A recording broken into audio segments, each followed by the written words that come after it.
啊，可能好变，哦，啊，一合了以后啊，心良心拢扭出来对不？哎，跟觉性合在一起，会做错吗？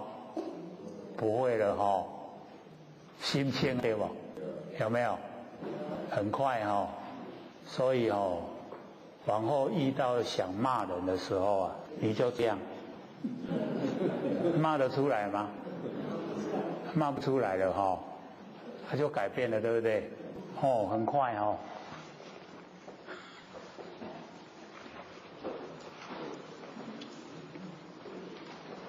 尔时世尊呢施多罗绵往向光手，这个时候呢，这个释迦牟尼佛就是张开呢多绵，因为那个佛的手很柔软那个多罗绵往向他的那个手里面呢就是有那个网往向光手，要开五轮指就是呢打开呢他的手指，那个毁痴阿难呢集之大众，就是教导阿难以及大众我出成道于路远中为阿耨多无比丘等及汝世众言，一切众生呢不成菩提及阿罗汉，皆由客尘呢烦恼所误汝等当时因何开悟，今成圣果？所以释迦牟尼佛呢，就要呢这个无比丘他们来说，他们当时怎么样领悟的那个过程，这样呢讲给阿难以及呢知大众听，就容易教导他们也实际能够领悟那个课程参入我们众生在六道轮回的那个因素，就能够了解，所以这边我就讲，说我出成道，释迦牟尼佛出成道的时候呢，本来就先讲那个华严经万华庄严，只有讲21天那个是把领悟的那个真理全盘都讲授。因为太高了，程度太高，没有人听懂所以他就以大现小，那个大乘佛法隐藏了，然后显现了那个小乘教导众生所以这个无比丘就是那个释迦牟尼佛的护王派出来祈祷太子要劝太子回去因劝太子，太子唔转去，而且无面通转去所以就跑到那个路远去点修道了，那自己修了，那个时候因为看那个释迦牟尼佛这个接受那个养武，所以他们就不愿意再跟释迦牟尼佛一起修。带你去路远去修，知道这个意思吗？好，我们这个重点所在是要明心见性那个过程我们稍微了解一下那个小字也有解说。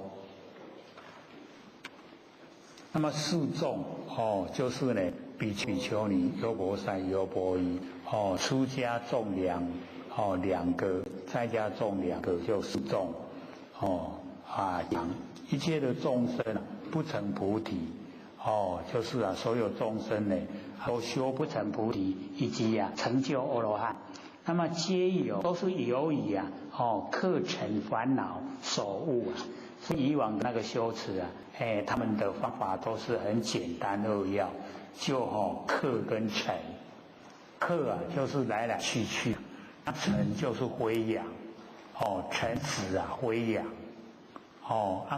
客人来了，客人去了，就像我们的心念心念来了，心念去了，就好像客人一样。尘就是摇动我们的身摇动，外面的境摇动，然后我们完成所有的一切事业都是摇动，那个叫做尘尘的本质就是摇动我们被课程烦恼所耽误。假如说现在跟我们讲说，我们被课程烦恼所耽误我们想得出来什么原因吗？不飒飒对不对？因为我们现在很少投入这个修道的那个领域里面。那以往他们呢，对这个一个字就能够使他们成就。所以佛就讲说都是课程这2个字所耽误。然后佛问他们说，如当时因何开悟？今圣国现在已经修到有成就了。那么这个时候陈乔那起立白佛，这个陈乔那就是歌利王来转世啦。歌利王都知道嘛我们那个《金刚经》也就是把那个释迦牟尼佛分解有没有？结分解嘛？那个就这个讲说，我假如说有那个怨愤的心那就被你分解就算了啦。那假如说我一点怨愤心都没有，那我全身都又恢复，结果又恢复了，对不对？所以了解说这一些呢重点就是在心那个心很重要。咱心有咧起无咧起有当时外表看袂出来，对不？有当时心起要死外口了面容在笑迄内底气甲呢要夹倒来人安尼还过笑，所以内外不同所以心修道所强调就是心心的重要所以我们修持呢就是有一个6里面忍辱波罗蜜，没有忍辱那要了解说佛他说有对立哪有那个忍耐？没有侮辱的人，也没有受辱的人所以那个我们要了解，就是一些假象那假象，那我们假象都看不开了，那怎么成道呢？所以是要我们都对假象透彻认识，都知道是假的，完全只要落入现象都是假的。真的呢，就是不生不灭的佛性本体。那这个本体又在我们身上，很亲切1秒钟都没有离开都亲切之前我们不是讲嘛真人不讲理事事随着你，岁时半眠行止随你起。你不认识他，他却认识你，有朝看透他，诸佛皆欢喜。还不记得？记得好像不多回答音拢是稀稀啊拢不记得，拢好我大灯去家人较济。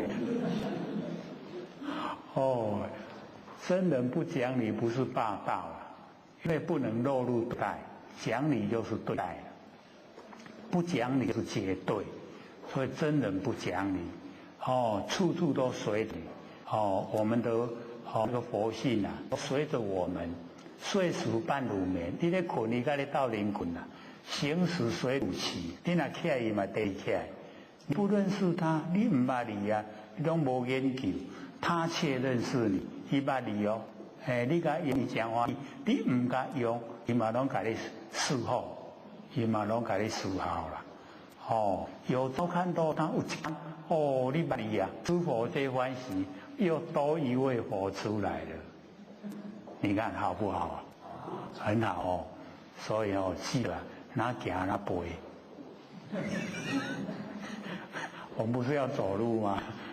哪行哪背，背顾着咱嘞所以这边呢我们了解说那个乔真那虽然那个时候对那个释迦牟尼佛把它分解可是呢释迦牟尼佛都没有怨愤所以后来又有这个因缘，所以以后这个成佛以后就要先度你，结果就真的第一个就是度陈乔那，就是歌利王然后那个最后一个就是那个120岁的两个，一个头一个尾。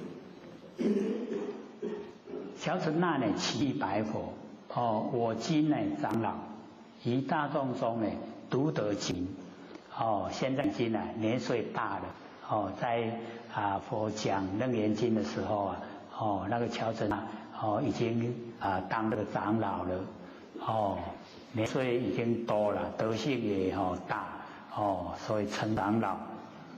那么在大众中呢独得解明在大众中，他对那个课程领悟的最快最早就是因为因悟课程两字成果，就是两字使他能够呢成就有那个果位。那底下呢就细述那个成就的过程。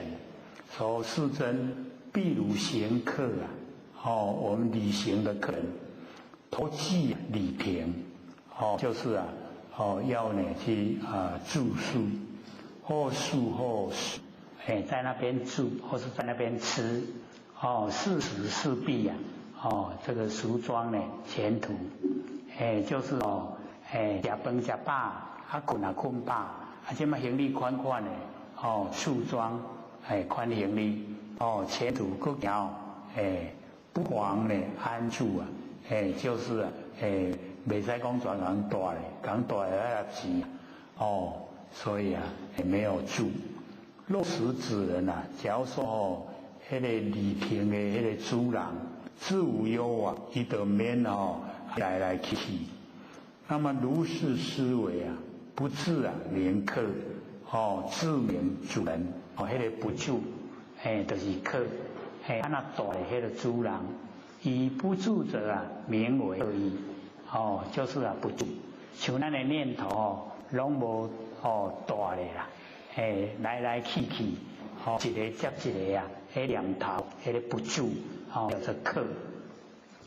那么底下呢就解说那个尘，又如心悸，那个心悸呢就是下雨下了蛮久了，然后雨停那个呢叫做心悸把那个天空之中的灰尘拢改用迄雨水甲落来涂骹所以规个天空拢真清晰那个叫寂。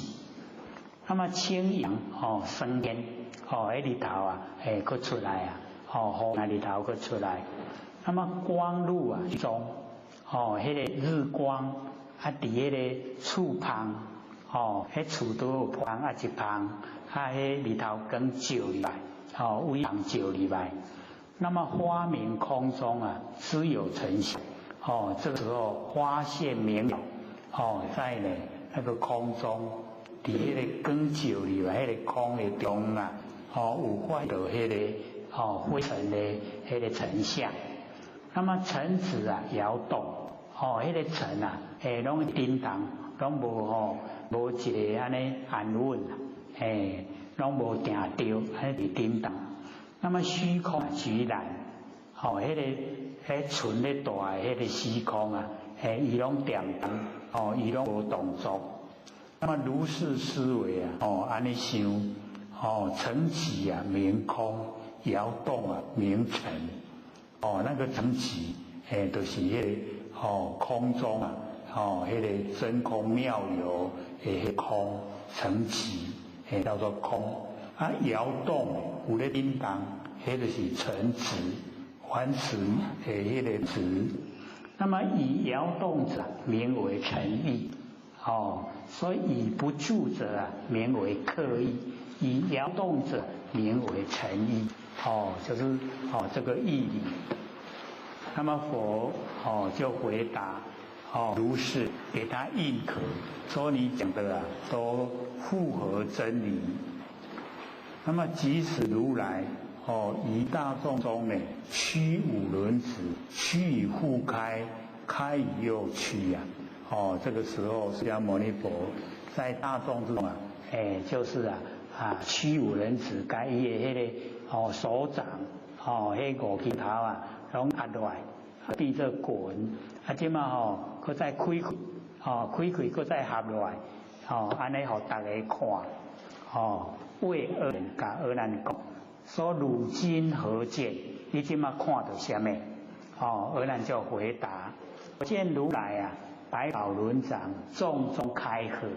我看到释迦牟尼佛迄个百宝轮掌，伊手掌敢若百宝安尼，伫迄众人之中啊，一打开了又合了，一打开合了。那么佛告阿难：汝见我手众中开合，为是我手有开有合，为复汝见有开有合。佛甲阿难讲：你看到我的手啊，伫咧众人众人的这中间啊，伫咧开啊，伫咧合，是我的手啊，有开有合，还是你的见性有开合？阿难呢，他就回答：世尊宝手啊，众中开合，我出来呢，手自开合。我看到这个佛的手啊，自己开自己合啊。非我见性啊，有开有合，不是我的见性有开有合。那佛又问：谁动啊？谁静？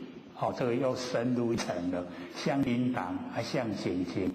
那么阿难他就回答：佛手不住，这个不住就是可了然后而我见性啊，上无有见，谁为无住？就是呢，我的见性无迄个镜相，见性无镜相，嘛无动相，就是动静双离。这个时候呢，那所回答就很正确了啦。动静双离，咱的见性我们那个如如不动的性没有动也没有静，没有动相也没有静相，所以就给他印可如是，就是这样，安尼就对了啦。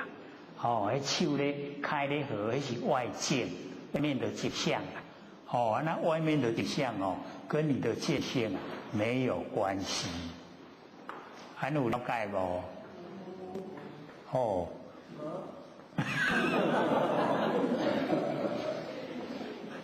突来一笔，是感受说这个蛮出众安尼真重，在迄担几百斤安尼担袂叮当。我们剩下10分钟要给各位呢这个发问，能够提问，有问题就问会进步的比较快。那上个礼拜呢或许记得说这个中阴身跟我们那个四性四神中阴身呢跟四神有什么差别？然后我们要了解到说那个四神跟中阴身呢，它本来就是一体呀，就是这个相关联。假如说我们这个整个四神都已经恢复到佛性了没有的话，那大概我们也没有中阴身了。所以中阴身跟四神它是一体的。有问题吗？10分钟而已因为好，请问。这里有请问说，养狗没有结扎就放生，是否也不觉是盗罪？爱则养之，不爱则弃之。这么冷的天气，还把小狗放生，因为小狗才出生1个多月，修道人这样对吗？所有动物灵性都是一样的，此生能不为人，不为修道人，弃养狗，不是很残忍，没有爱心吗？这个之前呢，我们都有这个讲过说我们修道不能养宠物，各位都还记得吗？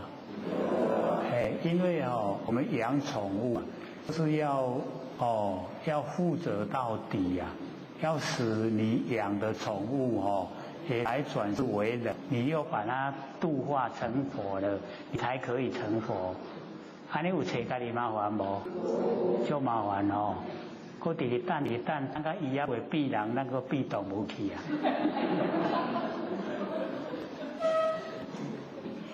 好，所以啊，不要养这个宠物。那自然，假如说我们还没有进入状况之前就已经养了，那就把它养到善终了，养到它过往了。那这个中间呐，假如说我们有那个想养的我们就可以送给他去养，给他去负责任了，我们就不用再负责任。还有吗？第二个问题，请问营养师，佛性和自信有没有一样？那个名称不同，佛性就是自信啊，自信就是佛性，是一样的。第三个问题，我们刚刚讲说96元人，96是代表乾坤男女，没有代表手术吗？那个9就是阳之极呀，6就是阴之极呀。96是代表阴阳，它就是已经到达那个树的一个顶点，所谓上观啦，所以我们说清阳有度2亿，然后红阳也度2亿，那现在剩下92一起度尽，那个是方便说法。我们要了解那个单就是阳，酸呢就是阴，你到那个9就是阳的顶点，6就是阴的顶点，是就是度尽阴阳，度尽所有众生啦，那个意思是这样，不树木的啦，那个树木的以我们现在来讲，大概有50几嘛70几了这么恐怖啊！有70几啊，70几亿是人类啦。那我们了解说众生不光只有是人类，它还包含所有有生命的都算是众生，都要度他们成佛啦。那个数目都非常的庞大所以了解那个是一个概类大概就是阴阳就是凡尘之间所有的众生呢，我们都要使他能够成就，都能够脱苦海。还有吗？好，请说。刘老师，请问就说上次你有提到，就说修道人修道的，就是佛性跟我们的水火不分开的时候，如果有一波油锅我们手去搅动，对不对？这个丝毫不会受损对不对？那么我们解释的话是不可思议、不可议，对不对？但实际上到底是什么原因，这个手不会受？因为限量片应该会受伤的，很烫油所以到底是什么原因排除了不可思议这样的解释以外，可不可以用就是说我们能够理解的程度？到底为什么没什么人家一样讲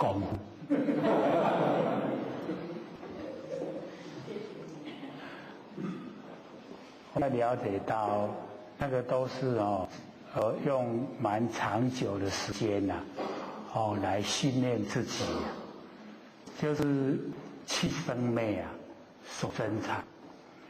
那所有的现象都是生灭。那我们要了解说，我们的身体一样是生灭。那生灭我们平常假如说非常注重身体，那是相反就是气增长所生灭啦。那气增长所生灭，我们跟一般凡夫大众没有两样。那努力要达到说是油窝的那个沙拉油，它的温度大概有200度，可是你的手就可以很像我们平常摸那个水冷水一样下去这样搅拌，那个就是长时间的气生灭所增长。那身体的生灭啊，它完全它可以控制，可以超越啊。它一走入那个增长世界，增长世界里面啊，它都没有形象，而且啊没有痛，也没有一切啊我们会感到难过的，全部都没有。它已经呢到达那个状态，到达那个状态以后啊，所有我们看到不可能的，它都可能了。所以那个修啊是要经过蛮长时间。像六祖啊，在猎人队，他那个水火风土，身体的水火风土，天地的水火风土，没有两样。结果那个自测不是把那个刀利刃啊，从他脖子经过3次吗？那个六祖脖子还在，没有断，所以自测啊，那个侠客晕倒了不是很久吗？为什么？就是他看到这个不可思议的现象。那为什么可以？就像我们水投入水，你有办法分辨你投入的水跟原来的水就把它分开吗？没有。那火我们投入火也一样那个意思。那你身体的水火风土投入天地的水火风土，它两不相触，接触不相伤，不会伤害。是那个样子啦。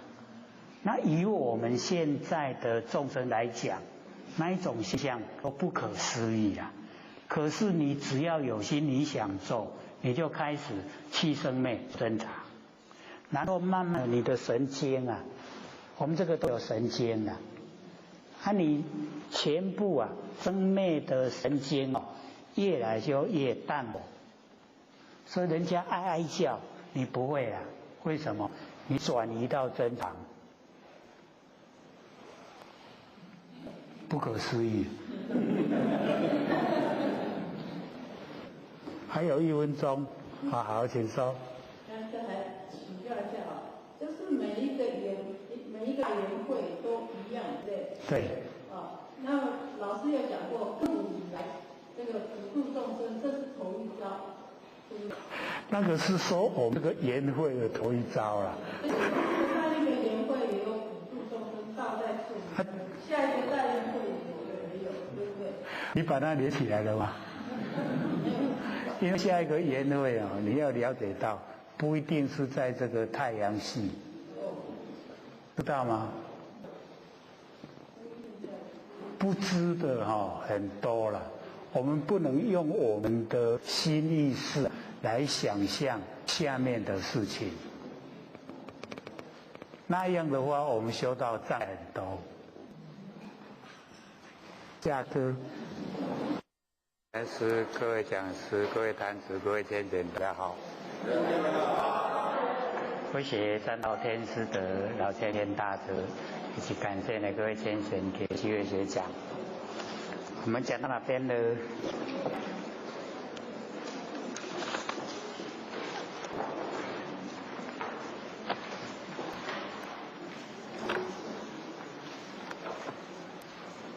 第几页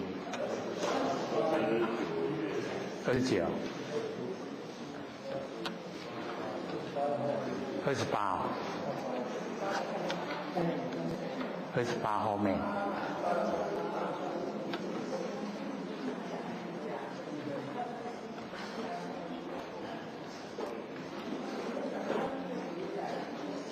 28后面的下半段吗？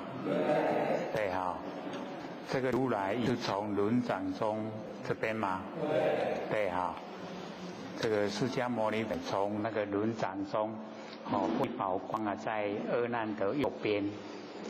那么即使阿难呢回首右盼转过来看，那么释迦牟尼佛又放了一光呢在阿难的左边，阿难呢则又回首左盼，就是看那个佛放出来的宝光。那么佛告阿难，佛跟阿难讲说：汝头今日何因摇动？你的头今天为什么这样左右摇动？阿难呢就回答说：我见如来持妙宝光来我左右，故呢左右观，头至呢摇动。那释迦牟尼佛又问说：阿难，汝看呢佛光左右动头，为如头动，为复见见动？是你的头在动呢，还是见性在动？那阿难呢他就回答说：世尊，佛头呢自动，而我见性上无有止，随为摇动。就是呢动静双离，上无有止它是静相，它随我摇动动相，它是没有动就不用说静，没有静就不用说动，所以动静双移。这个时候阿难他已经知道说头在动见性没有，所以我们上个礼拜一直强调说我们这个以为是佛性在身体里面，然后我们到哪个地方就把佛性带到哪个地方去，这样以为所有的众生也都这样，就形成一个共识，大家的认识。这样对不对？我们上个礼拜有详细解说说呢我们的佛性是常住不迁，如如不动。动的是我们的身体，动的是外面万象在动。然后我们的性，我们不生不灭的佛性没有，它是充塞整个宇宙虚空。不管到哪个地方呢，纵然到达太阳系的外面我们的佛性也在，所以都不用佛性带来带去的，了解吗？这个是很重要的一个观点因为我们这个之前就一直强调说大家都认为佛性是在身体里面。那佛就讲清楚说明白，说我们的心有灵知的作用，凡心所在之处一切心能分别了知心里都一样拢清清楚楚会了解。那假如说心是在我们身内，那我们身体里面有五脏六腑，有抓生法掌，有筋转脉摇，可是呢我们全部不知道，知道吗？我们知道我们五脏六腑吗？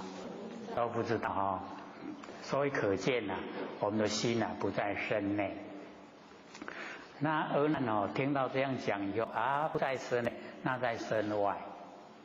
在身外呢我们更知道不对了，对不对？一定呢还跟身体有关系所以是不即不离。不即呢就是不住不住在我们身上，可是也不离开我们身上所以或者就讲身体它是水火土众缘际会借我们用的我们要呢还给天地。那水火风土它是无知之物，没有知觉性的东西。那可是现在我们身体都有知觉性。那么身体的知觉性我们就要了解它始于我们佛性的那个部分是始于佛性。然后我们现在呢就把知觉性跟水火风土把它分开。那分开了以后我们修持就是我们那个灵知灵敏的知觉那个呢就是佛性的本体没有形象的本体，这个叫真。我们从小就被长辈告诫要认真要认真可是我们都没有朝的那个认真的真去努力他都认假认现象，那现象啊变化无常，都是假，都不真。所以自古以来啊，我们都是这样，所以才一直啊六道轮回。那上个礼拜不是有人问吗？说那个我们那个沙拉油啊，烧到啊超过100度，将近200度的时候啊，我们还可以用手啊，下去捞，都不会烫，有没有？有。那或许就有解说了。那个就是气生灭，手增长，长时间下来的功效。那个六祖啊，不是被智彻从脖子砍3刀吗？那为什么砍过以后啊，六祖没有死掉？就是因为他已经修持啊，那个外面的所有宏图跟身体的所有宏图啊，已经能够结合在一起。那么结合了以后啊，它不会有摩擦，所以互相之间不会伤害。好像我们水又把它倒进水，那我们倒进水以后，已经融成一体啊，能够分出来，我们倒进去的水跟原来的水可以分得出来吗？已经分不出来了，结合一起。所以努力修的时候啊，天地的所有宏图跟身体的所有宏图已经结合在一起了，所以那个六祖啊被智彻砍3刀啊，就没有受伤，没有死掉，所以我们呢要了解到，那个不是说一不改这个脖子没有把它伤到，或者就听有人这样讲，我说那正确啦，是有，可是有功夫啦。那假如说我们在日常生活之中，把注意力全部转移到佛性本体，就气生灭手增长，身体所有都是生灭的，我们去然后手增长呢，就是那个灵敏知觉性，我们都守住它。这样的话，我们身体的那一个所有宏图的知觉它慢慢会转移到佛性本体。那当它已经可以转移到佛性本体的时候我们这个所有宏图恢复它本质，本来没有知觉性的那个本体就呈现。那当它呈现的时候你就可以沙拉油烧滚200度，你的手下去去摸捞那一些呢沙拉油，可以烧大把香，然后倒过来把那个香燃烧的部分送进嘴巴里面，舌头不会受伤。这样了解吗？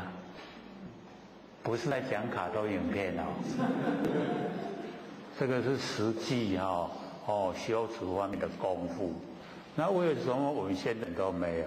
因为我们现在的精神都外放没有说来守我们不是不灭佛本体那对身体又非常注重注重身体的现象。所以这个样子你在经过几生几世都不可能到达那一种状态。就是你的手可以下去200度的沙拉油里面去捞不可能的啦。为什么？因为你没有做功夫不可能有那个现象呈现。那我们实际做功夫慢慢你就会知道身体的那个知觉慢慢就是淡化，然后呢我们那个佛性的灵敏度增加。那越来越增加，身体的那个所有宏图越没有知觉性，到后来你就可以真正的做到不可思议的现象都呈现。所以我们了解到说我们的佛性不生不灭的佛性很奥妙的那我们一般对它的了解度都不够。都注重现象身体的现象不管我们再怎么注重，不管我们再怎么样的努力去养生都一定会死掉了。死掉的时候身体的随后风土就归还给天地随后风土，我们都不能够拥有。那我们不生不灭的佛性我们可以自己主宰。到达那个时候我们就那个生与死迷雾已经都无关重要了因为回归到我的本位，每一个都是佛所以要对自己有信心，自己本身就是佛。现在所以还没有成佛就是了一了业障，然后呢改一改观念，了解吗？这很重要我们都可以做到的。所以这边这个阿难他已经列到说见性双离动静，没有动也没有静动静双离。然后我们在生活之中也要了解到说我们的佛性是常住不迁没有搬家啦，没有搬来搬去啦，然后呢如如不动是不动的。因为呢如如不动，所以我们看影像才清晰，不是只用那个照相机的原理来讲嘛记不记得？记得我们有玩过相机的都知道照相的时候按快门的那一刹那，绝对手不能放动，一放动呢洗出来的相片模糊不清。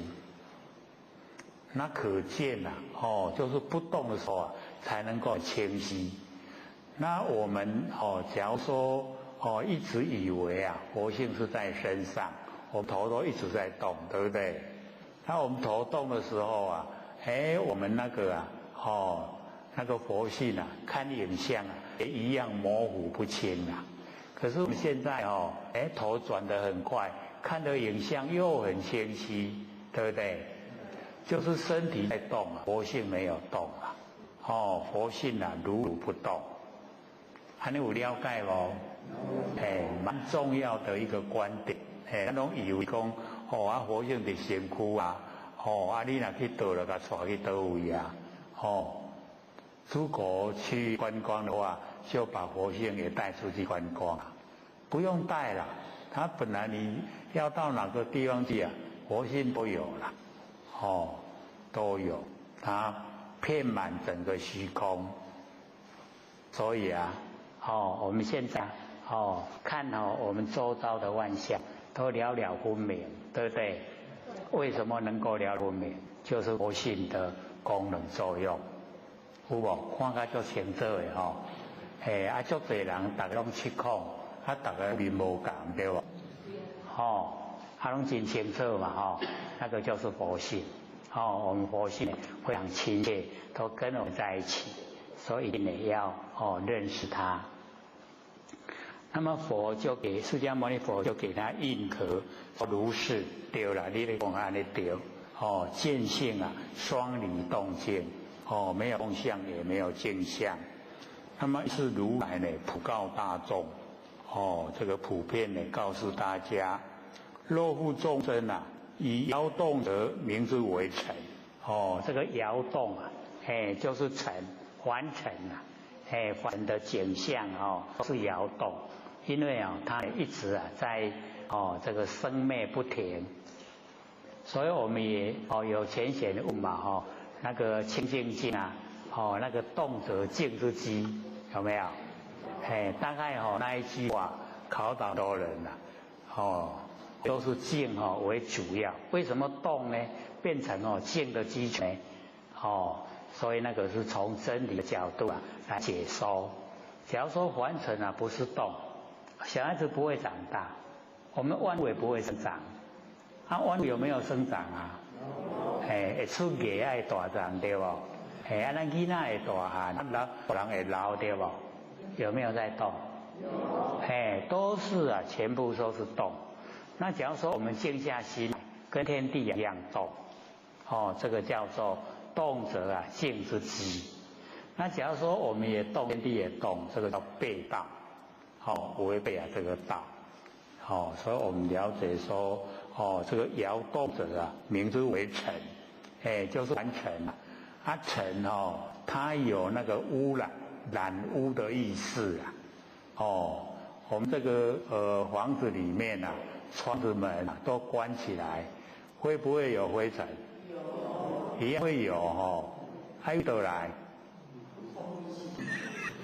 从虚空来虚空之中呢，自然都有自然呢都有灰尘所以我们了解这个尘就是染污污染我们的活性本体，使它呢不清净那我们呢在凡尘就要去掉这一些尘垢，凡尘的污垢全部都去掉它能够去掉凡尘的污垢，活性就清净。它清净以后归到本体了我们就能够回到本位回到我们每一位都是佛。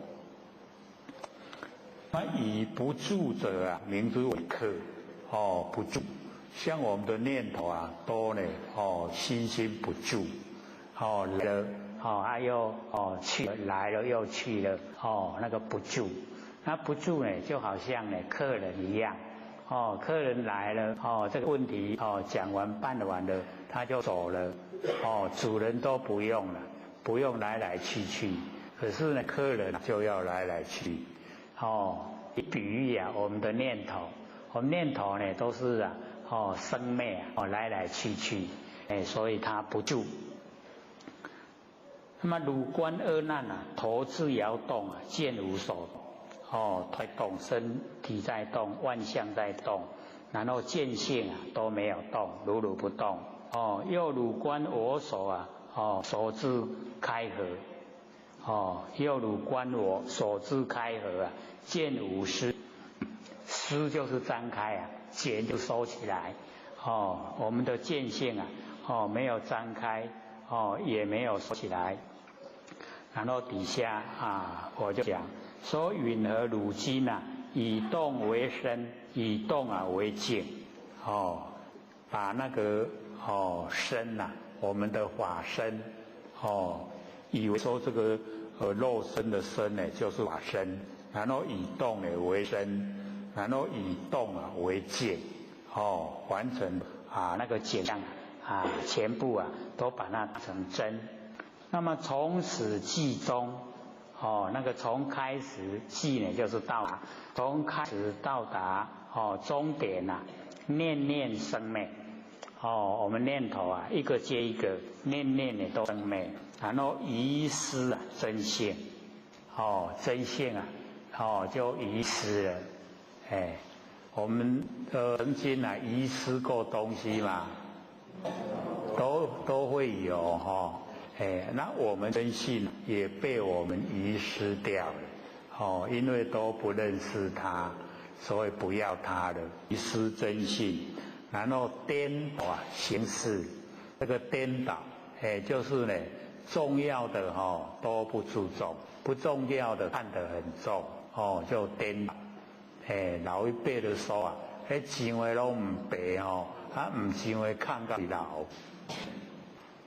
各位有没有这样还有没钱话看到回老所以了解到那个颠倒我们凡人应该注重的佛性我们都听了，应该看清的身体我们都看重了在你养生在你顾有你顾辛苦无下面要去假修真爱这样法度把佛性修得很光明能够恢复本来所以我们了解说那假的虽然是不真，可是呢我们要好好用它就是不要利用它吃喝嫖赌这样就好了我们可以借身体的假来修佛性的真，借假修真，可以让我们呢回归到佛本位。那假如说我们12瓢毒啊，借着身体享受的话，造了很多罪，一口气不来，到哪里去了？到三恶道去了啦。进入三恶道以后啊，就迷迷糊糊了，都不知道苦难。我们看那个三恶道最轻的那个畜生道，畜生道知道苦吗？知不知道苦？你也不是畜生海，人家讲他不知道苦。你有蹲下来问他吗？你也苦呗。他怎么回答？咕咕咕咕咕。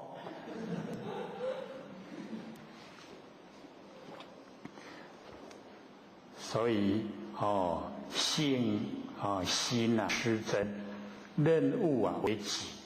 我们的佛性跟我们的真心已经失掉了，它的那个真。任务这个水火风土就是物东西呀。任务为己，任东西就是为自己。我们把这个身体看得很重，就是任务为己。轮回之中自己流转，在轮回之中六道轮回之中，我们自己取那个轮转，一直都是不离开呢这个六道。这个是这个释迦牟尼佛呢跟这个大众去阿难讲。那么尔时阿难及之大众闻佛释悔。这个时候阿难呢及诸大众听到这个释迦牟尼佛的开示教诲，身心泰然。就是身心呢安泰自然，很快乐的念无始来。就是回想回观无始以来失窃本心，就是本心都失掉了，失去了，妄认眼尘分别影视。所以我们要了解说眼尘就是尘眼，我们跟凡尘结的缘满尘都很贪恋凡尘，那个叫眼尘。那么分别就是凡尘里面的所有一些影像都了了分明。那呢我们要了解说这一些影子就是影子方面的事。所以都是虚幻不实在。凡尘的事都是影视。像我们时常都在用有影无，有影无，影视就是影，有影无有无，有影无，无有实在就有影。你若准看到人就伫个了中那无影。一定看鬼所以人实在有影，有影。那么进入开悟这个阿难呢他讲今日已经开悟，经过佛的那个开示教诲，已经能够领悟了，如师如儿。好像呢，那个幼儿呢，这个师这个母亲没有奶可吃会会命丧失掉了。那么呼吁慈母，现在呢又依照呢慈母可以会命相续了。合掌礼佛，就是双手合掌。然后呢，这个礼佛，愿闻如来显出真心真实跟虚妄，真妄虚实那个真实跟虚妄的真假所以真的跟妄的，虚的跟实的，现前生昧与不生昧，二花明现，就是呢希望说释迦牟尼佛能够显出身心呐，真的跟假的，虚的跟实的，生灭跟不生灭，这两方面呢，都清清楚楚的能够呢，让大众以及恶难呢，他们都能够发现明了，这个时代的我们的那个本心。那么的时候波斯诺王起立白佛，我喜未成之佛毁斥这个波斯诺王就是宴佛请佛吃饭的那个波斯诺王起来呢向我表白，说我往昔未成之佛的教诲然后赐令。那么见迦旃延毗罗其子，这个迦旃延以及毗罗其子是印度6位外道里面的2位他们呢都是外道贤呢就是全部多说此生身后断灭这个外道就讲说我们呢一口气不来那个一了就白了，死后呢就断灭，名为涅槃这个呢胡说八道了涅槃是不生不灭，他说断灭死后断灭是涅槃那个不对的。那么我虽执佛虽然这个波斯诺跟我同时出生在凡尘这个时候波斯诺王62岁，那因为释迦牟尼佛跟这个波斯诺王同一年出生在凡尘，所以这个时候释迦牟尼佛也是62岁比那个金刚经这个还要早。金刚经是68岁的时候讲，那这个时候是62岁还早6年。那么今有狐疑因为听的时候断灭他觉得说不合真理，可是呢不知道他的结果是怎样，所以还怀着那个狐疑的心。那么允和发挥正知此心，怎么样来发挥证明知道这一个心不生灭地怎么样可以到达不生灭地？那么今此大众知有漏者贤贤的愿闻这个大众里面这个挑起那个知有漏，有漏就是程度比较低精神都外放是有漏。那漏呢翻成我们中文叫做烦恼，那有漏就是有烦恼所以只有烦恼者全部呢都很喜欢听呢那个不生灭的那个真心。那么佛告大王，这个释迦牟尼佛就告诉波斯诺王所以他们都互相呢尊重这个佛称呼波斯诺王也称大王那波斯诺王这个称佛他们都互相尊重。汝身现在释迦牟尼佛跟波斯诺王讲那个时候断灭不用讲，那个没看到，他们讲汝身的现在。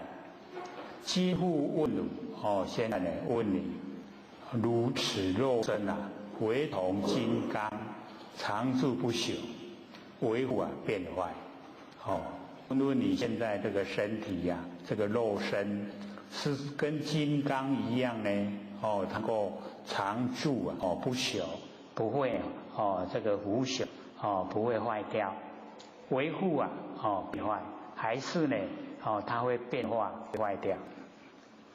然后波斯诺王就回答说：世尊，我今此身呢终愁变灭说我现在这个身就会变化消灭。那释迦牟尼佛就问说大王，如未成灭啊，云何诸灭？你都也未灭，你哪知影讲一定会灭？都也未死，哪知影一定会死？然后呢，波斯诺王就回答说：“世尊，我此无常啊，变坏之身啊，虽未成灭，虽然还没有灭，我观现前啊，念念啊牵系，就是呢有听那个外道讲说死后断灭，所以他对现前的一切变化非常在意啊。”所以非常仔细的观察，所以观察现前啊，念念啊牵线，一个念头一个念头啊，一直千变，然后代谢。那么心不住，心出来的念头呢，又不住，又呢，有后面的又升上来。那么如火成灰啊，好像那个木啊，或是能烧的东西啊，一烧了就变成灰了，渐渐消愈，慢慢的一直消失印亡，印亡不息呀，一直朝着死亡的道路前进，觉知此生呢，当愁灭尽啊，所以知道这个身体一定会灭尽。那么我听他呢讲这个呢，都还都符合这个真理，所以给应说如是。大王，如今生灵已从衰老，颜貌呢何如童子之死？所以现在的那个年龄已经衰老的62岁，那个颜貌跟那个童子的时候比较怎么样？有没有一样？然后波斯诺王他就回答说：“世尊，我喜孩乳肤臭润泽，我往昔那个小孩子生的时候耶孩会走路要如此孩乳。那么肤臭肤就是皮肤，臭呢就是皮肤的纹理，润泽润滑光泽。”年至这个长成血气充满一直这个年轻的时候长成了血气充满，而今呢颓龄，现在已经颓败的年龄，迫于衰貌已经呢被先感到已经衰貌那个老底下一个毛那帽起蝶就是真老社会英雄180-89十，那么形色呢孤脆精神昏昧这个整个形象都叫孤脆很憔悴孤微憔悴，精神呢已经昏昏不明的很暗昧，花白面皱，头都白了面孔那个皱纹很多，待将不久，就是在凡尘各边瓦固的西来，这个待将不久这个翻译的把他们这个翻成前后转过来讲。那么如何见比通生死跟那个孩童的颜貌不能比。那么释迦牟尼佛就说：“大王，汝之形容应不顿朽。”说你的这个形容应该不是很快就马上到达这一种那个腐朽的那一种程度。波斯诺王就回答说：“世尊，变化密仪我们那个身体的变化密仪，我曾觉不觉不知不觉，我们身体一直在变化。寒食天流，就是这个冬天过去了，夏天来，夏天过去了，冬天来，这千变流转，渐于此渐渐到达这个样子。底下呢就细数那整个过程。何以故？我年20虽好年少颜貌已老，吃10岁时，讲我20岁吼，虽然还阁真少岁，毋过吼已经比岁较老啊。30之年又衰于20，30的时候啊，哇，又比20岁啊，更老。已经呢60又过于62岁，官50时啊，宛然强壮。我即马62岁，想我50岁时阵，还阁真勇，宛然呢很强壮。是真，我见密仪啊，虽死此肉，这个此肉本来是死亡的名称呐、那么这边呢，就在讲变化的现象。那么其间留意啊，这个中间，那个变化，且现10年，就讲10年中的变化。若复令我啊，维系思维，就是维系的来，观察来想，即便名为一季。一季啊，就是12年，一季之中啊，那个12年的变化，也都很大，时为年变啊，不止是一季，一年啊就已经有变化了。其为年变亦见业化，不只有1年的变化，1个月啊一样，它有变化。那么何止业化？不只有1个月变化。又兼入间，一天一天又千变，所以这个形容那一种那个观音因我们那个时间的流逝很细沉思谛观，刹那念念之间不得停住，又能够沉思谛观。静下心来观察，刹那之间我们的念头一个念头一个念头都一直延续，不得停住。故知我身呢，终从变灭，所以知道这个身体一定会变灭。那么佛告大王，汝见变化千改不停，所以你已经看到这一种这个秘密的那一种变的情形都能够了解。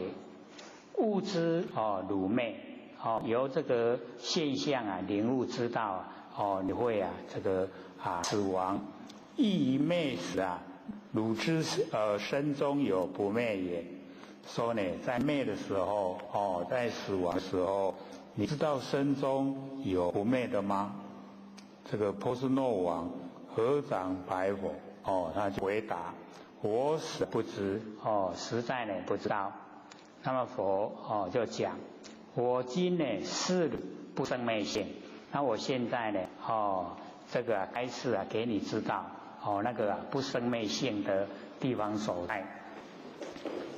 底下呢就借着经过的事来讲，说大王。你年几时见恒河水？波斯诺王回答说：我生3岁我的那个年龄3岁时候慈母悉我夜齐伯天，就是他的母亲带他呢去拜那个齐伯天。齐伯天呢就是长寿天啦，去拜这个长寿天，希望呢能够长寿。那么经过此流就是经过恒河20集之是恒河水。那时候3岁就知道就是恒河所以他们那个印度很有名对恒河又很尊敬。那么释迦牟尼佛又讲：大王，如所说20之时衰以10岁。乃至60变，一直这个时间的经过都一直在迁化改变。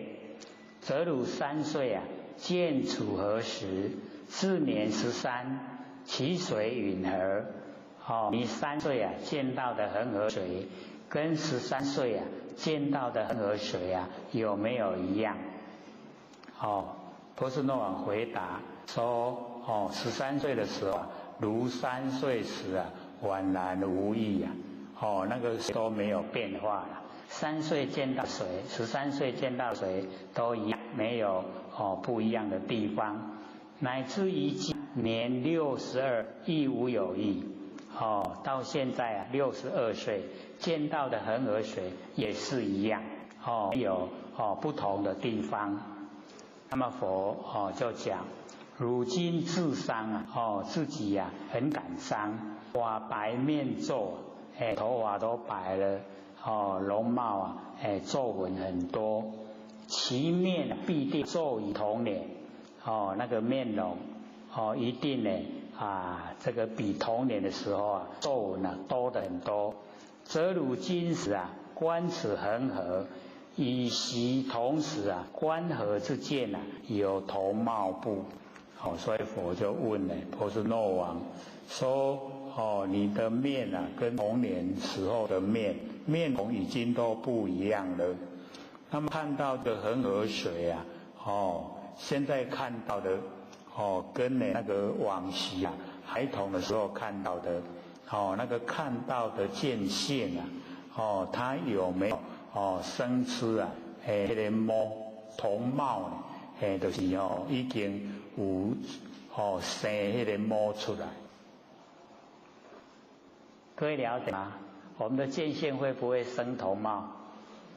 会生模出来没？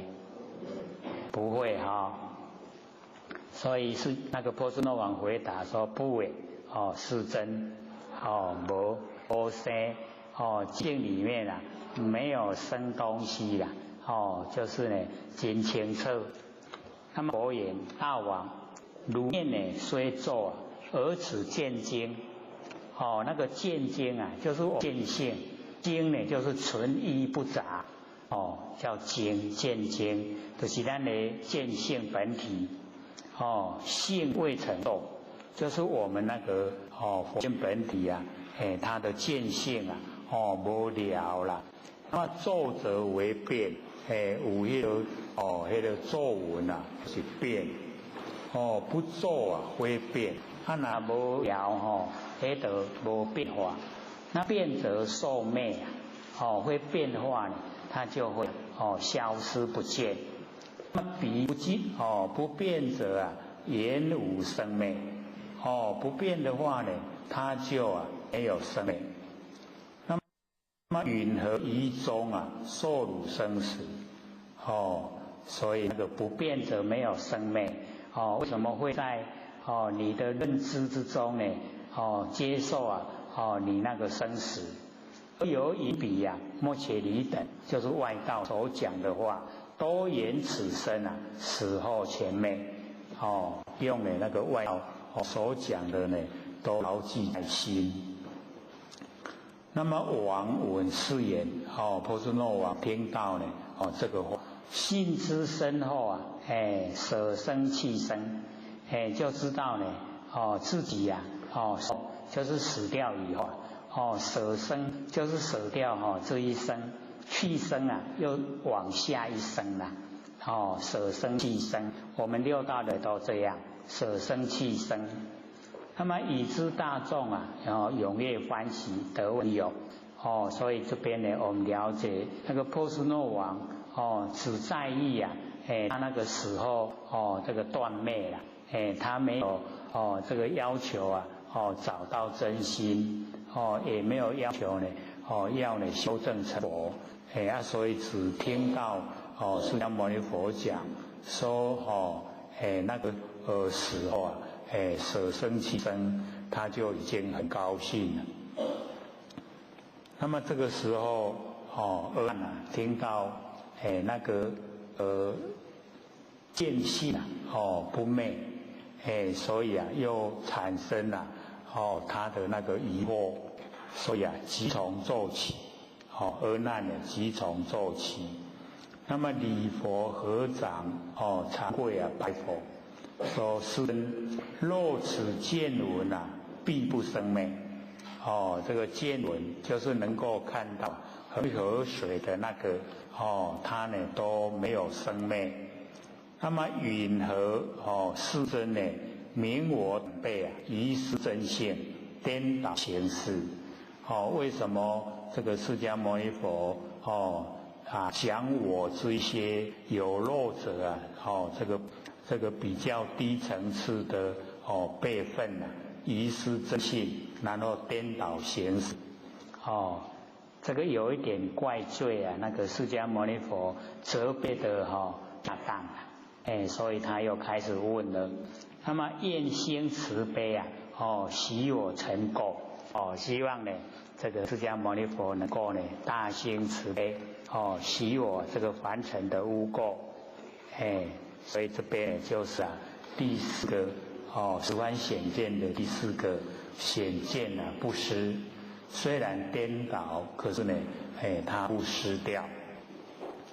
那么即使如来垂金色臂啊，轮手下执，是阿难言：汝今见我母陀罗手为正为导。这个时候呢，这个释迦牟尼佛就自然两手下垂啊，垂金色臂，然后呢他的那个手指就指向这个地上，然后呢告诉阿难跟阿难讲说：你现在看到我这个母陀罗手为正为导。各位浅浅，我们两手下垂啊，是正还是导？这样是正还是导？两手下垂啊，是正还是导？我们平常都没有去研究这个问题，所以当佛一讲了以后我们也想非常久，安尼是正是倒？然后阿难呢，他就回答说：世间众生以此为导。因为每一次阿难用自己的那个意识来回答，时常被这个释迦牟尼佛当头棒喝所以他拉世间众生呢来垫底呀，说不敢用自己的意识回答，说世间众生以此为导，而我不知谁正谁导，这个你都不负责任拢推给别人，说这个世间人，然后佛呢就随着他的那个话语就跟他讲说：若世间人以此为导，即世间人将何为正？世间人拢讲安尼好做导，世间人讲安那好做正。阿难就回答说：如来施臂陀罗绵手上指于空，则名为正。阿难释迦牟尼佛讲你手拿起来臂在天空那个臂在这个天上，安尼就好做正这个佛也很听话，佛即四臂叫牙起就牙来那么告阿难言跟阿难讲：肉子颠倒手尾相换。我们这个双手下垂的时候各位可以看手臂在上，手在下。然后呢，我们一举上去的时候手指在上，手臂在下，这是手尾相换。手尾相换。所以佛讲说肉子颠倒手尾相换，知世间人一辈沾湿。这个手臂没有一定的正一定的导，没有一定的正导了。然后我们以为手臂有正导，已经是一米。那直轴上视为正下垂为导，这个又加一倍倍米弥上加米，往上呢加往，这样了解意思吗？都已经唔对还佫唔对，顶头佫咧用心佛就是这意思一倍加一倍的沾湿，则诸汝身呢以知如来清净的法身比类发明所以从这一个观点知道你的身体跟呢是如来已经证悟的那个清净法身比类花明，就是拿来相比这也就发现明了，如来之身名正偏知，汝等之身呢好性颠倒，这个如来之呢就是正偏知，所以呢我们了解那个正知我们了解说这个心包万法，偏知就是万法为心所以正知偏知那我们众生呢好性颠倒因为执着心是在身内，然后法居这个心外，这样呢就叫做好性颠倒。那么随汝地观呢汝身佛身称颠倒的名字何事号为颠倒所以这个佛呢要这个阿难来地观这个仔细的观察，说我们众生之身跟佛身这称颠倒者那个名字何处号为颠倒。那么以使阿难以知大众邓蒙瞻佛，目犟不顺，不知身心颠倒所在所以这个呢我们了解说这个一般呢我们都很少去探讨的这个内容。他说对于这一段呢我们就是要了解那个颠倒的名虽然是在我们这个身上，是呢那个真理义理就是从我们的心，由心呢这个起颠倒，所以身上呢不知颠倒相所在。那么其相更不在心的义理乃在于我们的固执由迷真呢起固执才称为颠倒，而心呢实不依之真成颠倒，所以在心上也不是颠倒相之所在。那最终呢我们了解说非可相求那个颠倒不是有形有相的东西，只可以从义理来求。因迷执固执了而说颠倒，然后我们呢迷执固执也不是有相的东西所以不能够指其相之所在。所以这边那个佛一讲这个阿难达以及大众都不知道这个佛所指的是什么样的地方所在颠倒。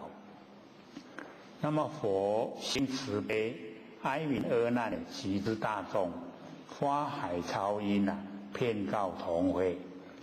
这个佛心的这个慈悲说我们众生真的都蛮迷昧都是真妄为真，所以心慈悲，哀悯阿难及之大众就是可怜这个真。那花海潮音这个海潮音就是呢这个即时海潮它都呢这个浪一来都会这个即时，所以海潮音呢就是这个即时之音。那遍告同会就是普遍的告示同在这个楞严法会的这一些修持者，知善男子佛常说言，摄心之眼及心所使，知所眼华为心所现。汝身汝心呢，皆是妙明真经妙心中所现物。所以我们了解到佛在这个地方呢，就把凡尘的所有山河大地所有万象全部呢都讲，就是我们的真心所呈现，都是妙明真经妙心之中现的东西。所以这边就是讲这个法性法性中法性全部这个色心知眼及心所属知所眼法，全部都是唯心所现。我们的身我们的心全部都是妙明真经妙心之中所现的东西。所以我们了解说我们之所以这个追求心理心法所讲的万象万事都是我们佛性所生它的根据来源就是这边。那我们了解这个是法性，那么法性只有一个，可是法相就有五位百法。五位百法，五位就是色法、心法、心所法、不相应法跟无为法，五位五个。那我们要了解说这个五个五位把凡尘的所有万象万事都收纳在这个五位百法里面。那或许之前就曾经有讲过这个五位百法那个时候承蒙那个坤道典师也印那个书面资料给我们，有没有？不记得了但已经蛮久了那或许把这个五位百法的内容全部解说，要不要？这五位我们先讲第一个色法色法、心法。心法就是心所使用的方法心所使用的最多了色法有10个，心法有8个，心所使用的有50个最多，然后不相应法有24个，无为法有6个加起来刚好100个100个就是包含凡尘的所有万象万事。那我们先从色法讲，色就是形象那形象在凡尘来讲有11个就是眼耳鼻舌身眼耳鼻舌身5个了，对不对？然后6尘色声香味触法，5加6 11个，完成的色法就是这11个啦所有的万象超不出这11个，都全部在这11个里面就是色法像那个6尘的第一个色，它包含最广。然后心法，心法有8个，各位浅显8个是什么？就是我们8识8识知道吗？眼、鼻、舌、身、意、莫那、阿赖耶8识，这个就是心法。心法有8个，然后那个心所心所法，心所使用的法有51个。那51个里面又分成5遍行、5别境、11个善法、6个根本烦恼、20个随烦恼4个不定法。那20个随烦恼里面又分成大中小，大有8个，中有2个，小有10个。那我们现在先从那个5遍行先讲5个遍行。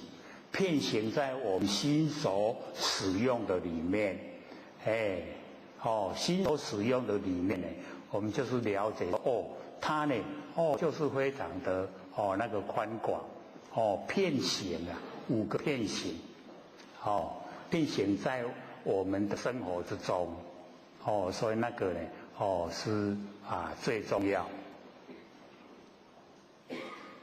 之前啊，我们都有讲过啊，一点印象都没有嘛，有没有？有啊，有，那讲讲看，5遍行是什么？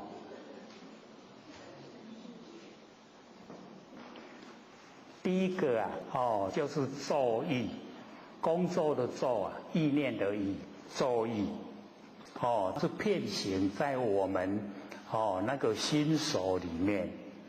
然后第二个呢，就是接触，我们接触啊，它就是5遍行里面的那个第二个，第三个啊就是受，接受感受，然后第4个啊就是想念的思想的想，然后第5个就是思，思想的思，叫遍行，遍行在我们的心手里面。然后5别境啊，第一个呢就是欲望，我们的那个欲望。第二个呢就是圣洁，圣洁啊，就是对我们所关照的景象决定认可，不可怀疑啊，一怀疑圣洁就没有了。然后呢，第3个念，第4个定，第5个慧，念定慧，这个叫5别境，要个别的景象。然后呢，有11个这个善法，心所识里面有11个善法。第一个呢就是信，相信自己不生不灭的佛性，信。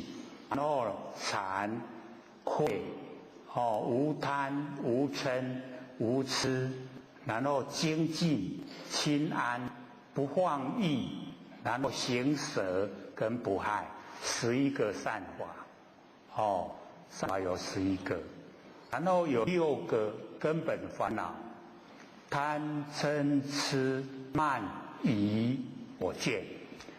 你看我见列入根本烦恼。所以那个我见就是邪见，不正确啦。这个呢是6个根本烦恼，然后有20个随烦恼，随着我们心所烦恼随，那有大中小，大有8个，8个就是我们了解到那个随烦恼的重要就是调举，还记得调举的意思吗？我们把心举得高高，让它不安，这个叫心都掉了，把它举高，让它都不在了。比如我们去买那个9.6亿的刮刮乐，心有没有掉了？都想要丢心都没呀。那个叫调举，所以我们了解那个调举就是使我们的那个心不安，不能够安定心都不能够安定，那个呢这个是最重要的。那我们不要在日常生活之中呢不要把心这个举得高高的，让它呢不安定。所以不要有这个调举，这样了解吗？因为我们最少使用调举的这个名词，很少用对吧？所以一讲呢我们都不知道它是什么意思，不知道一讲出来下面有这个调举，这样知道了吗？所以我们是不要这个调举，一调举了以后，时时刻刻呢，我们生活都好像悬在那个半空中，所以不要。不要有那个掉级的那个事情呢，在我们生活之中，就是要了解那个重要性。然后呢，这个第二个是什么？不是都有听过吗？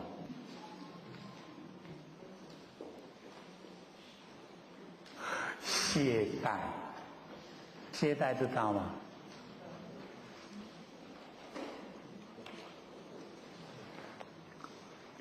所以我们要知道说，完成的事情要有成就啊，都要精进的。那懈怠的话，一定成就不了。可是我们最容易啊，有这个身体啊，那个懈怠是很容易就产生，很容易产生了这个懈怠，然后第三个昏沉，这个昏沉啊，就是咱的那个神不济呀。可以有没有昏沉的时候？所以我们了解那个昏沉呢，就是精神不济，昏昏沉沉，很容易就形成，对不对？那当昏沉的时候啊，我们有没有那个那个觉在不在？昏沉的时候啊，觉在不在？那不觉叫什么？叫无明啦。昏沉的时候还叫昏沉，那就同一个名词了。不觉啦，不觉就是无明。所以我们了解就是无明。然后呢，这个第四个叫做妄意。妄意知道吗？妄意假如说我们坐那个大众运输啊，看到那个两只脚啊，然后伸得直直的，有没有看过？那个就叫妄意，动自己的意念，妄意，所以我们了解那个都蛮生活之中蛮会呈现的啦，都会让我们这个走路啊不很这个修上面不很正确的那个方向，所以不能这个放，这样了解意思吗？所以那个是属于心所使用的那个随烦恼里面所呈现的然后呢再下来就是这个思念。思念我们念我们不是保持都没有念头就叫正念吗？我们思念就是拢规个六神无主思念。然后第七个就不正那个散乱到最后一个呢不正知就大的有8个，中的倒比较容易记无惭无愧，惭愧没有惭愧随烦恼的2个中的，那小的随烦恼有10个10个，第一个就是愤，一个分底下一个心，然后第二个厌愤的愤，立心边再一个梗愤，然后第3个覆起来覆盖覆第4个就是恼懊然后第5个嫉妒的嫉第6个牵的牵牵，然后呢第7个陷，第8个害陷害第9个骄傲的骄还有一个什么老师记得很好，没错，就是狂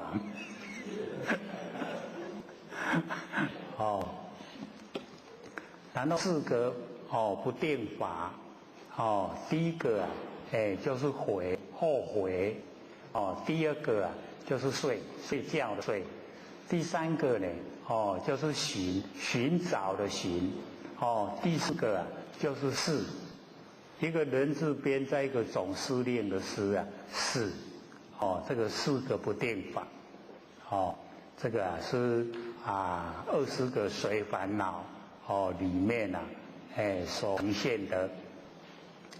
然后不相应法有24个，就是不跟心法相应，也不跟色法相应，它就是独立那或许先把它从头到尾念一次：得命根众同分一生性，然后呢无想定灭尽定无想报，然后名身具身闻身生住老，然后这个生灭流转然后同意相应然后这个世数次第然后这个时间的时，大方的方，以及树木的树，然后和性跟不和性24个那呢一个一个解说它的意思。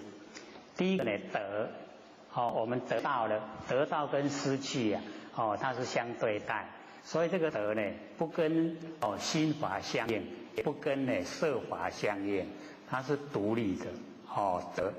然后我们呢命根我们生活在凡尘有命根然后众同分众人大家都一样那个共识众同分，然后异生性异不一样然后生性生出来异生性不同，然后呢那个受想定灭尽定这个是以我们修的定力也跟色法心法不相应然后呢再接着下来就呢名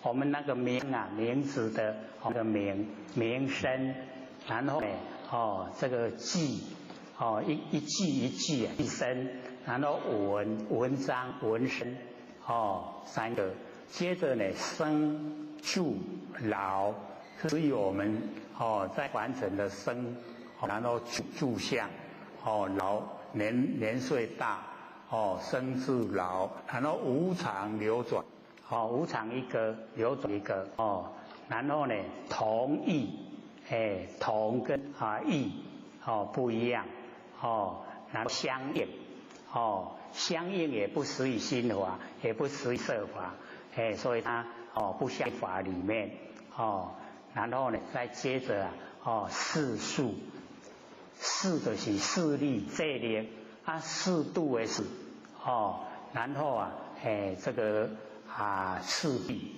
一个接一个缓慢次第所以呢我们了解这个都在不相应法里面。然后呢接着就是时间的时，然后方大方的方然后树木的树手然后和性跟不和性24个不相应法。然后呢第5位的无为法，那无为法有6个虚空为，然后则昧显则昧非则昧，然后呢这个不动然后呢受想昧跟真如这样呢整个5位刚好100个法5位百法。刚才那个释迦牟尼佛讲说呢色心诸缘色法心法以及呢诸缘心所跟不相应跟无为都属于资源，所有的因缘以及心所使用的方法诸所演法全部都是唯心所现，都是我们的那个真心所呈现这个呢就是万法唯心心包万法。之前啊，我们师长都会讲，说我们无念的时候啊，叫做什么？叫佛知佛见，对不对？那佛知啊，三心不可得；佛见啊，不执着一，不执着欲。有没有印象？好像是忘光光了所以有时候啊，我们了解说，一研究深入了以后啊，有蛮多的一些啊，那个内容名词啊，我们有时候连听都没听过了，他没听过，当然就不知道他的意思啊，他不了解了，那我们要怎么样去做？那更差得很远，所以要做啊，都是要先了解，对不对？因为我们今天就是我们这个农历年的最后一次上课了，下次上课啊，已经过年元宵以后啊，2月11号，2月11号，就是明年第一次上课。所以在这一段期间我们就可以啊，这个拟定方向目标，背一背我们想知道的真理。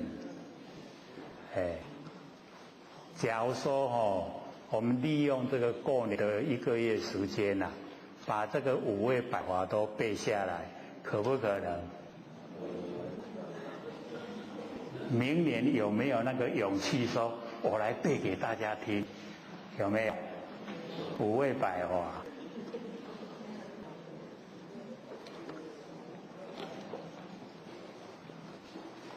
因为我们知道了以后，就会了解说，完成的万象万事啊，离不开这个5味啦，色法、心法，心所使用的法，不相应法跟无为法。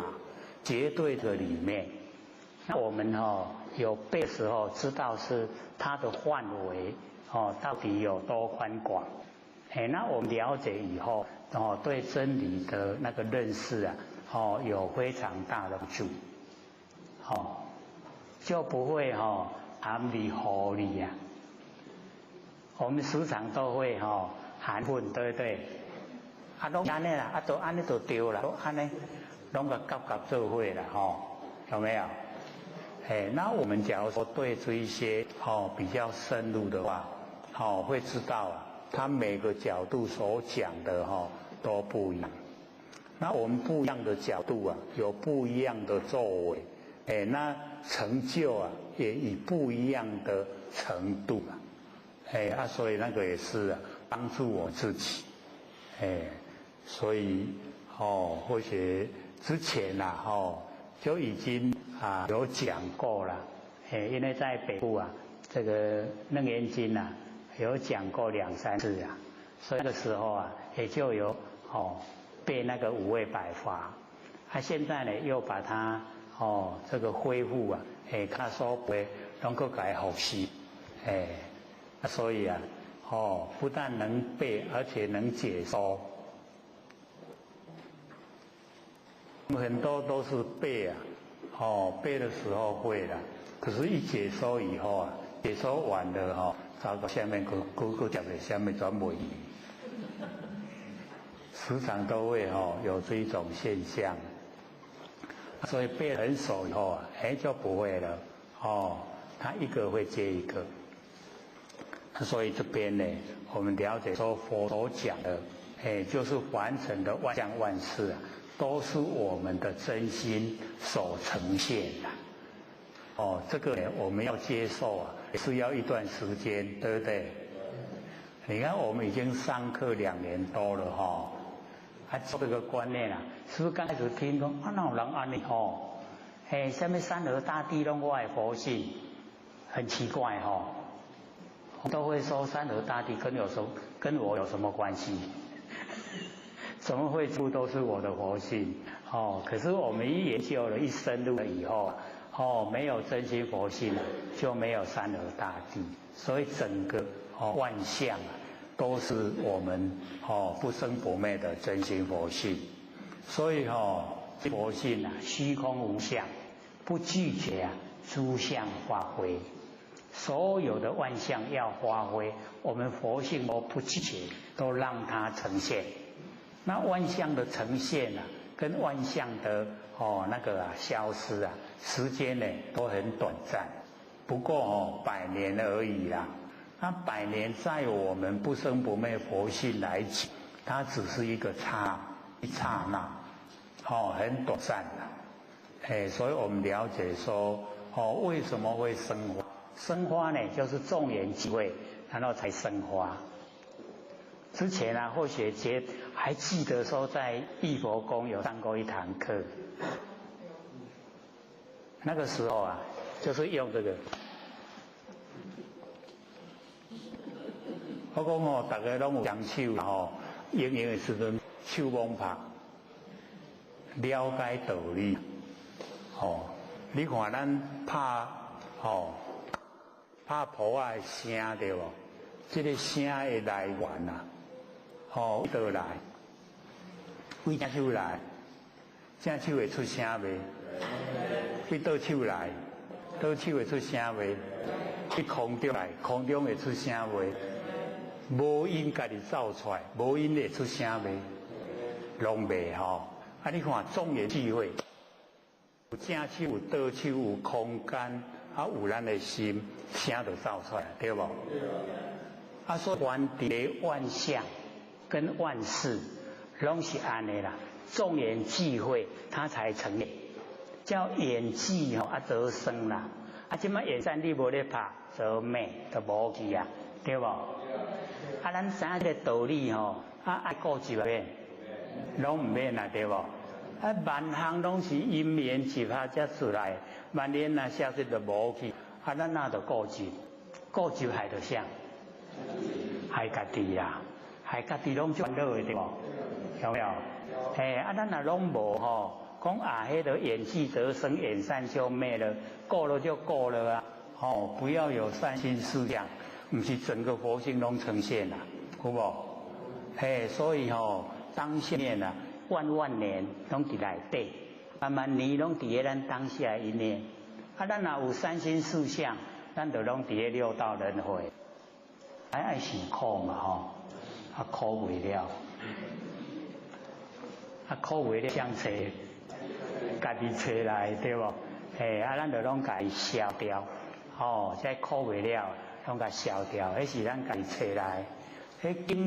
景色已经拢变换，咱固执伫迄旧的景色内底，还阁固执条条，有无？拢安尼甲咱骂的人毋知拢走倒去，咱伫咧骂的迄个内容内底，还阁气干呢阿妈滚筋大条，有没有？真戆真戆真巧。毋过咱若无去佫会互笑。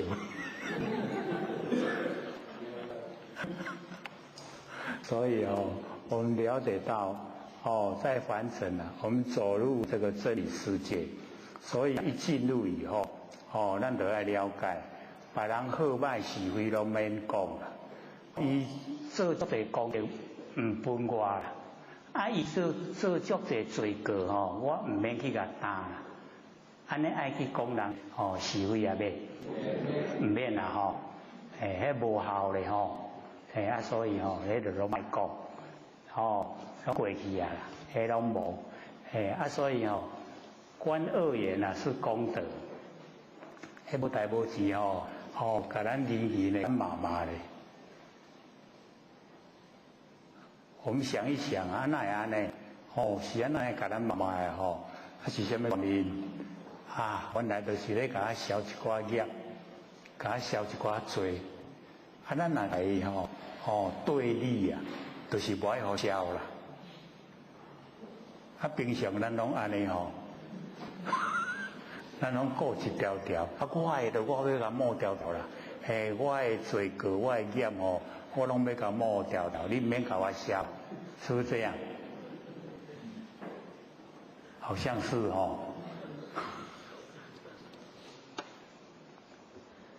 所以哦，我们要了解到哦，那个啊，喜欢骂人啊，哈、哦，自己啊就是不明理，不明理才爱骂人啊，对不？啊，不明理的人有可怜啊无？可不可怜？很可怜哦，敢若跋落去古井，啊，咱唔通摸石头搁甲沉落去，哦，哦，咱知影伊可怜就好啊。伊后日啊吼，迄个景象，伊咧敢骂，咱伫咧看伊可怜，这样会怎么样？那个哦，旁边有手机照相的，赶快照起来。一个接受嘲骂，一骂人，然后哦，那个被骂的人很高兴，骂人的人那个气势足强，一定哦，食足迄个五星呐，五星怎样？讲看卖，长安古彩。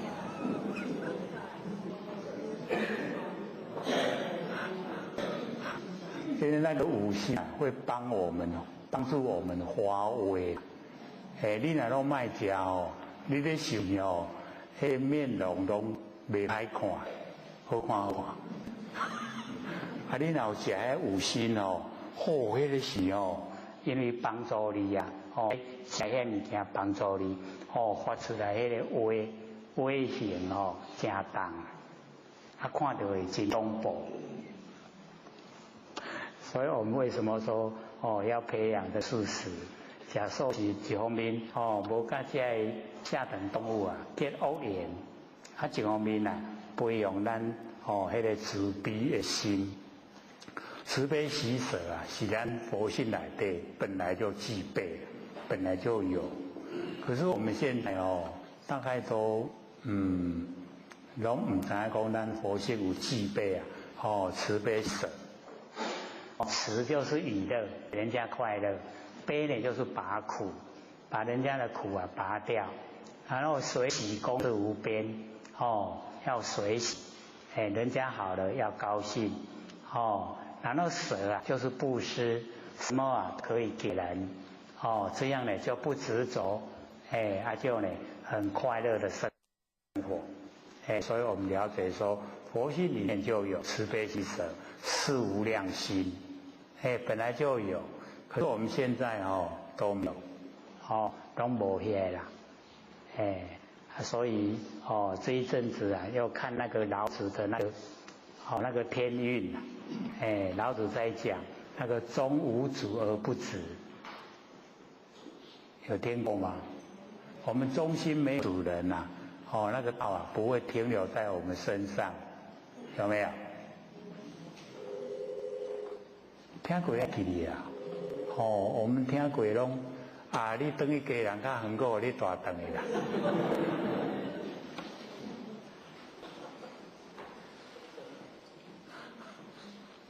然后我又背着回去了，难怪每次都那么重。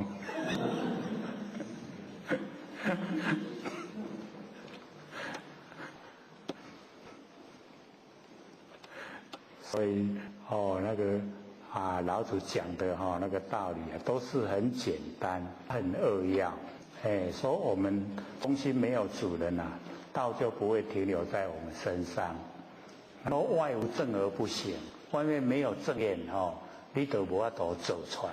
所以走出来拢跟真理啊相符合，你才能够做得出来。然后那个名啊、公器啊。不可多取，咱爱名对不？爱真好的名，爱学乐迄个名声啊，老子讲迄公器，公的器物啊，不可多取，袂使摕伤济啦，一时啊就好。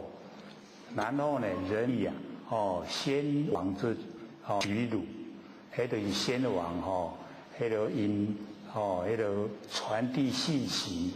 你休困那个驿站啊，你休息的方式，只可以一宿而不可久处，会使多食，袂使多伤久啦。所以那个仁义，然后这个古之人，古时候的智人呐，那个假道于人，偷走于义呀，就是从那个道里面的仁义然后去行之，然后这个以有逍遥之息，然后是以苟简之田，利于不殆之朴，逍遥呢无为，然后苟简易养，然后呢不殆无出，就是说呢，我们要培养那个无为的那个生活无为无所作为然后苟简易养，苟且简单就好吃的啦身体佫健康，咱即摆食了伤好身体毛病真济，愈简单身体愈健康，愈长岁数不殆就是不磨砺，不磨砺的话我们人就不用付出，就会完整。咱拢付出神都散的，所以老讲说，以富为食者不能让路，就是伊拢爱就爱趁钱，就爱累积财产，伊迄个别人迄个要趁钱的迄个路伊拢袂溜啦，伊拢要占的家己趁。那以显为士者不能让名，显明显，你若是追求要出名，你拢迄名拢袂去让人讲谁的名，若比你较好安尼较侪人学了，你就嫉妒，有没有？我们都会这样什么人好安尼，大家咧学了迄内心好安尼，已经嫉妒唔好讲亲贤者不能与人比，就是讲你若爱管拢六条条你就袂放管互人然后而一无所见对这个道一点点都没有去体悟，一就是道，一无所见，就是没有去印证那个道。那么以窥其所不修者是天之入冥。看遐无用是咧创啥？原来就是上天咧刑罚人民啦。咱若受上天的刑罚，就是咧追求钱、追求名、追求权利，迄个已经上天惩罚。这样了解意思吗？那个是在庄子的天运篇里面第5小段，那一段也蛮。对我们帮助也是蛮大的。因为孔老夫子研究易经已经有12年，可是还没有得到。那我们现在的人研究的时间都没有那么长了，可是都会称为自己都已经了解了，就可知道我们那个差的那个程度很远。那我们又回来讲个楞严经，还剩下20分各位有没有很多问题要问？没有，再讲个10分钟，还是要留给各位问，或者都鼓励有疑问，才会进步得快。好吧，我们再讲个10分钟释迦牟尼佛讲说，允和汝等遗失本妙，本来自妙了。所以我们了解我们那个真心佛性就是非常的这个奥妙所以佛呢就讲说为什么我们这个遗失本妙就是呢这个责怪这个阿难及大众。遗真任妄就是遗失那个真的任妄的那么前面呢阿难有问若此见必不生灭，因何名我等辈遗失真性所以他的意思阿难的意思呢不知以何因缘收为遗失那么这一段佛现在讲这一段，闻汝等呢遗失本妙，圆妙明心呢，保明妙性啊，任物中迷，就是他那个遗失那个真心的缘由因缘。那么由颠倒而失啊，一颠倒，然后才讲这个遗失是啊，本来就没有遗失了，可是好像我们都不知道啊，不认识啊，就好像失掉一样。所以我就讲就是这个本妙，它本来自妙了不假修为，不用我们修呢，它就已经很妙就是我们的心性啊，本来这个自妙。再讲这个圆妙啊明心这个圆啊就是我们那个本觉造用圆融呢囊彻圆啊圆觉造用，因为圆后面加那个妙就是从妙呢即明，那个妙就是不变之体然后后面那个保明那个明是随缘之用所以不变之体妙在前面，然后随缘之用明在前面圆妙保明。先了解他的那个意思吗？了不了解？圆妙就是在讲说本觉造用，我们那个本觉不生不灭的佛性本体妙变之体不变之体就是妙那后面那个保明那个明就是随缘之用所以先讲那个本体圆融那个圆妙明心，从妙呢起明，就是呢极而常照用极或是用妙都是不变之体极而常照那个照就是随缘利用。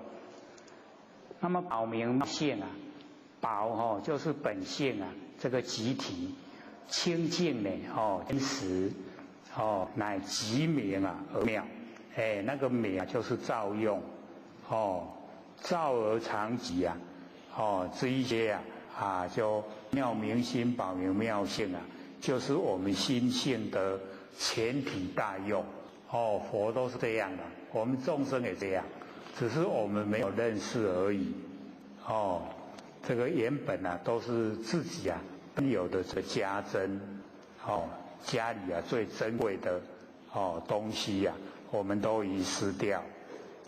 那么最后一句任呢物中迷任呢就使以这个颠倒的那个固执的我们那个情绪不当任呢而任这个悟者就是领悟万法为心心呢能够包万法，那迷者呢就是迷这个法皆在心外，那么心呢就在我们身中所以我们众生呢应当要反迷归悟。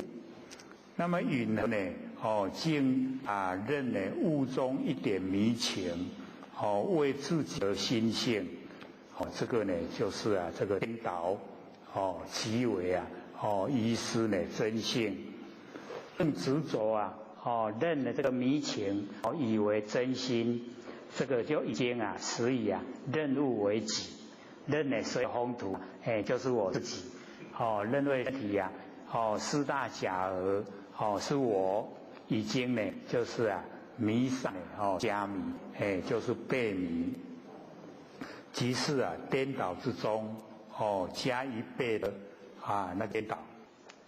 那么心的迷雾跟手臂这个正道来对论其很容易了解。那么心呢本来没有迷雾而说迷雾如手本没有正道而分这个正道，那么它的病所在全部是在固执那个执这一个我们固执这个执情假如说能够化解掉就变成偏执那执呢不化不把它化解，就变为性颠倒。那么见呐虽迷子颠倒，而真心呢它不会依他真的颠倒所以好像我们人迷东为西呀，那么东实在不会转成西呀，只是我们人的认知不同而已，所以了解这个凡尘事我们这个知道正确的并不多了，很多都是这个一知半解那么接着呢，就讲这个毁灭为空，空回暗中呢这个结暗为色，所以这边就已经在讲我们那个一念无明生三系那个毁灭为空，本来是真空了，它变毁灭空，那毁灭空就是完空在空为暗中就会结暗为色就变成山河大地山河大地的由来它的那因缘就从这个地方就已经开始在讲所以我了解说整个年经呢就是佛在讲我们的那个心境呈现在凡尘的所有一切讲得最透彻的一部啦一部经典呢就是这个《楞严经》，所以那个底下那个小的字乃由最是一念的妄一念的无明迷这个性名成无明，所以叫毁灭。那么由此无明将这个灵明洞彻的真空变为毁明暗昧的虚空是为业相。这个时候业已经形成，这个就是从起就是经典里面呢所讲的迷妄才有虚空然后呢依空呢立世界那么空为暗中呢这个结暗为色，在这个完空毁灭暗中呼依呢这个无明之力转我们本来有的那个智慧之光，也就是般若为能见是妄见，所以能守从这个地建立所以是第二个转向。那么以这个空为暗中呢亦有所见，而业相无形象啦，业相没有形象，所以本不可见没有办法见。然后呢我们眼睛瞪以花劳就看到空中有花，所以结暗境不成四大，所有红如之色，变起山河大地世界依报正报是我们身心依报呢就是外面的景外面的环境，所以就讲结暗为色是为相，有业相有转向有现象就是我们楞严经所讲依空呢然后立界，世界有了以后想成成国土有世界有国土然后我们众生就这个出现在国土上，所以和这个业相转向这个现象三相为这个三义就是阿赖耶识以上的这个色空等法迷则无论虚空世界虚外实有不知道就在我们的真心之中。那接着色杂妄想那个我们要明年再研究了因为只剩下10分钟留下10分钟呢给各位提问有疑必问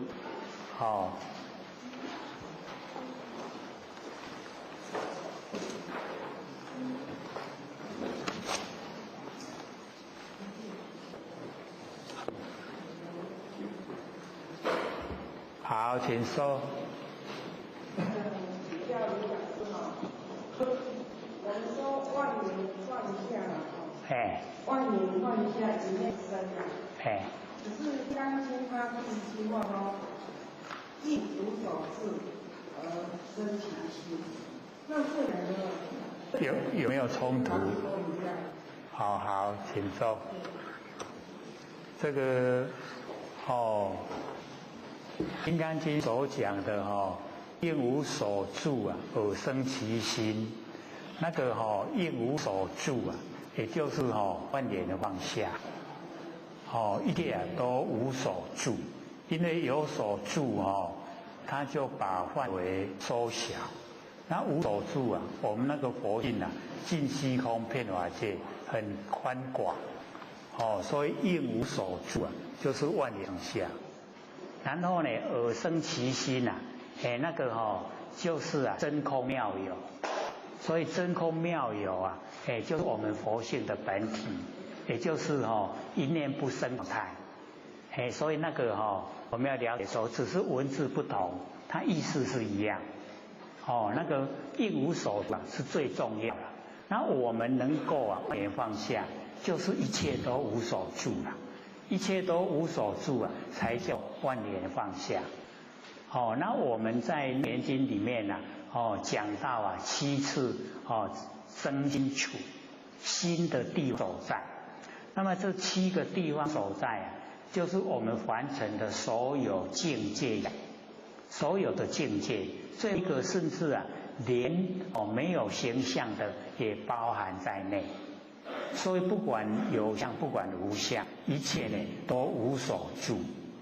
一有所住就不对了，就已经错了，离开佛性本体，就变成佛性的功能作用了。佛性的功能作用，我们在凡尘用，可是用了只有一次。像或者讲，我们呢以那个我们的嘴巴里面的舌头，表示说它不变之体。那我们吃花生、吃甘蔗、吃梅子、吃面、吃饭，那个是随缘之用。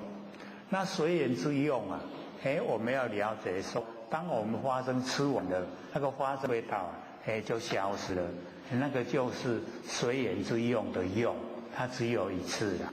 袂讲你无咧食土豆豆味个拢喙拢直咧，几若工个拢有，袂安尼啦。所以那个用只有一次。可是你看咱的喙齿伊即摆拢无食什么时阵恢复甲不变之体，又回来回来不变之体。伊即摆食什么个什么味个造出来，有个随缘之用。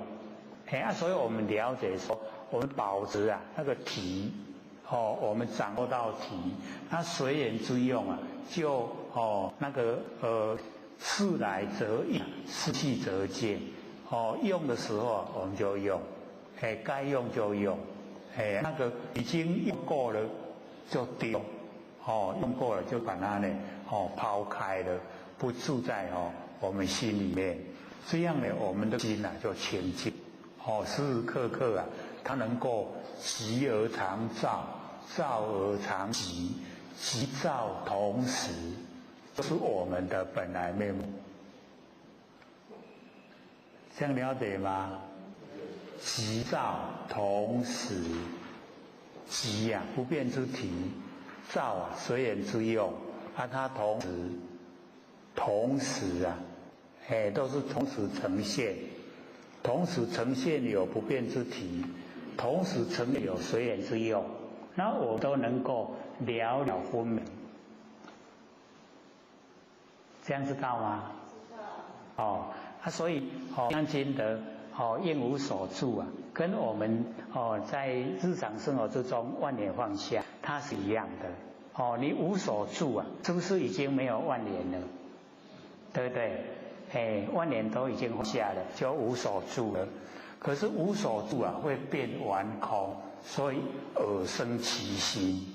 耳生其心就是有，在无所住的真空之中呈现没有形象的有，那就是佛性本体，也就是习照同时。这样了解吗？了解。听久了一定会熟，一定会足熟啦。一直伫遐听听久就足熟。就变咱的啊，就呢能够在真理世界之中呢，讨生活，就会很自在。还有5分钟，好，请说。好。什么叫火候不错？那如何培养火候呢？好，请说。这个火候你有煮过饭吗？迄饭若当咧煮绝对唔通腌的。你若去腌迄餐饭活干害啊，歹食。所以要火候像或许那个小孩子的时候啊，煮迄个迄大鼎迄个饭用草音啊，丢啊挂挂咧，草音摕来做迄个茶火。即马拢要煮饭啊，米洗落去，手都接水啊，都淹到手半满，安尼水拄啊好，刮看咧草音就响。即马响听内底啊，水滚啦。即马声无去，水大啦。水大的时阵都唔通搁响烈火，即马搁响烈火就超大。所以迄个时阵啊，就安尼迄个安尼温啊火，用文火互伊烘。即马烘到迄个饭的味汤味拢走出来，迄就熟啊，迄就火候有够。你那个等咧啵，迄火候还未够。所以这个呢，我们就要了解到，当我们说万年放下，那个刚开始的时候是要认识不生佛性本体，那个时候当然谈不上火候了。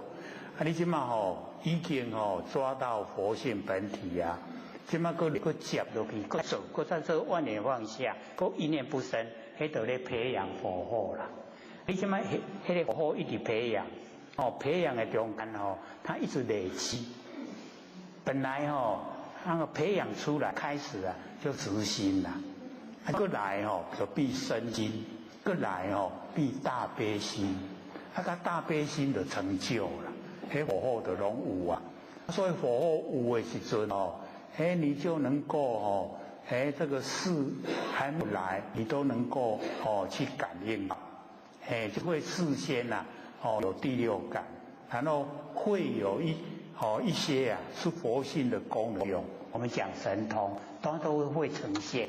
那个是有火候以后才会有的这个现象。所以假如说我们刚开始做都不会有啦。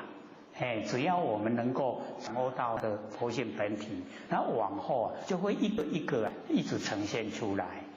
你不用心去做，只有安尼蒙一个轮廓互你蒙掉你就该放弃，那就谈不上火候了。所以火候就是要培养，就久的时间呐，对的是跟真理相应的对的，你要坚持去做，久了自然呢火候就呈现。还有2分，好，请说。袁老师好。好。我是想请问何谓不空如来藏？何谓空不空如来藏？好。这个呢，第一个空如来藏，就是全部都是真心佛性本体啊。那个叫空如来藏。是实以我们偏在真的方面。那个不空如来藏就是跟凡尘的现象已经融汇合成一起，它已经呢进入凡俗，所以空如来藏是真谛的，然后不空如来藏的是俗凡俗的俗谛，然后空不空如来藏就是中谛。所以了解说我们呢就是到最后的空不空如来藏是吧？中道而行，都很生活之中很符合真理。那我们偏空的话，那个空如来藏是在佛性本体我们很注重，就会变成阿罗汉独善其身不想兼善天下。然后不空如来藏，它就跟凡俗融在一起，它有要兼善天下的心。可是啊比较着重完成的一些事物，然后到达不空如来藏，那就已经呢很理想的状态，是这样的。我问人走一走，这久也无看，这样了解吗？到了下课。百华有两面，不同时间写的，那个解说里面内容的解说，不同角度，不同时间写不同角度，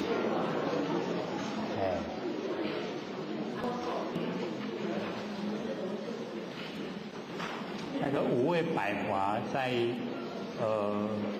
那个不相应华有24个呢，里面或许少写一个，就在那个大方的方前面呢，有一个时间的时，可以把它加上去，时间的那个时，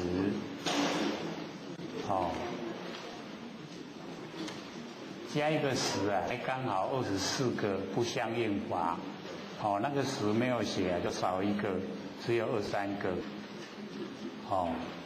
五味百华不相应华，有没有看到？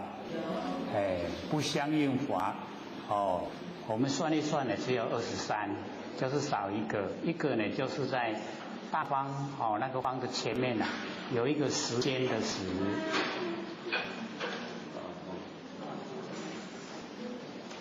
有没有？不相应华，第4个，第5个无为华，第4个不相应华，不华少一个就是呢时间的那个时，在大方的方前面。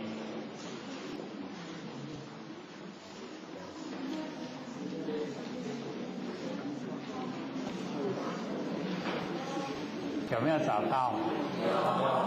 找到了因为我们过年前是希望说过年1个月的时间能够把它呢这个五味百华都能够背下来。五百华搁浅写过年1个月背了几个？有没有50个？百华全部都背下来了。因为我们在凡尘就是有2大系统，一个法性一个就是法相。那么这个五味百华就是法相，所有的凡尘的法都在这五味百华里面。所以我们五味百华了解就了解凡尘所有的万象，万象呢都在五味百华里面。包含在五味百华，所以有那个色法，有心法，有心术法，然后有不相应法跟无为法，5位5个，那5个的底下呢，我们把它算刚好100，那个心手法就是手使用的方法，那个最多有51个。那51个里面它分成了5片行、5别境，11个善法，6个根本烦恼，20个随烦恼，4个呢不定法。那20个随烦恼又分成大、中、小，大呢有8个，中有2个，小的有10个。所以这个呢五味百华已经包含我们凡尘的万象，全部包含。所以刚才或许有讲说2大系统，一个法性一个法相。那么法性呢，我们就是得在我们身上来说就是不生不灭的真心佛性本体。那为什么我们会说呢这个法性？因为完成的万象都是从我们的真心呢生发。我们呢上个过年前上次有讲，万象啊都是我们真心，是我们真心所生发出来。那生发出来，我们讲这个佛性本体话，我们听起来就怪怪，所以就讲法性，这样懂吗？所以两大系统，一法性的，一个法相，就只有这两个。那我们全部了解呢，大概完成的所有万法都了解了。可是各位一定会很纳闷呐，那有没有全部了解？没有啊，对不对？所以就我们呢又要习习，这个楞严经呢是释迦牟尼佛世在凡人的时候就直接讲净理心法，就是要我们都能够明心见性，透彻的知道我们的独一无二的不生不灭真心佛性，就是整个透彻了解，就只有这一部经典那因为我们有预告这一部讲完以后要讲维摩诘经，有没有？那或许已经把维摩诘经都记下来了，各位有没有拿到都没有好像断层了后面那个箱里面呢，整个都是维摩诘经。那为什么或许会先把它记下来？因为在或许的讲经说法之中都已经这么久已经有大概将近50年的时间了，在讲经说法。最深最难讲的就是维摩诘经，最不容易讲解就是维摩诘经，而且它很究竟。一个维摩诘，他示现在家居，就是凡人。那一个释迦牟尼佛就是出家修正成佛。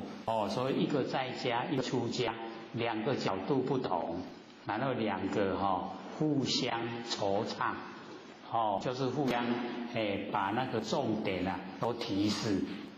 我们在凡尘要重视什么？然后我们修道脱离苦海要怎么修？都有交代。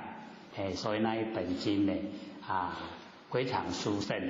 那或许有把那个里面经的本文比较呢不容易了解就在那个空地旁边把它注解下来。所以我们事先看的话，就可以事先了解说那一些比较没有时常看到的经文，它是什么含义？这个倒是蛮重要的因为以往我们接受我们道场教育那个受持读诵金刚经，我们不是拿经典在受持读诵吗？对不对？可是后学讲解就不一样，各位有没有听进去受呢就是受我们不生不灭的真心佛性本体，然后持就是把真心佛性本体拿出来用，叫做受持，是不是各文字都不同了？我们就是要了解到往内那个才是正确的，往外我们去受持那一本金刚经没有用了，那你放下来都全部没了。那我们从我们的佛性本体出来，我们能够接受自己不生不灭佛性本体，我们就当下就是佛所以那个受就很重要。然后持就是要用，把佛性本体功能作用全部都表现出来，在日常生活之中，这样的受持才能够我们自己是不是得到利益？然后读诵就是要利人要帮助别人，所以受持是自利，然后读诵就是利人，能够自利又能够利人，能够自觉又能够觉人，觉醒就可以圆满觉醒圆满就成佛了，这样了解吗？所以4个字啊，对我们作用就很大。然后佛学把里面啊比较少看到的一些经文，旁边都有注解，像说深入缘起，我们要深入啊，深深的进入，因缘怎么起来，现象怎么来的，那个我们深入缘起啊，就会把怎么来的原因啊找出来。那我们能够找出我们生出现象的原因，我们就可以去掉它，不要它呈现现象。那这样我们就可以归还到我们每一个都是佛的本位，就已经都回来了，回到家了。我们郭老师啊，真用心啊，或者迟到呢，这2天才看到那一张浓缩版的老师的墨宝，各位都有看到吗？真的是老师写的很棒，对不对？老师又提起啊，你要的话一定要看那个 DVD 要听CD 要听 MP3，就是要研究心理心法才可以要。有没有推广的很极致？有没有？真的是很用心，对不对？那各位了解是我们福气呀。老师在北部一句也不收，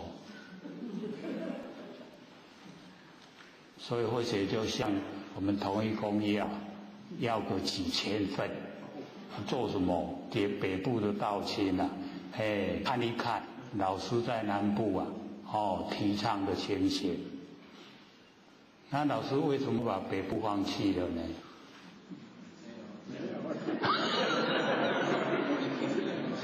没有，怎么连点中南部技校有开沙，怎么开沙的时候连一句也不提？所以我们要了解到北部的善因缘啊不记住。我们南部啊，就是很淳朴，善因缘很足，所以老师很疼爱我们这边，对不对？没有感觉啊？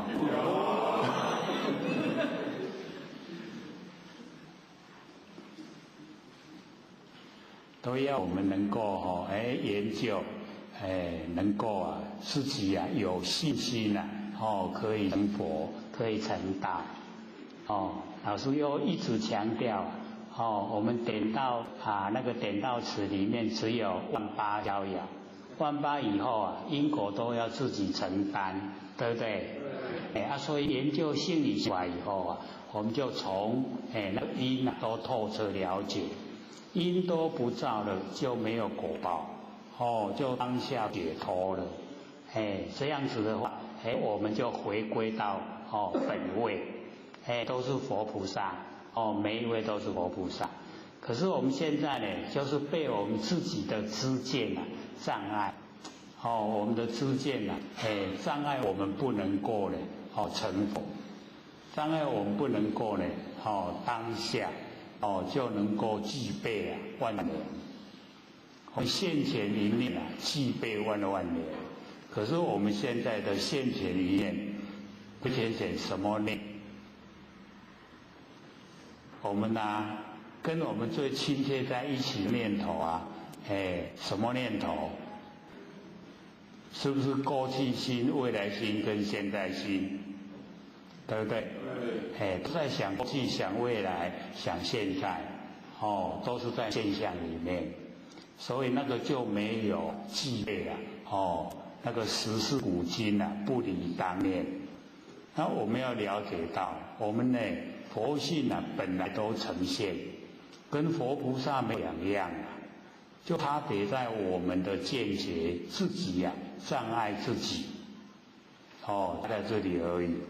所以只要我们能够放下，我们能够万年放下，一念不生就可以回归到跟佛一样的那个佛性本体，可以发挥佛性的那个整体大用，都可以发挥出来。所以我们老师写的墨宝不是有2个方向吗？有没有？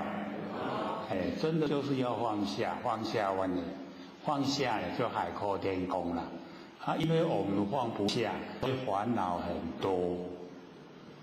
我们回想一下，为什么烦恼？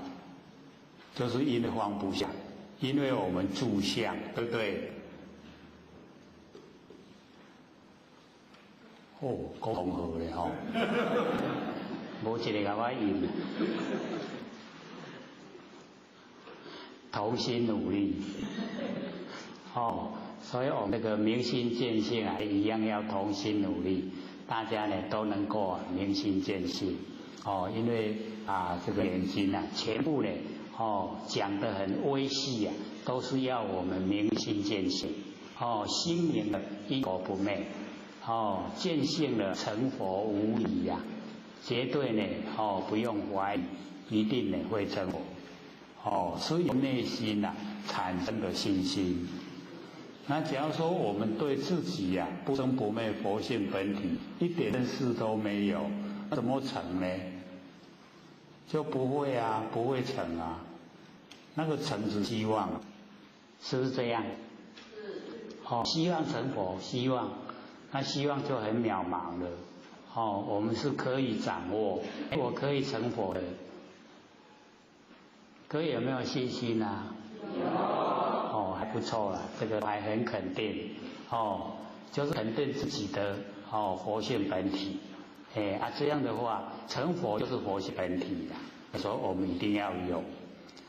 那而且在过年期间呢，这一段呢就看那个淮海禅师。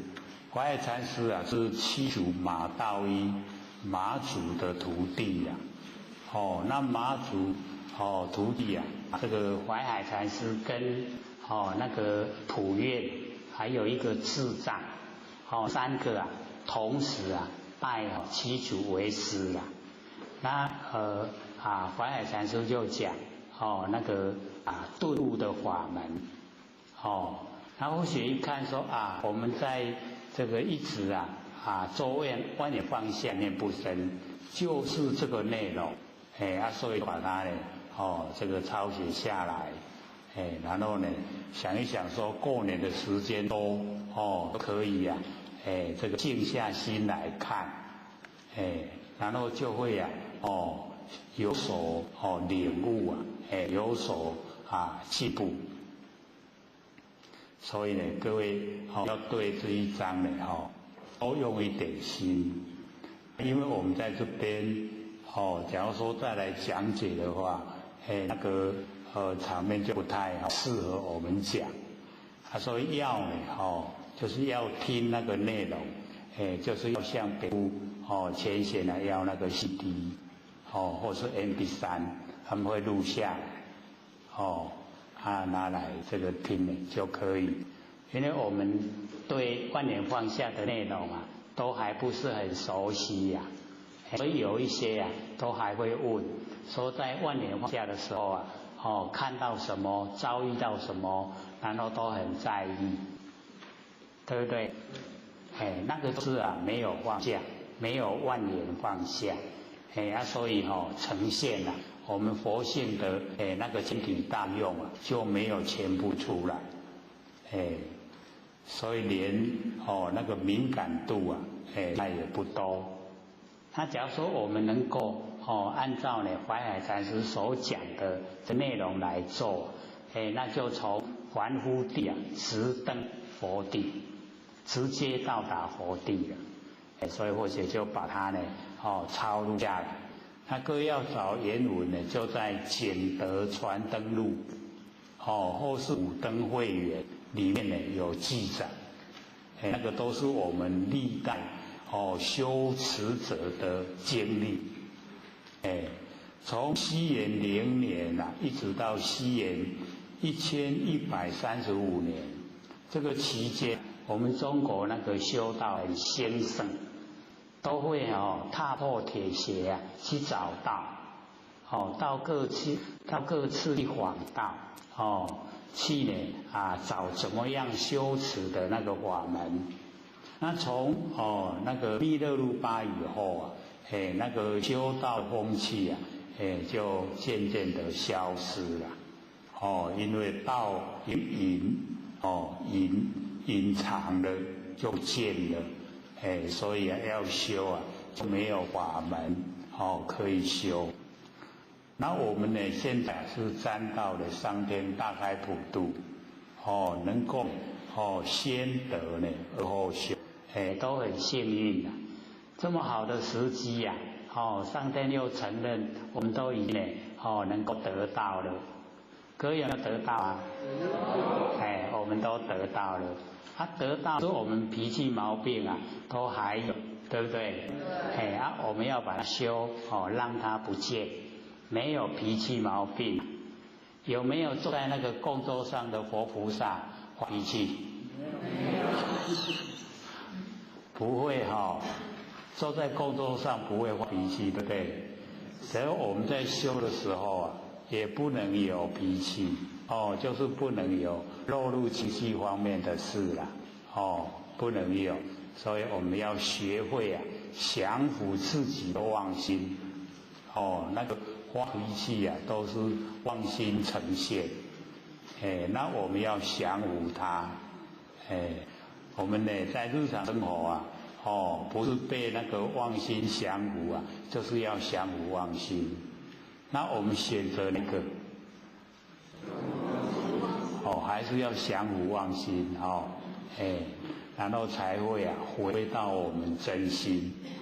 那现在呢，我们对那个妄心跟真心啊，能够分辨得出来吗？可以的我们要知道说六根呢，所面对六尘产生的呢，都是妄，那个叫认识的是识心呐，识心就是妄心，就是生灭的心，所以那个心啊，不能拿来修道，因为它变化无常。那真心呢，就在我们万年放下，一念都不生的时候啊，才那个真心，那个妄已经尽了，真才会显。那真心想，即心就即佛，那个心就是佛了。所以我们一定要对真心认识。那尽量在日常生活之中都用真心。我们开始用真心的时候比较会吃亏啦。可是没关系，只要用习惯了，都用真心来待人，交的朋友都很久，做的事都很牢固，而且不会后悔。走路的时候也不要走关右顾，没有人会害我们，对不对？因为我们做的都是利益众生的事不危害到众生，所以这样这个晚上睡觉会偷笑。所以有没有晚上睡觉偷笑都没有那可见还没有体会到那个道的殊胜，道的奥妙。真正的体会以后晚上你困到直笑起来，那个产生的能够咀嚼到的味道，很殊胜以往我们只有嘴巴讲讲而已，没有实际去亲身体验。那现在我们有机缘自己本身亲身体验万年放下，然后一念不生是什么状态？真的就可以到达心愉悦的状态，很舒服，就好像在天堂。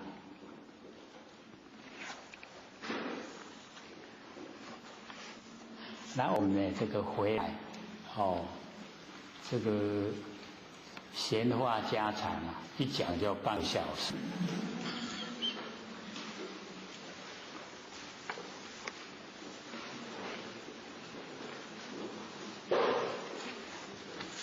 我们讲到33页的碗面，对不对？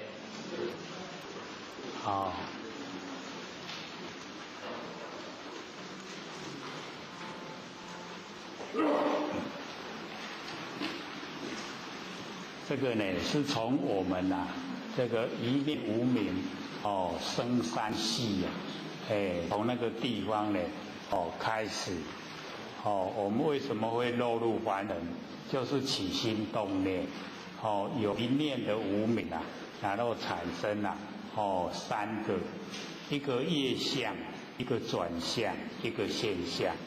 那么这个时候业相、转相、现象都没有相，都是在空中在空中，可是已经酝酿我们已经有起心动念了，那个念头已经形成业，所以那个叫业相业力形成了，业力形成，它慢慢转变转变真的落入有形有相。所以老师在谢谢你那个歌词里面就有讲感悟生命的因果牵续也是心力的累积，有没有？所以老师那一首歌就是把真理都融入，用最少文字讲最多的真理，就是那一首歌那个里面全部都是讲真理。那我们能够时时刻刻去这个回光返照，时时刻呢去了解到它的含义。那我们可以警惕自己不再造业，那不造业就不受苦就可以解脱。所以我们就可以掌握自己未来的命运。所以我们都会讲命运掌握在自己手中。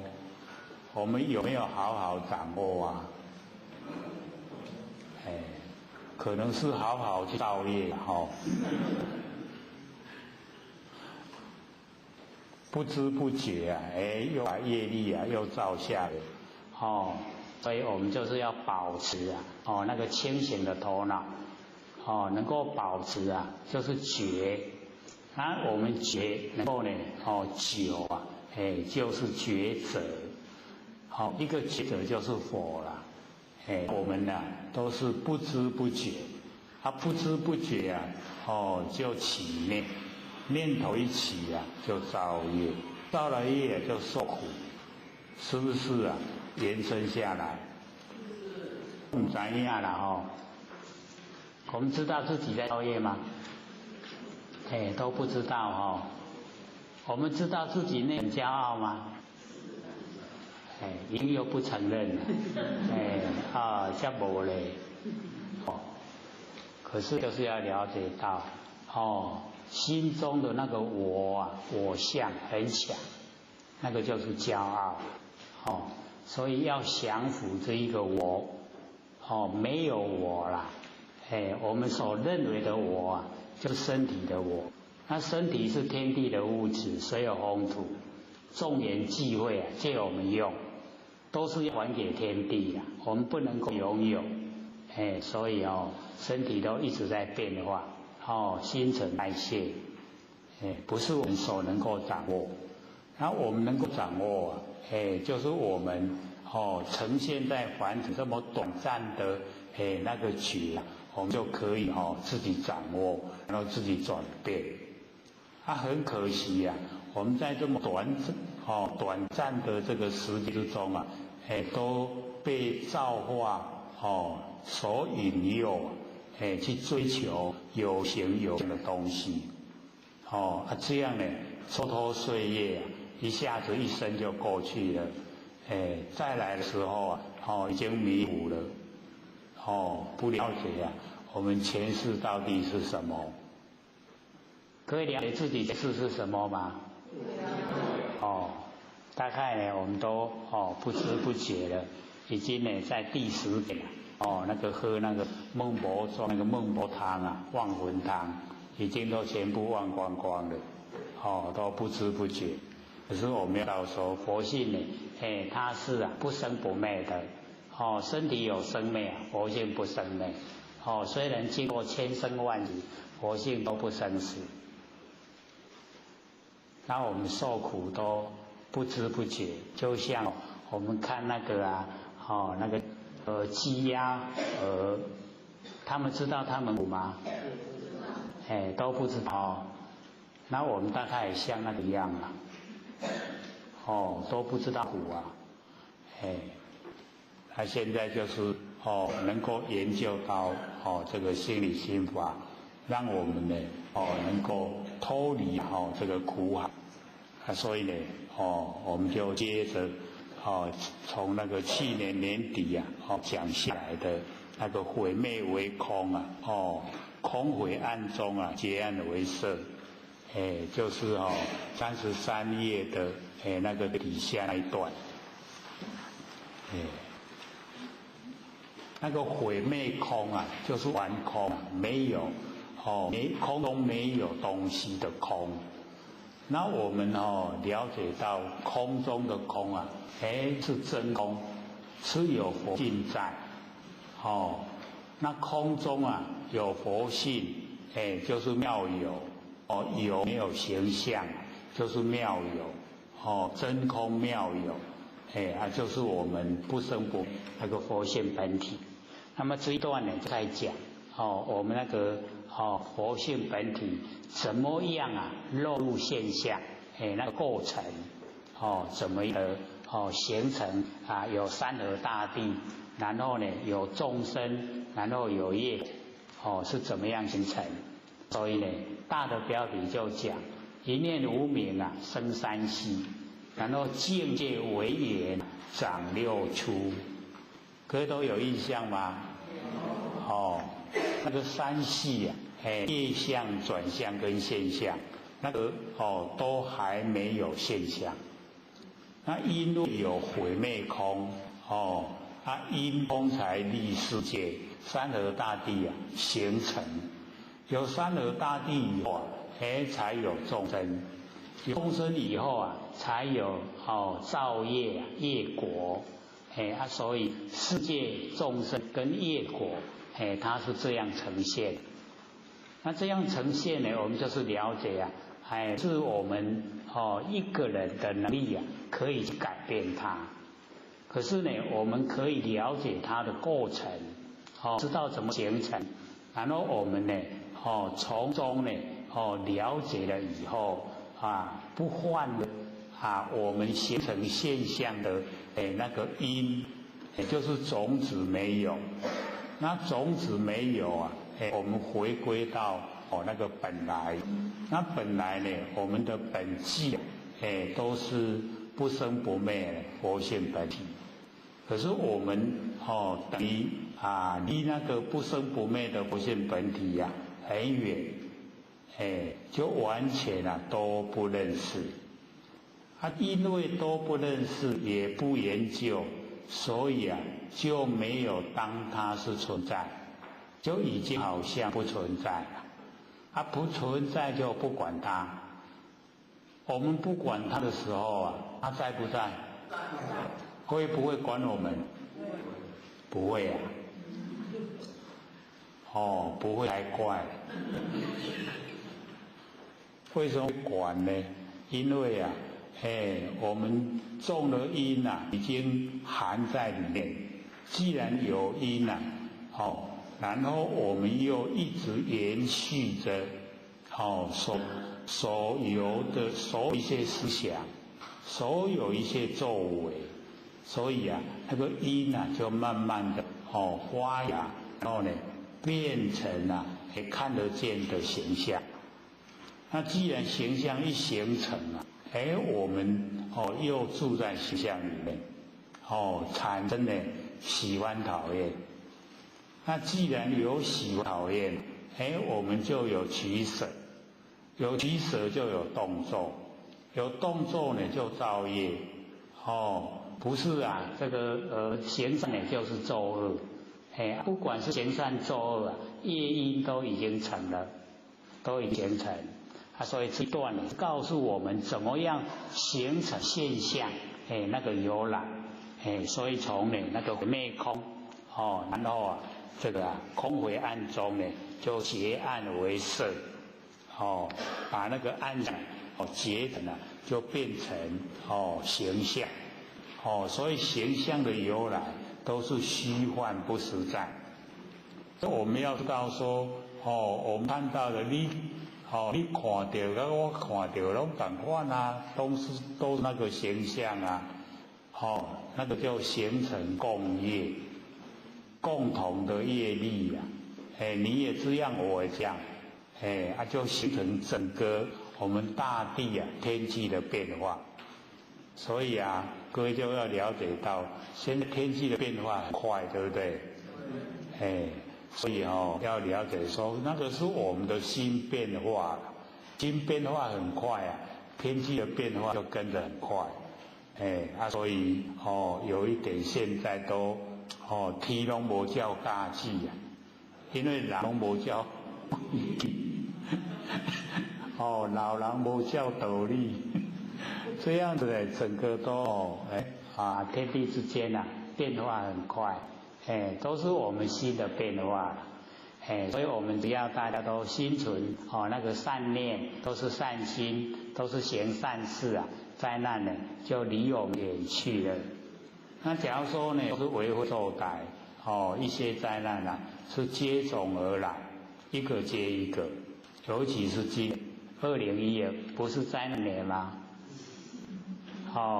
所以要先心理准备啊，今年就灾难的那个年代，灾难很多，可是呢，灾难啊会随着我们的心念改变，我们大家都是在行善，它整个啊那一种黑气啊，灾难的那种黑气啊，它就消失了，会变成锐气，成祥，都是好的。所以各位就可以回想，我们去年啊，都没有台风，对不对？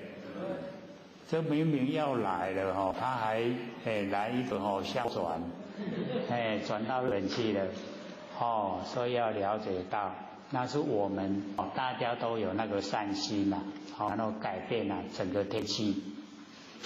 之前或许也不会知道说天气是随着我们心在改变了。咱来讲，干嘛呢？哪有可能？好像地的变化是天地自然，那我们只要观察的久，绝对就是这样。尤其假如说有那个节日，大家要杀的那个节日啊，天气预报都是好天气，可是呢，当那个那个节日一到了愁云惨雾的就一定呢报不准了。那为什么？就是杀多了，杀生多啊，天气都产生变化。所以或许从后天庙开始就一直观察，观察到求道，然后呢研究性心法透彻的时候啊，整个过程都这样，就是呢一定遇到杀生的时候都是愁云惨雾都天气一定不好。不管预报在怎么样的晴朗，都会变化。各位可能都没有观察到这方面，有没有？有啊，那还不错嘞，还能够事先知道就是要了解天气的变化，随着我们的心所以那个形象的由来，就是由从我们的妄念而来，山河大地也是从我们的真心佛性而生发。那色杂妄想想象为身，也就是33列我们把它翻过来这一面那个色就是形象，那么形象呢掺杂着妄想，就是我们那个不正确的念头，那个妄想色杂妄想。然后呢，我们的念头跟形象为身就呢我们的身体，我们的身体里面呢都是念头跟形象，是不是这样？咱这卖身躯内底拢全念头对，有没有？都是念头，所以念头跟形象就变成我们的身体，我们身体啊就是念头跟形象，所以佛要度众生呢，去生死啊，先把念头灭掉，没有念头了，就没有生在凡尘的因了。那个因没有啊，果报就不会呈现。这样了解吗？咱若无想讲要还世间这个出现的话，就是不要有念头，不要念头就好啊啦，有简单无？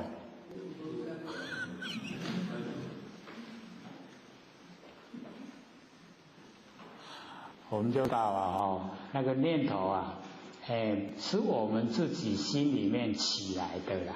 只要它全部没有的话，还真的蛮困难。没有经过长时间的那个训练那一定自然而然就冒出来。那个念头自然就冒出来，阻挡都阻挡不了。所以呢。我们就是要了解到，有一些像六祖会讲断百思想，六祖的断百思想就是我们的这一些念头很亲切，那个同时存在，是我们佛性的功能作用所以也不用一定要去除它，我们能够善用。能够知觉就可以，来了，我们知道念头来了，什么念？是善念，是恶念，是无记，不落入好，不落入坏，我们都会清醒知道，不住相，这样就可以。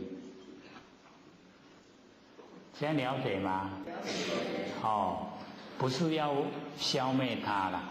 就是呢，要跟他和平相处，不呢被这个妄念主宰，因为我们都会被那个妄想主宰我们的行为，而且还蛮厉害的，日常生活都是这样，六根呢，然后牵着我们四大，身体这个方来。做事，都是这个样子。那我们就是了解到我们的念头跟真理契不契合，有没有违反真理？然后起心动念呢，是始于自私自利呢，还是想利益众生？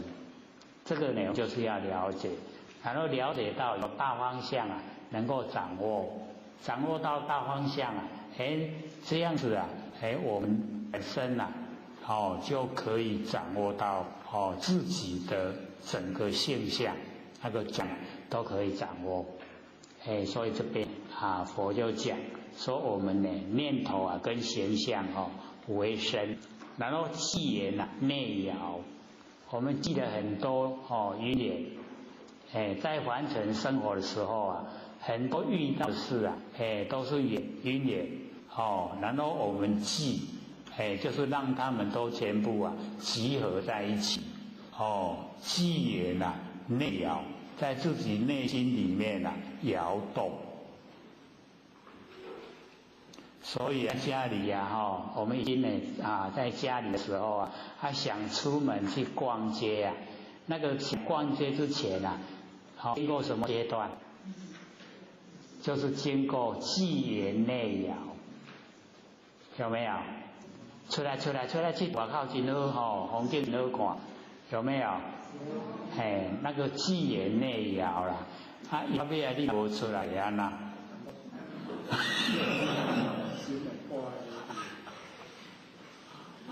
内心真高的我们的什么会做，就会那个样子，对不对？所以我们就是了解到。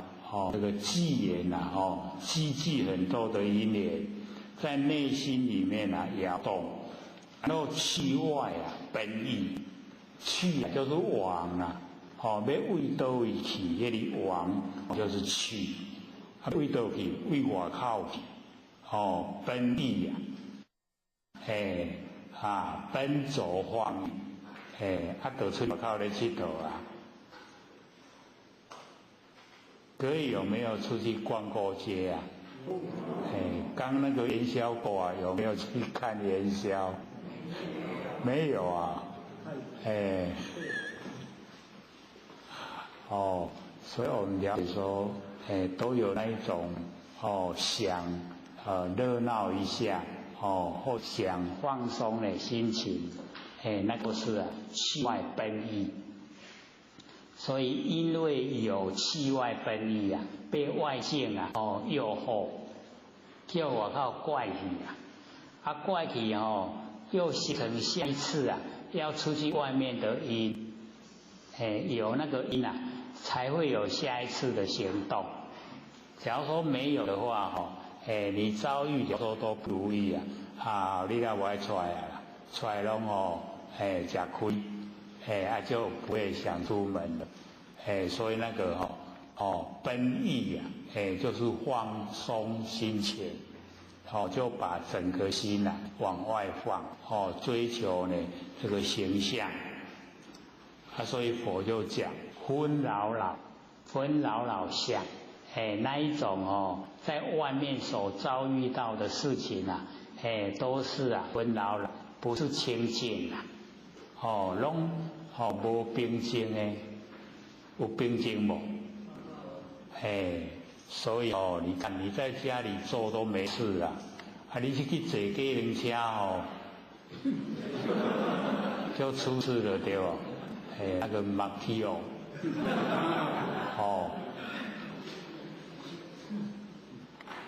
没有出事了？天报纸登来判4年，还关4年。然后那个男的日本那个男朋友6年，就判罪打人，伊那点会坐敢袂点厝会坐无代志对不对？就是因为出门就有代志对不？所以我们就是要约束约束自己的身心不呢这个去外奔逸就没事他还引起人民公愤，有没有？大家拢喊杀过街老鼠，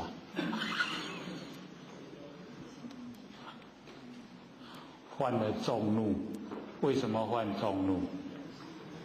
北财，对不对？讲谎言所以就是了解说，讲白贼，人上讨厌，所以整个我们这个国民都讨厌这个不良示范，做一个演艺人员示范，所以都公愤。所以我们就了解说，我们在修道呢，所讲的就是真实。很真实。那个被打的那个司机醒过来了，他说他都说老实话，我会原谅他了，有没有？你看我们都很善良，对不对？对不对？对。我还以为说都不苟同。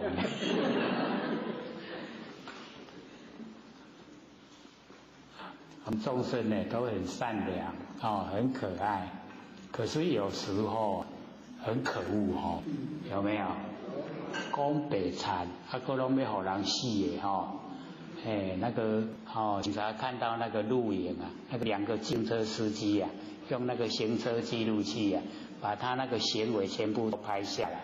那个警察看到那个影像这种打法是要人家死的嘞，有什么深仇大恨要打到这个样子你看。所以现在到处都有监视器看老死的。我们老老实实修道，这个啊4次哦，上天都有监视器的给咱监视，看看你修道有没有发脾气呀、哦，有没有哦这个行善啊，哎，所以啊到时候哎我们在那个哦内镜台前看啊，迄那我都拢无做歹代志啊，整个都呈现给我看，哦，有没有了解到？哦，就是要慈心，哦，身心大悲心，在完整的生活就要把它拿出来用，都是用我们最诚恳的那一种诚心，跟天地一样，白天就是白天，黑夜就是黑夜，哦。你种卜啊就生卜啊，芥菜龟就生菜龟，不会乱来的啦，会不会？你卜啊种生土豆干袂？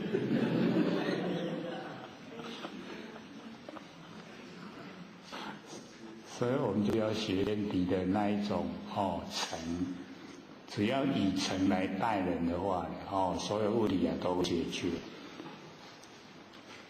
那佛就讲。我们呢向外发展的话呢，就纷扰，纷纷扰扰，都呢内心得不到平静。所以内心得不到平静呢，我们呢就是讲那个调取，那随烦恼大有8个，第一个就是调取。那调举呢？是就是师长把它解说，说因为我们很少用这个名词啦，所以不知道调举是什么意思。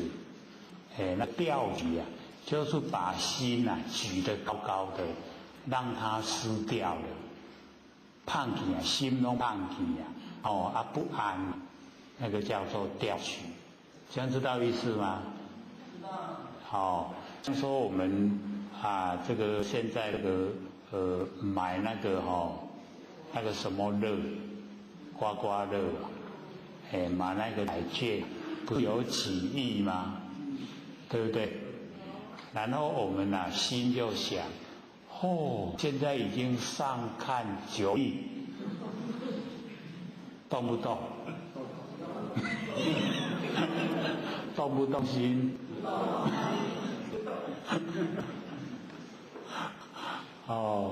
所以我们就是要了解到，要训练不动心，训练自己无功不受禄，就是这个要送来给我们，不是我们应该拿的钱我们就不要，要到这个程度了，那自然什么时候没有了？对，那个诈骗集团他就没有伎俩可以施展，对不？因为我们都不贪心你摕给我，迄不是我的钱你摕回去，不动那个心，就没有调取不会把心举得高高的，无你若去买那个彩券已经在手上，你都一直在看那个号码啦，看看开出来号码跟我这个有没有一样？最好都是一样是不是整个心都不安了？一直在期待，然后开出来的时候拢无同，失望，很失望你看那心的起落有没有很大？谁造成的还是自己造成的嘞所以我们都不动那个心要训练到那个钱都已经送到门前来了，不要就是不要，是我的我就是不要，要训练到这个样子。我们一生我们就想一定会断气的，对不对？那我们就把它想象说我已经断气了，你什么代志拢无对不？什么事情都解决了，都没事了，没事没事。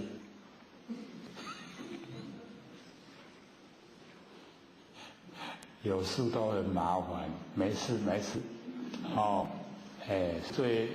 们最轻松的生活方式啦，所以我们就是要了解到这个外面是纷扰相，纷扰，让我们心不安，我们就把它都清除了以后心都很清净，心一清净回到佛性本体回来，时刻刻呢，很快乐，这样不好吗？理想我们可以做到的而且又不困难，困不困？这回答就较细声。意思就是讲，我若拄着，我若要试看嘛。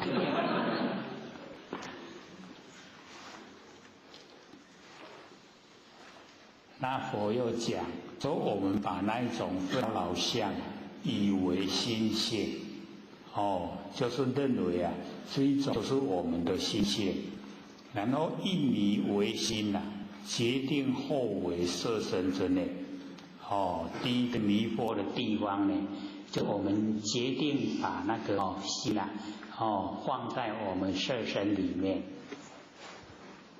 各位天选，心在哪里？我们的心在哪里？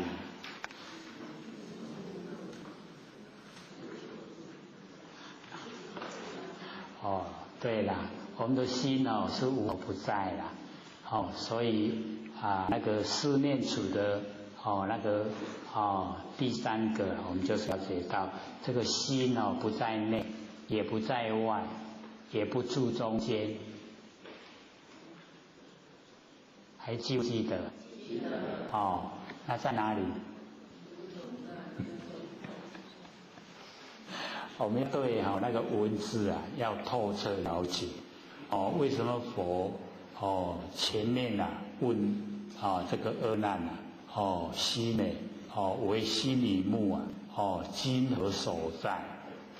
就是你的心跟你的眼睛所看到的形象它到底在哪里？所以那个七处真心处，心的地方所在，那个就是告诉我们性理心法，就是告诉我们心它没有实相，没有一个固定的地方，你把它固定了，心它就死亡了，所以它没有固定的地方所以虽然说不在内，不在外，不住中间，可是它毕竟也在内也在外，也住中间，这样了解吗？了解。所以之前或者都记得，我们用这个拍手来讲那个众缘际会各位没有这个日常时候训练自己下拍手拍手不是有声音吗？声音从哪里来？从右手出来吗？从手出来吗？从空中出来吗？无音出来吗？全部都不是。它到底从哪里出来？就是众缘际会了。它不是右手出来，可是也不离开右手。不从左手出来，也不离开左手；不从空中出来，也不离开空中；不无音出来，也是从无音出来。这样了解意思吗？所以它没有一个固定的地方所在。因为它很宽广，整个宇宙虚空全部都是。只要我们一看了。你怎么能够看到那些字？那个礼运大同篇，怎么能够看到？是不是佛性？就是我们的心那个心就是真心，真心看到。宽不宽广？整个空间呢，全部都是。你看头前的个屋顶琉璃那盖得很整齐漂亮，是不是心？不是无形无相。我们的心啊，无形无相，无所不在，了解吗？所以不能把它固定化。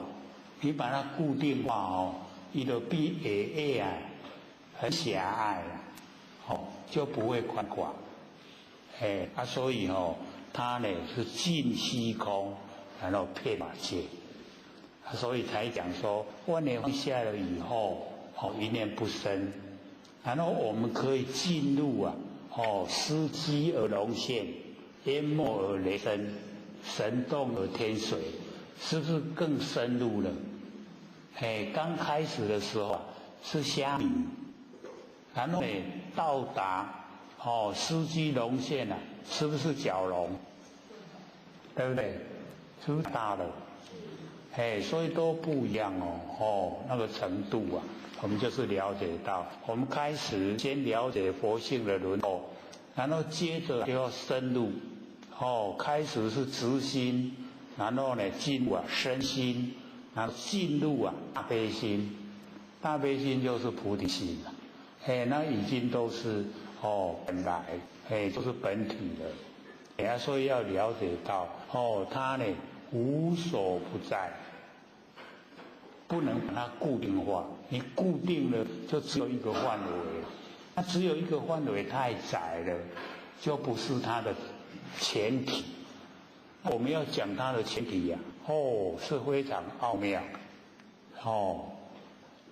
不可思议呀，所以之前啊，或者都讲，我们怎么体会不可思议呢？就是不着有，也不着空。也不着亦有亦空，也不着非有非空，然后我们就讲不出来了。它是什么状态？就是不可思议。不可思议啊，就是佛性本体。佛性本体就是不可思议，这样了解吗？所以往后啊，有人问的话，什么是佛性？你讲不可思议。标准答案不能讲的，一讲了就有所偏了。所以我们那个最上圣的佛法就是无言，没有语言啦，无言之法就是最殊胜最高超的是无言。那因为啊没有语言就不容易了解。所以啊，以言来显收，无言之法，以言来显收。用语言啊，明显的把它说出来。依言而入啊，因为讲出一些语言，让我们能够进入。非即是言，不是这一些语言，而是他讲的那个内容。这样了解意思吗？那我们研究啊，就是借着经典，借着修正者的所说所阐释的那个内容，然后我们按照他的那个方式来做，我们就一定可以到达，可以进入，就呢能够真正的超生了死。我们佛老师不是要我们超生了死吗？有没有？真正要超生了死啊，我们就要了解怎么样超生，生怎么超，那死要怎么了，都要透彻知道。那我们研究身体的生死啊，是众缘际会叫做生，众缘分散叫做死。所以身体的生死啊，那个都是假象。真正的呢，我们佛性没有形象，它不会生，也不会死，这样了解吗？了解。我们要对没有形象的佛性可是我们知道切实存在，存不存在？要掌握，对不对？我们可以使它时时刻刻保持那个觉，可不可能？可以的让它都是觉不会有不觉的时候了，因为不觉就是无明就起后造业了，就糟糕了。底下苦海无修啊啦，所以不让它不觉，多觉，多觉就对了，很有容易不？不容易。我们要做的那个方向很容易掌握，什么做对，安那才会使，很容易掌握，就是不要起心动念，不要落入呢自私自利，这样的大方向就正确。然后呢，多行善事啊，累积善因缘，善因缘都充足了，我们自然障碍都消除了。所以我们为什么都这么久了？我们佛老师讲道版民国19年开始，不是大开普度了吗？到现在都经过这么久。你看看我们到底为什么被社会都瞧不起？道理在哪里？就是在我们对道德了解不够，障碍多。那为什么没有善知识来导？就是因为我们善因也不足。那我们认知又错误。都在行前面冲啊，都是一些假名，都要偌济，为了那一些名跟相，拼到读到专类啊，有没有？认为功大德大，有没有？所以六祖就明确讲，见性是功。平等是德，我们要见性才有功，然后要平等才有德，平等那个功德是从佛性本体来的，不是从形象来的啦。所以不要认为说，我呢度去外国，东南亚度过来千个、几来万个，功德足大。那个都是跟众生结缘啦，都是了一了自己业障啦，有什么功德？你所度的人，你所点的人都成佛成道了吗？没有啊，所以袂使自大，袂使骄傲。或者都讲我们既然落入凡尘，就不要摇摆，拢爱是苦了。那我们既然领悟了这么多众生苦海无受袂使骄傲，来度互因成佛，所以做都袂负还会骄傲，所以唔使摇摆，这样正不正确？正确。我们就是要这个样子，没有骄傲的本钱都没有，就是要努力能够呢。使众生都能够进入修道的轨道。我们自己确不确定自己已经进入修道的轨道？那还不错了，起码对自己有信心不然呢，很多都不修啊。讲你可以知道成佛嘞，伊反问讲，敢有法度？所以我听到这个话无力力道都消失了所以我们研究的方向，成佛是谁在成的啊？就是我们不生不灭佛性本体啊。那我们都已经认识了万年放下一念不生。虽然那个时候小虾米，现在慢慢长大了有没有长大？有。都慢慢长大了，对不对？虽然还没有变成蛟龙可是已经都不是小虾米了对不对？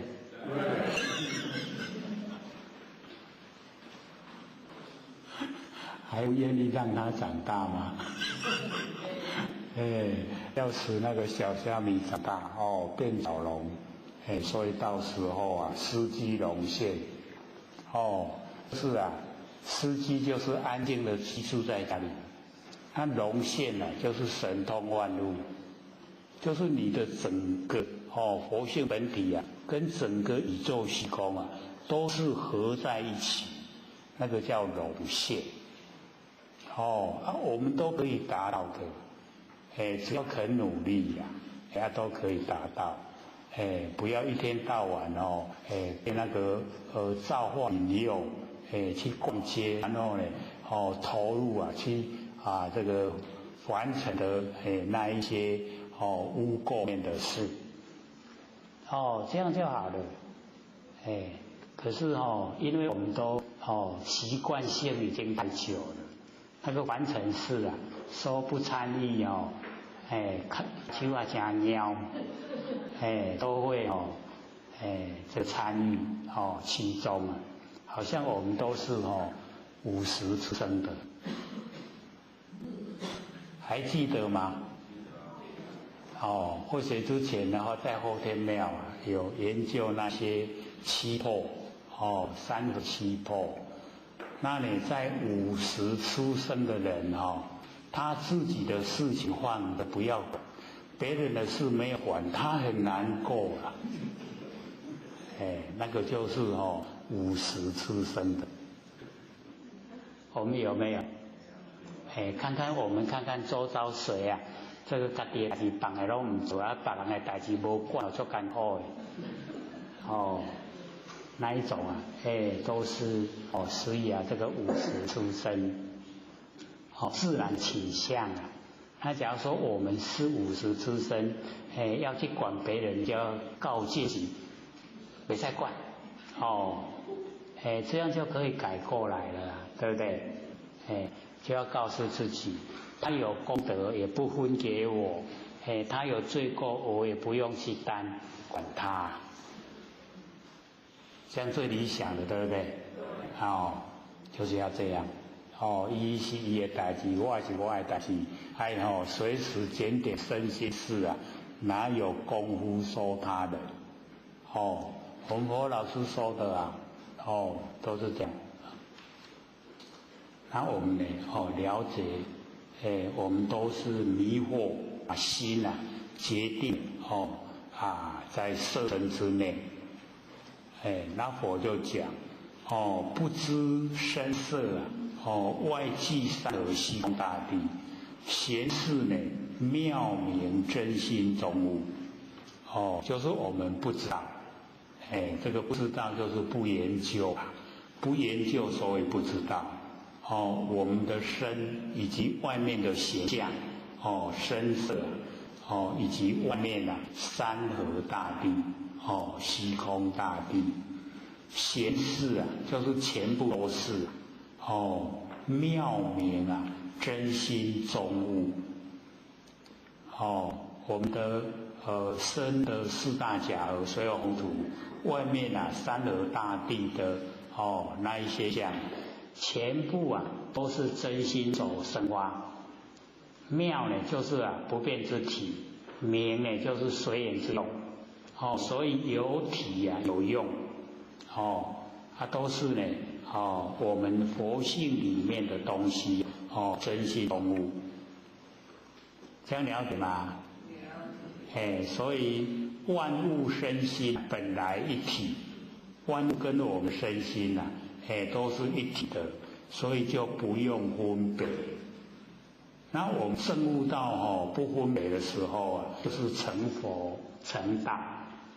那我们还很强烈的分别就是众生，我们都还是众生所以分别心要越来越淡薄，越没有分别，没有分别我们那个心中的那个喜欢讨厌就越来越少，那喜欢讨厌越少了取舍的心就越淡薄，就越没有。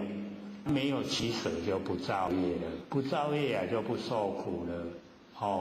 所以或许在讲都是是不是都反路一样？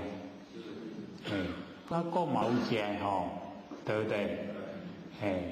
所以我们了解说真理的部分就是这个样子。怎么讲它都不会变化，它会变化叫做生灭生灭的我们就不要追求，追求生灭呢，会让我们很疲倦，也安尼足忝，那我们追求呢，不生不灭呢，就不会。所以佛呢又做比喻啊，例如澄清的百千大海弃之，那个百千大海就是咱的佛性本体，咱改单一上弃之不要，为任呢一浮欧体，那个浮欧啊，就是那个海泡、海浪啊引起来的泡泡，像我们的肥皂水啊，肥皂呢，那个一泡到水以后就起泡泡，有没有？那个泡就叫浮欧体，浮欧，那个一抽呢，它就破了，对不对？所以佛就说我们众生啊，是在高公了，百千大海不要，干了任一浮体，然后目为前草。那个目啊，就是目标，就是认为啦，那个啊，一个海浪的泡泡，认为啊，就是我们佛性的前提，穷尽啊，言薄，言就是大海，薄就是小海，穷尽啊，大海小海，一点单单拢改动作机呢，就是讲我们身体呀，身体很小嘛。我们都认为啊，佛性呢在身体里面，所以那个是错误的认识啊，这样就对了，那么汝等即是啊迷中悖人，这个释迦牟尼佛跟阿难讲，说你们在听的这一些程度比较不高的啊，就是啊迷中悖人，在迷昧的里面呢，又加一倍的迷呀，一倍加一倍的迷，我们忘了，起心动念都已经忘了，在那个妄念里面去分别好，分别坏，那个就叫悖，悖人，迷中悖人，又加一倍的沉迷，这样了解意思吗？所以佛说我们众生呢都不用智慧，拢伫个现象内底迷惑。那么如果垂手等无差别，好像呢释迦牟尼佛手垂下来，跟手举上去，这样是平等，没有差别。不是说手举上去叫做正。然后呢，手垂叫做倒，我们不是有说手举上去叫正吗？然后垂下叫倒，有没有？阿佛就讲答案了。那个时候阿难问阿难，说了这个双手一垂下来是正还是倒？那阿难因为时常被释迦牟尼佛当头棒喝，他说世间人说此为倒，而我不知是正是倒，有没有？他被那个释迦牟尼佛骂，所以说世间人来垫底呀，然后我就顺着他的意思说世间人这样说倒，那世间人怎么样说正？阿难说，如来把手指上天空，就叫正。我还很听话，还真的2只手就指到上面去了。他说这个地方才讲答案。说如果垂手等无差别，手没有一定的正，没有一定的倒，没有正倒了。我们的手没有正，没有倒，这样了解吗？袂使改定讲，你手伸来就倒，手夹起来就正。你假如说是这样的话，那已经迷昧了。搁加一倍迷，迷中悖人。所以等无差别，就是垂下来跟举上去它是平等，没有差别。等无差别，这样了解意思吗？所以我在讲本粗啦浅，加粗浅啦无深。那么如来说为可怜悯，因为我们都有自己的那个观点，说呢举上去叫正，垂下来叫倒，所以如来就讲恁才有够可怜众生可怜悯就是都不用智慧。那么阿难成佛悲救生悔这个阿难呢承受释迦牟尼佛能够慈悲能够这个救要救他脱离苦海，深深的教诲然后呢吹气擦手就是呢掉眼泪无声掉眼泪的叫气有声的叫哭哭了就是有声音气就是目屎直流无声啦，这样了解意思吗？吹气然后擦手那个就是行礼敬礼而摆佛言表给他心中的意思。我虽成佛如是妙音说我阿难虽然成佛这样的妙音就是大乘佛法这个悟妙明心严守圆满这个呢领悟那个妙明心所以我们就是要了解到那个已经领悟那个妙明心已经呢圆就是本来严守圆满，本来呢它就圆满常住心地就是我们的那个不生不灭的真心佛性那个妙明妙呢不变之体，明呢随缘之用我们那个那个体用都呈现，而且都圆满，而且常住心地这个呢到了讲出来都符合真理。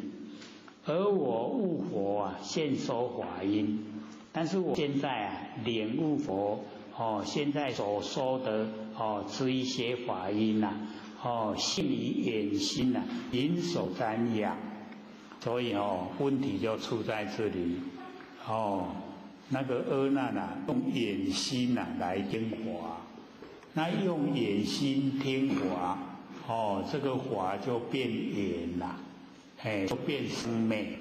本来是殊胜的佛法，去可以用眼心来听的话，那个殊胜就不见了，这样了解吗？所以未得法性，没有得到呢那个法性所以阿难的了明他用眼心引手瞻仰就是来这个听释迦牟尼佛讲经说法。那么突破此心未敢认为本源心地这个突破就是没有付出劳力然后得到那个不生不灭的那个真心所以突破此心。那么未敢认为不敢改认那个就是我的本源心地就是我的本来心就是佛性本体。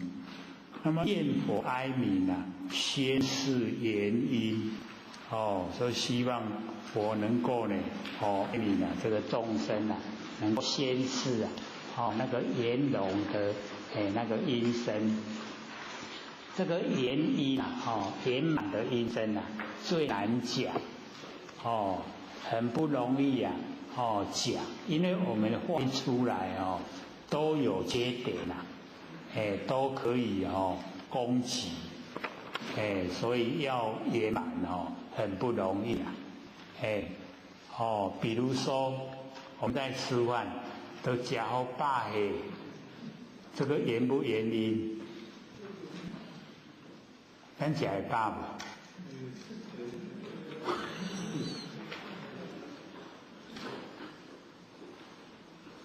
所以即马是有啦，即马食饱，但是咱会阁枵啊爱阁食嘛你食好饱有法度无？真是无法度所以这个因就不远了。然后这个小孩子啊，我们养育小孩子在这个大号的时候，放好清气耶，放会清气袂？所以我们知道生活之中啊，所有的讲出来要互伊圆满真的很难的都会有缺点所以就是要了解到那个先是原因啊，那里有智慧，讲你都要讲好圆唔能讲你都无圆啊所以这个是很有智慧的请求把我移根呢归无上道所以我们要了解到那个有疑呀有怀疑的话，就没有办法呢到达那个最上升的佛法，就呢回不到呢本位，所以呢一定要把疑根呢拔掉才可以到达呢这个无上道。各位先生，这个还有不到半个小时啦。那假如说各位问题的话就要留给各位提问。那假如说问题不多，我们再讲。要不要问啊？要问的话我们现在就开始，还有25分钟给各位提问李下师这边有请前在问说，后学最近常感觉耳朵口有东西在动，但是摸不到，照镜又看到，这是虚幻吗？还是有什么事情要发生？心里感觉怪怪的，要如何破绽？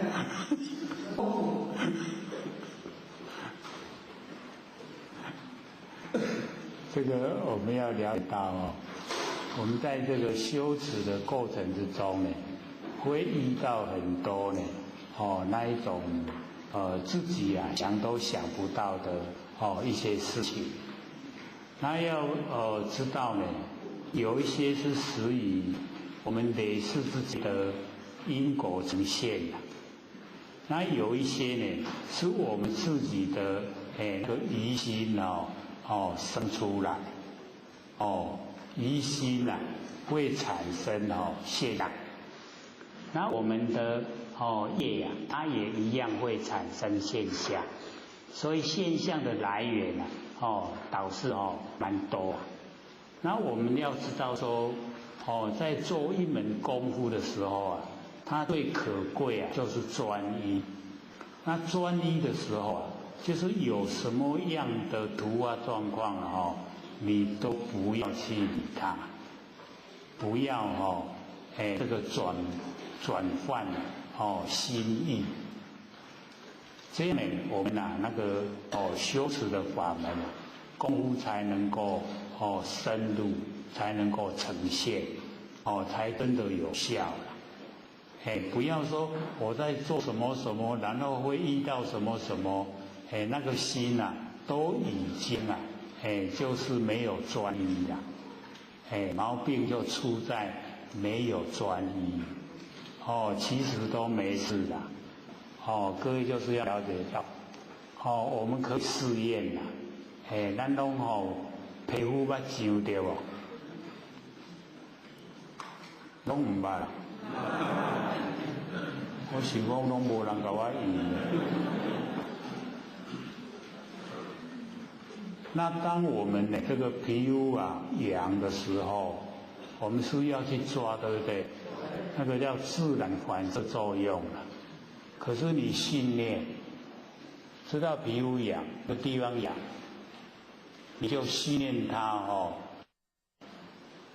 身体本来就是假的，哪有痒不痒？然后你再看它的变化，一下下不很久，那个痒消失的无影无踪，不痒了。啊，你也不去阿白哦，会遭一的。各位就是要了解到，很多呢都是会一种现象，叫是什么错觉。那我们产生错觉的那个情形啊，就是因为我们神散，我们的精神没有集中，很分散。分散呢，遭遇的事情啊，就变得很多，我们都会变得心很烦啊。那假如说你能够笃定的话，什么也没有啊。那你身体的呈现什么现象，你也都可以迎刃而解，本来就没事。这样了解吗？各位可以试看看，那等你上你有上看吗？你要告诉自己，身体是假的。你是羊，羊不会真的，不是真的羊，对吧？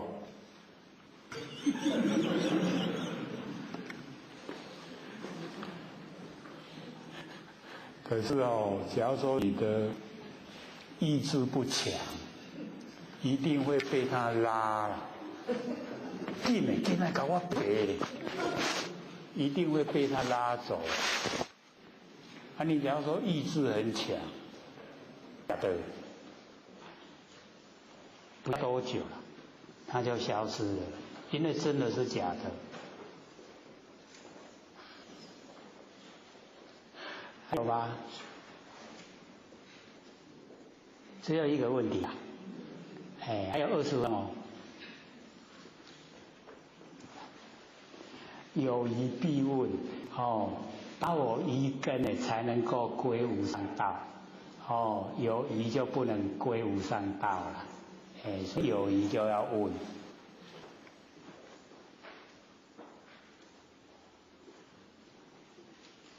不敢再讲也没关系，写一写请超时的念。超时很乐意服务，有没有？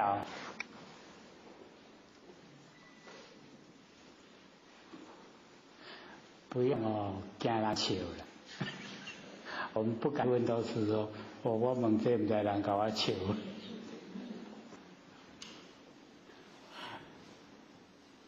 有没有人要问啊？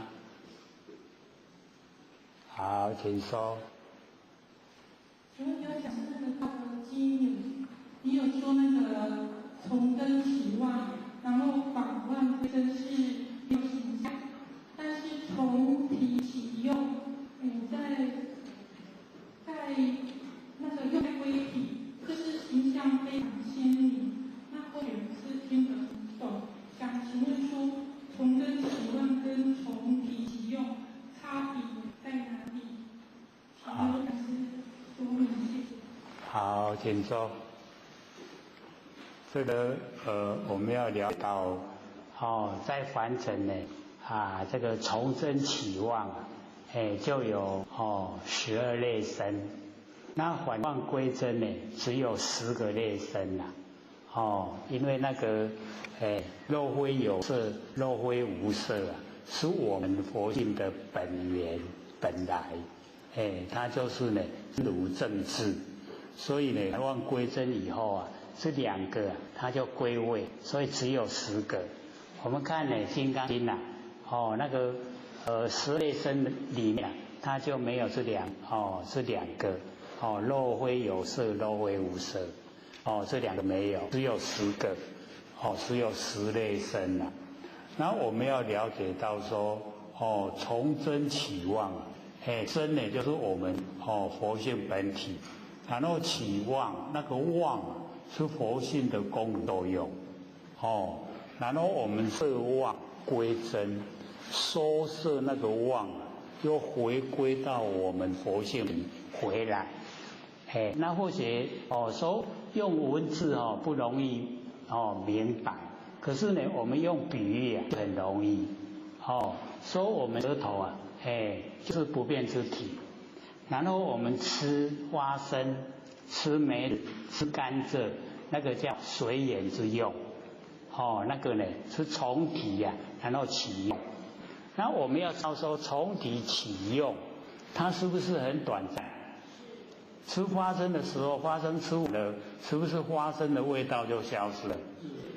可是我们众生的差别啊，就在于呀，我们呢，那个啊，从体起用，从不生不灭的舌头，然后我们吃到花生，已经从体起用。那么起用以后啊，把那个用啊当成本体啊，所以时时刻刻拢伫咧想土豆味啊。当然已经咧食梅啊，还搁想土豆。这样了解吗？所以我就是要了解到，过了就让它过，事来则应事去则静所以那个从体起用那个用，它是短暂。那短暂以后，我们用了就要摄用，然后又归到本体。你听有无？很简单嘛，对不对？有个点点嘛。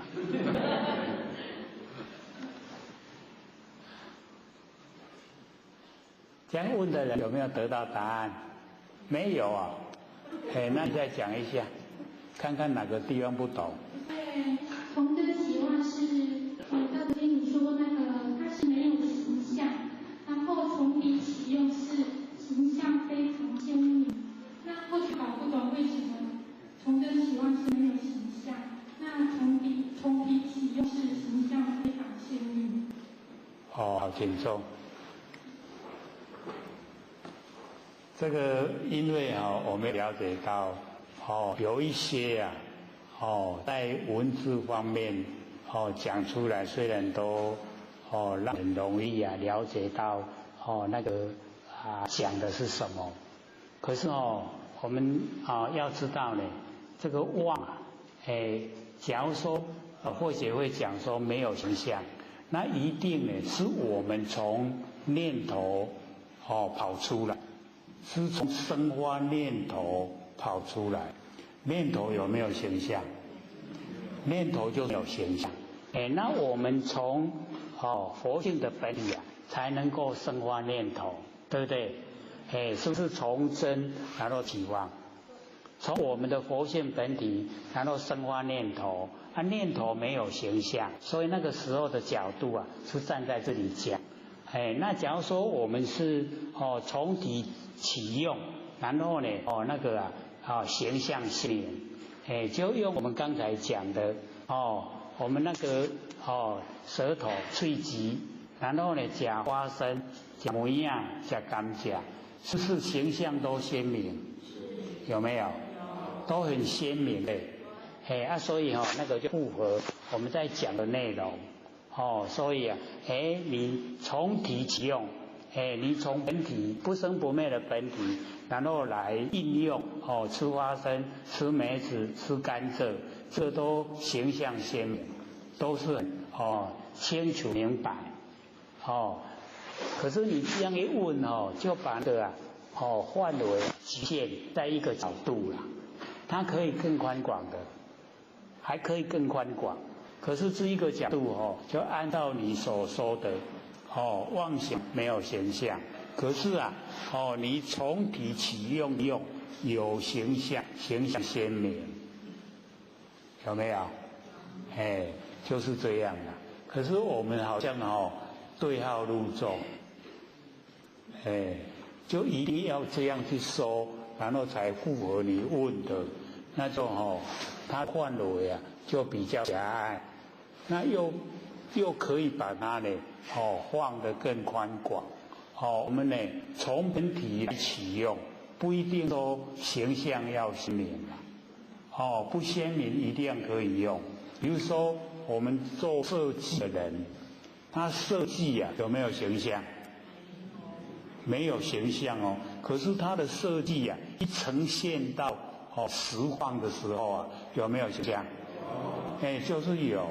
所以我们要了解这个是变化，它呢也一样具备在我们刚才讲的真理里面，它不是说从起用就一定要形象鲜美，它没有形象的时候啊，一样也呈现你在这个设计的过程，要使它怎么样，可以达到理想的要求。那个过程啊没有形象，可是它只要能够构思都完整，呈现了以后一定都是有形象圆满。这样了解意思吗？所以我们这个研究真理的话，宽广透彻全部到说从真起妄，我们了解起心动念，起心动念的念一定是没有形象的，是念头啊，念头没有形象，可是为什么有念头？就是一定有佛性本体，你才有念头，你没有佛性体，念头生出来所以那个生发念头就佛性本体。那我们要回光返照，说关照念头，就已经是在关照佛性本体。这样了解意思吗？所以我要问才会更宽广、更了解、更透彻。还有吗？还有10分。好，说。请问李讲师，那我后期在听那个有氧师的录音的时候，讲这个录音的时候，有氧师有讲到，清凉起的口诀是阿弥陀佛，弘扬起的口诀是南无阿弥陀佛。不过我们平常在开示道义参法的时候，都讲说清凉起的口诀是无量寿佛，那到底是清凉起的口诀哪里的？好，请说。因为我们要了解到那个无量寿，无量寿，各位有没有听过？无量寿佛就是阿弥陀佛。那个我们要了解到那个阿就是无有没有的无密密满整个宇宙空间阿密，然后陀就成就了。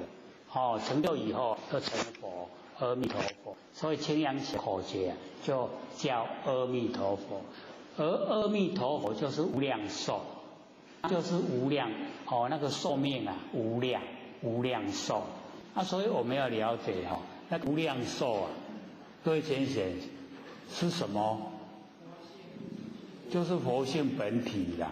我们佛性本体不是无量寿，所以我们本身就是阿弥陀佛，了解意思吗？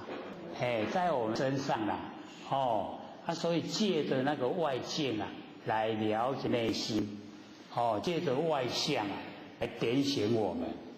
清凉起是一个刚那个生发时期，红阳是成熟，白杨是已经收获那个果报，所以它有时机的不同。所以讲出来的那个口诀就不一样。那我们要知道我们所传授清凉三宝、弘扬的三宝，我们现在白眼三宝这都是在我们身上一生都具备三宝了。不是说还要再向外去追求，身上都具备，就在我们身上。那我们所点那个是最重要的。一定要点开我们那个玄关，才能够跟整个宇宙虚空大地融汇天人合一，才成为一体所以一定我们要接受那个上天指派的掌道版的祖师来受记。那受记了以后就有成佛的资格了。那以往都是先修然后后得。那因为现在先修后得来不及了，为什么？大家都没要修所以就没有希望，会一时俱焚啦，好与坏拢规个遭受灾难。那上天不忍心所以降道拯救善男信女，降劫来惩罚为非作歹。所以道劫必降，当地拢降来还地。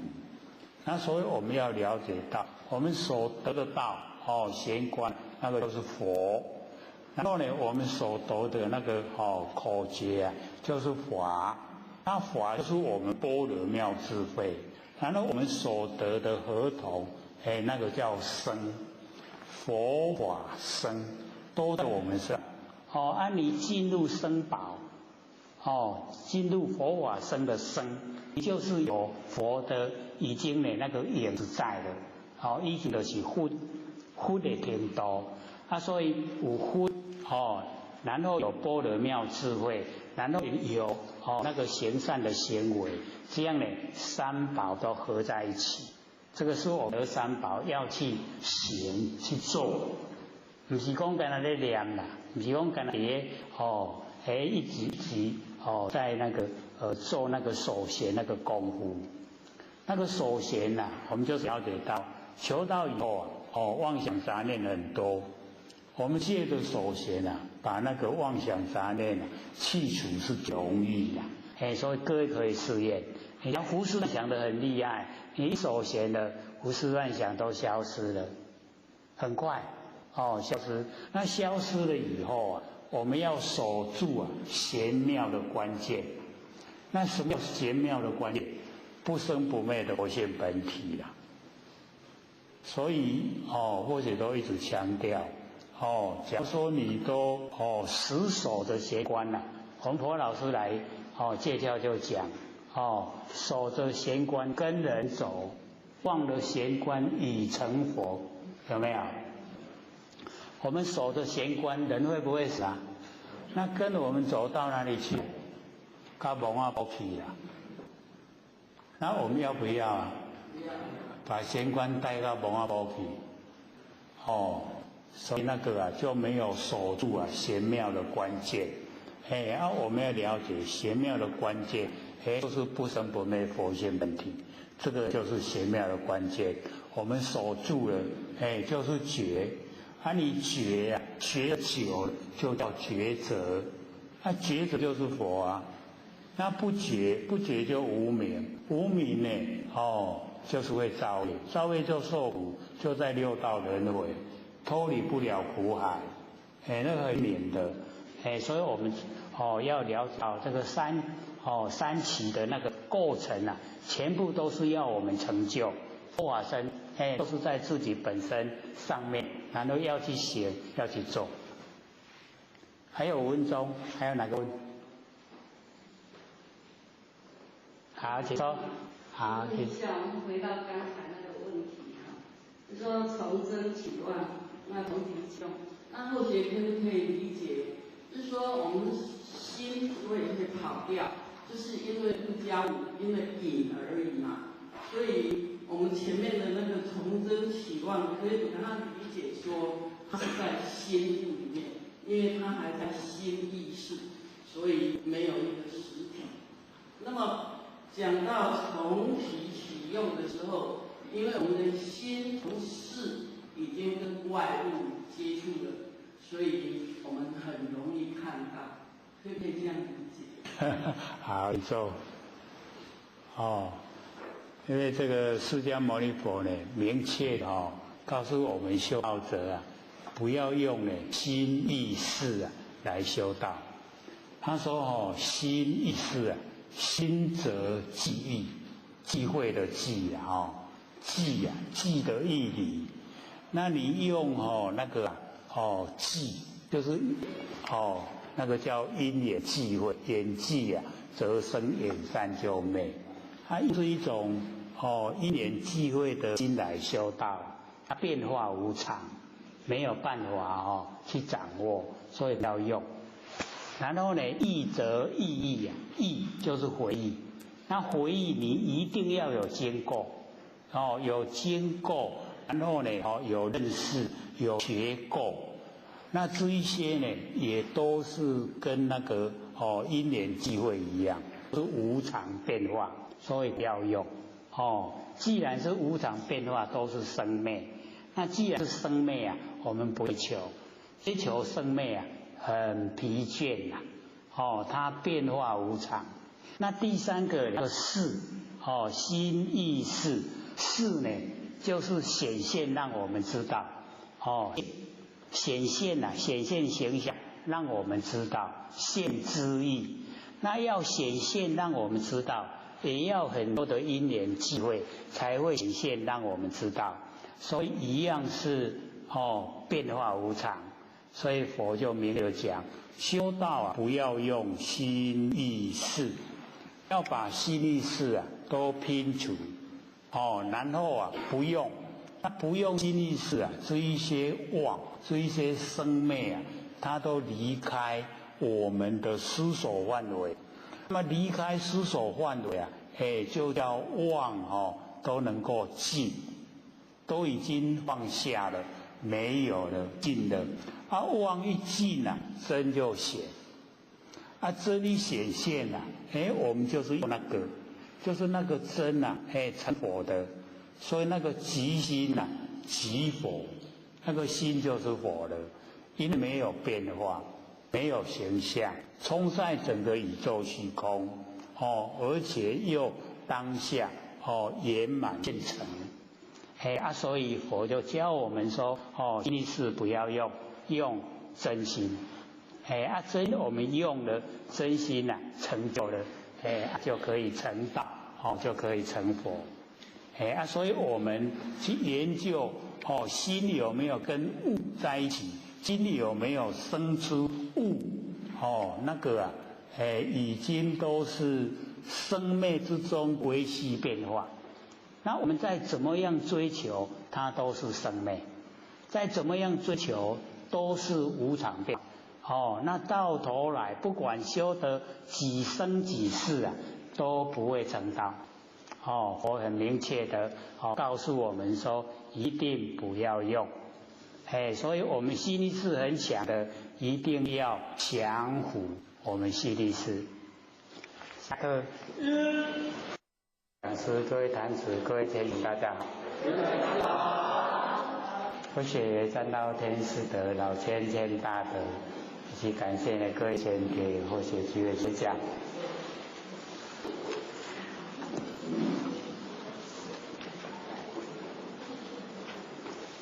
我们讲到第几页了？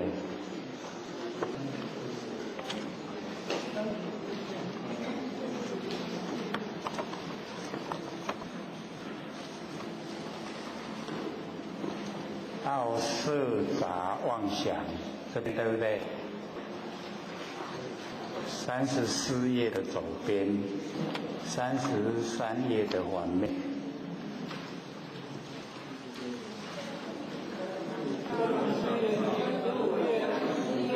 已经经过了这个35页的左边，34页的反面，对不对？这个讲到把我移根归无上道，所以我们要了解说，这个修道不能有怀疑。这个一怀疑整个力道都消失，所以一定要把那个疑全部都去掉。所以有疑要必问，不管是大的、小的、小疑、大疑都要问。消失了怀疑消失了，才可以归无上道。那无上道就是佛的归啦。就是已经成道，已经成佛了，所以或者要鼓励各位一定要有疑必问，才会有那个留下半个小时给各位提问。可是好像都不热烈的半个小时就变太多了，后来就剩下10分钟。那今天呢，准备是半个小时还是10分钟？还没到。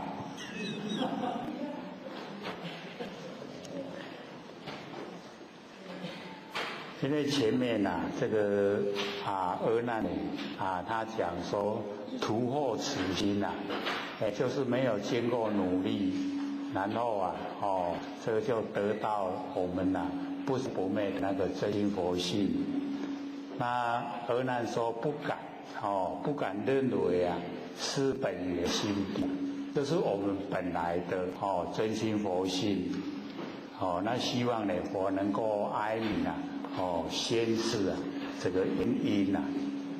那或者有讲过说这个原因圆满的一生啊很难说，因为我们语言啊一出口了以后啊都有缺点啊，都不能够圆满，所以我们要了解到这个阿难很有智慧啊，我能够讲原因圆满的这个声音让我们都整个怀疑啊消失，然后整个佛性都呈现。所以或许呢就想到说开始或者鼓励我们一定呢要用不生不灭的心来修不生不灭的道。各位都还记得吧？非常重要。假如说我们用生灭心要想得到不生不灭佛的果位那个因果不一致是绝对不会成的。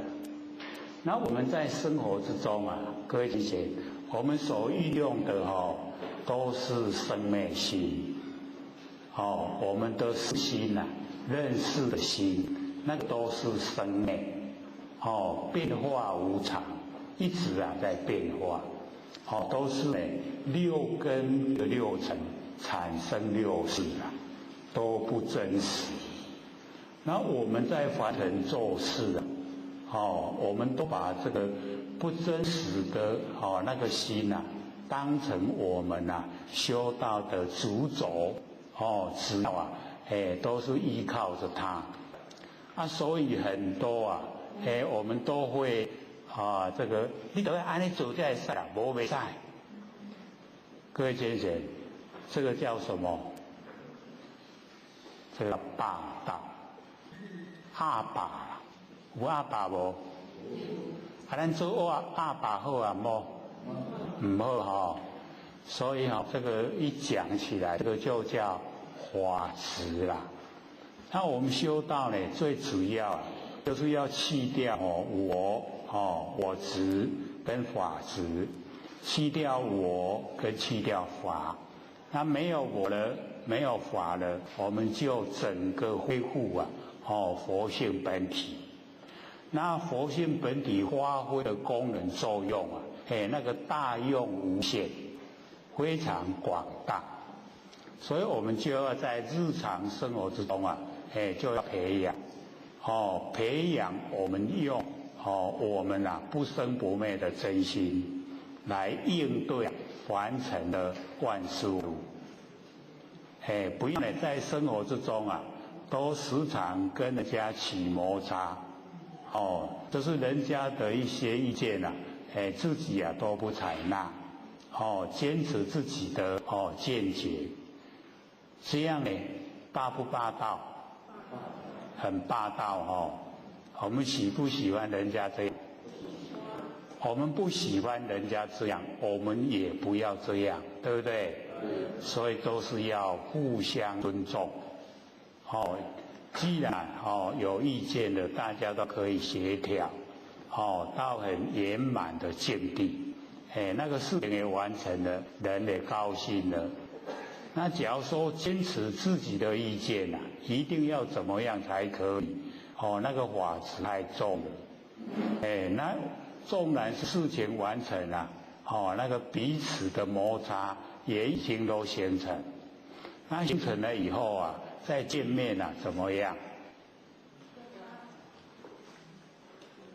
见面的时候你向左看我右看个人看个人的目标没有交集这样好不好？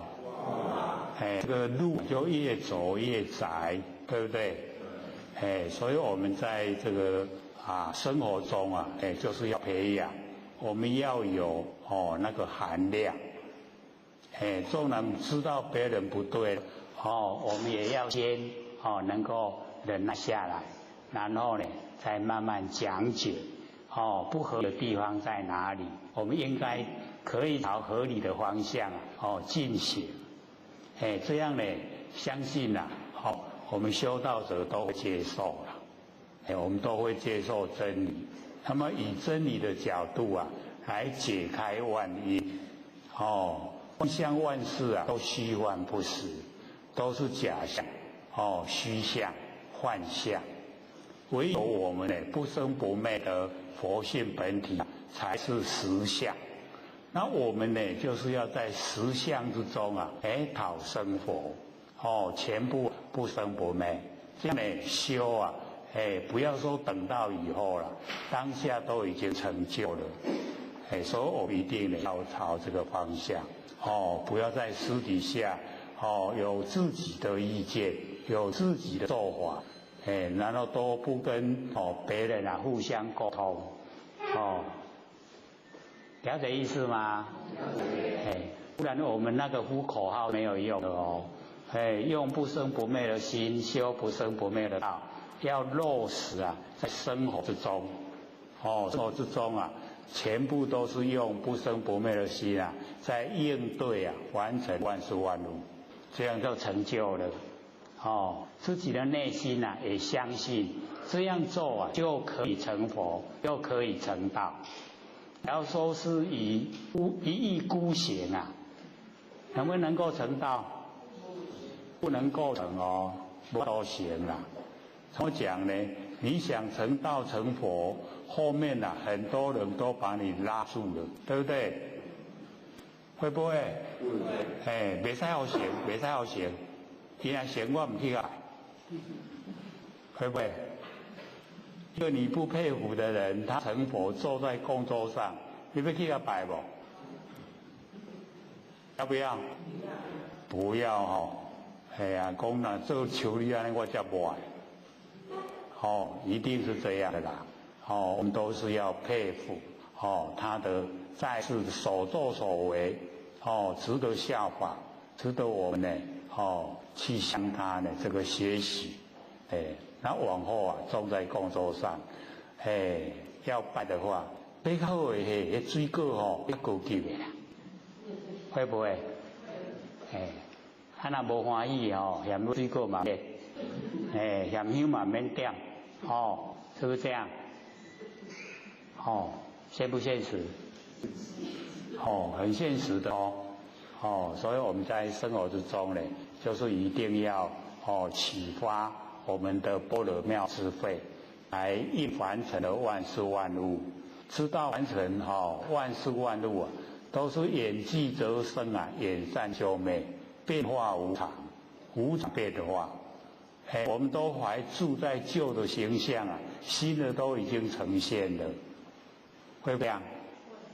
不会这样咱还佫带伫旧的形象人新的已经拢呈现出来所以要了解到，我们要跟得上时代，跟得上变化，这个变化我们都走在前端，然后思想就是没有那个负面的，有负面的思想会形成我们负面的行为，那就造了业受了苦，自找罪受。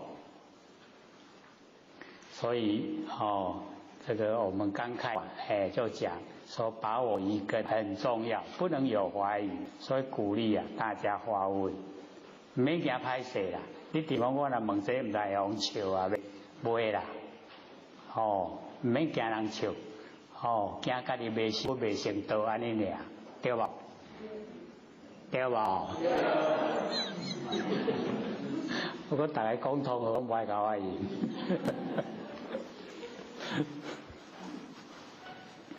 然后这个底下释迦牟尼佛讲，佛告难，这个佛经里面有安两个字佛告，表示说底下的那个很重要，不要忽略就看过去。说汝等尚以眼心天华，此法一言，非得法性。所以这边我们就是要透彻了解，为什么呢？佛会这样讲，就是我们用眼心，我们不是说要万年放下吗？有没有？有。有没有努力在万年放下？有。所以要了解到凡尘的那个眼就是我们佛性的功能作用。像之前我们讲，我们那个舌头是不变之体，然后吃到花生吃到梅子吃到甘蔗那个是佛性的随缘之用，有没有？有。这个眼心听法，那个就像我们吃花生、吃梅子、吃甘蔗，是随缘之用。那我们用随缘之用的心来听最上乘的佛法，那这样是不是很快这个上乘佛法就消失掉了？对。这样就容易了解它里面的意思啦。那个时候写那个眼佛性功能作用就是法相。法相我们有讲五味百华，对不对？各位记得几华？百华里面记得几个？华一个有没有个没100个一个也记不起来哪五味呢？哪五味？华等下就想讲我迄张无带来，迄张讲义写真清楚我无带来，若有我当回答。这样不行要在脑海里面色华、心华、心所华，然后不相应法跟无为法，这样就五味了啦。那色华有11个，心华有8个，心所华最多啦51个，不相应的24个，无为法有6个。这样又更容易了解到它底下的内容了。那11个是什么呢？眼耳鼻舌身，然后声香味触法，就11个了。那8个就是我们8识，眼耳鼻舌身意默那阿赖的这个8识。所以昨天在这个台有一个前贤问我，说我们去地狱是哪个气？各位前贤，我们到地狱里面去是哪一个气？是佛性呢？是秉性呢？是习性呢？哪一气？佛性气存得佛。佛性是无所不在它不管什么地方都有，可是要修正，修正即不无染污即不得因为佛性没有形象，所以我们没有办法染污啦。要它沾惹很多尘垢都沾惹不住。像虚空我们用那个油漆来彩色有法度个彩色擦不掉对不？佛性就是这样它不会被我们染污染，不会把它污染。可是修正体不无为什么？因为我们落入六道轮回太久只要落现象就有气秉之性，然后只要落入现象我们就有习惯性。那我们要修就是习惯性跟气秉之性。那气秉之性是有形象以后就形成，那习惯性是生活上的习惯形成，所以才要改毛病气脾气。佛性里面没有毛病脾气所以那个不用你去修，它本来就那样所以要修的最重要还是习惯性。有没有习惯性有还蛮强烈的，对不对？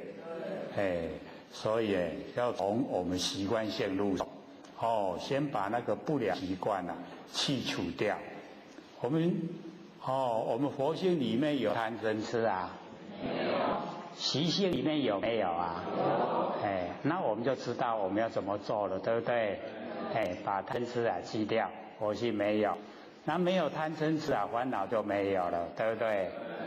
我们的烦恼都从贪嗔痴来，所以很重要，改变我们习惯性。习惯性一改变了以后啊，我们生活也都改变，面相也改变。所以只要研究真理啊，大家有没有发现？面色拢加足好看，加足白较早拢黑。2年多前啊，我起来一看，黑噜噜嘞。现在大家都猛用化妆品，擦得真白，都已经修持得很不错，最起码都听懂了，有没有啊？他说3年前啊，我们心理心法听懂吗？那个浅浅啊，我们浅浅跟我讲说，安开始讲就听，无要坐2点钟伊啊，拢敢若有尖嘞，有多艰苦，有没有？各位都在受煎熬，有没有？拍摄引熬，还是熬过来了，终于听懂了。你的讲下我怎样，对不对？殊不殊胜？就到我们佛法很殊胜，可以让我们超生了死，可以脱离苦海，而且是从自己的心里面深处生发出来，不是西方的是自己生发出来，有没有啊？有。没有的话要赶快培养，然后我们呢开始说要万年放下，一念不生。那个时候只有提示大概，然后后来把那个怎么样万年放下呢？我们过年前就写那一张怀海禅师的那个悟顿悟法门，那个就是我们万年放下的内容，要怎么样做，那个写得很清楚了。因为我们在这边不适合讲那一张那个讲义，所以在北部讲或者请北部的先生来录下来，然后就用 CD 记下来，要呢就拿 CD 回去听，就可以了解我们要怎么样的万年放下，怎么样到达我们想追求那个佛程度里面有交代。喜不喜欢听啊？喜欢。喜欢的话呢，过一段时间我们就会记下来。所以各位这个要学的习惯，下课的时候两边桌子上看有什么资料，有的就带去还有一本《维摩诘经》，有没有？有。那个维摩诘那个在家基数他讲的就是很殊胜的佛法，在家基数的修方法，还有那个跟释迦牟尼佛出家那个方式，一个在家，一个出家，然后2个就要成就所有的众生。看看我们在家的时候怎么修，出家的时候怎么修，里面呢有详细的记载。那又或许有在那旁边那个经文那个本文的旁边不容易了解的呢，都有把它注解下来。所以呢，都是希望给各位先拿回去看，先看了有一点印象，然后往后我们上的时候就容易了解。那前在问说，是不是我们的年经要讲完了？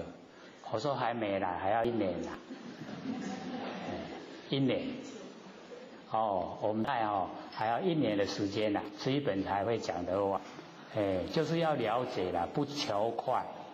我们讲的那个目标就是要了解，所以不了解就要问，这样懂不懂意思啊？像刚才呢，这个前就问说那个结案为色里面的内容，我说我们可试验各位前可以实验，你把它塑造你看到那个最难看的那个形象就是我们给知道吗？龟啊，鬼啊，有没有看过鬼啊？没有，他把它塑到那个最难看的那个鬼，然后你就一直想，用幻想啊，一直想那个面容，他的那个形态，他的身体，他的走路，因为他没有影子啦。你若看到人无啊，就是去看到鬼啊啦。人都有影子啊，只要有光，它就有影子。那光啊个无影，迄就是鬼啊。然后你想象鬼啊的形象，想得久坚固，然后结暗为色，鬼啊就真是出现给你看。真的不然可以试验。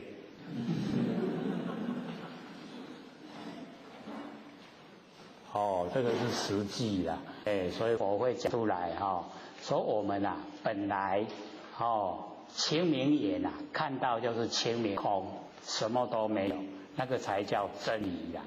可是我们都瞪目花劳，然后呢结暗为色，把暗境就变成四大假合，所有宏图，所以山河大地就呈现了。好不好？没有？我们想象不来那样呢？本来没有山河大地那为什么有了？从我们的念头来，凡尘的万象都是这样来，从我们的念头生发来，所以山河大地万象就是我们佛性。你有了解不？所以我们所有妄想都去掉。所有山河大地万象都回到佛性本体，这样就成道了，就成佛了。还了解不？一定在想讲梦啊，不是这个真理所以我们要了解说形象怎么来的，虚幻不实在。我们看到的形象，只要落入形象，它都会变化，后来呢都会不见，所以才有山海、沧海桑田，有听过？变化无常啦，所以我们不要住相，相都是假的，变化无常，或者都喜欢用水泥来比喻，水泥的寿命100年以后它就风化，就没有性了，没有性它就量会调，会落乱，所以这个住的就危险，是要打掉，要重盖，对不对？那我们的寿命呢，大概在100年左右了，所以跟水泥的寿命差不多，所以认为它很坚固，然后很久。不知道呢，在我们佛性来讲，佛性是千千万万年，那100年在千千万万年来说，它只是一个刹那而已啦，刹那就消失了。所以还没有盖房子之前是空，盖房子以后是有，房子又这个风化以后又归于空，万象万事都是这样，从空而来。然后又归于空，要不要住相？我们不住相呢，我们就回归本体了。那我们住相了，我们烦恼很多了。然后我们一生追求的方向目标又不明确，都是追求物质享受，追求物质生活。不管不生不灭佛性本体所以我们才流浪生死，才一直六道轮回。那我们老师就把这个真理写在一首歌里面，叫谢谢你，有没有？我们都会唱会不会？然后也知道你的意思老师说我们经过很多缘会，经过很多六道轮回，我们可以算一算一个缘会129600年，然后呢，有6万年啊是没有生物，有6万年啊是有。那我们啊，从隐晦一降世以后到现在啊，是将近6年。现在是大清算的时候，对不？我们在这个6万年中间啊，造了很多因果，做了很多不对的事，现在都要还债了。业力现前的时候啊，我们的遭遇啊，是不是很多很不如意，对不？迄咱家己做得来啦，制造的要自己呀、勇敢的去承担。有没有逃避呀？大概都有啦。小味，啊时啊紧的厝紧搬搬的，明仔去就无人啊。债务都不用还的，对不对？有没有？心里面在想无啦，最气馁我搬的啦。要了解到啊，不是你搬走了，你的债就不用还了。那个天网恢恢啊，疏而不漏，对不？搬会走你的佛性啊就搬会走。总有一天呐、会到你。所以我们就是要了解到不要逃避。这个逃避啊，那个在主义找到了很生气，对不对？没有你好看，有没有？就发生事情了。所以我们就是要勇敢承担。自己既然造了业啊，自己就要去还清，所以要培养欢喜心啊，甘愿受。有欢喜心、甘愿受啊，我们很容易啊就把债务都还清了。还清啊，性清净啊，就归还到我们不生不灭的佛性本体回来，就回归本位了。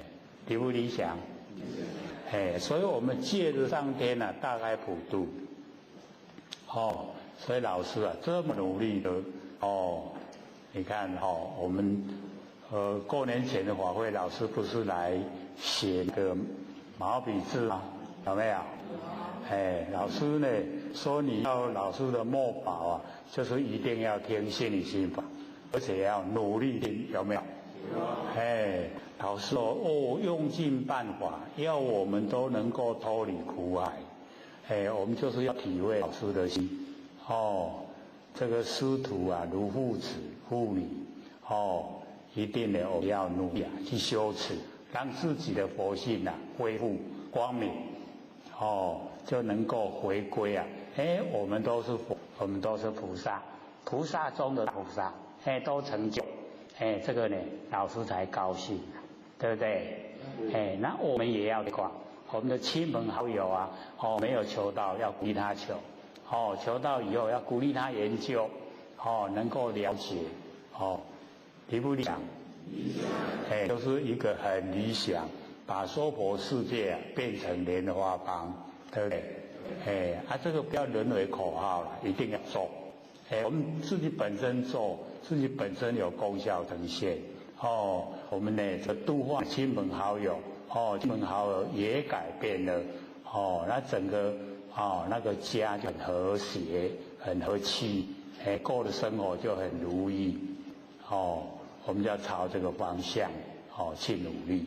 所以这边这个释迦牟尼佛跟阿难讲说，我们不能用那一种佛性的功能作用，那一种眼心来听法。那个眼就是暂时的而已。那个法性就是永永远远。所以或许有讲，我们在凡尘就两大系统，一个是法相，一个是法性。那因为假如说把三河大地说成是我们佛性本体，我们听起来会怪怪的，所以就用那个法来代表法性。那法性又可以代表我们人不生不灭的佛性，一样的称为这个法性。所以身是净身，心是妙明心，我们就是要回归到本来就是这样。可是我们现在啊，都用人心，用人心修道不可以哦，知不知道？用人心修道不会成道，不会成佛，所以不能用人心修了。我们不修人行道，人行道不会成道，不会成佛。所以一定要朝真理的方向，不生不灭的角度修持。安尼听有无？一定呢要公心一片，没有那个自私自利的那个执着。我们执着引起别人很痛苦啦，会不会？要放开心胸。老师的墨宝大概或许听北部的浅浅最喜欢那2个字就是放下，有没有？就是放下。我们放下了没有啊？放下就轻松了啦，佛性就清净了。不放下我们很重，顶个头啊，唔知打几百斤。先前有没有挑过担子？有担过打无？有啊。是安尼，用咧安尼劈咧担，还是安尼用半斤咧担？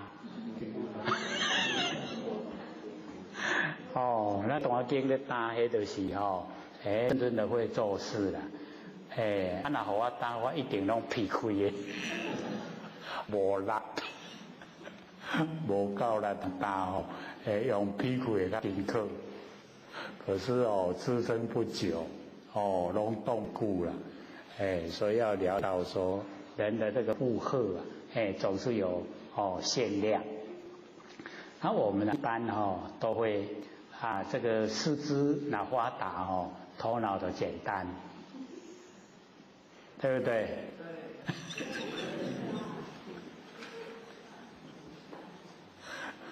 这样好不好？不好。头脑简单才好修道啊！你头脑很复杂，修道就困难，对不对？所以不要把它固定化，化无定化。越简单就越好修道。你喜欢跟简单的人在一起，还是喜欢跟复杂的人在一起？对啊，简单就是最好啊，最简单。咱拿那起来面洗洗素颜最漂亮的。你拿画较白啊，好看不？那个妖水怪啊，就是拢画乌擦白。我们喜不喜欢当山妖水怪？又要花钱，又要花时间，又要花精神，可袂使乱画可不可以啊？等下你若乱画出去，人唔敢看，然后变乌巴鸡。所以佛呢就讲说，我们不能用眼睛来听法，这个很殊胜的佛法，用眼睛来听啊，这个法就变成那个也是佛性的功能作用，只有暂时一下下就过去了，所以此法一言非得法性，就是进入法相。那法相变化无常，法性永远不变，那我们就没有办法得到呢这个法性。底下呢这个释迦牟尼佛就做比喻啊，说如人以手持业世人，用手来比那个牛，咱是不是都要看野牛？可是我们都看他的手指啦，这就是在讲那个释迦牟尼佛讲殊胜佛法，就像用手在指月亮，他所要大家了解的，就是要能够看到月亮的光明，不是看到那个手指的指的方向，我们是在看手骨针头是在看月牛，所以就比人呢因指因为手指应当看业，应该都爱看那个理由，爱知道那个目标。所以我们研究经典啊，就是要知道经典呢告诉我们什么？各位讲解，经典告诉我们什么？不错，就是告诉我们要明，就是告诉我们要明心见性，对不对？够同和咧，今晚人面的时候无一个赢。这个来修道一定成道，和肉腹观止啊，以为液体，假如说我们是看那个手指，就是看那个释迦牟尼佛所讲的那个字语言，就是那个观止的意思了，那么以为液体呀，那个他所讲的内容，以为是目标，这样就已经错误了，把手指当成一量的本体。那么此人岂为王师业论，亦往其这一个人他不但呢失掉那个目标，就是明月已经掉了，那么亦往其旨也亡失掉佛所要表现的内容，佛所要我们达到的，他的那个宗旨，我们都没有深入其中去了解。底下就讲何以故以所标指为明业故，所标指佛所讲的那个内容就是目标，所指示的目标，就是要我们发挥佛性的光明，那个是目标。那把佛所讲的一些语言文字当成目标，这样错不错？错了，就不对了。所以佛用这个比喻让我们容易了解。所以我们所要研究的内容，就是要明心见性。那怎么样明心见性呢？他就按部就班一步一步解说，让我们能够呢透彻了解。像我们一开始就讲万缘放下，一念不生，然后后来慢慢的又把它延伸那个耳根圆通，有没有？然后慢慢的又这个延伸到司机而龙现淹没而雷声，神动而得水，是不是一步一步生的？有没有？又不同谋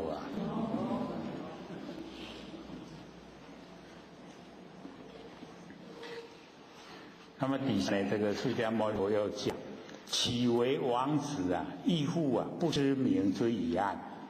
公不但那个所讲的内容已经亡失掉、消失掉了，亦复不认识明之疑案，不知道呢光明跟黑暗。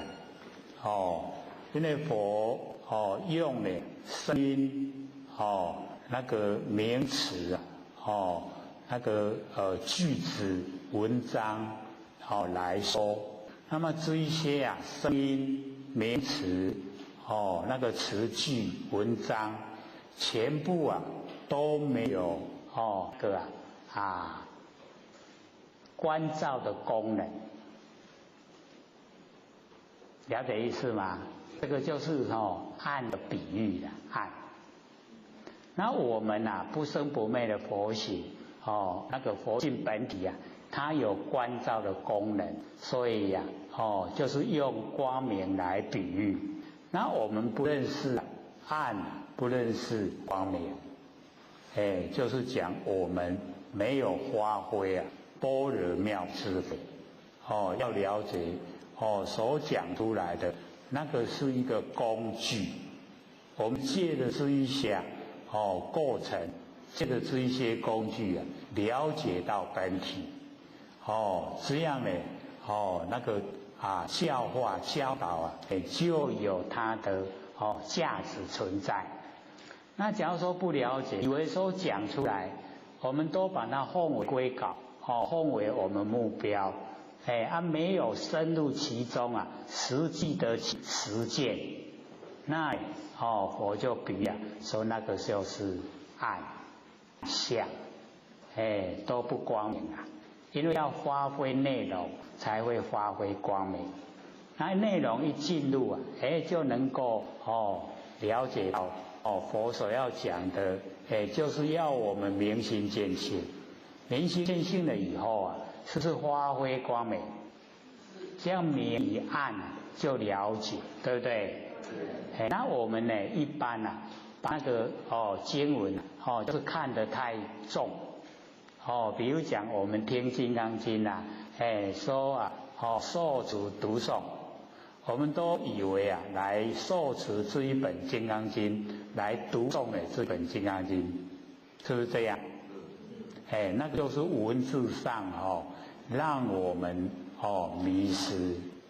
那假如说我们以另外一个角度，佛都已经做到了，要我们受，那受就是接受我们生不灭的佛性本体，然后持就是把佛性本体拿出来用，这样会不会受持是不是跟我们来受持一本经不一样？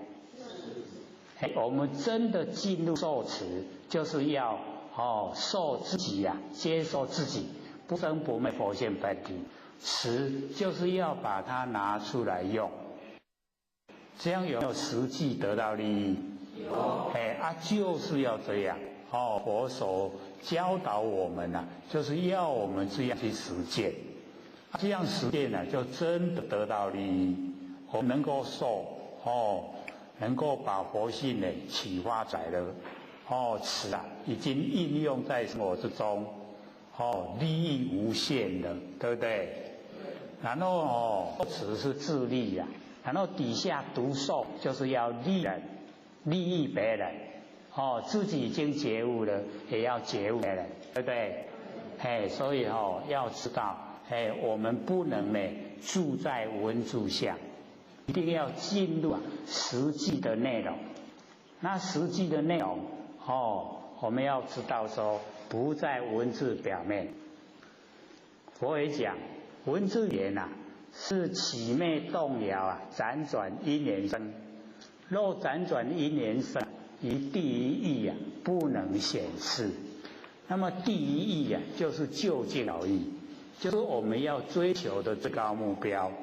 那我们要了解语言文字都到不了，一定要我们实际去实践才能够到得了，才可以到达那个最高的我们想追求的那个目标，成佛成道，一定可以做到了，要按照那个佛所讲解的我们去实行，就可以达到。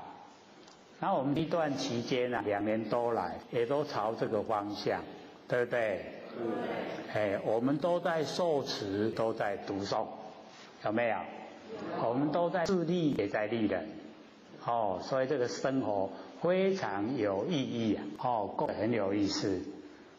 跟以前比起来，是不是这样？是。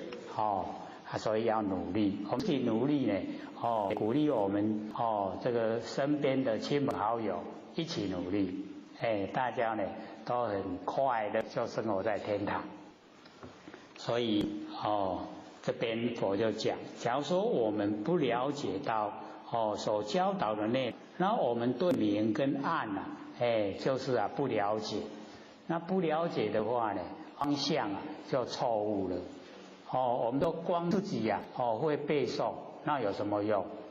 经典倒背如流，它不会实践我们会倒背如流，会产生什么？对，产生高傲、骄傲。我有法度，你都无法度。有没有用你会倒背如流，没有用没有用。所以或许看到那个《华首经》呐，释迦牟尼佛讲说如来不与世间共争啊，世间与我争，什么意思？我不是讲解很多遍嘛，还记得什么意思吗？哇，拢袂记了，因为住得比较远啦，在基隆，要转去拢赶紧摕我紧搁早转去，行坐袂赴，紧的要坐头呀，紧的搁早转去，所以都无留落来，爱留落来那个带回去啊，下次又很累，又背下来，所以大家把它记得。如是我们不生不灭的佛性本体，不与世间共争啊。是过去、现在、未来叫世。间就是东西南北、东南西南、北西北、上下，叫做间。那我们的佛性不跟空间、不跟时间争，都不争了。他修养最好，你要争他就退位。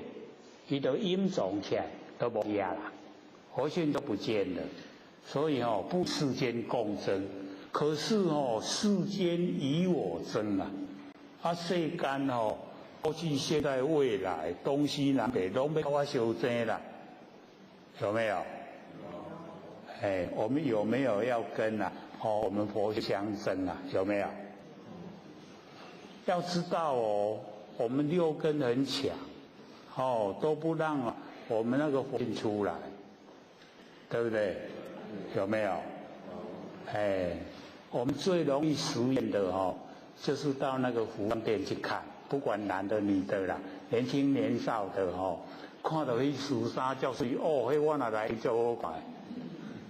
这个时候那个眼睛的那个当家做主强，佛性在暗中跟他点，你家里衣服很多的，你不切了，不要看，不要买，下掉。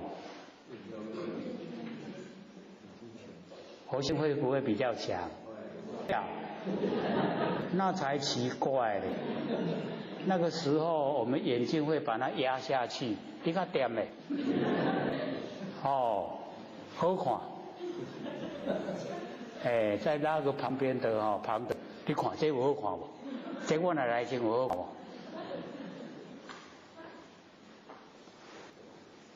所以要了解那个如来不是释迦牟尼佛了，不是在讲他自己，是在讲我们不生不灭的佛性本体。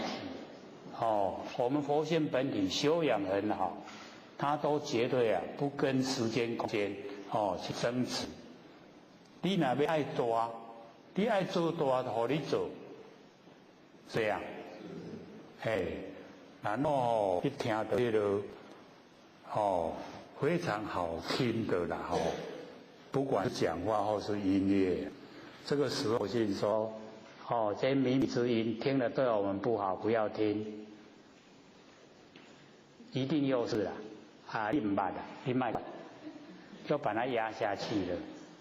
又欣赏了，然后回去以后去买那个高级喇叭，那个很响的，真的你到那个那个高级喇叭，我们一支喇叭100多块，对不对？迄拢低级的有听声尔啦，你若去买迄个一支都10几万那个咚，你整个心都被他拉走了，对不对？你唔听啦，我哪会知影？你甲我问，我都拢唔捌听，去听嘛。我们不买到那个音响店去听听看，去欣赏一下人家那个高级音乐喇叭是怎么放出来的。这一听了嗨惊袂开卡啦，跳连调了呀。一下子回去就糟糕了，为什么？身体是回去的啦，心都还在，要搁伫咧点，伫咧听音乐。所以我们要了解，我们六根的强哦，要当家做主啊，因为太久了，做真久对无？啊，6万年啊，有久无？哦，做久诶。啊，你叫伊讲啊，你甲李小胖，我主人出来做主，他要不要？他不要哦，伊会掠讲哦。本来我咧做什么是安尼换伊。哦，所以修道的困难就在这里呀、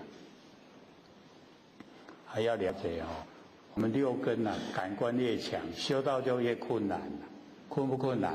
困难。啊，袂转来吼，迄佛性啊无法度，米啊深不深？深不深？深到唔捌哩吼，所以不要万年放下。哦，要吼，更较好听嘛，拢记着无？一口气若来吼，伊遐拢唔对话。哦，迄一支10几万、100几万嘛唔对话，对无？啊，拢都爱害人啊，要还人家的，对不对？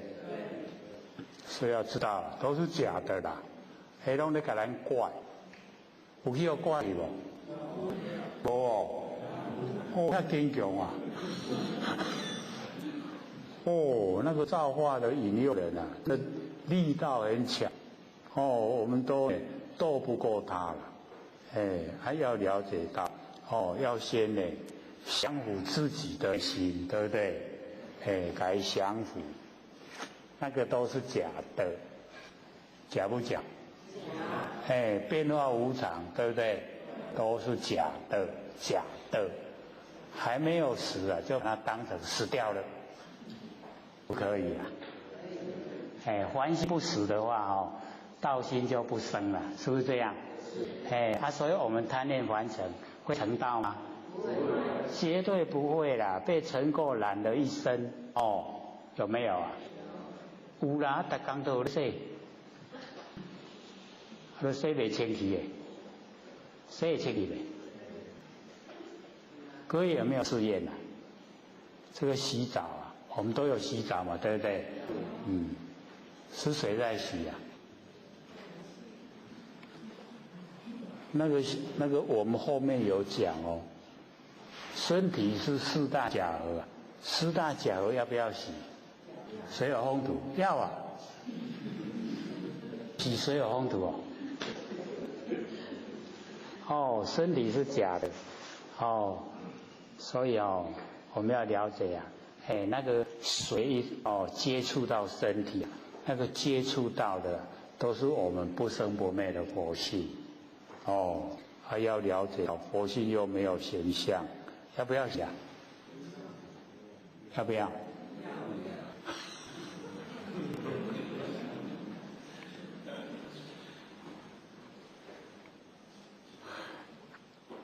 所以或者就想说。有啦，都不是洗咧，但是我都伫咧洗身躯的中间，拢唔捌领悟咧。人伊安尼吼，半个月才会使洗一摆身躯啦，缀逐个入去洗哦。伊就伫咧想讲，我即摆是咧洗啥？洗大假合呢？还是在洗那个凡尘的污垢？凡尘的污垢没有直接性啊。4大假合水有风土。慢慢洗啊，到底是谁咧洗？讲安尼人会领悟啊，进入无漏啊，已经没有烦恼，已经呢精神外放，已经呢可以成就阿罗汉。咱洗久啊捌领悟无？敢若唔捌咱拢想巧。我们都聪明过度，不会去想这个问题。假如说他在洗我是洗啥我们一定会说上去的精神病院那边，就会认为他精神有问题。到底谁有问题？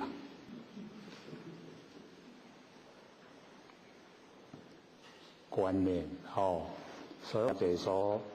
观念很重要了。那对佛性的认知啊，那个观念尤其重要。我们呢，一进入了以后，进入自己不生不灭佛性本体以后，很多事情都消失掉了。为什么？因为都是小事，都是凡尘事。我们把它呢当成凡尘事，当成小事是不是问题都解决了？没有。我们把它看成巨大的事那是不是很烦恼？很烦恼，对不对？所以只要观念改变，我们所有作为形象也都改变。所以或许才讲说，本来2年多前或许看各位可能是时常照太阳真的很黑现在可能都在室里面在那个室内工作所以变得都很白，很好看。尤其那个笑脸都常现，很好不好？很好所以就是要研究嘛，因为研究会快乐有没有晚上盖着被子偷笑？要真的到那个样子修道太好了盖着棉被偷笑，不像以前唉声叹气我无修拢真快乐，愈修代志愈济愈烦无修拢袂执着啦，愈修愈执着，有没有？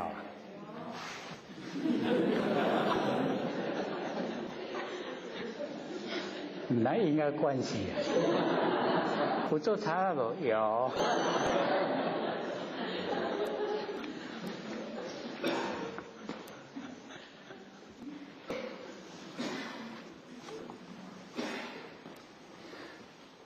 那佛就讲，何以故即以实体为业明性，把那个教化的内容认为就是已经到达那个明月的光明。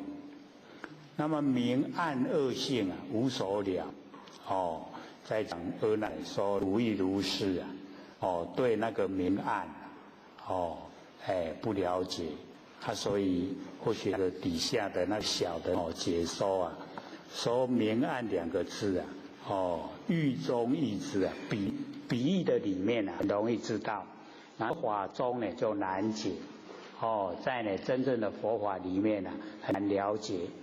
那么把法中明暗之意解释就是呢教就是呢我的教化以声音名词跟那个句子跟文章为题，它呢没有结造之用然后呢和暗喻那个暗的比喻。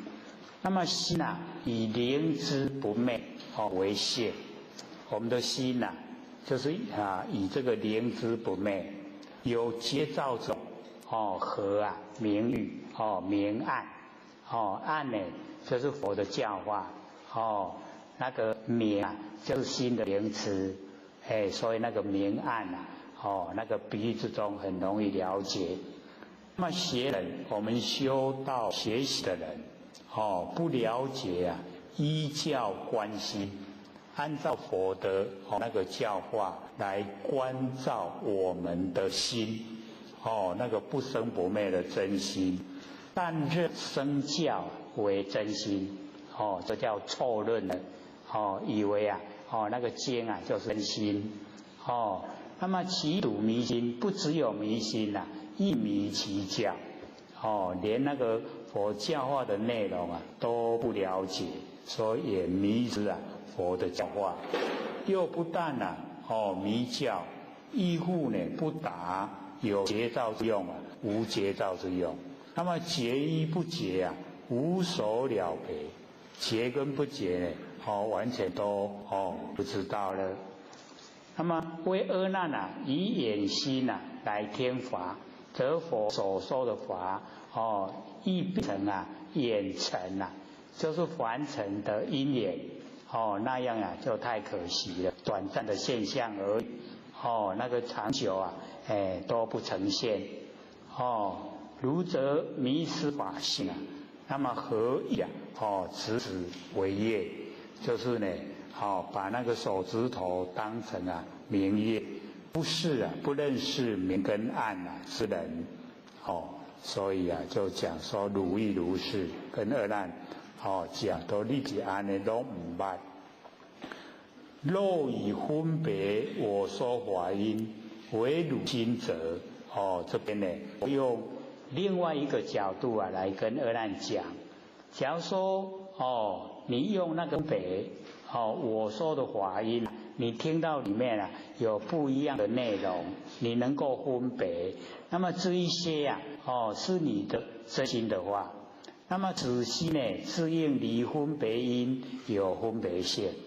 那么这个心是真心的话，离开了因声，都不要有因声，然后它还有了了分明的那个分别性，这样才真的是你的真心呐，还挺有意思不？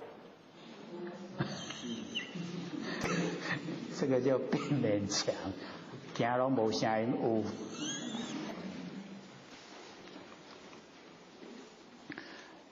佛呢底下又做比喻说譬如有客，敢若有人客人即是礼亭来入观来休困，暂时便去伊呢暂时小休困呢，甲迄个疲劳消除，还是讲甲巴肚枵解决暂时大时都爱个行李款款的个行，终不常住啦。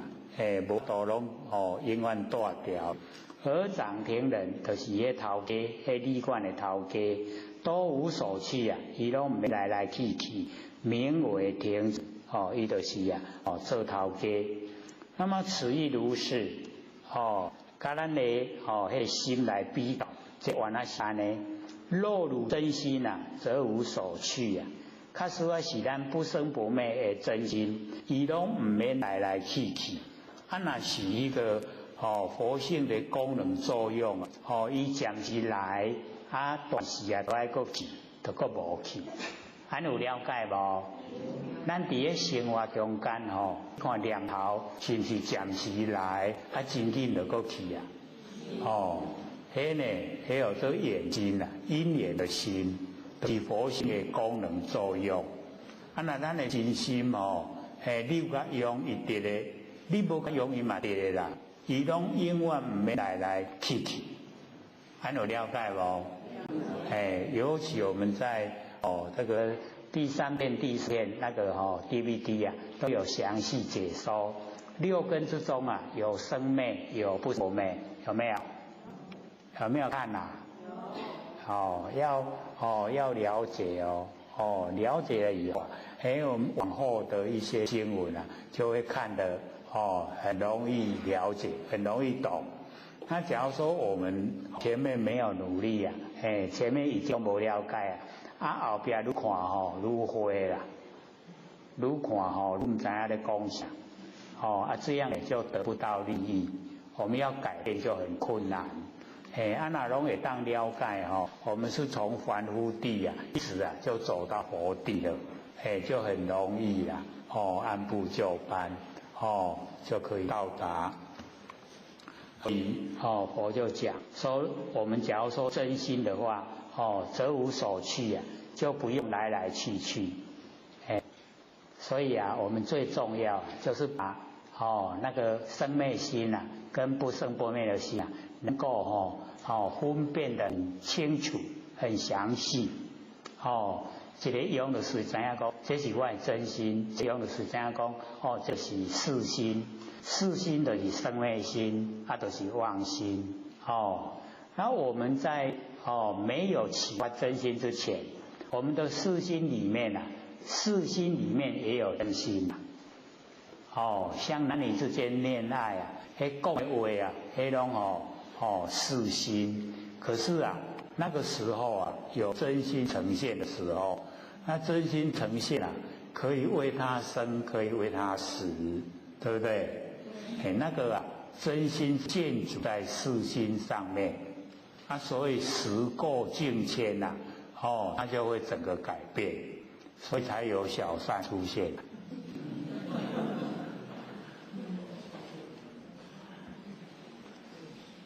假如说是用真心呐，小善它都出现不了。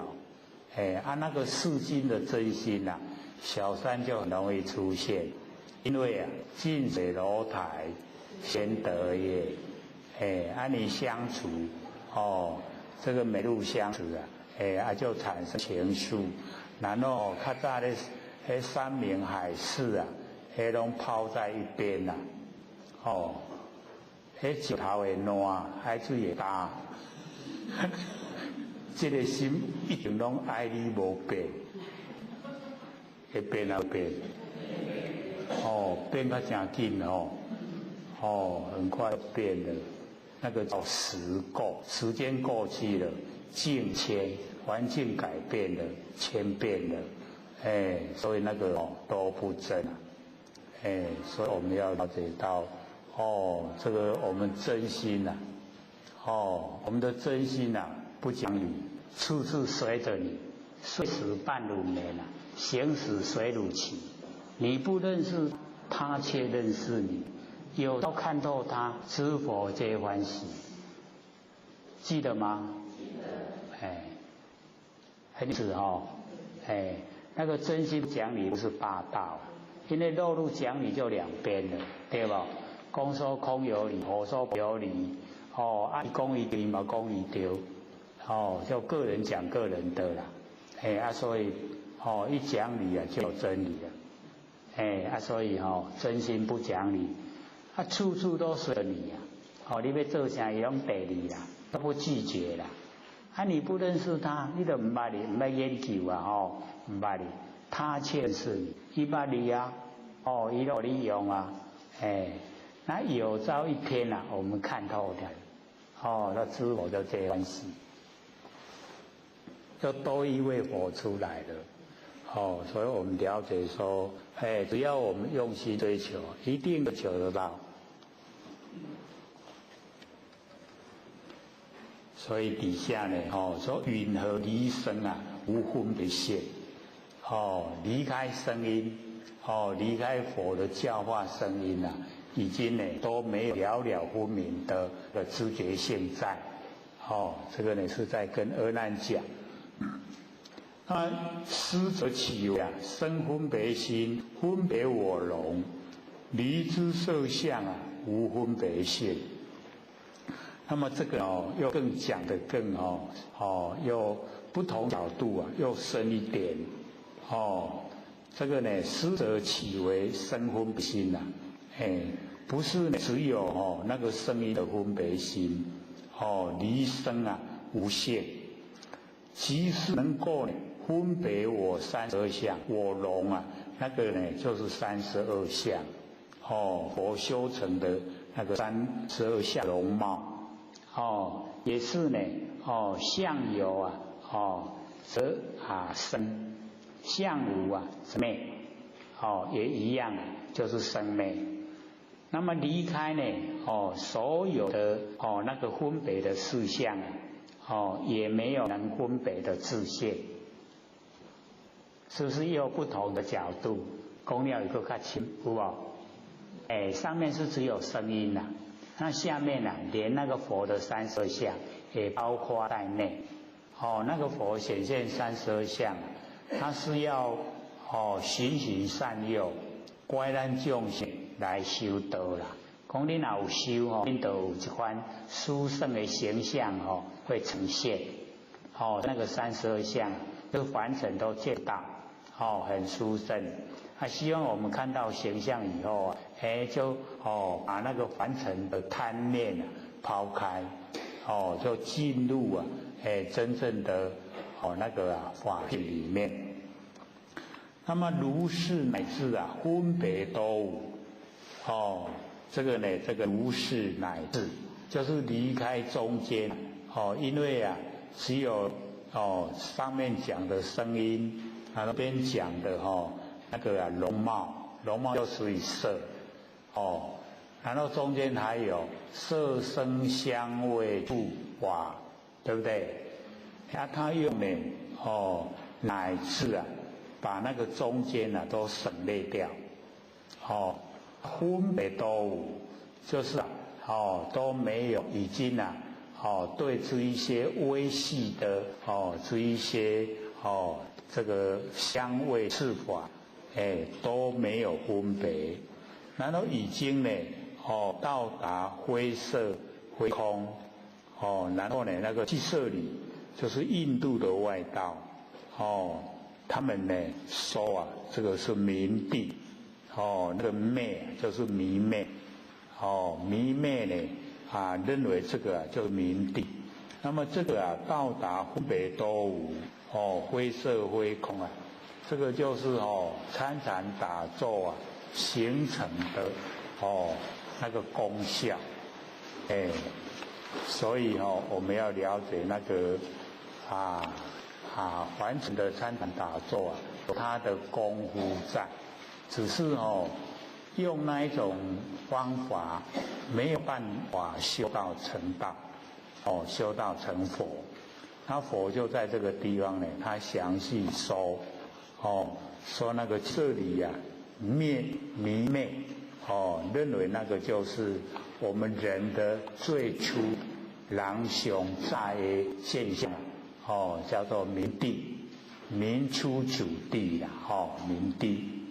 那么离之华严无分别性，离开呢，那个我们那个六尘的最后一个，色声香味触法，那个华严，华有一半的声，一半的昧，有声昧尘，所以它也落入这个形象。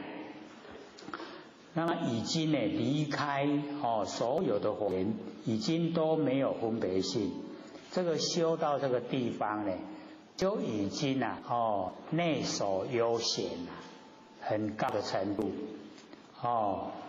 那么底下呢就佛又讲不同的角度则汝心性各有所还，因何为主？就是我们心性都可以还到它原来的地方所在，所以不能当家做主。我们呢把这一段这个比较这个深的部分我们来看那个小的文字。那么如是呢，此上眼声色二尘离尘应没有分别性，乃至这两个字就是超越中间香味触那个尘变华处那个最后一个六尘的最后一个色声香味触华，那个华处所摄，因为那个华它有半分的生尘，有半分的昧尘，而分别之性亦复都没有，这一种状态就是我们六识对六尘产生的六识，已经不言六尘的境界，可以说打坐做出来功夫。那么以五识共起这意识也不起了，没有了那个五识最后一个意识那个意识也没有。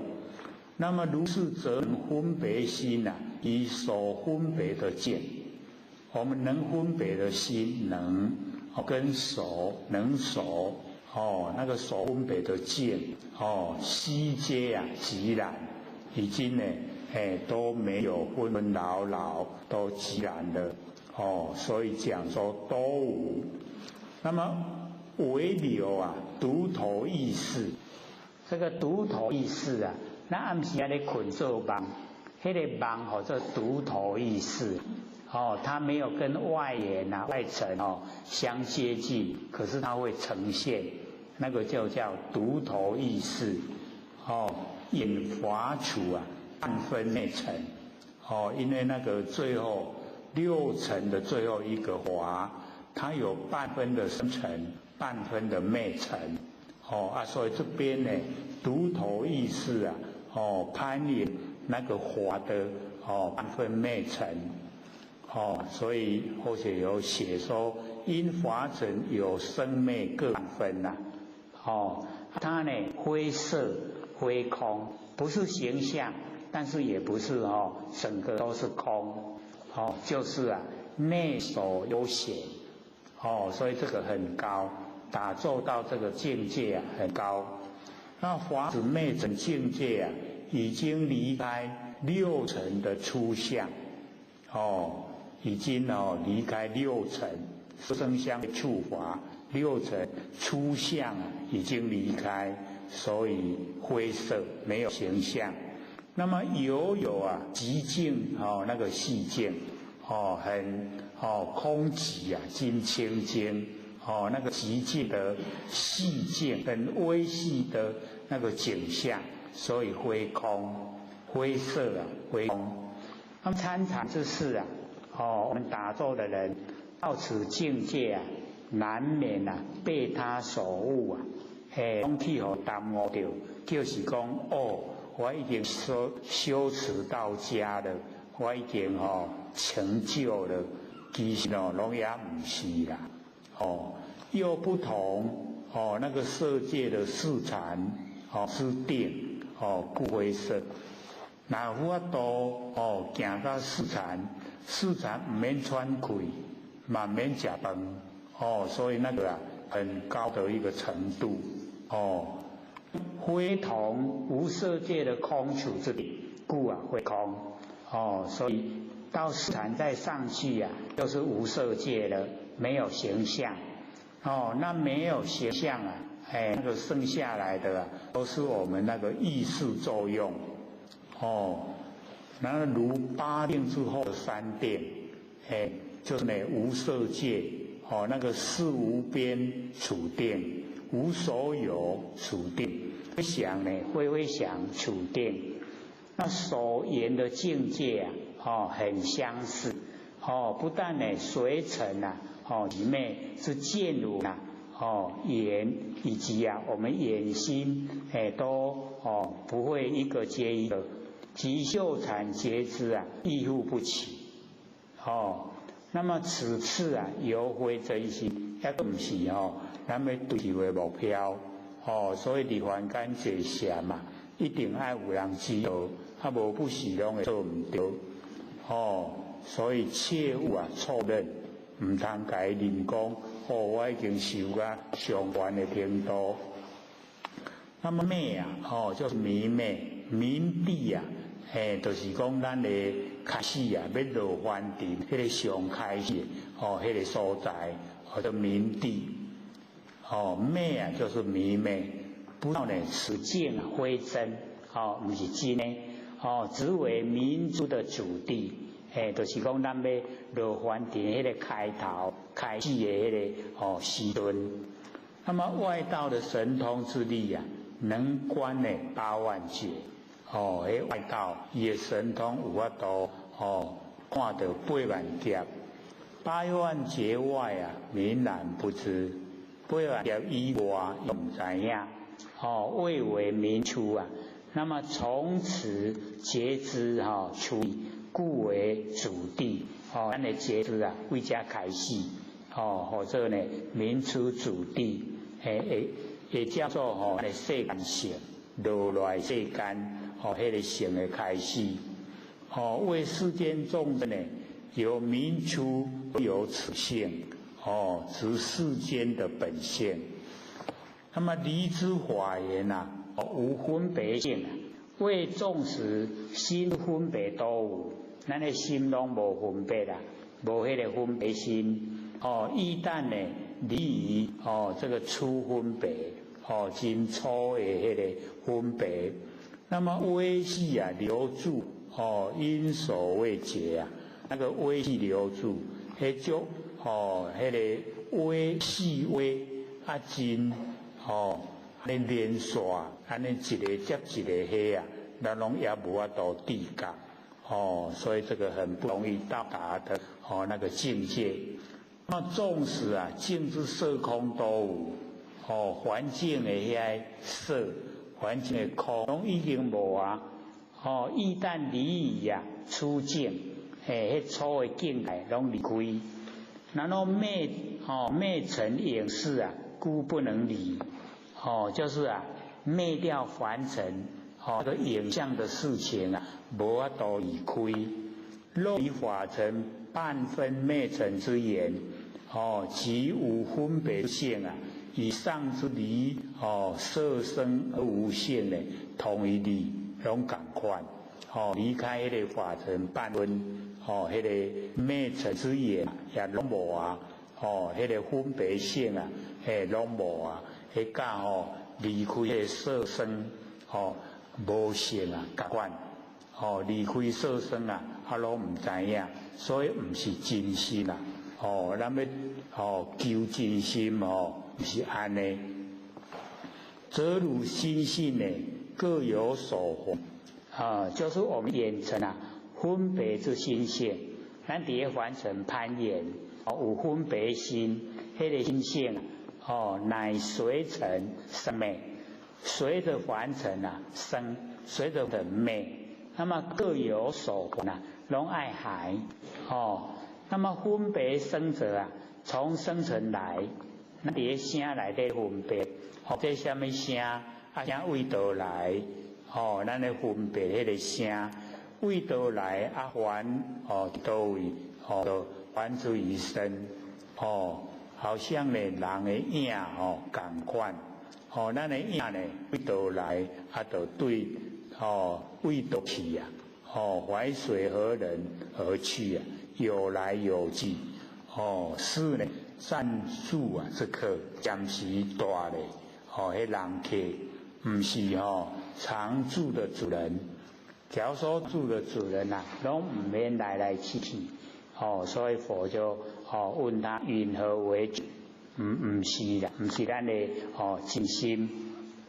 那这个时候阿难听到佛这样讲他就问了释迦牟尼佛说：若我的心性啊各有所还，则如来说妙明言心啊，因何无还？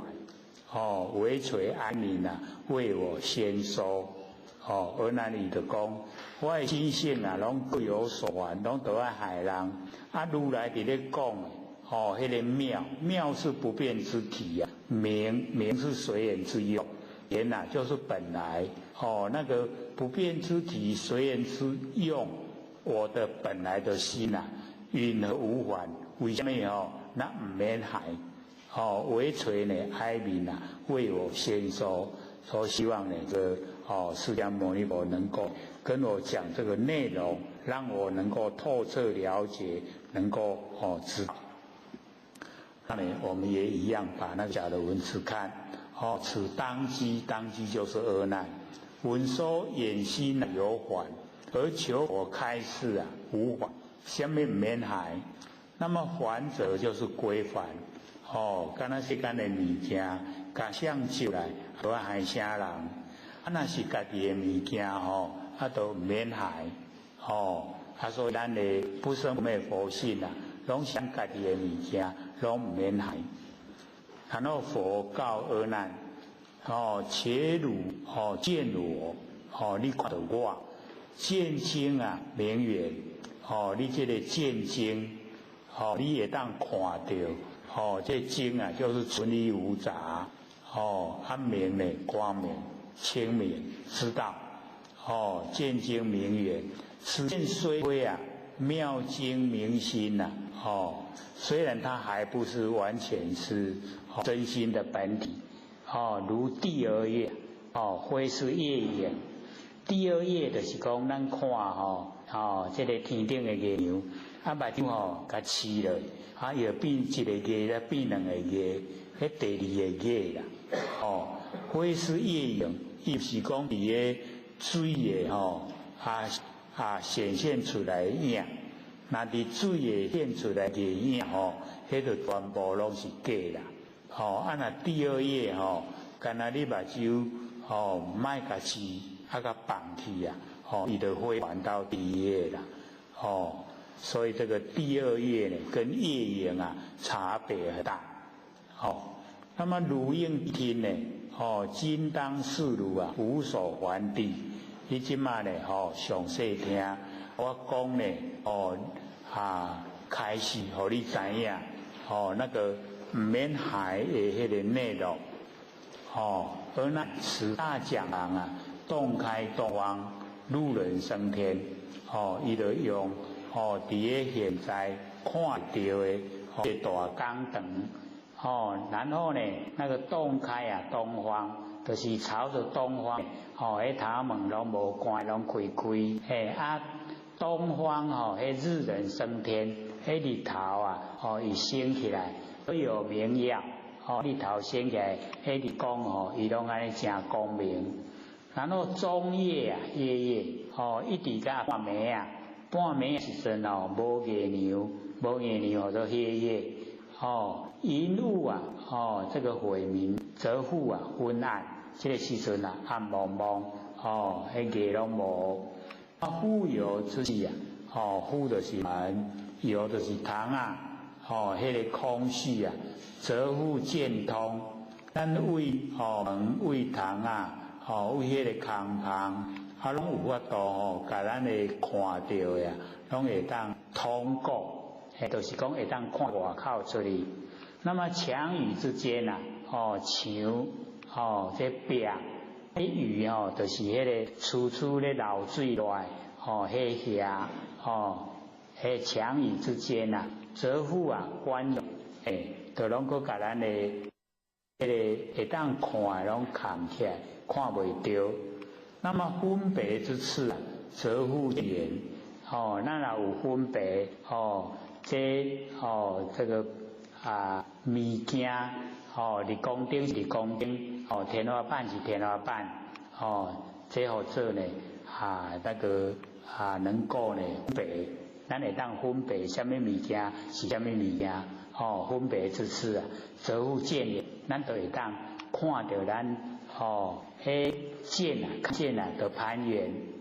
那么缘息之中啊，便是空性，迄个缘空虚空，迄个缘空。唔是伫咧讲真空啦，只是咧讲空间迄缘息之中啊，全部拢是空性，拢是咱不生不灭的迄个佛性，就是真空。那预备之相，这个预啊，有也预啊，预备，就是讲咱这凡尘一挂灰尘，都飞去你伫咧迄个天顶，就变做预备。这一种景象，则以分这个分层，就是讲看袂清楚迄景象，去互这灰尘呢，安尼朦胧，那成绩啊，念分又观呢清净，成绩就是讲，假使我有落雨，甲迄个灰尘啊，拢甲带来涂骹，这个空间就安尼真清气清净，迄个气氛啊，咱就会当看到清净的景象，这就是伫个家庭外口啊所呈现。那么而咱如闲看此之变化相，你即嘛闲就是全部啊，你看这所有的变化的形象，有今呢不还本所赐。我即马甲伊这所有的景象拢系本来也发生原因的所在，因何本因，什么款呢？伊的本因，而咱此之变化呢，明还路人，这变化，看得到这光明啊，咱还有日头，何以故？对啊，无日啊不明。无日头就无迄个光明，明啊一时一路，这个光明伊属伫个日头，是故啊还日，所以还有日头。那么暗还黑夜，这个暗咱还有迄月亮，无月亮就暗明蒙，通还复。咱会当透过门，透过窗仔门看到外口，这个通啊，咱还有。迄个门，还有窗仔门。那么用还墙宇，会甲咱拆掉的迄壁，甲迄个屋檐，咱拢害伊。言还分别，就是讲咱看到什么知影什么，这言攀言啊，咱害分别心，当分别这是立功顶，迄是迄个天花板，咱言啊，还有这分别心。那么缘死啊，缘空，这个空中无行者，咱还有空，预备啊完成，互安尼，迄个规个大地啊，拢我这朦胧的这景象，咱还有这火，因为这火拢飞起来伫个天的，所以就变预备，就是讲安尼拢看了会清楚。则知世间啊，一切都有，咱所有的世间，一切的所有啊，不痴思咧，拢超袂出啦，这款代志，超袂出啦，超袂出这款类型啊，拢是安尼。那么汝见八种见精明性，即摆这八种啊，这情形，有光明，有黑暗，有通，有塌掉的。有分别，有这个缘起，有这个预备，这啊，你看到这八项，迄个见精明性，会看到这八项的景象，意当还水，你要还有像，所以故底下呢就讲原因，乐还里面，较需要你家这，有法多看到八项的，还互迄个光明，还互日头。得不明时，无复见暗。即摆日头无去的时阵你看袂到暗，看袂到这个暗蒙蒙。虽明暗灯啊，种种差别。虽然有明、有光明、有黑暗，有通、有塌的，这种种差别，种种拢无共款。然后见呢有差别，看到景象啊。千差万别，咱会当看的见性啊，敢是个伊拢无分别，所以啊，见有差别，这样了解意思吗？种种景象啊，千差万别，我们的见性啊，没有差别，见性是一呀，见相千差万别，安尼有了解无？所知可还者啊，自然非如。会当害迄毋是理啦，不如还者非如而水，毋免害迄毋是理也无是啥，安尼知影无？咱会当看到足济对无？万象万象迄是现象呈现万象，咱会当看到的，才是个尔，一个见性，一个见性啊，看万象。万象有差别，见性没有差别，没有差别的那个见性啊，不用还，这万象拢爱害啦，安尼了解无？袂侵啦，会袂？会真无？毋知要安怎害，迄毋知要安怎害毋免咱管，伊家己就害啊啦。你看即马有日头光对无？咱即摆暗灯食咧暗啊对无？日头就无去啊光明消失以后啊，呈现黑暗。咱光明看会到啊，嘛黑暗嘛看会到对无？咱即摆这门开开，头门开开，看会到外口。若即摆大家拢灯会关关起来对无？都塌掉的，看袂出去所以各有所还啦。这个就不是我们。那个我们看到呢，了了分明啊，那个就是我们不生不灭的佛性本体，所以我们没有研究的时候啊，它本来就已经在，就已经有了，可是我们不知道，现在研究知影，见性是一，见相千差万别，这样了解吗？还有19分啦。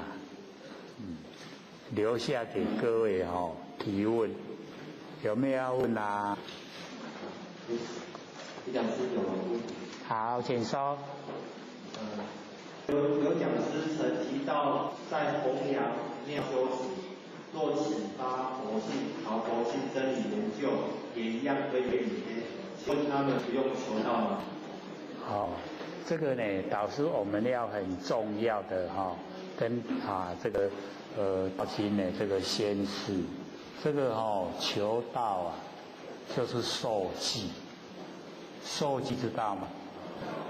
以往啊，那个单传独受，那个修持啊，你要当大法师，然后连续啊7代，上天才会受记，才给你拍开关啦，所以你有成佛的资格。那个是先修而后得。那因为我们现在人心啊不古，那造的业啊又非常多了，所以要等到修到功果圆满才受记啊，已经大概都了无几啊，能够得的就太少了。那太少的时候啊，灾难一降临啊，一时俱焚啊，不管是叶啊是石头，大家都要遭难遭劫。所以上天不忍，我们好的也消灭掉，所以这个降道来拯救善男信女，降劫来惩罚这一些为非作歹，所以道跟劫啊并降。其实那个灾难都是我们众生自己造形成的，所以现在我们来了解，我们那个求道非常重要。假如说没有求道，可是也修得蛮能够这个到达明心见性的程度，那上天不承认我们要了解到我们是继承那个东方前8代，西方18代，后东方18代，那个有连那个天灵的那个祖师掌道盘来受记，那个上天才承认。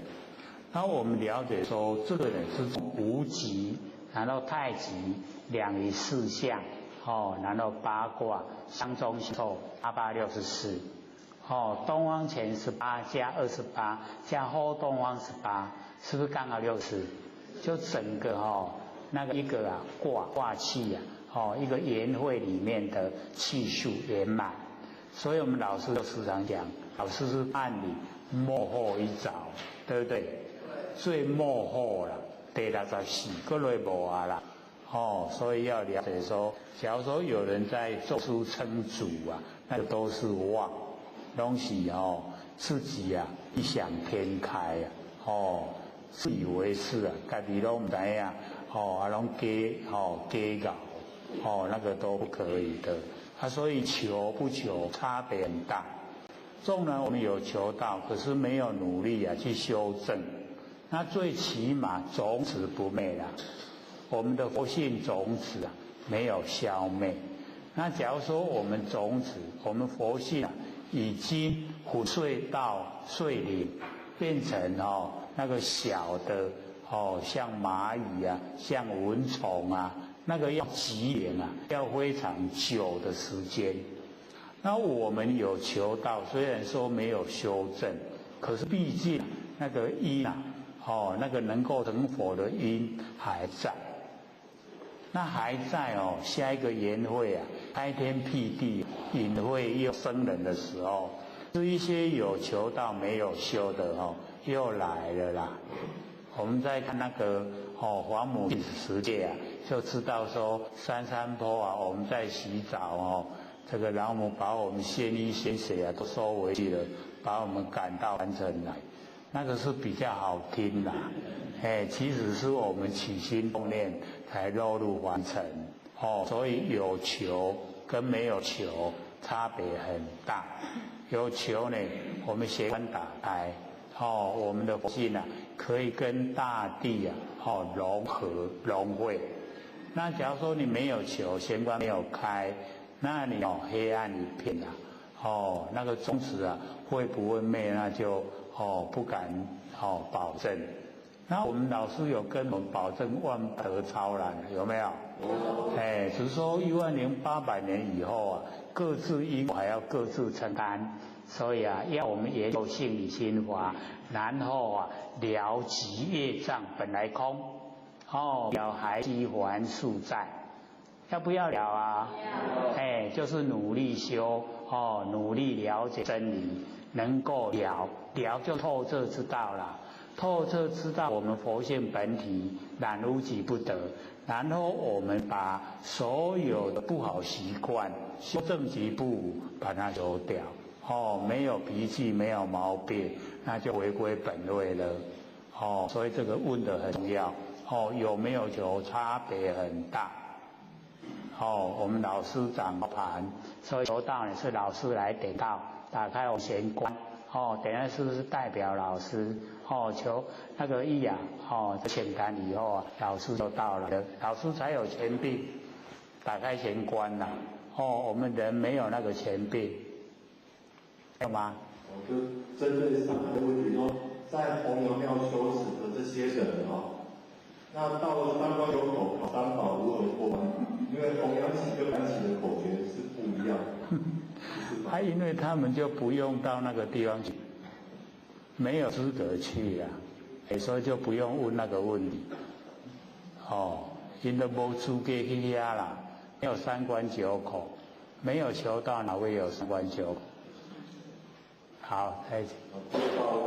请问自古至今三期有什么人不用求道，而是深解佛性真理而回天的吗？那个在那个威音王前。就是七佛自理完成，所以等到下一个研会啊，不是还有10佛变事嘛？他有7佛来自理完成，3佛才来收研。3佛还没有收研的时机之前他是7佛自理完成。自理完成的时候你修的功夫到，你就不用上天指派祖师来受记，你等那个迄句再去做分啦。还有吗？然后第3，请问当老被毒箭射中，在刮骨处理伤口，并没有上麻药，可是他仍如洞月读书，这不是已经找到生活的佛性吗？可是他老归风的时候，并没有去天，而是去西天。请问有讲师这什么回事？我要当老母啊！这个我们要了解到，那一种这个就是刮骨的时候本来是很痛，可是你把它转移到佛性本体的话，佛性本体是不会痛的。那他老人家是那个中医传世，因为他是中医，不是说现在在7天，而是派他来管。现在就提供了，所有大小事由他来掌管，来管咱外这班，是一个职位了，让他在7天，不是说他的修持只有到7天而已啦。还有吗？还有有讲师说，我们都有神通，因为想到台北火车站，便已经到了台北火车站，这是假，不是吗？如后学住在美国20多年，去的是已经拆掉的旧台北火车站，而不是新建的台北火车站。那后学不曾去过新建的台北火车站，所以是假想，而不是真的去到那里，是吗？这个各位学，我们要了解到那个相是无常变化的。你不要说60几年，你再经过200多年，你再来看现在新的台北火车站，它还在吗？还在不在？过200多年以后现在新的台北火车头还有在咧无？没有了啦。所以那个无常变化，不要住相。无常变化，相都是假的，不是没有，是有。可是要了解，那个相都固定，形象虚幻不实不固定。我们都住在，比如说老一辈的住在以前都没有东西吃，那现在小孩子吃个足偷贼的，你好的东西只喂他，也不见得他喜欢吃是不是都时过境迁？都不一样，我们不能把那个不一样的把它固定化，不能固定化了，它会变化。以后那个又有事情，又有灾难，那谁会晓得是什么样的景象呈现？我们看非洲啊，不是小孩子在垃圾堆找东西吃啊，连那个大人啊，是啊，也在那个垃圾堆找东西吃，那个什么景象？所以景象都是虚幻不实在，是假的，不要住相，都会变化，一定会变化。它美国更变得大，这一个建筑物啊，已经超过多久？它整个用爆炸把它公之内让它不见。你住在还没有爆炸之前的景象里面，几秒钟以后是不是不见了？所以相啊都是假的。不要说以前的相是怎么样，我都一直住在那个变成我们的毛病了。相都是假的，不要住你住了它也不会有存在了。所以在你的脑海里面就是要过的生活有意义然后呢非常的能够逍遥。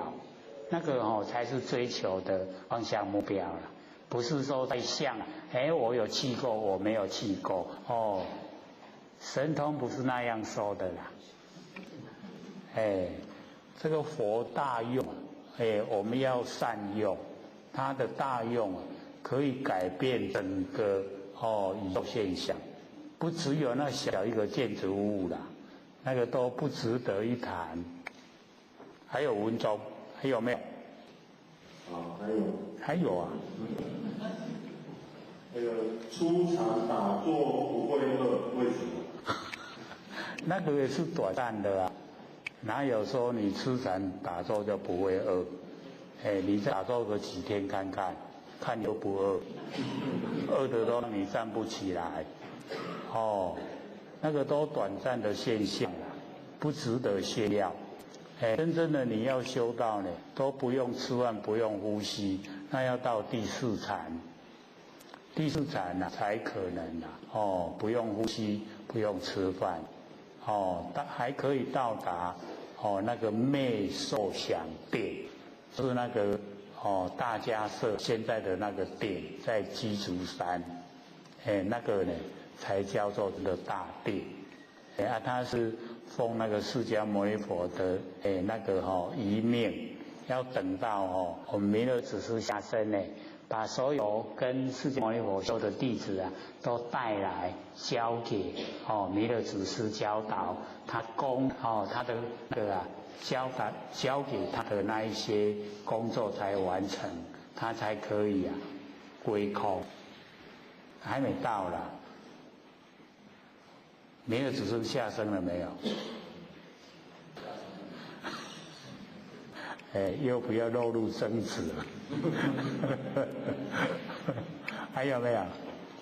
那个刘老师，第四场用师也呼吸，为什么？达摩祖师9年念地是进入第四场吗？还是他的佛心在天上，而身体在念地？这个问的人心力是太强，心力是太强了，妨碍我们修道。因为心力是的变化无常，那佛明确告诉我们，不要用心力事来修道，要用不生不灭的真心。然后我们心力事的形成它都是一念际会，所以佛就讲心则际意际会的际，咱大家做伙到底那个际。然后意意则回忆，意则意义，回忆的意。然后那个事就是现之意，显现让我们知道。这个都是很多的因缘凑才有，所以心意变化无常，不要用这个来修道，用这个修道我们自找麻烦，烦恼很多，又不成道。要用不生不灭的真心。用我们万年放下一念不生那一个真心来修道，才会成道，才会成佛。一定要找到正确的因那个心力它是妄想，不会成的啦。所以你越往方向去去追求去努力啊，你烦恼就越多。那功效的呈现啊，都是短暂，很快就变化。那个不真，不要追求。我们要彻底啊了解，不能用心意思啊，跟人家勾心斗角都是意思。那我们勾心斗角好不好？不好。绝对不好。造了很多的因缘，跟很多人结怨。那这些怨啊，你要一个一个去了这个怨愤。你看是不是很忙？跟我们说修道人不可以养宠物一样，你养宠物啊，你要保证宠物也成佛了。你看是不是找自己麻烦？家己都在修为幸福啦，都要保证宠物成佛。所以那我们不要自找麻烦。还有吗？自古犹有肉身菩萨示现人间，为什么没有进入第四场至千年示现人间？因为要了解那个也是他的发心慈悲啦。你要说肉身菩萨，一定要在3年，你3年以后会死掉，你3年就不能吃，不能喝，然后才有办法保持你的肉身不坏。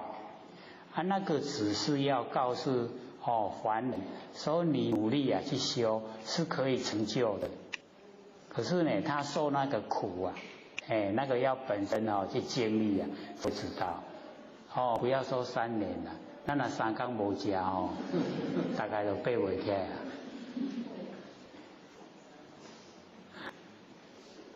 还有一问呐，还有几问？还有可以问一个问题。好，请说。刚刚有讲那个迦摄尊者说在鸡足山嘛，那他曾经来借教过什么时候来借教？好，请说。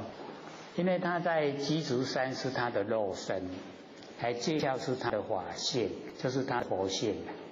他佛性啊，我们的佛性修正了以后有千百亿化身，他不只可以化一个身啊，可以化千百亿个身出来。所以我们要领受佛性的奥妙。那因为他接受释迦牟尼佛交代，所以他呢就要保持他的肉身还在。因为到时候他要带那个跟释迦牟尼佛修的弟子来交给弥勒祖师，有一个凭据啦。所以他还要等那个弥勒祖师下生。那因为他就是要让凡人知道，所以他有一次把那个鸡足山就是在云南，我们大陆云南鸡足山把它分开以后他走出来，然后遇到好像我们有一个博士，遇到他的本人，可是他没有跟他讲说我是大迦摄，没有，是那一个博士遇到以后，他把他那一些遇到的都描绘出来以后，才说这都是那个大迦摄啊。可是那个时候鸡足山又呢合起来了，他又在里面的，是这个样子啦。伊要互坏这个人知，讲伊还佫伫咧，只是这样子而已啦。各位讲师、各位坛子、各位虔诚代表，谢谢长老天师德、老天贤大德，以及感谢呢各位虔诚的或许机会学习。我们呢这个就直接才讲这个像研经，我们讲到第几页呢？36页后面。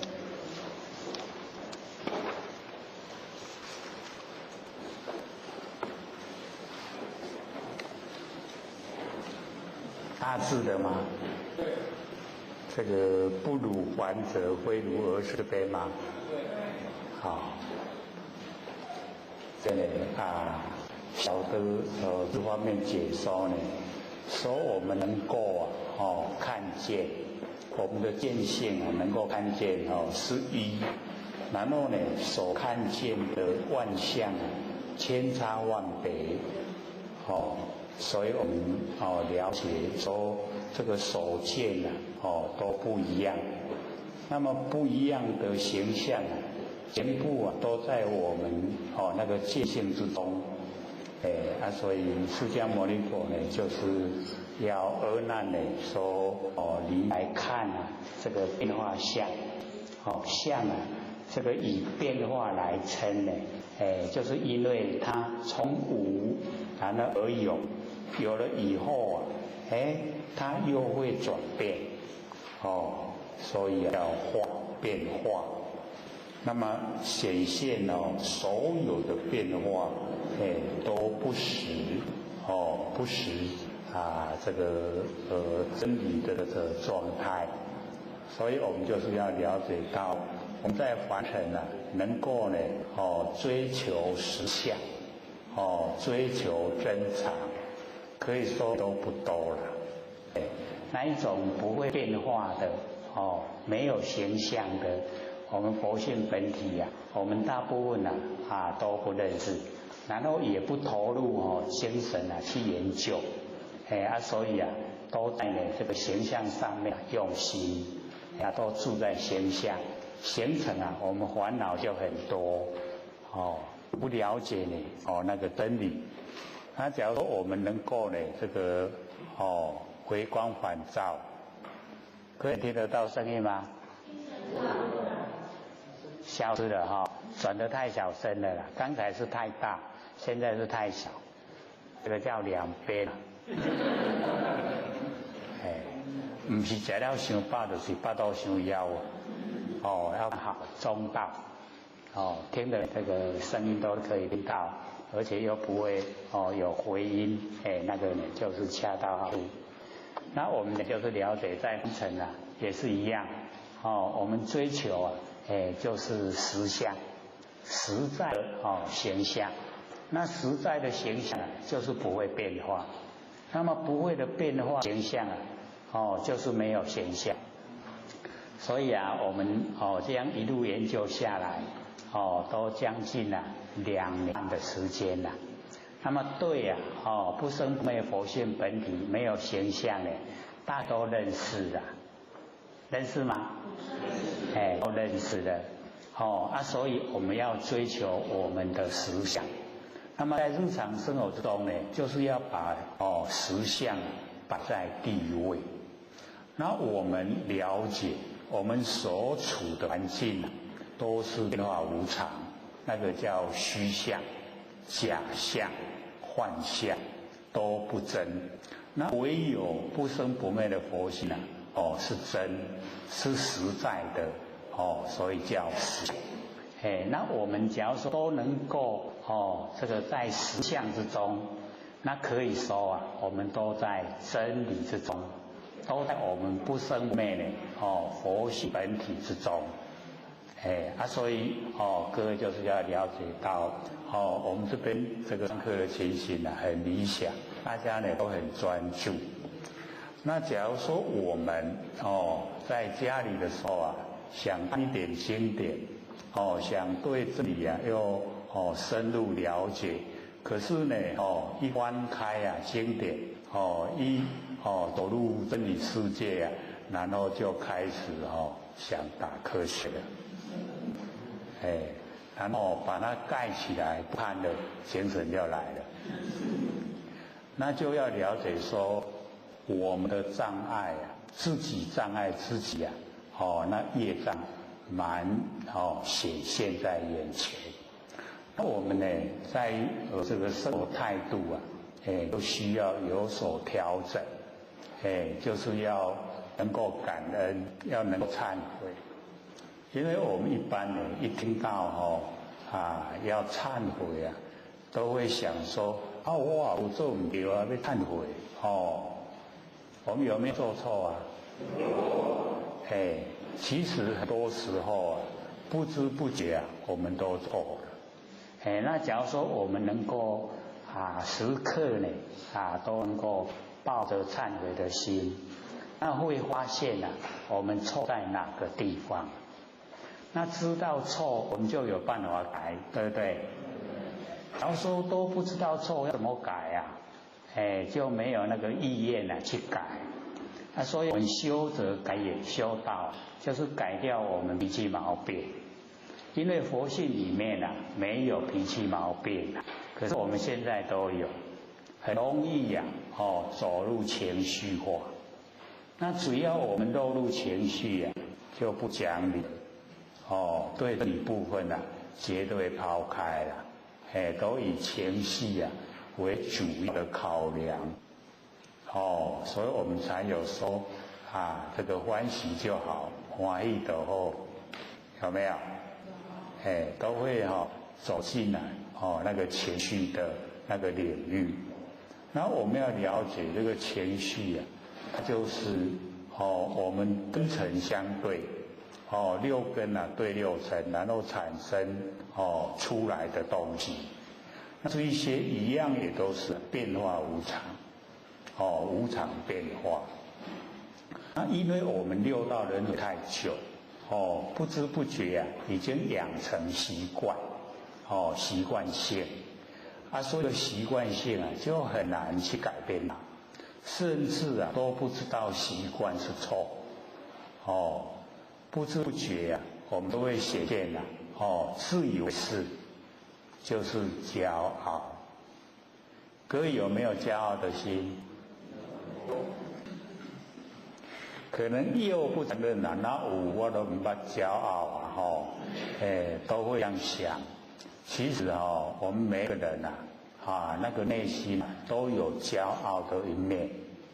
人家讲话我不愿意听，不尊重别人，骄不骄傲？我们有没有这个情形？还很强烈所以了解到。自己的过错自己都不会承认，也没有发现。因为发现怎么改都改不了。所以修个几年、几十年，还是一样没有变化。那以没有变化的那一种形态要去度化别人，别人愿不愿意跟你走？他会想像你这样，我才不要。是不是这样？所以我们就是要了解说，道很殊胜。那殊胜在什么地方呢？就是我们要把它表现出来。我们自己本身呢，这个把脾气毛病都去除掉了，没有脾气毛病，然后对众生很关心、很尊重，这样子呢，整个人都不一样。气质也变化，然后呢，对凡尘的名跟相，都已经呢，不在意，都能够看得透彻，都是假的。那这个时候就真正的走入实相。那么走进实相以后我们一定又会改变。为什么？因为真的。越来体会就越深，所以从那个直心，然后到达身心，到大悲心，这样呢就一层一层的深入，我们对那个成道与成佛越来就越充足，那个力道就越强，修起道来就很快乐。不要说等到以后成道了，还没成之前就已经很快乐了。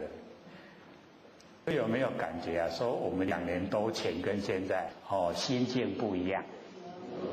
有没有比较快乐都写在脸上时常笑眯眯的有没有？上次我们就上个礼拜我们就讲开始修的时候因为都比较常晒太阳面有较乌啦现在较拢侪少咧听课面较白，有没有？有没有发现说面比较好看？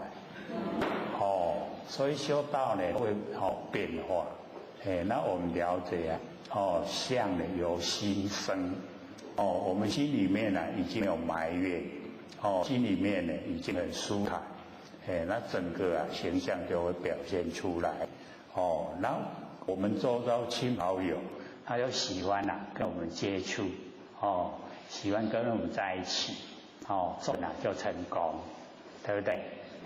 我们做人成功吗？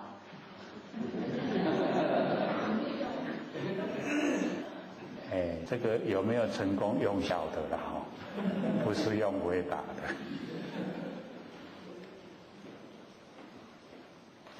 所以了解说在凡尘一切都是假，跟变化无常。那我们呢是要追求实相，追求真的，在真理世界之中呢生活，完全呢都不一样，会给众生利益，可是我们又不会记在脑海，这样呢就培养我们那个德行，生子得本，往后要做呢工作还做得住啦。这条人咧给咱摆才袂啪啪来，所以我们了解说这个释迦牟尼佛就详细的说我们这个看到万象，万象呢都有它来的地方，然后呢我们归还它的本因，它从什么地方来就归还的地方去，都可以归还。那唯有我们不生不灭，那个真心佛性不用还，要不要还不用还，无地海啦，里面还有相，叫咱家己不现无地海，迄个无地海不现，就是咱家己，就是我们本身，所以本身呢，就是佛，因为而难这个突破本心就突然没有付出代价，就得到不生不灭的真心，所以不敢认，不敢认为那个就是我们真心那我们丢到人为太久，也对自己的那个本性真心也是一样消失，一样呢遗失很久。那现在我们有求道虽然说有点到，可是我没有感觉说得到什么，有没有得到什么没有。这个很诚实的没有。都没有感觉说得到很奥妙的那个真理没有。然后我们假如说有走路那个修道的道路不管是在哪个宗教修持他告诉这个得道的那个方式就叫受记。那在这个受记的那一种条件就是你要修的都已经屁毛病没有功果圆满才会受记。那也要了解说那个都是很不容易像以佛教本身来讲，他要呢经过这个7代的法师才能够得到受记，是大法师有讲经说法，有利益众生有实际的那个呈现才可以那假如说会讲，没有人听，没有人会效法，那个是没有用要呢有那个实际的成就7代了，然后才受记，那个叫功果圆满一受记就成佛成就了。现在呢上天台普度，让我们都还没有修到功果圆满我们都受记了。那受记也就是表示我们有成佛资格。那要不要成佛就要看我们现在的所为假如说我们都一直利益众生，然后呢所有利益的事都不记在脑海，那这样的话就进入现分。那么走入现分以后我们那个成道佛的种子那因就很兴盛，那就一定成就了。那假如说我们只有因而没有做那就种子不灭，我们这个佛性的种子消灭。那不消灭的时候这个缘会它会过去接着我们是五位交替嘛，对不对？然后这个一点到跟我们讲万八逍遥，万八得超然，10800年，12个那个年会里面的会，只有这样，然后接着我们人人类生物会消灭，接着大地这个整个混沌了，然后天没了。已经呢，只会开天，然后5会观天的，那个老母心里面就讲得明白，天已经关了，所以下一个元会又开天辟，然后隐会然后人又降世，那降世的时候谁要来？就是有求道没有求的这一些种子不昧他们来，就是在这个山坡这个洗澡，先一先血又被老母收回去了，等到完成来。这个讲的比较好听了其实是我们起心动念才完成来。那我们现在有求道不是很多有求道没有修吗？对不对？那个都叫种子不昧，他的那个佛性没有消灭。那我们要得说。佛性要是已经混碎变碎灵，就是转世到蚂蚁蚊虫，那个都碎了混碎了。那混碎了以后要集灵，把那个灵又集合成一个，一个灵的话才有办法转身我们一个个体的动物。他要了解那个过程要非常久的时间所以灵一分散一碎灵以后就很难再集灵，很久的时间才可以集灵，不是集灵以后就成佛了，而是集灵以后才成一个动物的主体。那有动物的主体你还要有善的因缘，才有人的资格。那转世成人，成人以后就不是说成佛了，还要修持，对不对？对。所以这个过程要成人就很快要成道成佛是很慢，这样知道意思吗？那我们都有这个缘，都可以成道成佛。他说要把握机会赶快把脾气毛病去掉，把我们的佛性都使它发挥光明。那我们之前讲《六坛经》讲《道德经》，现在呢讲这个楞严经，还有我们准备讲的《维摩诘经》，都是告诉我们要怎么成佛的方法，所有广泛的一个修持方法，都把它呢阐释，把它讲解。然后呢，我们知道说真正的努力修不是很困难，是我们这个三心两意修起来才困难。所以有没有三心两意都很难做到专一，对。因为我们在这个现在的社会，这个很发达，那大家呢都想这个掏别人口袋里面的钱都很用心所以发明很多新产品，诱惑力量都很大，看了都很想要，对不对？现在台北世贸展览馆在那展览化妆品。竟然你看那个人海都去抢着要，就是化妆品，又很便宜，大家呢就贪着便宜就挤爆了那个展览馆，很多人那个营业额也很高，大家都去消费，所以那个是不是在那感人怪？咱遮讲若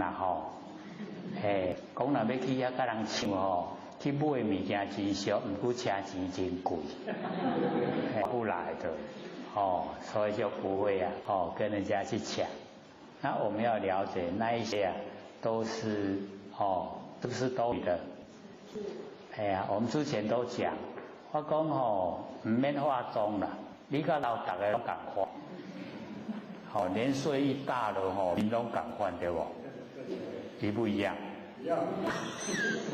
看起来大家拢无什分别都一个样，所以我们也不用花那个钱，这个擦好以后还要洗掉，不洗掉去睡的话，明天皮肤还会出问题啊，是不是这样？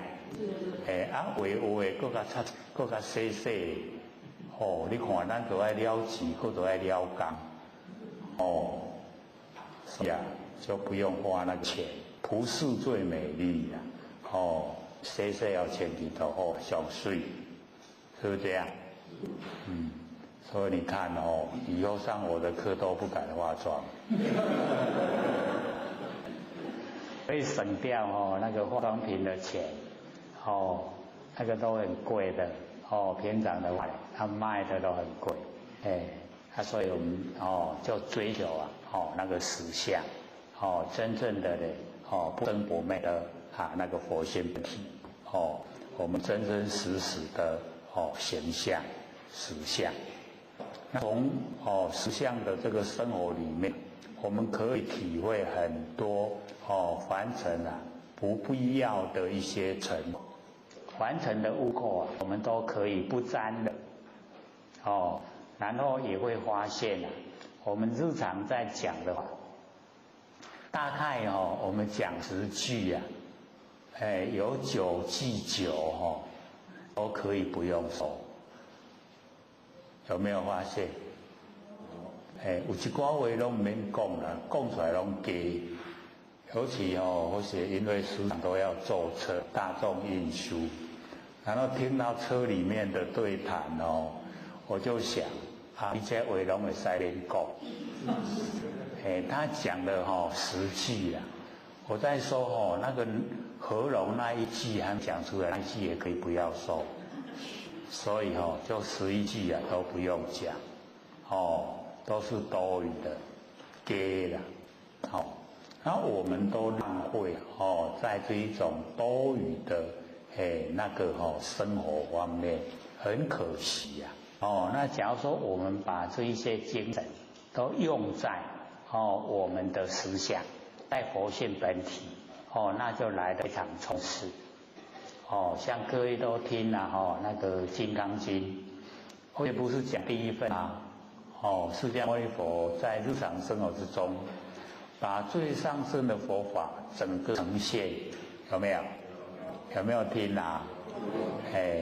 那个都跟我们凡人一样。要吃饭，然后要走路，要穿衣，对。可是他就已经把最上乘佛法无我相、无法相、无非法相，整个都呈现。而且一做那个工作30几年，从31岁成道一直讲到68岁，都这个样子然后须菩提看了30几年，才看出巧妙。第一句话就讲稀有，《金刚经》第1本完全没有讲过须菩提那个稀有从哪里来？从领悟而来。竟然佛在传授最上乘佛法，我怎么都没有观知巧妙。是那一种稀有，是很感叹的，那一种迫不及待的，赶快来请示释迦牟尼佛领悟的对不对？然后释迦牟尼佛也给他一个善来因为佛要传，没有人看出来，他传不出来被须菩提看出来，可以传了，很高兴所以我们就是了解到我们的我相强不强？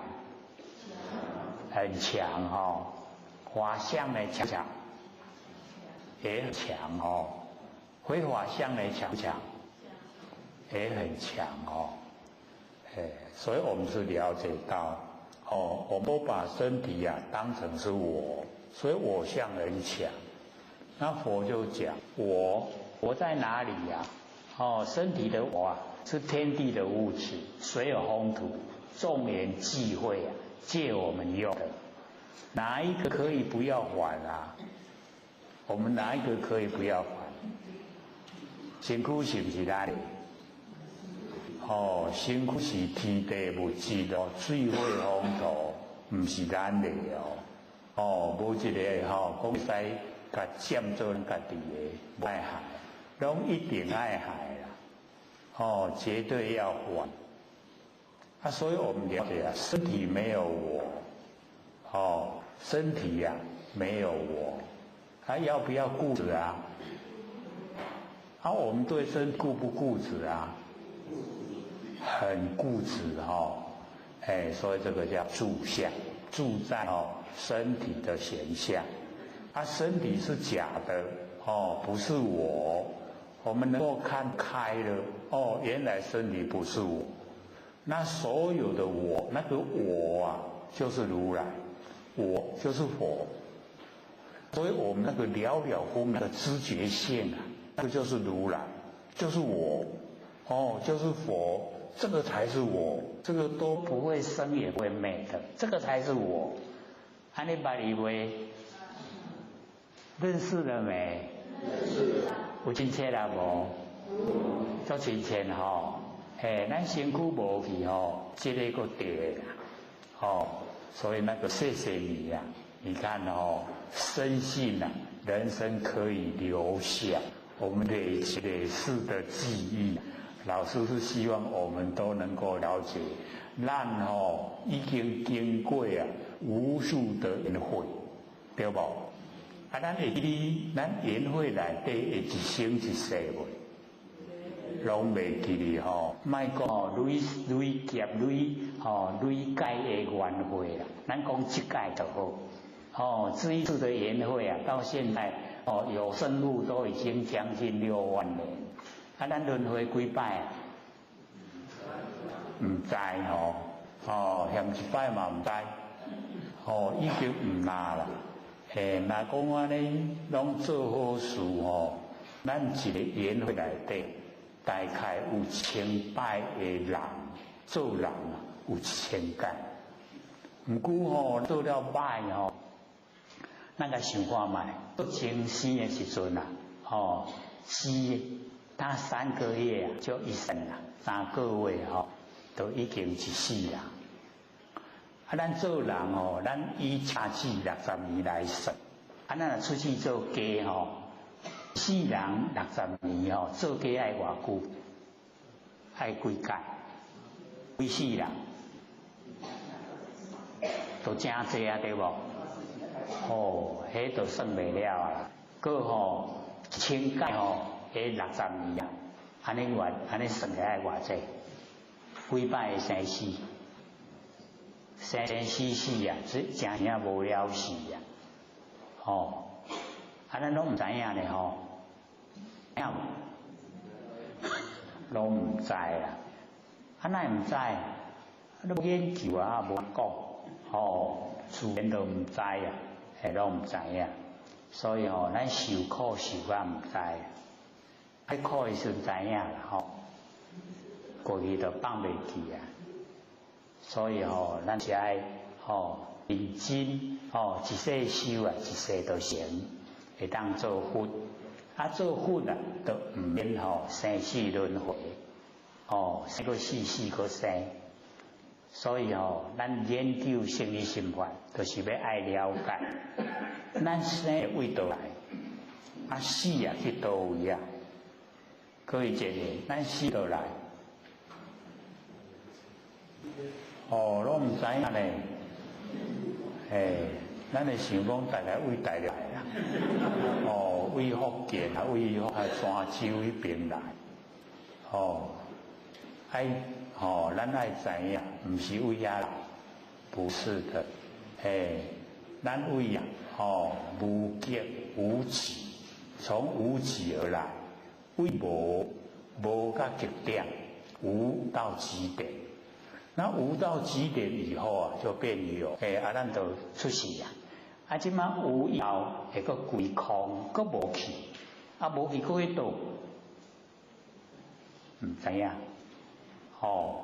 所以这个唔知影原来真久啊，有久无？真久即马研究就要爱知影，知影讲我安那咧变化。知影讲我安那呢无变化，拢爱彻底了解，了解以后，咱就选一个真理想的目标，前进，去做，完成，就法度恢复甲呢，咱的本来原来的所在，无极。即摆拢咧等啊，等啥？我一口气若无来，我就等下不叫你点啊，是不是这样？是不是？不是要去哪里不是要无极几天要去哪里你看，都无研究嘛，都唔知影。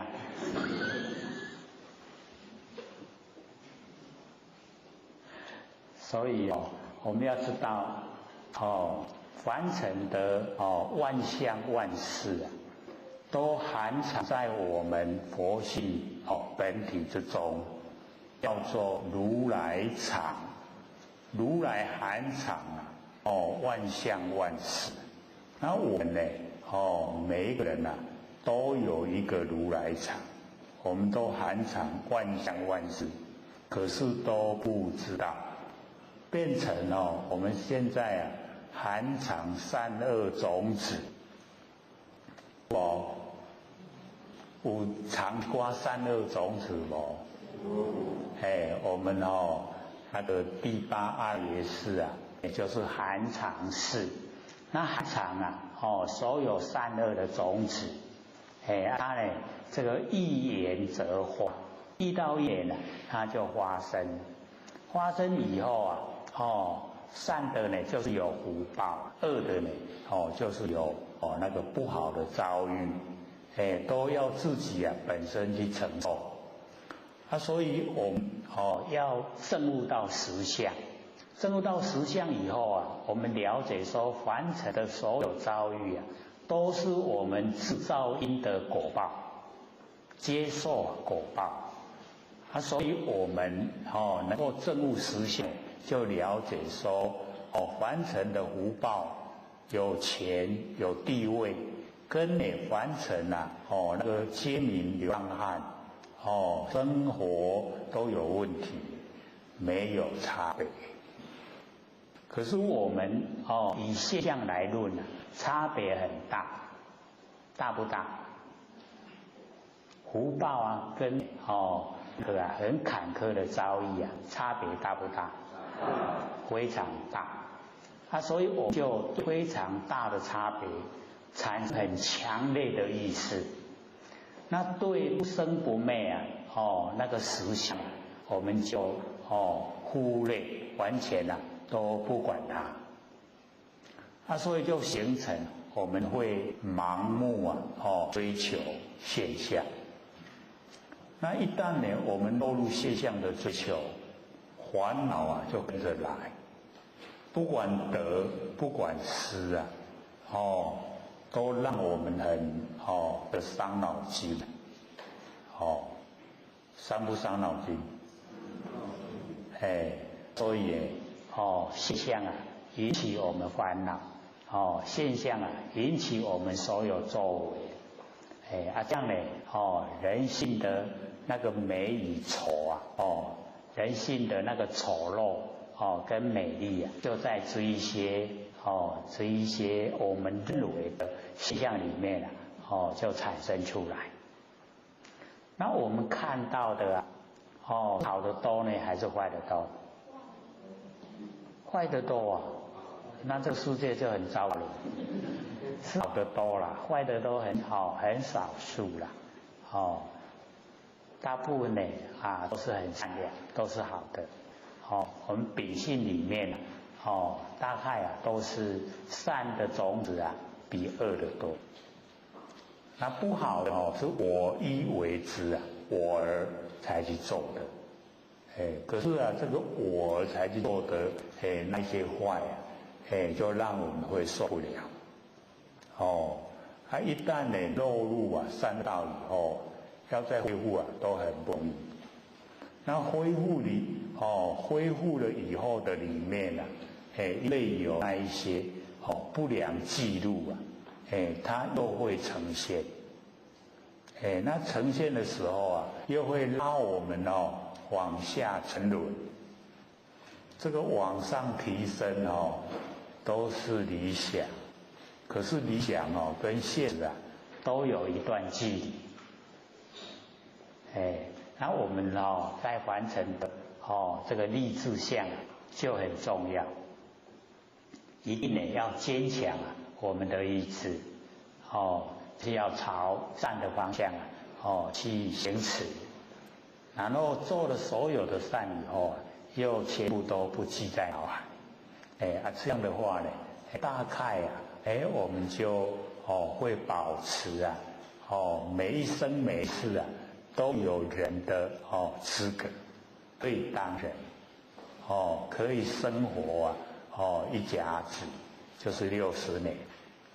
所以在老一辈的思想当中，你的命假如说没有超过60年，超过60岁，叫做夭寿，夭寿有没有？所以一定呢完成一生下来起码都要经过60年一甲子，这才不往复啊，我们到凡尘来。那么在这60年中在凡尘就是要有所作为，要对这个众生呢就是帮助，对众生呢有利益，就是不要危害，不要危害到众生。可是我们呢，因为要求自己能享乐，有时候就不管别人受不受苦，所以或许那个朝代有一个片子叫做《看海的路子》，陆小芬主演的，所以有没有看过？他那个就是阐释将自己的快乐建在别人的痛苦上面，那个呢或者看了都很感动。就是一头脑好的头脑，那个痴那个笨的头脑，跳的摕去食啦，误做戏。以往那个就会比较有那个主题，不像现在好像那个嬉闹，嘻嘻哈哈，没有什么内容的。他以前都有，像一阵子那个搭错车，各位有没有搭错车啊？那个搭错车就是从那个垃圾桶捡到一个孩子，把他扶，那个主角还是深夜深夜就是捡到那个孩子，以及那个垃圾桶，就是水泥盖的，有一个可以拉开。结果他呢，那个酒干谈袂在收酒干伫咧粪扫档看到囡仔咧哭一个显贵讲安尼对一个囡仔，拢甲抱回去饲。等到养大以后养到会赚钱，还没有用到他的钱伊才趁钱要回来给因老爸用他的养父。结果他钱拿回到家，他养父断气了，死掉了。所以以往那个真的都是比较有那个内涵所以我们就是了解到说，在凡尘要及时你想孝顺也要及时等到你说做什么都好了再来做，有时候都来不及了才有说呢这个事欲静而风不止，子欲养而亲不待，才有那个话，所以我们在凡尘很多事真的都是活在当下。那活在当下最重要就是要对自己的实相透彻了解，这样呢，你活在当下才有目标，才有依赖。我们依赖不生不灭佛性本体，才能够没有三心，没有四相。那没有三心四相我们现前的一个念头，具备万万年。那假如说我们这个生活之中的那个细意识都很强，都有三心四相，那我们被三世摄受，一定六道轮回，一定呢在凡尘受苦了，没有出脱的那个日子。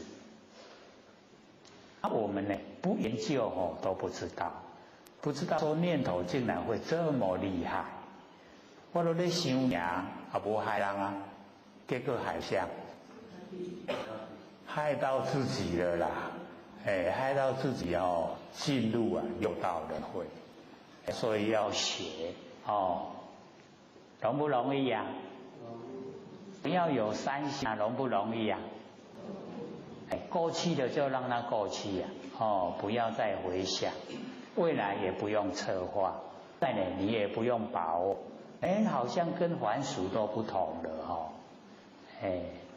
很多人会反对，未来没有什么，要先策划，因为策划赶不上变化，变化比较快，那个策划要用，佛性都不要用，所以佛性里面不要有过去，因为策划赶不上变化，变化比较快，那个策划是身体要用，佛性都不要用，所以佛性里面不要有过去，不要有未来，不要有现在，三世都没有，三世就摄受不住，就不用六道轮回。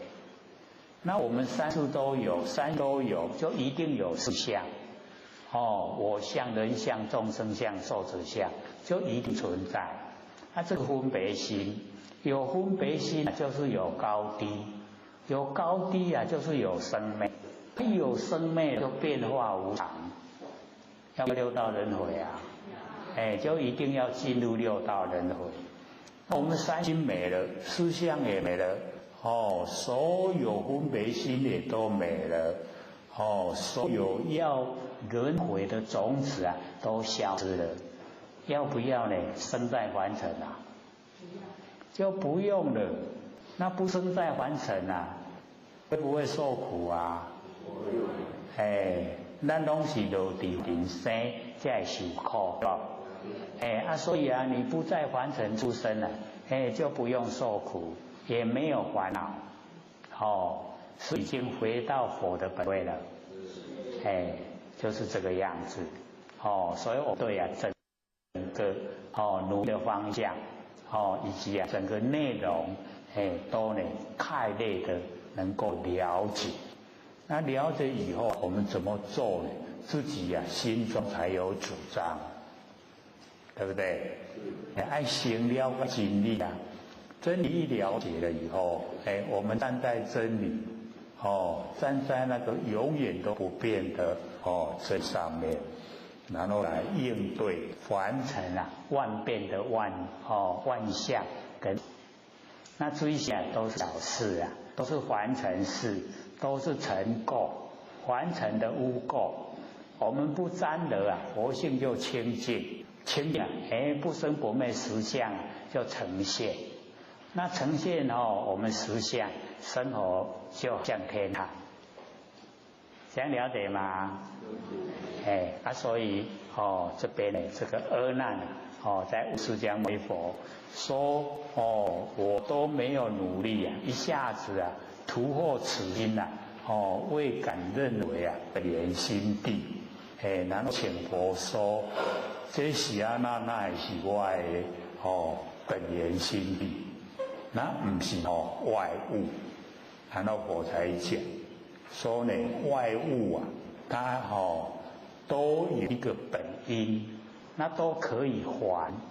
那我们的本源心地啊，那个实相不用还，没有地方可以还，没有人可以还，那个就我们自己，咱家己不生不灭的佛性本体，不用还，再怎么久都不用还，千千万万年都不用还，而且它不但不用还，而且不生，因为不生，所以也不灭。都永远存在，可是都不认识。那我们啊，就是朝这个方向努力，了解了以后啊，了其业障本来空，未了呢，还息还数在，讲遐记都袂记啦，顶礼拜才讲也空。如果原来大家讲啊，你住较远啦，你若要转去，赶紧住转去。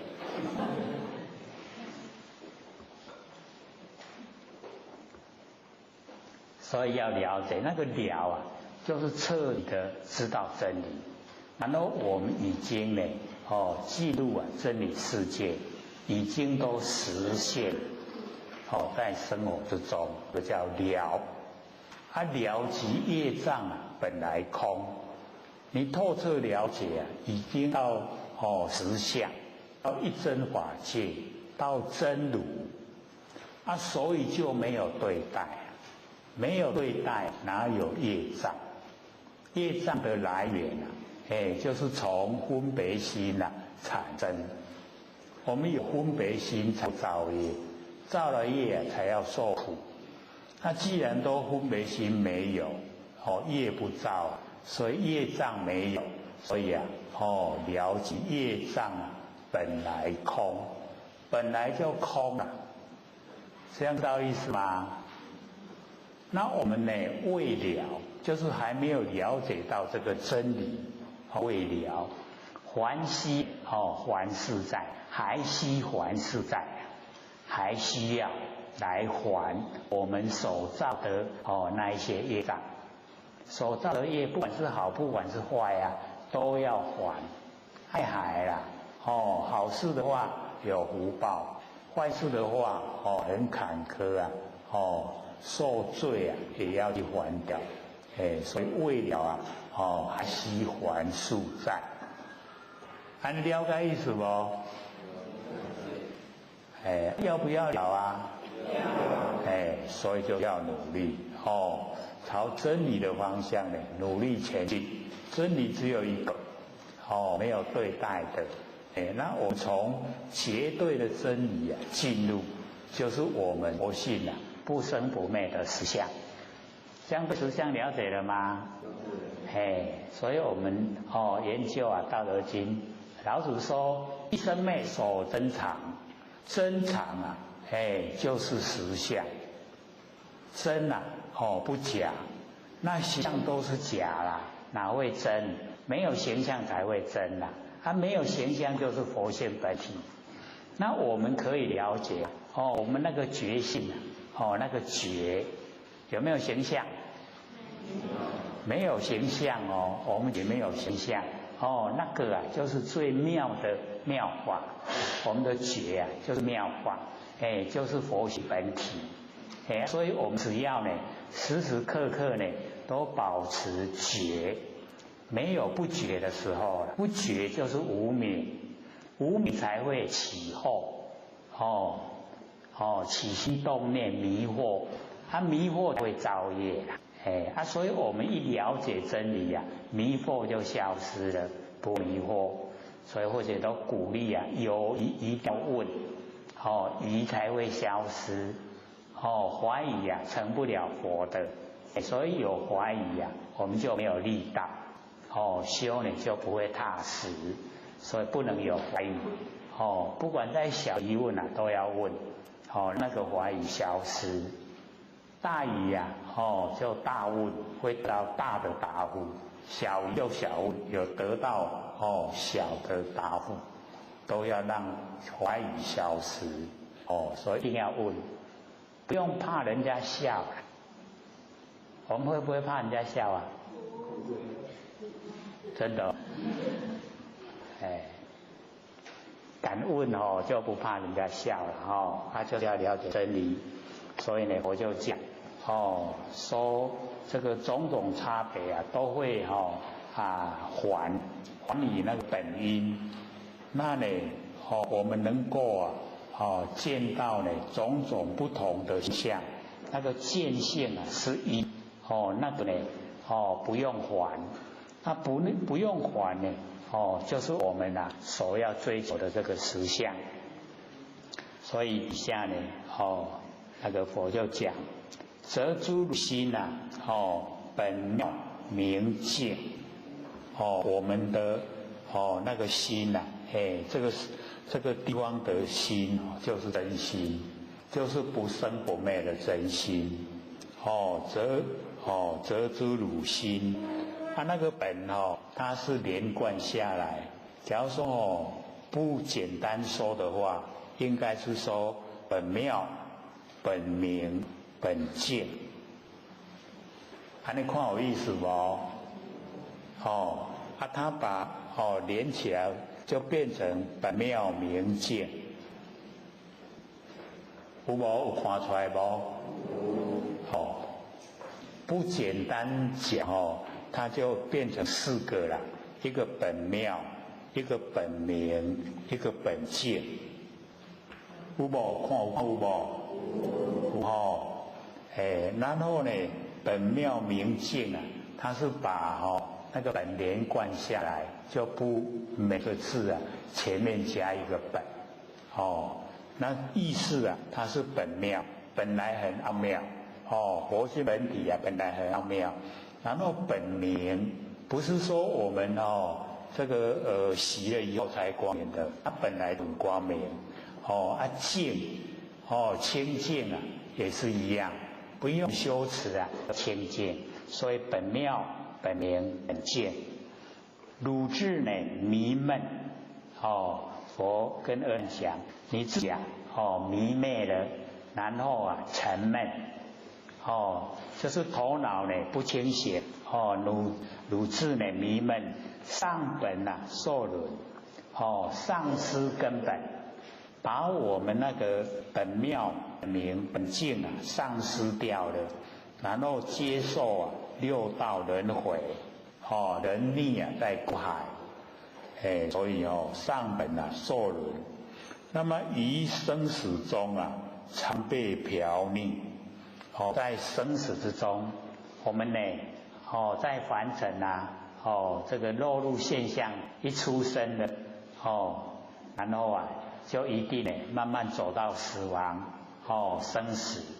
那我们在生死之中呢被这个六道轮回一直轮转不停然后接受这个苦海的那个浮尘飘溺就是浮尘扑咧顶咧扑咧顶咧都是受苦了。纵然非常有钱非常有社会地位，一样是受苦了接受天地的煎熬天气热咱都要接受热，天气冷就要接受冷，对不对？假如说零下50几度要不要接受？还是要死翘翘嘛爱忍受有没有？那个前不久那个报纸不是登北欧国家零下几度，已经很多人死掉了，有没有？那个日本也零下20几度他们是拢爱去乘风那个下雪把那个门都堵住了，要去铲雪，门就没开人会湿湿的内底，所以要把鞋那个敞开。我们倒不用做这个工作我们环境很理想，对不对？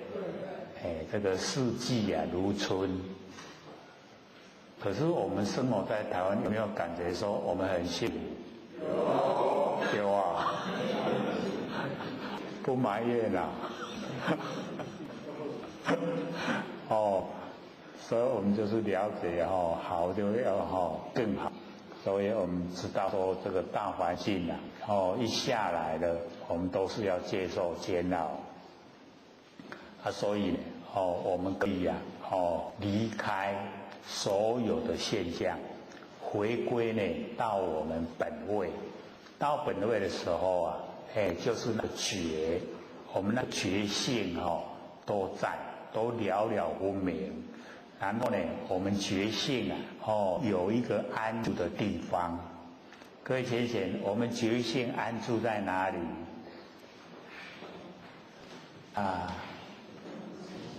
无采我那加拍拼那功能以外，唔知讲佛心要安住点到，不是在无极里天吗？无极里天里头就在当下啦，知道吗？咱当下是无极天我们都安住唔免来嘛免去无来无去无代志，有代志无？拢无代志所以我们就知道无来无去，来没有来的地方了，去也没有去的地方，所以没有来也没有去，叫做常住不迁，不用搬家了，唔免搬来搬去，常住不迁如如不动，有体会无？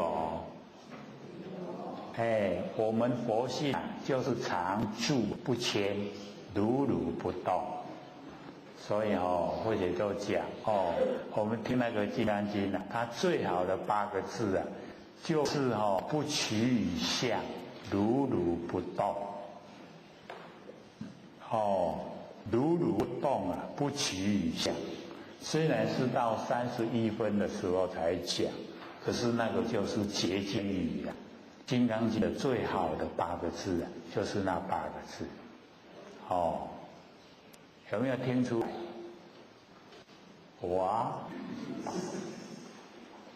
咁无听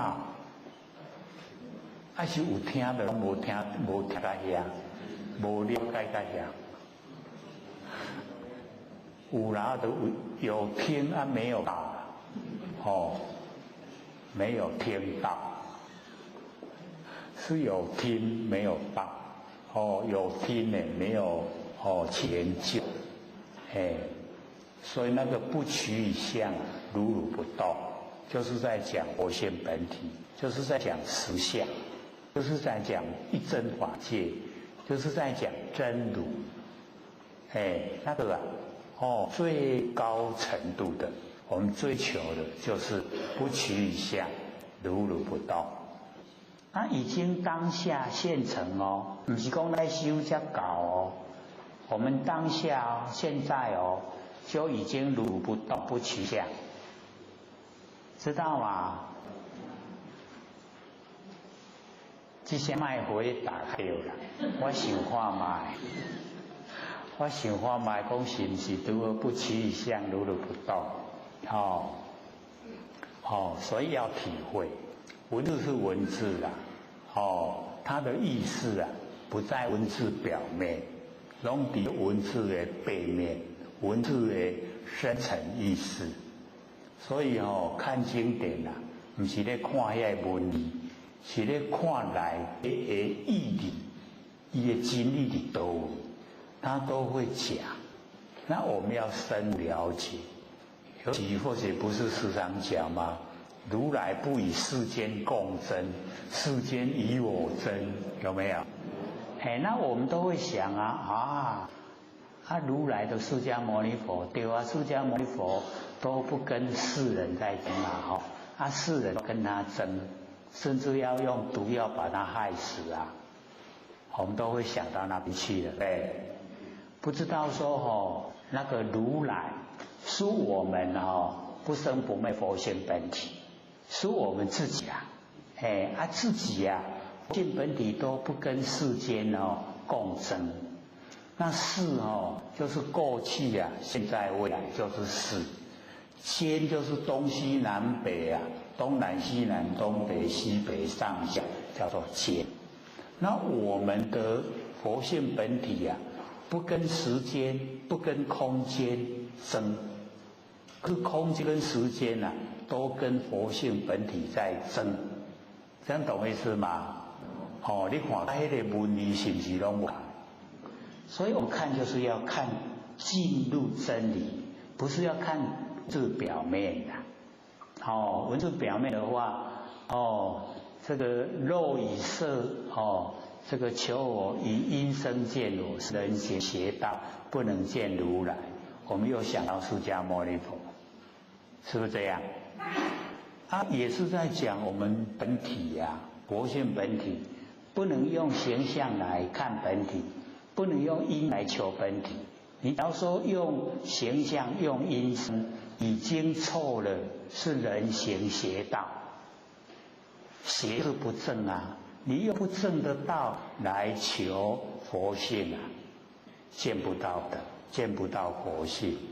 哦，所以那个如来不是在讲释迦牟尼佛，是讲我们的佛性，是不是不一样？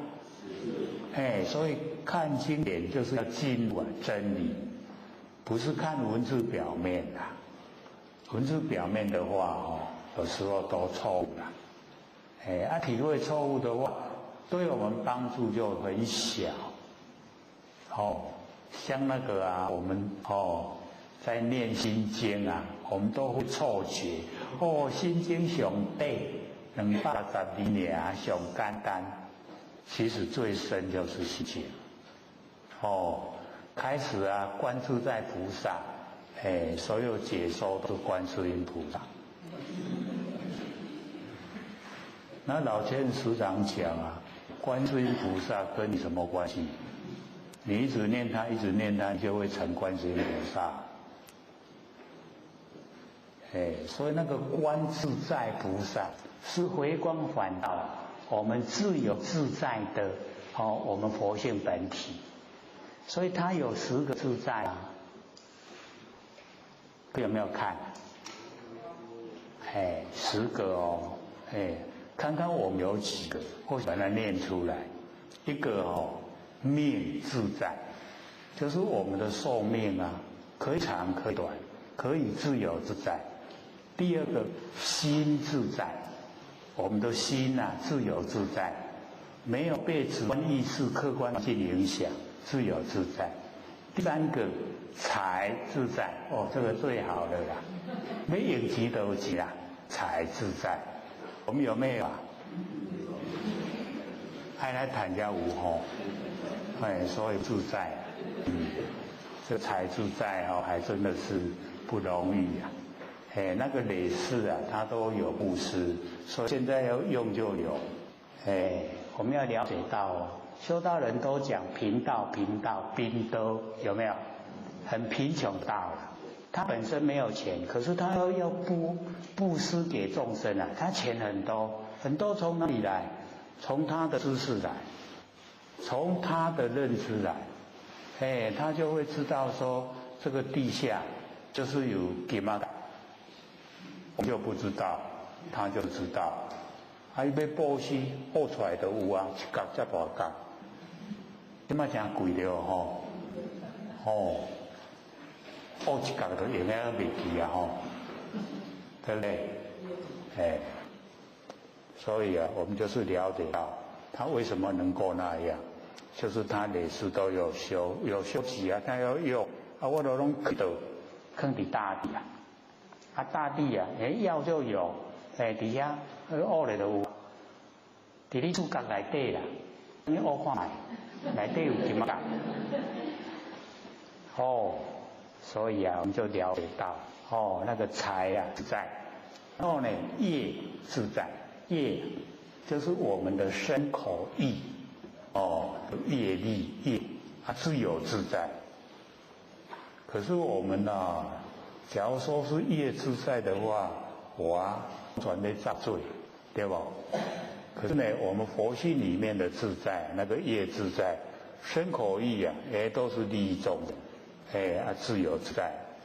然后第5个圣洁自在，圣洁就是我们对戒，对这个戒就是完全能够呢认可肯定，不能够怀疑，不能够犹豫不决。你犹豫不决跟怀疑，圣洁都没起来。圣洁圣洁知道吗？胜利的胜，解释的解，圣洁。圣洁就是你能够进入这一个形象，这一个问题的核心，它的那个最殊胜在哪里？那个圣洁，了解不？圣洁自在，这个第一个。然后第六个呢，就是神通自在。这个导师喜欢呐，也当神通，神通自在，然后呢，第七个生自在。你若想讲我出去做下小白兔，就可以出生小白兔，那个出生自在你要出去做啥，拢会当做啥，生自在。然后第八个那个华自在，那个华华自在就是法王，就是佛啦。法王指的是菩萨，所以那华自在，然后那个我们的智慧智慧自在，智慧各位智慧有没有自在？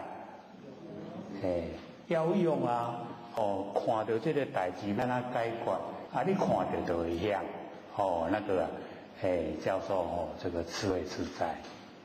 所以那个观自在我们有几个，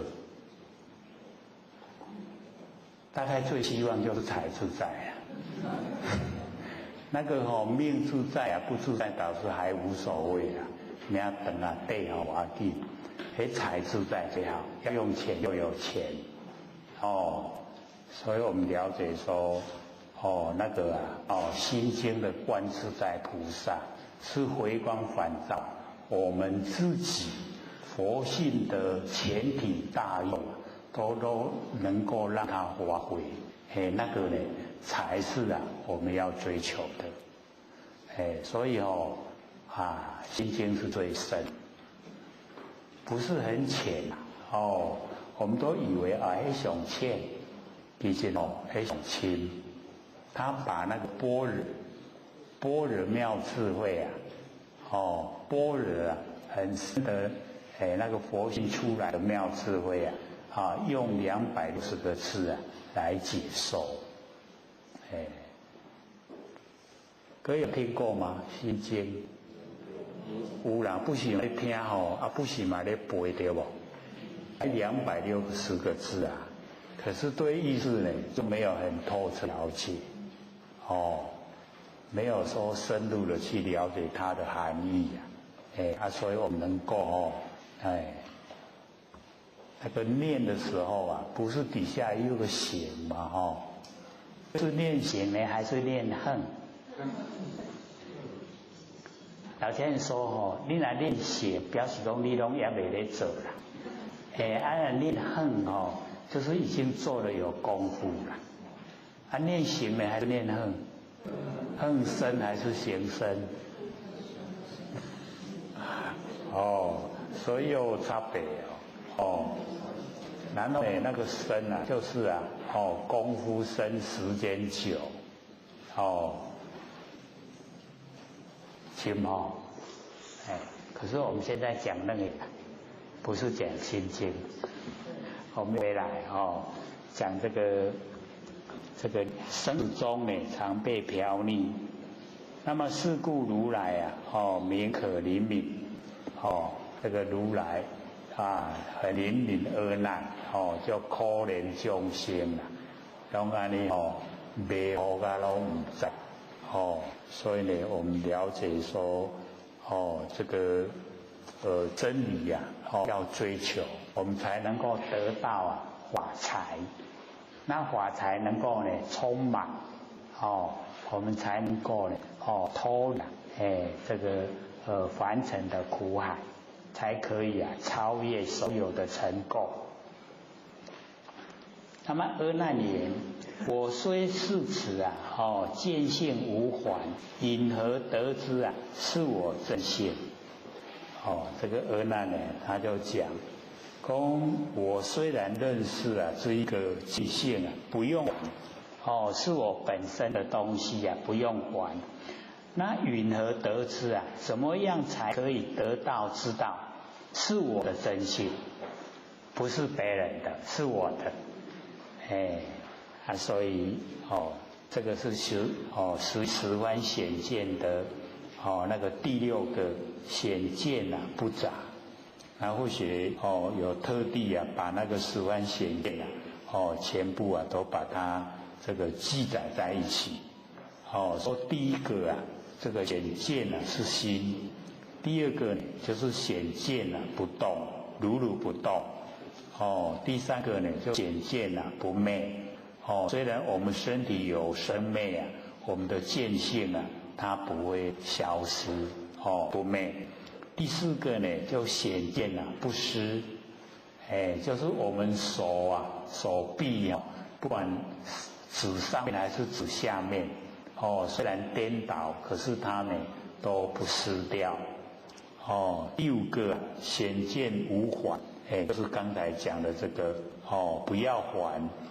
第6个呢就是显见啊不杂，不掺杂啊，它能够呢是独一无二，不跟别的来掺杂在一起，像那个杂货店东西卖东西很多。那么第7个啊显见无碍，没有障碍，不会啊被外面形象障碍。第8个呢显见啊不分，那个见啊不分别。第9个啊显见呢超情，超越凡情。第10个啊显见啊离见。所以第10个就是最深的地方，他呢自己本身都离了。显见离见。那么佛告阿难，佛呢就跟阿难讲说：吾今问汝，汝今未得无漏清净。所以那个无漏，到达无漏就已经就是成佛了。所以佛跟阿难讲说：你现在呢还没有得到无漏清净。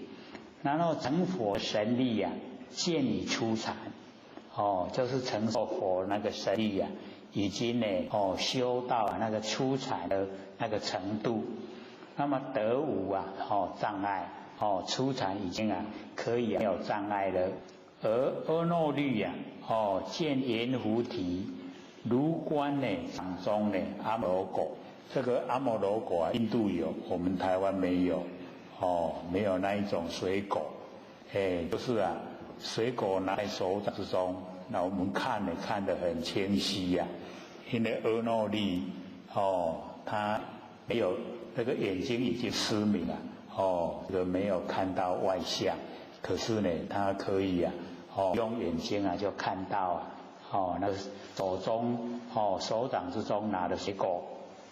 那么知菩萨呢等见百千界，这个菩萨呢他可以看见百千界。那么十方如来融尽为尘清净国土，无所不主。十方如来他就可以所有的一切都能够看出。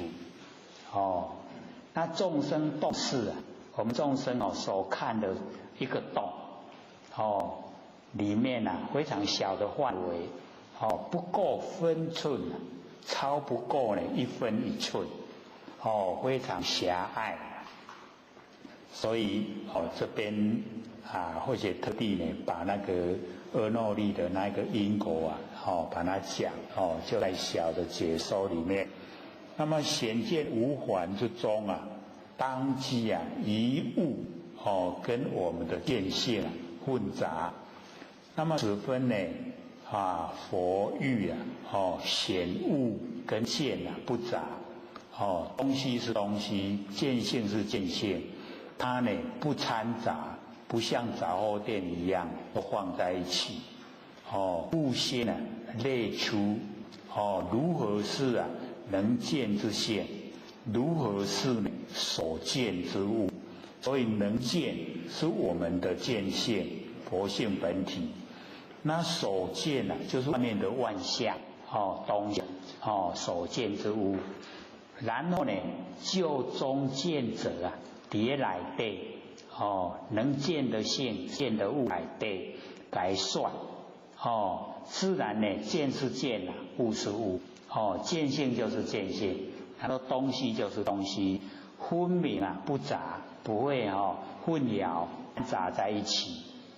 那么此先列能见这个能见先把它列出来有声闻见、菩萨见、佛见、凡夫见所有看到的拢无同款故乎当机就是阿难，而告知也跟他讲说五今问如今现今未得四果无漏清净的慧眼还没有到那个程度，乃成佛的神力加披能见你初禅看到了这个初禅的状态，得无障留碍，已经呢不被遮住了障碍没有那个留碍都没有了。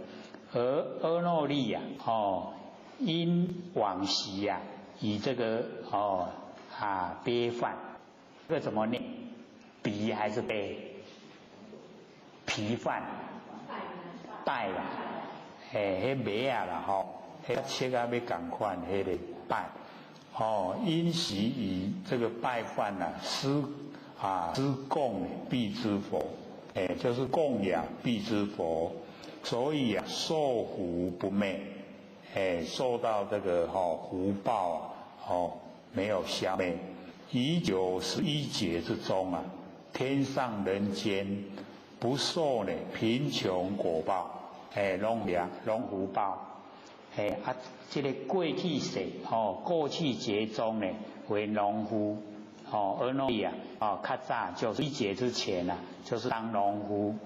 那么眼种山田他的在山上他呢就是很远的去种这个山田。那么无暇回家吃饭离得很远，离家很远佮等于吃饭过来安尼一天就要了去所以他都饭带饭而食。那么山中有一个道人修行以证悟必知佛果，就是修12因缘那个缘觉修缘觉成就就是必知佛。那么7日下山化缘一次7天才下山去化缘去这个向人家要饭。那么4年饥荒就是收成不好，米粮也贵这个米麦很贵。一日下山木化，连化7家竟无1家之供。所以以往那个修道他们都蛮有原则啦，7天才下山一次只能够化7家，7家都不布施的话，就不能够再去化缘了。所以都有原则不能那个超越就犯规然后化7家都没有1家施供，空钵而回就是他的那个剩饭的钵空钵，然后回来了。那么该农夫见到就问大师今日几时得佛你有没有化缘到饭他就回答说无人布施没有人布施他就没有这个化到。那么农夫闻言心中就动念，此大师7日化一次，每次化7家，无论多少下期再化下一个7天再下去呀，木啊，那么布施供养，那么必之佛，这个下期再换以后啊，经空波而回，岂不是呢？要饿啊7日，自愧啊，无可供养，难以所带的那个拜饭，一包布施供养，那拜饭，那拜饭啊，我们就是了解现在种田啊，它很像呢那五谷的样子啦，可是那个不能吃。以前那个环境部的时候啊，他们吃啦，所以就了解到这个环境啊还会造就人。那么必之佛皆而受之啊，乃为作愿曰：所谓布施者啊，必获其利益。若为乐布施啊，或必得安乐。然后宴毕而去，十分感激。那个必之佛感激这个农夫。那么后来农夫啊，持刀呢割草，草中呢跳出一兔，有一个兔子跳出来，那么其色纯黄，跳至农夫背上啊，伏而不动。那农夫呢惊怪，急奔回家，唤呢其妻啊捉之，叫赶紧我卡只偏只土啊给抓起来，那一金兔啦，那个兔子就是金，就全部都是金块。那自此啊，无贫，就没有贫穷了。91节啊，这受福啊，不昧，这个此过去的因缘，他以前的因缘啊，所以福报很大。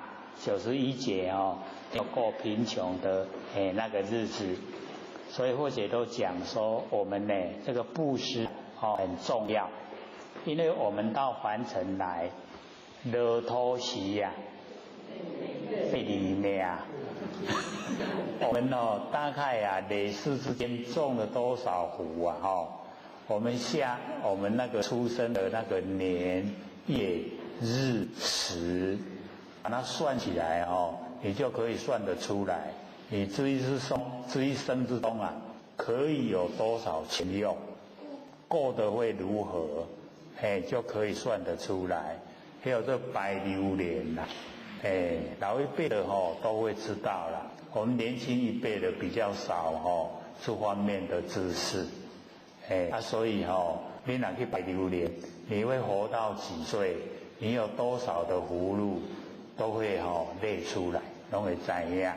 那我们假如说在我们那个还生的一个伫个环境，一个咧活的迄个时间，我们每一年呢，大部分都有那个拜道，各位有没有拜道？那个拜道就是那个告示那个管世间的那个福禄，就是我们有多少钱，都是那个北斗星在管。那他呢会把我们的福禄送来，拜道就是咧拜讲，你唔通甲我袂记都爱送来，就是那样啦。我那边爱吉用，钱来安尼啦。我们现在大概很多都不知道这个意思了，所以有的连爸妈不爱去拜，那我们要了解到，假如北斗七星已经把我们的福禄送过来，可是我们把它布施，布施自己没有用有没有用？拿给别人用了，对不对？自己没有用。所以没有用的时候那个北斗七星他又要送过来，他又把我们的福禄因为我们在凡尘这一生要用多少，已经有固定了，前世都已经造了，所以他要送过来。送过来以后，我们又把它布施，这个北斗七星他又要赶快又送过，这样了解意思吗？你布施多少，他就要送多少过来啊，安尼好啊无？因为你还没用到啊，所以他又送过来，真无用你若一时时拍24个竿，北斗七星就赢嘞，伊拢唔免点上来上去啊，免。可是我们一直布施的话，他就送，送到你自己本身用，才算，这样了解意思吗？所以布施的时候啊，不用害怕，我红用我都不通用啊，不会啦，你会越布施呢越多，舍得，你能舍啊，就能得，所以这个是阿耨利的只有那个拜饭就可以得到救劫免掉贫穷。他现在是佛的堂弟的过去是因也是农夫。那么因为听法的时候常好睡眠，这个佛一开始讲课了，他开始睡着了，下课精神就来了啦。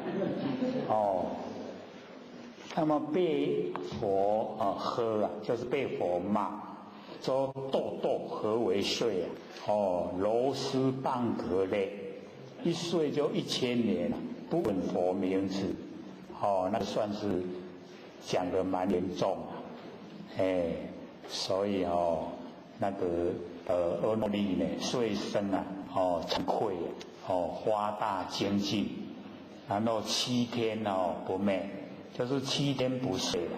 所以我们眼睛以睡为食，咱目睭若客就是目睭咧食饭啦，咧补充营养，所以闭目叫养神，那咧困就是咧眼睛恢复它的功能作用，所以7天不睡的话就会失眠。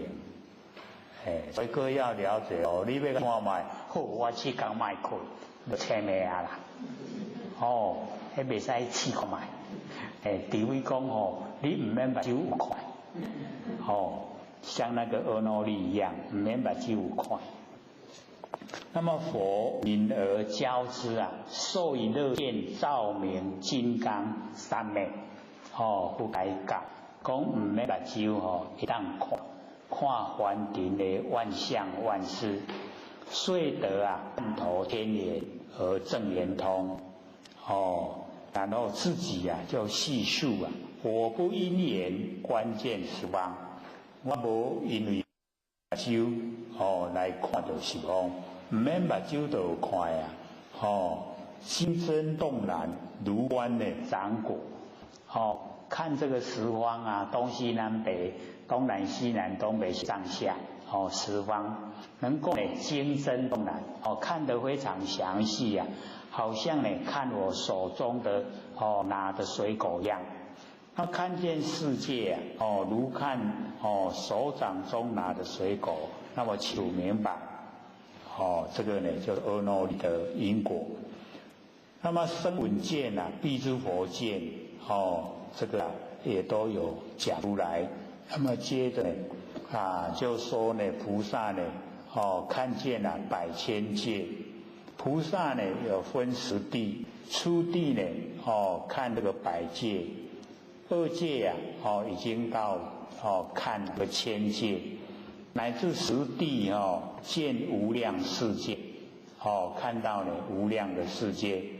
那么十方如来见无限量，也见就没有限量，故曰穷尽微尘，比喻其多不可数，多到没有办法算。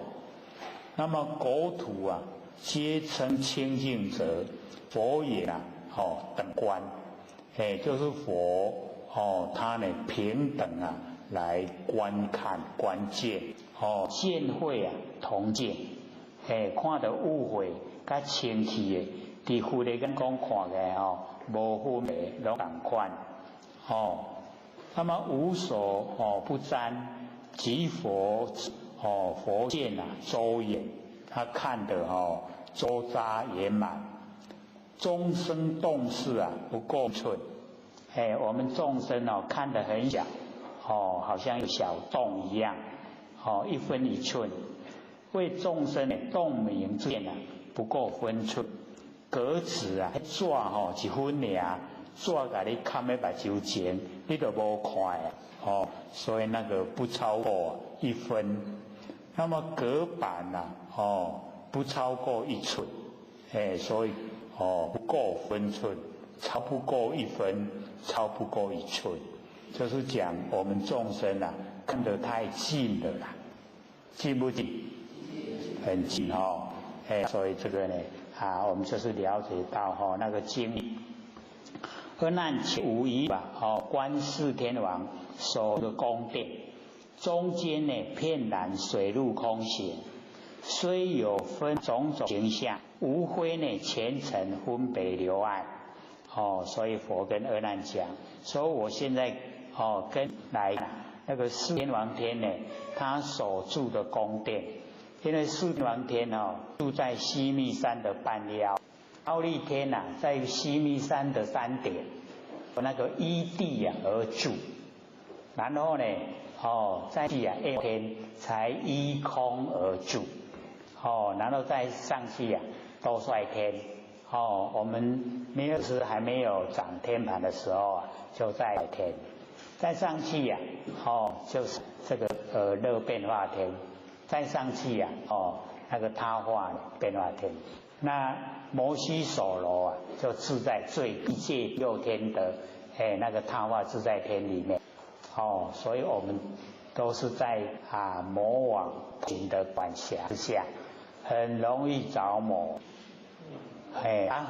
因为波形很小，我们世间的众生都当他的魔子魔孙，所以不希望我们修道就是要把这个魔功打破，所以他会来阻挡你，越花心修道呢，他越会阻挡。可是呢，他阻挡就是要成就你，要给你给你兴奋所以要了解到。然后我们你像现在年轻小伙子念书都很喜欢上网，晚上不睡觉，有没有着魔？那个就是被波旬那个魔王管辖了。你已经我的魔家魔孙了，有没有？回去要跟你的亲朋好友说，不要被他管辖，不要当魔子魔孙，不要着魔。我们有没有着魔啊？你热衷假如说一起买那个现在上看9亿，那个一样着魔，有没有？那么3看9万就好了，所以我们只要呢这个超出还情的着迷，那个都叫着魔，都在魔网的那个范围里面，所以要清醒，要学。我们觉了以后就脱离，就不被那个魔网波形管辖。所以四天王呢，他们在须弥山的半腰，所以他们的宫殿在须弥山的半腰。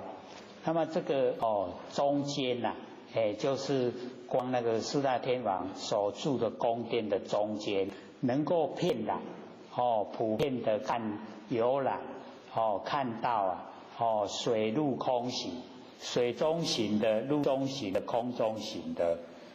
水里面有鱼虾，陆行有动物人，空行有那些鸟，所以水陆空行。那么虽有分明种种形象，之后呢看不清楚，有时候看得很详细，种种形象不一样。那么无非前尘，前尘就是显现在眼前完成的景象，叫做前尘。分别留爱，因为虔诚啊，它东西都不一样，所以叫分别。这个啊，山是山，树啊是树，石头是石头，那个都叫分别。那备注一些啊，留爱，留下一些障碍。那么如应于此啊，分别自他，跟阿难讲，说你要在这一些呢，显现在眼前啊，完成这一些景象，你都要能够分别的出来，是你自己的见性呢，还是他外面的那一些啊景象，你就是能够分别明白。那还剩下不到20分钟了，给各位提问。有疑就要必问，有没有问题啊？像是上次那个美国这边还没有问完。还没有问完啦。好，再说。为什么说万年放下，一念不生，精神会好？因为他平常可能精神都外放了，现在万年放下，一念不生的时候啊，他等于是已经回光返照，把外放的精神啊都收回来，所以会的精神很好，那个正常的现象。那我们要了解到这个万年放下一念不生啊，它有那个程度上的不同。假如说我们是要认识啊不生不灭佛性本体的整轮廓，那在万年放下一念不生的时候啊，能够了了分明。那个了了分明就是已经知道自己的那个佛性本体状态。所以到那个状态啊，你是要认识佛性轮廓，到这个状态就可以了。那假如说你要进入这个身心，进入大悲心，你就一定呢，连那个了了分明也要放下。不管呢，在看到什么样的景象，知道什么样的情形，也都一样放下，才能够进入身心，才能够进入大悲心。所以我们在做的时候不要怀疑说那都无效，绝对有效。我们有出钱的功夫在，也有它的功效在，然后深的有深的那个意义在，绝对都有效的。好，请说。空中的花看到的大虫或细菌是如何产生的？和眼底血管无关吗？空中的花，就是你刚才讲空中花。那个空中的花，那个是空中本来就不会生花了，是我们眼睛有问题呀，就是目灰啦。那我们假如说要看到空中花，这个凭空而生。假如说我们要看，那或许就讲，我们可以先呢蹲下来，蹲在地上蹲个5分钟，然后你就突然站起来，然后向空中看，你就可以看到空中有东西啦。可是不一定是看到花了，有时会看到很大的细菌，它在空中钻来钻去，每个看到的景象不会一样，那个都是我们的错觉，不是真的啦。可是我们要了解佛会借着这一种原理来讲，说本来没有善恶大地我们呢清明眼就看到清明空，清明眼就是佛菩萨，清明空就是真理。那我们清明眼就可以看到清明空。可是我们一眼见空华，一眼就是眼睛有病见空看到空中有花。那佛就利用这一个角度来说，我们看到的山河大地都是一眼见空华，表示说山河大地啊，它都是实相存在啊，实在的形象存在，它是变化无常，能够沧海桑田桑田沧海变化无常。要我们了解啊，所有的相都是假的，不真，所以借着一眼见空法来说，所以我们可以看到空中花，那空中没有花，可是我们可以看到，所以它更讲的让我们知道说这些凡尘的万象都是假不真，所以它有讲结暗为色，假即假结合在一起，那暗象，我们把暗象结合，然后来看整个空间，它就变成四大所有风土，就有形象呈现。所以我们上个礼拜不是讲吗？你可以看到鬼啊，欧巴给那怎么来的？就是结暗为色，累积那个暗象，然后我们瞪目花老，就是眼睛不眨眼，然后你朝着暗象一直看，那个形象它就会呈现。你的脑筋想什么形象，它就变什么形象。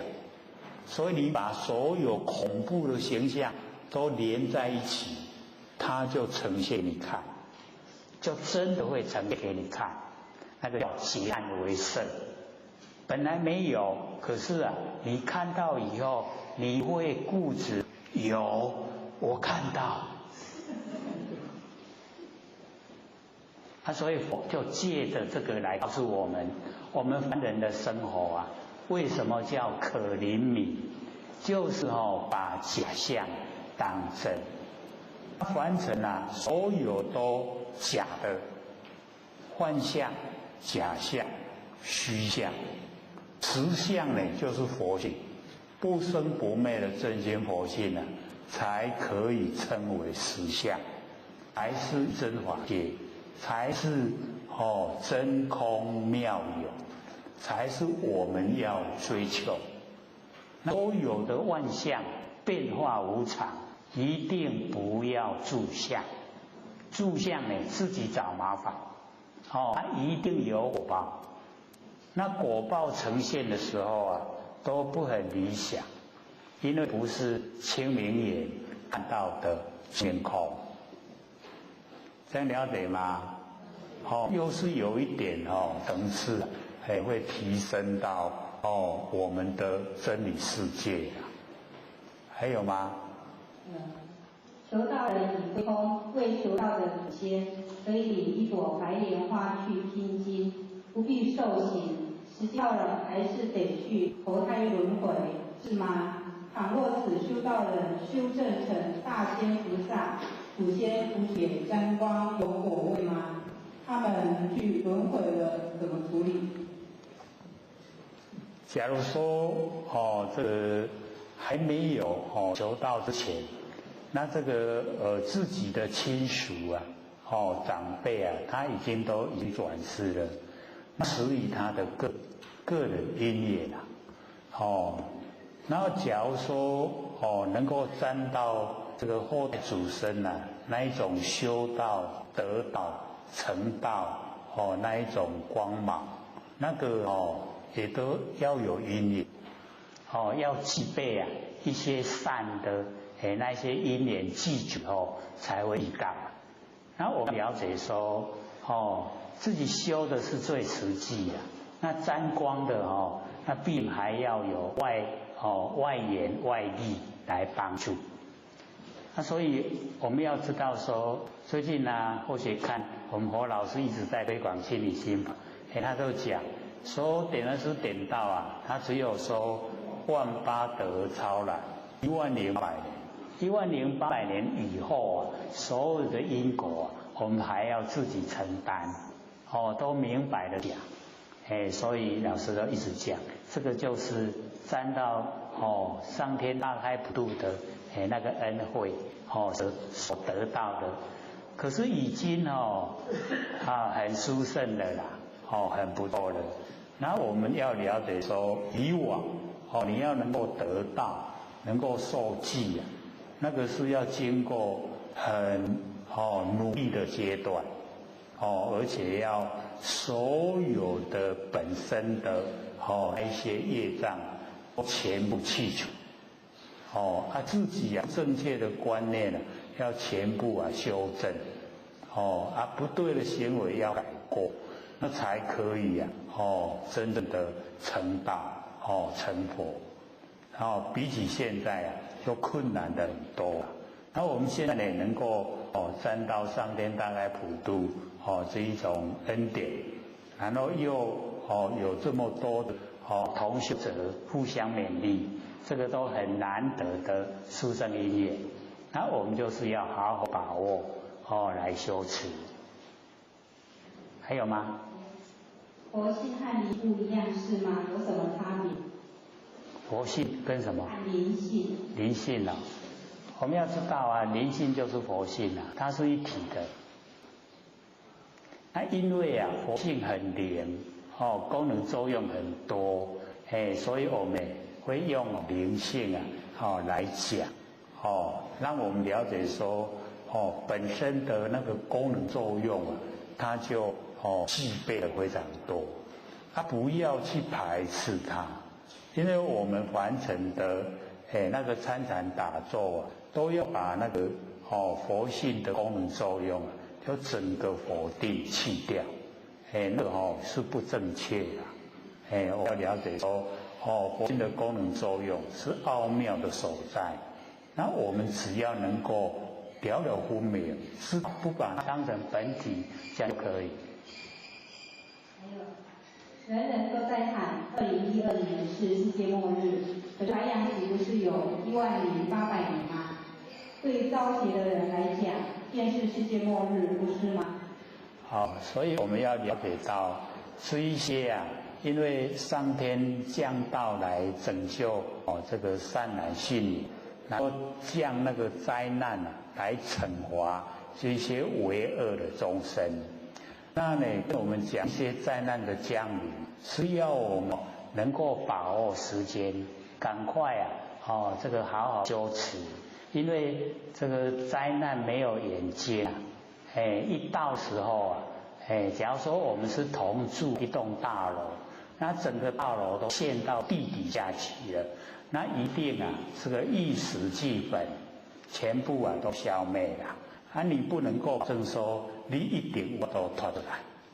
那我们在修持的这个过程里面假如说我们都不想可以到达那个不取以相如如不动，那么对这个现象的一些灾难我们都不在意为什么？因为毕竟是水有风土，那我们佛性没有形象，那没有形象的佛性自己都修正到可以自己主宰，那这个时候水有风土它遭遇什么样的大灾劫都跟佛性无关，我们都能够安然无恙。那假如说我们都还没有把佛性能够修到跟整个虚空融汇，没有真空妙有那我们非常注重身体，因为身体的所有的现象它会把我们推到另外一个现象去接受，那这样的话我们就一定要接受灾难所以不接受灾难就是一定要训练自己这个佛能够自己主宰，脱根脱尘，离身离境。既然都根尘都脱离尘境脱离，那灾难对我们来说还那么重要吗？就不重要了，因为这一些都是天地的物质我们所看的万象也都是水有风土，天地的这个万象万事都是水有风土。那既然都是水有风土，水有风土没有知觉性那我们现在就是注重身体，不注重佛性，所以佛性呢没有主宰的力道。那既然都没有主宰的力道，我们会被身体的现象推到现象来现象。还有吗？还有5分钟。好，请说。杨师好，或许想请问一下我们那个三山坡里面说，是老母造下血酒，然后我们才能来到人间爱。原因就是因为我们不想下来，但是刘讲师的想法就是说，可能是因为我们当然的贪嗔痴而来到这个人世间。那大概修正了悟贴的现修全法都可以成青楼化彩供，那他们为什么因为沾染贪嗔痴？所以这个就牵涉到我们修的那个实质的那个内涵。那当然修到最重要就是要弃掉贪嗔痴。可是我们弃掉贪嗔痴各位浅显，有的只是一个表面弃掉了，心里面实质的都还很贪嗔痴。所以我们要知道说真正的实际到达那个没有贪嗔痴的那个现象是什么样的情形？我们真正的实际去做，然后呢才会了解真的不贪不嗔不痴要呢你遇到非常紧急困难很不容易处理的时候那个内心的世界才会呈现。那我们可以说很难弃掉贪嗔痴。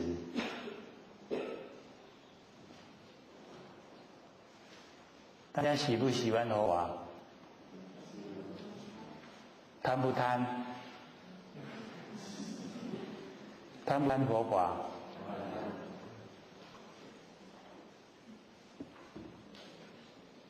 所以嘛，我们要了解到说，你真的不贪，那个不一样的世界。那我们说我要朝着善的方向去做，贪不贪？做不到呢，嗔不嗔？想不想？具备了，贪嗔痴都具备。我们说我努力的去掉贪嗔痴，那只是方向目标了。那你要真正做到，那个真的是要下死功夫。那个都不是说假话可以到达的。你真正的没有贪嗔痴了，就连毒药都可以吃进去加了瓦紧，为什么？因为贪嗔痴最毒那我们全部没有了就不怕人家害。在你身体所有风土就产生不了作用，它产生作用就是在心。那我们心贪嗔痴在吃毒药进去它发挥作用，绝对把你毒死，是不是不一样？有没有信心可以做到？迄摕出来要吃，你才唔敢。下个，多谢三刀天师德老天天大德，也感谢各位前贤给获取机会学讲。我们讲到哪边了？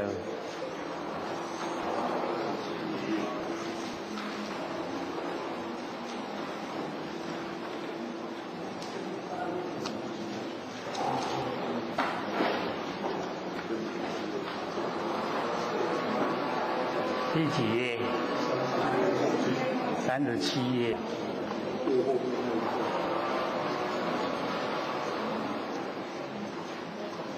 这个显见不杂。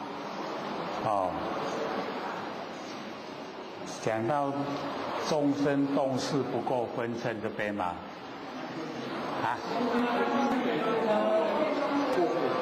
再分过来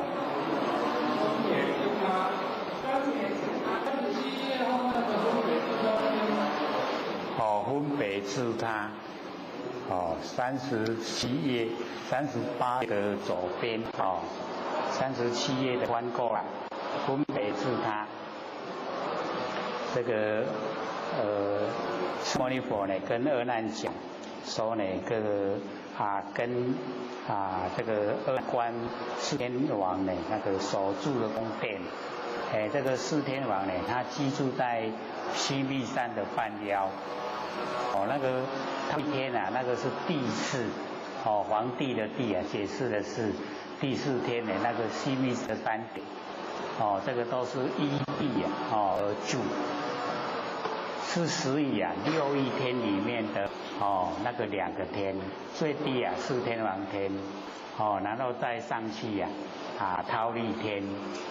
忉利天呢，我们看那个布袋戏在讲说33天天外天，那个呢就是忉利天因为东西南北各8天，然后呢中间有一个第4天，皇帝的帝解释天地。然后上去就是依空而住，那个夜摩天，再上去呢，就是我们老子师还没长的天盘的时候那个多帅天，那再上去呢就是乐天化天，那最高呢他化自在天，那摩西所罗天就是10亿他化自在天所管辖，那摩西所罗天呢就是那个魔王波旬所住的宫殿，所以我们在欲界，大部分都10亿这个魔王在管辖。只要我们这个发心修道，就把这个魔宫呢打破了，就是因为凡人的万象都是假的，那我们众生呢都把它当成真了，所以就变成这个摩西所罗在管辖我们所有娑婆世界的真。那只要我们乐知哪一门，我们呢都是叫着魔，已经呢在魔的管制之下，所以要保着头脑都要很清醒，才会呢脱离这个魔王的管辖。可以要着魔怎么知道没有呢？我们假如说这个心中或是我们的那个行为取向都有一些这个嗜好，那偏离世间的常情，那个都叫着魔。像现在的年轻人这个晚上都不睡觉，然后呢都迷着上网，有没有着魔着魔很厉害然后我们这个长辈都会说，甲你讲不听，叫你去讲不困，有没有？很伤脑筋那怎么办？随顺他的你来爱看就会去看，所以我们了解说，很容易对某一件事情呢，就是会很投入。那投入以后，假如说已经不符合常情了，那个都叫着魔。所以要保持我们那个觉性要清醒。清醒的时候我们假如说有所偏了，马上自己就会去导正。一导正了就正常了，就脱离魔的管辖。所以我们要了解说，我们本具备浩然正气，冲在天地之间那个浩然正气，我们都有。只怕我们会贪小利把浩然正气用光了。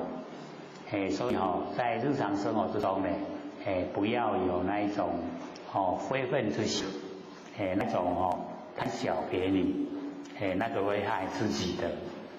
正气一消失邪气就上升。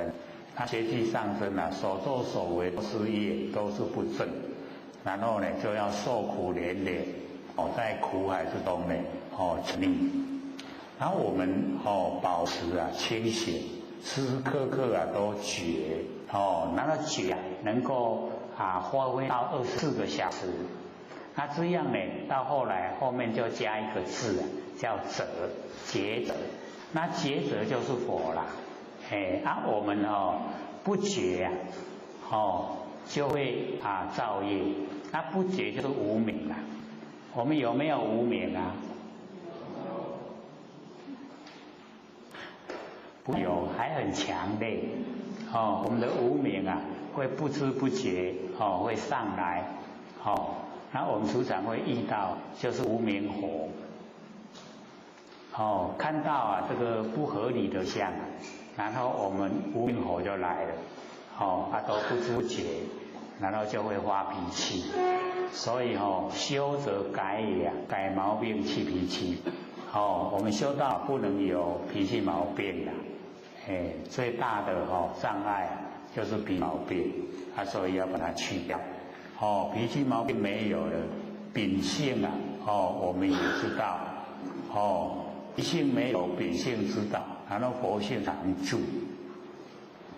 那我们可以在生活之中，全部都拉回到那个生活面的真心佛性。这样的生活就已经这个好像在天堂一样。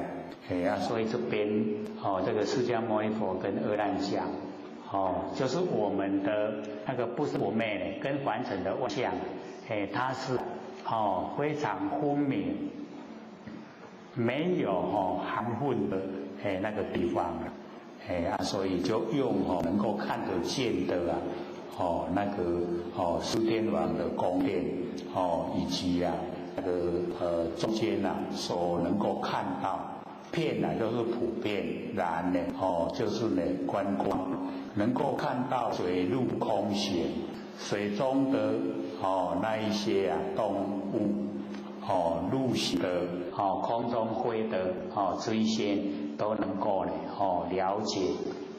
那么虽然有这个昏暗种种形象有光明黑暗那个形象都不一样，在我们眼前，然后我们都去分别这个鸟是鸟，鱼是鱼，人是人，都能够分别的出来，不会有留下障碍。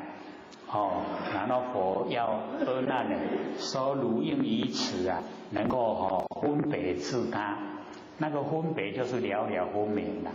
了了分明是我们佛系还是外面万象？这个叫分別自他。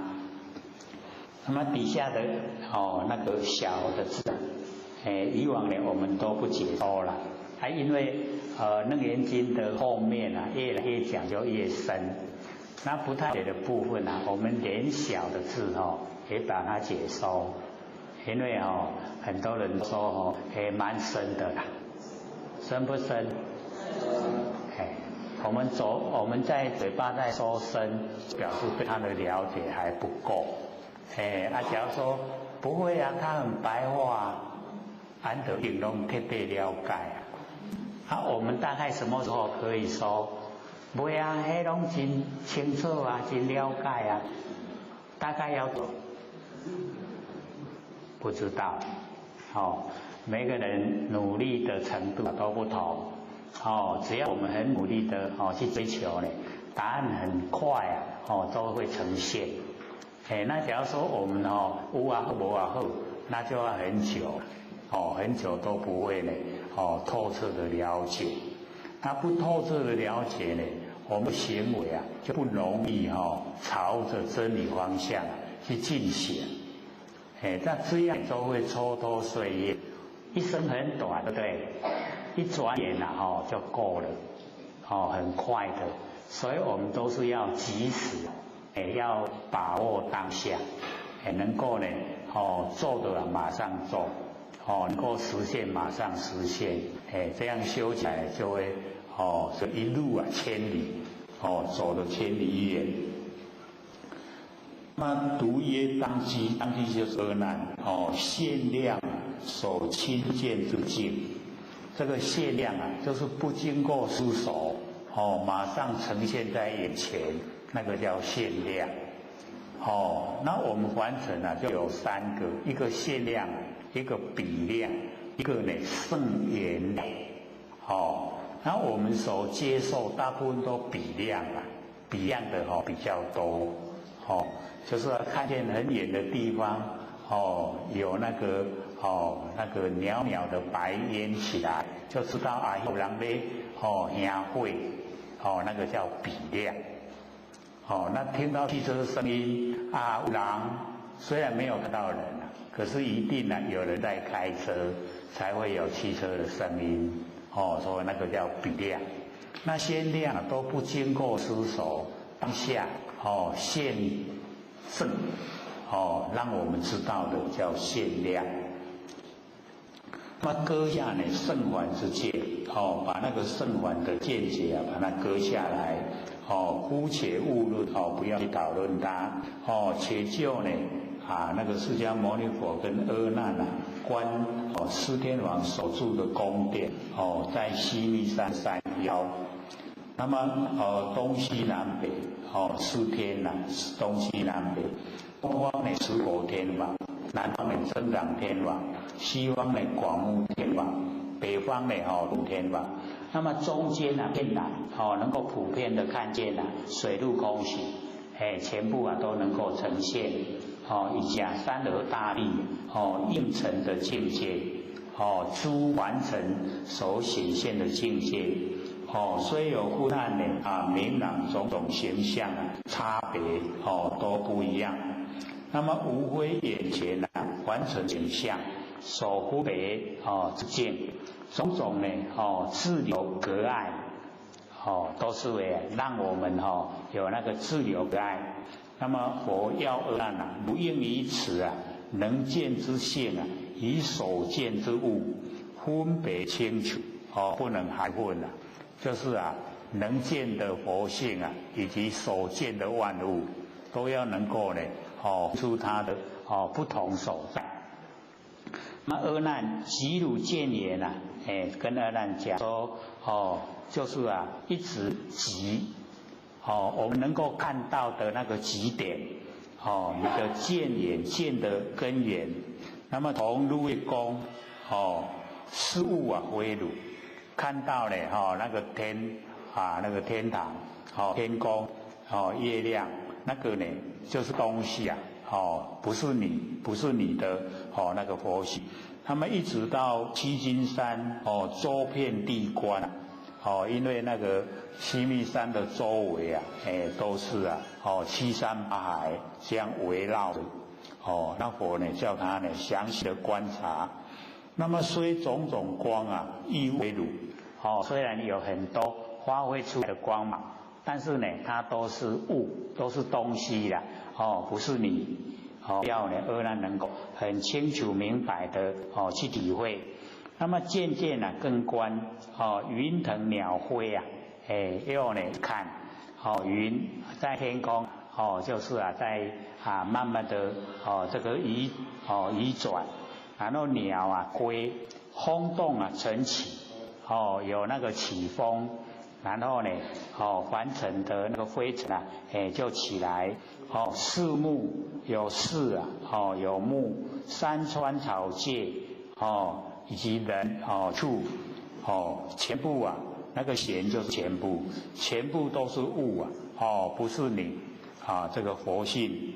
阿难是知尽也知有物性，所有尽跟眼的那一些物性虽互差殊，虽然他们呢都不一样，那么同汝见经清净所熟可是这一些呢这么多的万物，你都能够从你的那个见所见的那个知觉性里面能够知道，能够清净所足就是看看出来都是什么呢你都非常清晰知道，那一些都是物那个不是你的佛性。所以物见东西是东西，见性是见性完全都不掺杂，不像杂货店混合在一起把所有要卖的东西都摆在一起。那么则知物类是有差别，所有的物类东西，所有的东西它自然有差别，都不一样。我们这个在外面看到的所有那些东西它都不一样。然后呢，见性无殊，我们能够看见的那个佛性不管它多差别，我们都知道见性没有不一样万物不一样，这样了解意思吗？我们看到的万物都不同，可是我们能看万物的界限只有一个所以只有一个可以看见千差万别所以我们讲说从无极那个时候一本善万书，一本就是我们见性，万书呢就是万象，一本善万书，有没有？所以我们见性看什么到什么都很忽明都清楚了解。那么此经妙明诚如见性就是我们能够知道所有那个物类形象那个此经妙明，妙呢就是不变之体明就是随缘之用佛性的不变之体叫妙，佛性的随缘之用叫明然后呢这个不变它能够随缘那个本体佛性本体不变，可以随缘，然后随缘又能够回到不变所以寂而常照照而常寂这都有时候会时常去念到是一些经文时常出现的文字不变之体也寂那这边把它写成妙寂跟妙是一样的就是佛性本体。然后明跟照也都是一样，一照就明，很光明所以我们了解那个随缘之用就叫明它能够让我们了了分明，了了分明是佛性的功能作用。然后我们要知道功能作用是本体，本体就是那个妙，本体呢是寂。那讲到明讲到照那个是用有体有用有体有用，这样才能够圆满不能说有体无用有用无体都不行要有用有体这样呢就能够能够圆满所以我们了解说寂而常照照而常寂寂照同时就是我们的本来面目，这样有没有了解一点就是寂跟照同时，佛性体呢跟佛性的功作用它同时具备，同时存在，而且同时呈现所以寂照同时就是我们的本来面目，不是那个生下来那个面孔来面目啦这样了解了吗？所以我们呢这个寂照同时，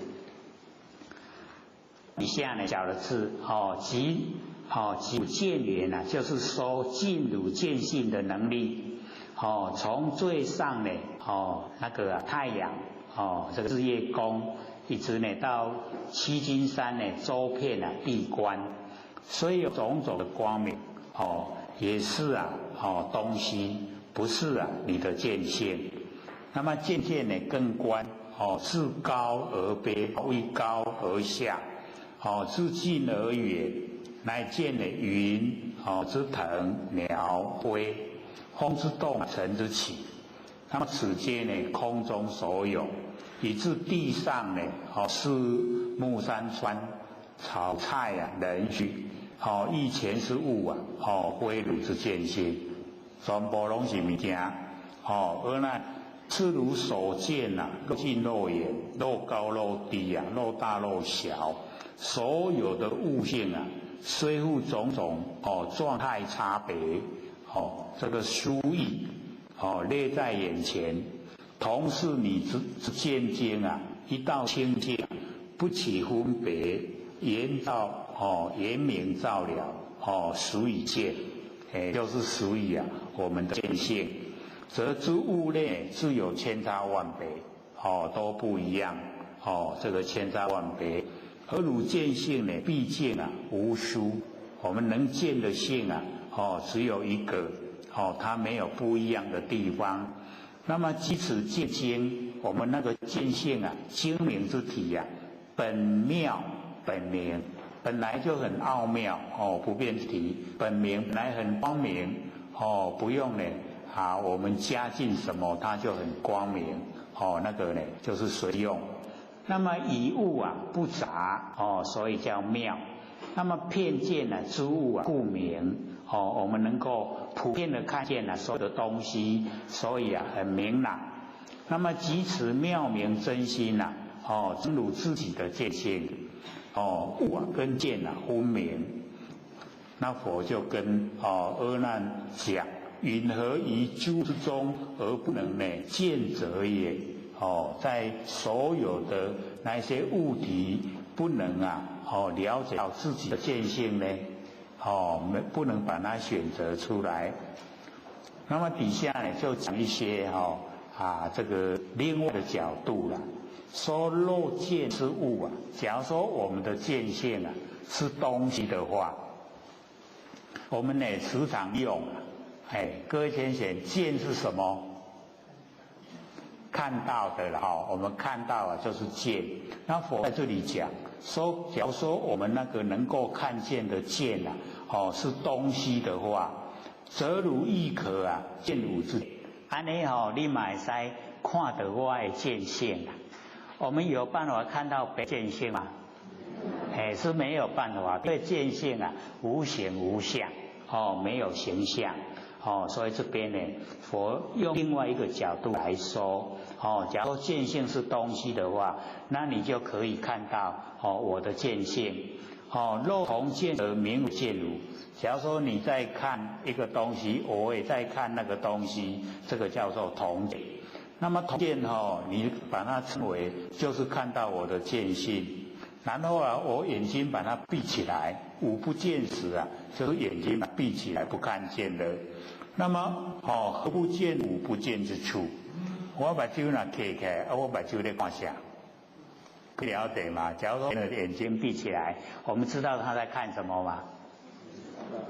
不知道的。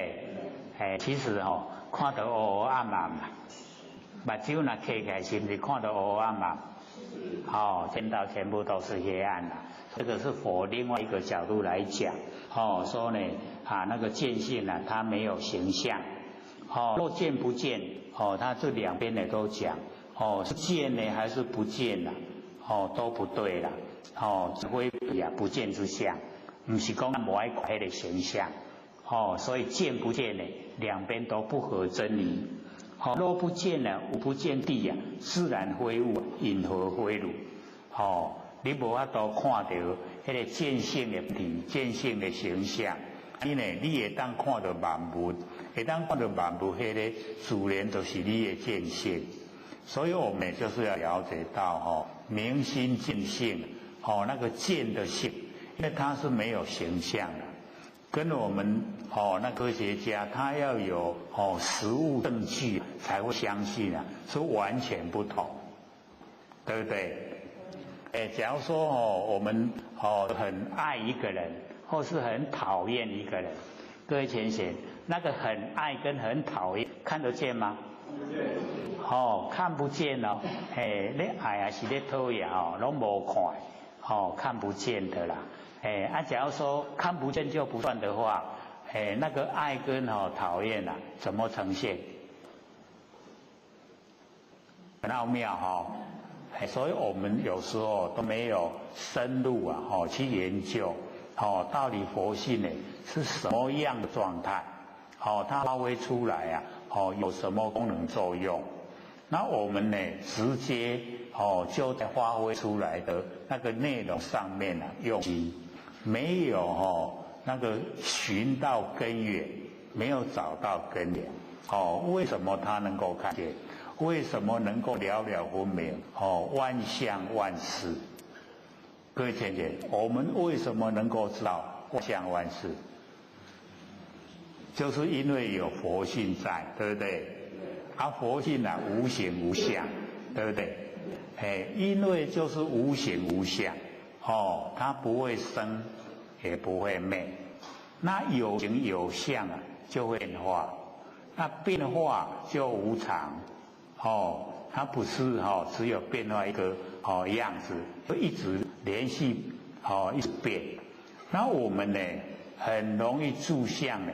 就是因为我们身体所产生，身体产生呢，因为身体就是形象，那对形象啊，物与物之间啊，互相会吸引，然后我们也会讲说物以类聚啊，有没有？假如说是同见啊，你的见解跟我的见解一样，容不容易产生爱？各位没有去研究过，你讲出来的意见，甲我的心内所想的，拢会同款，很容易产生那个爱苗。那你讲的跟我想的完全都相反，会产生什么？很讨厌，对不对？看到你就讨厌，你想拢跟我无同，所以我们就是要了解到那个发挥出来的那个功能作用啊，我们很在意。可是那个能发挥的佛性本体啊，我们都忽略，都没有注意。所以佛要我们能够深入其中，去发现到那个能够做主宰的那个我们不生不灭佛性本体。那我们能够发现佛性本体以后，所有的我们行为思想都掌握在自己手中，对不对？所以才说命运啊，就是掌握在我们自己手中，就是能够发现佛性本体。那假如说我们都注重现象，那就会被现象拉着跑啊。现象好我们就一直追求，现象不好我们排斥，就很讨厌，就不接近了。这样就两极化，喜欢讨厌很强烈，然后我们出来的行为那个取舍心就很强。那做好了得福报，做不对了得到呢坎坷的果报，就这样自然形成。所以我们在这个人生的过程之中尽量能够找到我们的根源，不生不灭佛性本体。那能够找到根源，我们掌握自己的思想，思想一掌握了，我们就可以掌握行为，对不对？所以之前我们是有讲过说小心你的思想，有没有？它不久呢就会变成你的行为，然后小心你的行为，它不久就养成你的习惯。小心你的习惯它不久就形成你的品格，小心你的品格它不久就造就你的命运。所以由思想到命运有直接的关系。那我们要做真理把真理融入思想，真理融入思想以后所作所为都从真理而生发，所以就不造业，不造业呢就不受苦，就呢解脱了。人生苦海就不用去沉溺，就可以上岸了啦。所以回头是岸。以往或者到寺庙看回头是岸，以为说那个欠那个流氓，流氓都要欠他们回头是岸。原来是跟我们众生所有众生讲，回头就是精神收回来，回光返照。就已经到达清净的彼岸，我们众生都不肯回头，所以老师特别写墨宝，要我们放下，有没有？那个要像我们这边同一公要，那个放下，表出来放在家里，进去就看到放下，一回到家里就放下，逍遥自在了。我们之所以烦恼就是放不下，我们想一想，我们为什么放不下？就是因为既得利益呀，以往的生活习惯啊，有一些既得利益，所以放不下。放下的无去啊，所以就放不下，就烦恼。这个躺在床上啊，就辗转难眠，困不去啦。所以放下真好困。要睡觉之前啊，告诉自己放下，差不多放下可以啊，对不对？明天起来精神很好，因为没有胡思乱想。所以啊，或者以前啊做过试验，睡觉之前啊一直想，就是不睡一直想，胡思乱想。明天早上起来那个头啊，很痛，哔哔叭叭，然后呢，隔了一段时间以后啊，完全什么都不想，放下，睡觉了。明天起床，哇，很清爽。我们要选择哪一个？就是要放下了。放下才能够逍遥。所以呢，昨天在北部或者就讲，说假如有一个人拿一颗蛋给我们拿在手上，我们要怎么处理呀？一粒卵啊，无代无志摕互咱摕手的啦，负担对不？不是拢个摕，做负担对不？我们怎么处理呀？这放下是既得利益不肯放生，这粒真正的来吃真好吃。所以要用丢的啦。丢了以后怎么样？丢了看破，看一破去啊，对不？所以我们那个既得利益啊，是要把它丢看破，看会破未？迄粒都不是铁的，讲那会破，一定破的啦。所以你一丢了，它就破了，你就看破。虽然迄人有价值啦，不过你看破更加价值。烦恼拢无去啊，破去，破了。我们就是不肯啦，条，要提灯来接啦。所以凡尘呢，这个有得呢就有失啊。然后呢，我们就是把那个可以放下的、丢掉的呢，全部都把它抛弃了，不要了。然后呢，心保持清净。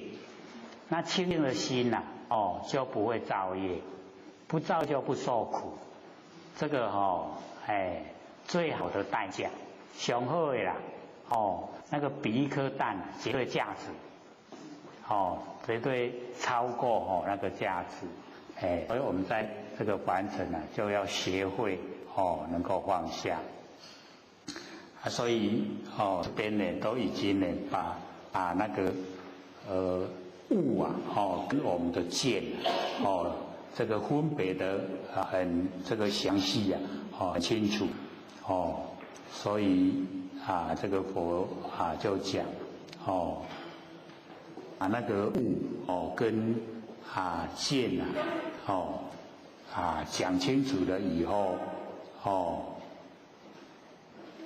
那就问呢这个阿难这个见性它是常住不迁，分秒不离那么若无所见即是真实的那个见理如来。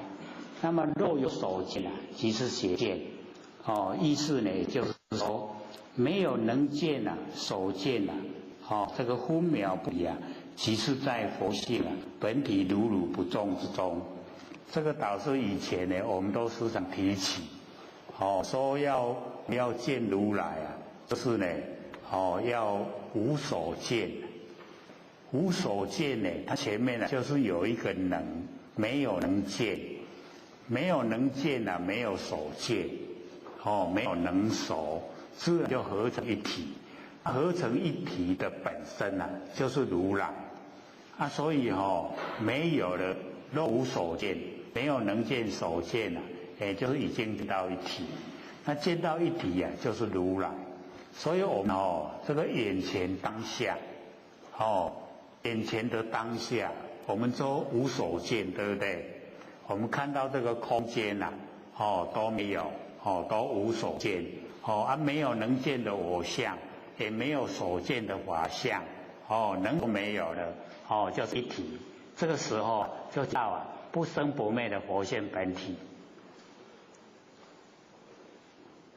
有没有了解啊？是有一点醒可是我们就是要了解到这个是已经进入真空妙有。那真空就是空中不空，空中有佛性在那妙有就是有没有形象那有没有形象我都可以自己深切体会。佛性确实是有，可是没有形象，拿不出来就这么切实的存在所以真空妙有了我们已经把不生不灭的佛性都已经呈现，是不是见到如来了？不是释迦牟尼佛啦，是我们不生不灭的佛性本体已经见到了。那若有所见，有所见就有能见，有能所就是生灭。那有生灭，我们就是要了解到变化无常，有生灭变化无常。那变化无常的我们不追求，我们追求常住不迁，如如不动。所以我们不是讲吗？《金刚经》最好的8个字还记得吗？哪8个字？不错能够记得下来。就是不取一相如如不动，如如不动取一相那个互为因果啦。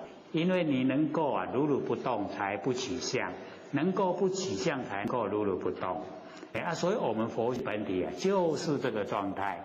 你看我们整个空间都是佛性，对不对？有没有动？有没有相？没有相。有没有了了分明？对，了了分明所以在这个空间真空妙有。在这个空间我们佛性如不动。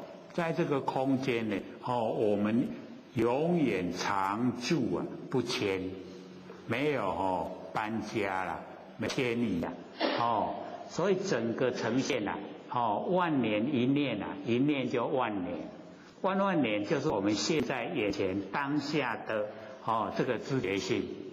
有了解不？你看心理心法多好，好不好好。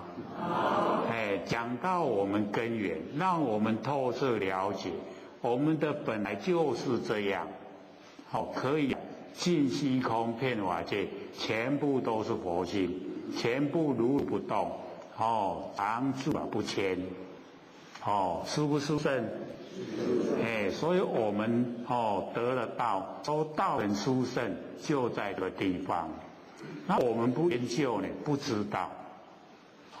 很亲切的都跟我们在一起，我们不知道。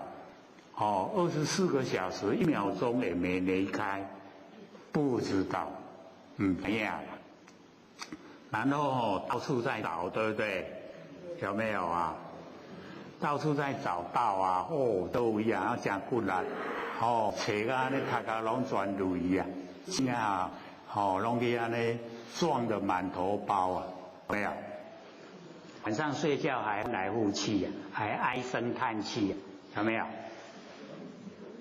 拢无唔敢讲啦喺度回去就好过了就让它过了那我们就把握当下眼前呈现的就是真空实相，实在的形象就是不生不灭佛性本体，亲不亲切？很亲切所以我们要回光返照，照到如如不动的佛性本体。这样的话我们不枉费这一生绝对成佛，就已经可以救所以我们要追求明心见性，心明因果就不昧，见性成佛就无疑。那我们已经听到这个样子，成佛会不会怀疑？就不会了，因为那个佛什么成的？就是我们讲的当下这个那个呢没有能，没有熟，没有生灭如如不动，常住不迁很亲切的所以我们了解到，就在我们自己生活之中。所以生活之中呢，不要浪费我们的时间，不要浪费生命去想过去，去策划未来去把握现在，那个都是现象要用，佛性不用那我们呢要直接进入佛性本体，直接一进入以后什么事都已经在佛性之中解决了，有没有佛性之中呢，它呢含藏呢万象万事，含藏善恶种子，那我们全部都能够容纳，全部呢接收全部消化这样完成是都毕业了。所以知得一万事毕，这样了解意思吗？知道一就是知道道，知道道呢就是知道不生不灭佛性本体。你知道这个万事万物都毕业了都修3年4个月出师出师没？没还佫等咧学所以要努力我们了解说在这个佛性的本体如如不动之中自然这个见如来。那么若有所见，即是有能见已落入生灭之中，心已经外忘了。那么能见外物以所见之中去分别不休看到啥看到啥明明都有看到把那个生灭的外相看得很重不生不灭的佛性都忽略所以能见的话呢，佛说邪见因为见已经不切了，所以叫邪见。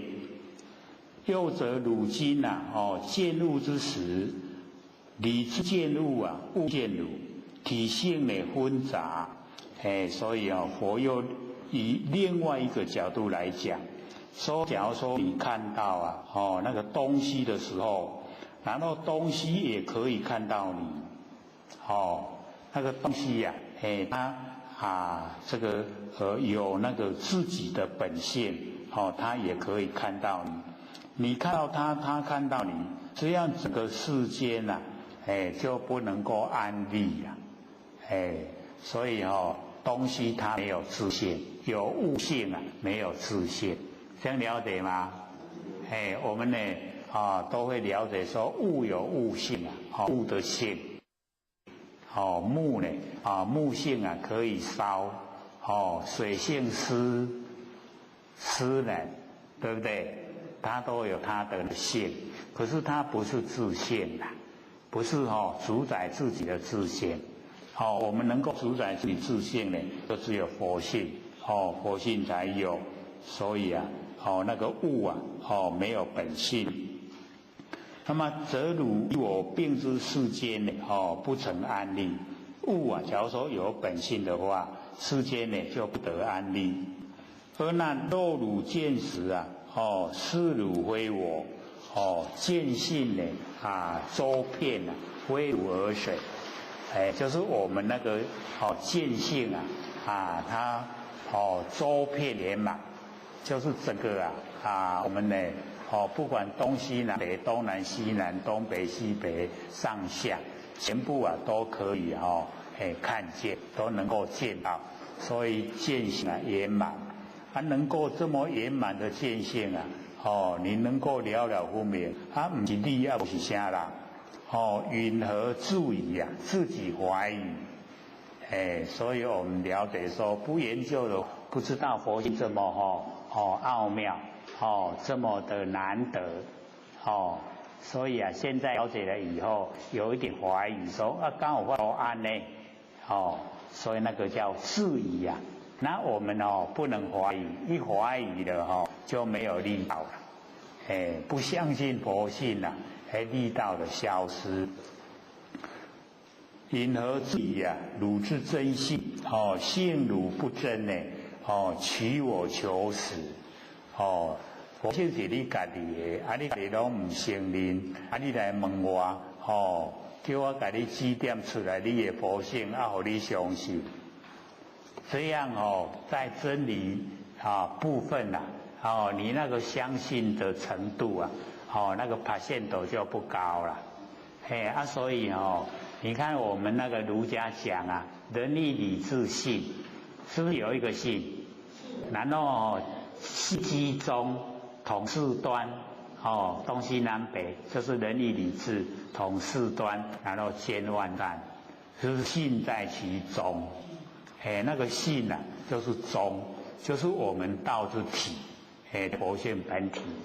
所以佛性本体呢，我们要相信。相信自己的佛性呢是最重要，相信呢就有力道。再困难的事我们只要相信自己可以做到，那就一定呢投入去做，完成就很快。那假如说我们没有信心虽然很容易的事情也做得不圆满，所以那个信我们把它用到外面相信别人的话，相信外面的事情，就是没有相信自己的佛性对不对？我们用在信的方面都是用在外面，没有用在里面。然后我们要了解这个信信为道源功德母，长养一切至善根，所以相信自己很重要，重不重要？非常重要，就是要相信自己所以这边佛在责备阿难说你自己都不相信你的佛性。上一段呢讲说见不是物，那么这一段说物不是见，佛心呢大慈悲不用霸道的那个方法来教导众生，乃以温和收礼的方式，左收右收，前收后收呢，各个角度圆满来阐释。其实众生呢，各个明理都能够了解真理，修正成佛，都能够呢修正成佛。那么此第六番显现不杂，最后一段说真性呢是本有的家珍，家里面的珍宝，迷失良久，还不敢认。我们那个佛性呢，迷失了很久，都不敢承认自己的佛性。要有佛以及呢善知识加以证实，方有信心那么此呢不杂不乱，已经呢超向外以孤标，就是超出形象之外，单独的把它标示出来。那么在底下呢就讲十番显现的第七番，显见无碍，我们的见性没有障碍。那显见这个不杂，那个是第六番的。那我们的第六番呢就到这个地方就算结束。底下呢又讲第七。那么阿难呢白佛言，阿难呢又问释迦牟尼佛：身若此见性必我非矣。他还没有全部承认讲这个见性是我不是别项不是别的。那我与如来现在就讲到现场，所以我跟如来观呢这个四天王天德圣宝宫殿居入夜宫。那此见呢这个周延遍呢娑婆国然后退归呢精舍，即卖呢讲到为讲堂转来，卖讲迄个四天王的迄个宫殿，讲到呢这个讲经说法的地方，那个精舍，修道的地方，只见呢伽蓝，那个寺庙呢就叫伽蓝，清心护堂，因为那个讲堂可以使那个心清净，所以叫清心，那个护堂。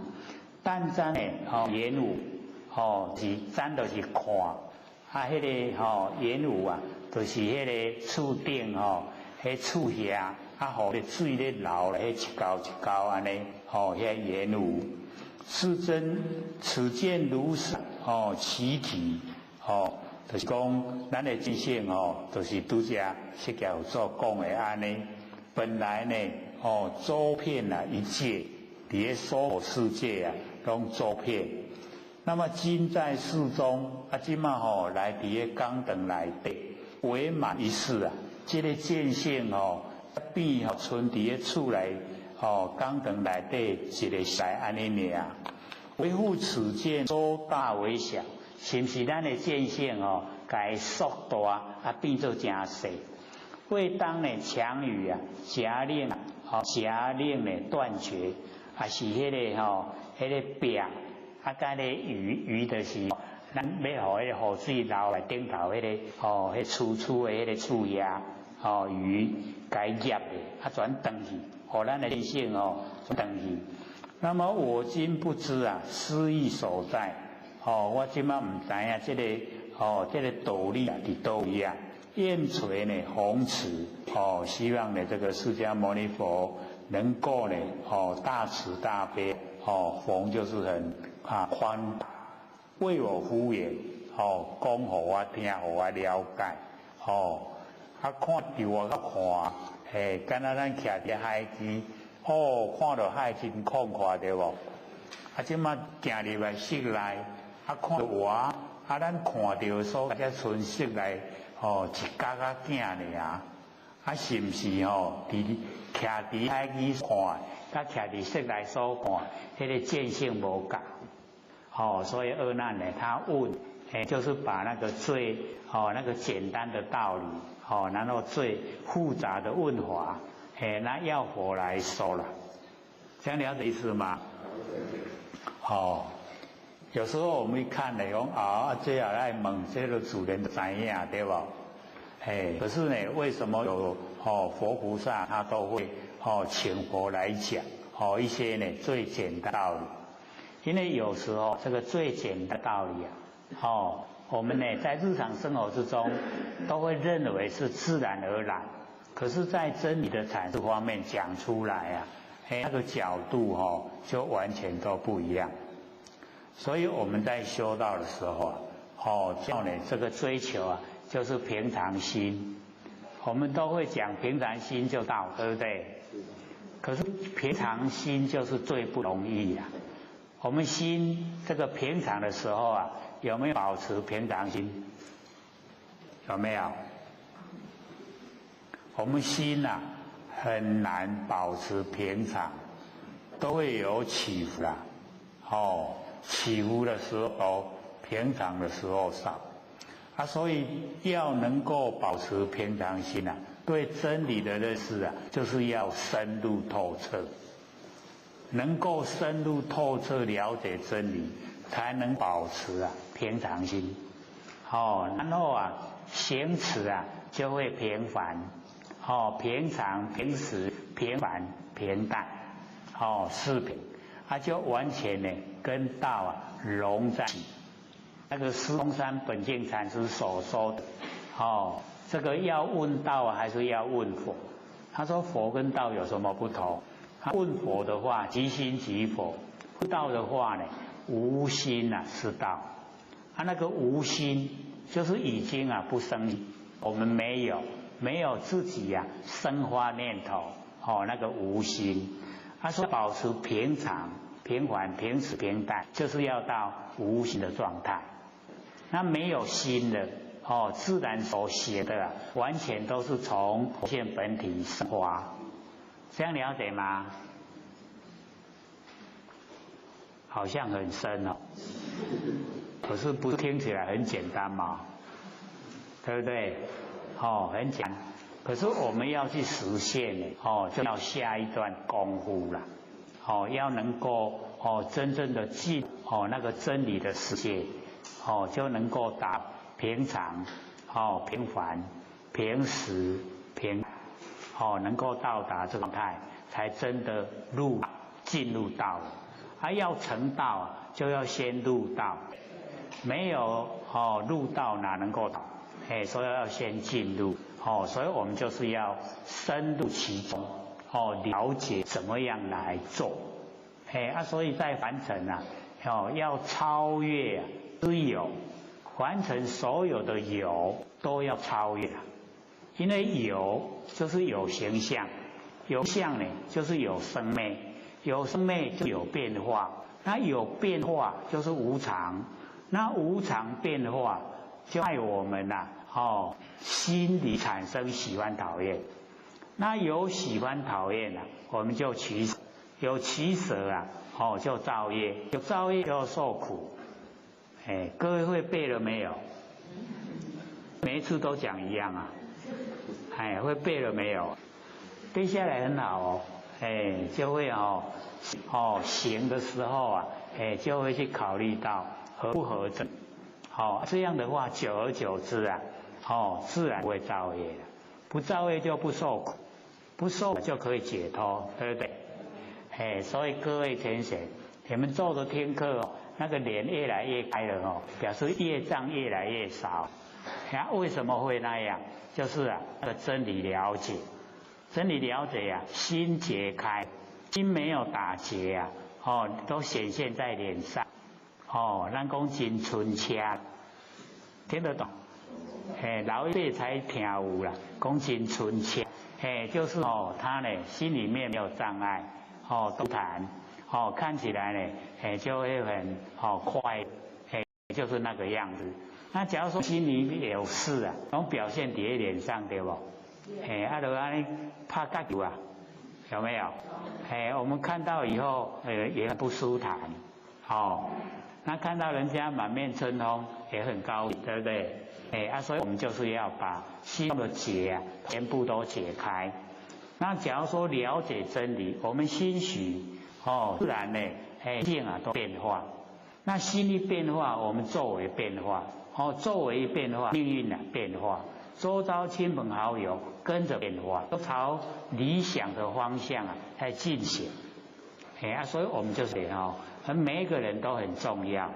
因为我们修道就关系到九贤七祖，九贤七祖能光我们来听，我们祖先也到那个古佛的那个宫殿听课，那我们不听呢，我们祖先没有资格没有资格进去呢那个地藏古佛念说法的地方。那我们能够能够成道成佛了那个九贤七祖也产生了，都沾光了，所以关系呢很重我们不能考人，你考倒一个人，连带他的九贤七祖都受你的影响，在背后一定呢非常的厌恶讨厌，一直揍你所以的遭遇一定不会很顺气都会很坎坷啦，做什么都不顺那就是你有做错了受到呢那个影响的人他在搞你，了解意思吗？所以我们在凡尘呢，就是要能够透彻知道真理，真理的东西一定要自己追求了，不会说天上掉下来。我们大概最希望明天早点过来全部都明理了，最希望这样不要经过这个漫长的那个熏习的认知阶段，要很久这个研究心理心法大部分要算这个起码10年以上，10年以上才会比较透彻了解。那短的这个期间要很了解都不太可能所以这个急不得可是你知道以后它就不会掉了知影就是对的，可是要实行哦，知影爱去做哦，你若无做哦，免偌久会无了了哦。有听到哦，半年拢莫去实行，都无去啊。你听哦，印象拢无去，无啊，我都无听过迄讲到这啊。其实有啦，已经失掉了。所以这个上乘佛法，这个是上天的秘宝、秘密宝贝啊，容易给人的。尤其现在末法时期啊，更不容易。然后我们有道呢，就是一定要赶快去实践做，他有做了就变了我们的啦，上天就要不回去了。所以那个成都是早晚一定可以成的。要对自己有这个信心。因为当机厄难闻说见修偏一语，遂生这个疑惑，以为真信呢既周遍，应当呢一定呢周遍适应无碍，自然呢他有这个障碍，何乃动被物碍？我们呢这个身体在动的时候啊，就被东西啊障碍，故呢向佛说世尊，若此见性来周，必定呢是我真性而非一物，一定呢是我的真性，应当一切都无碍。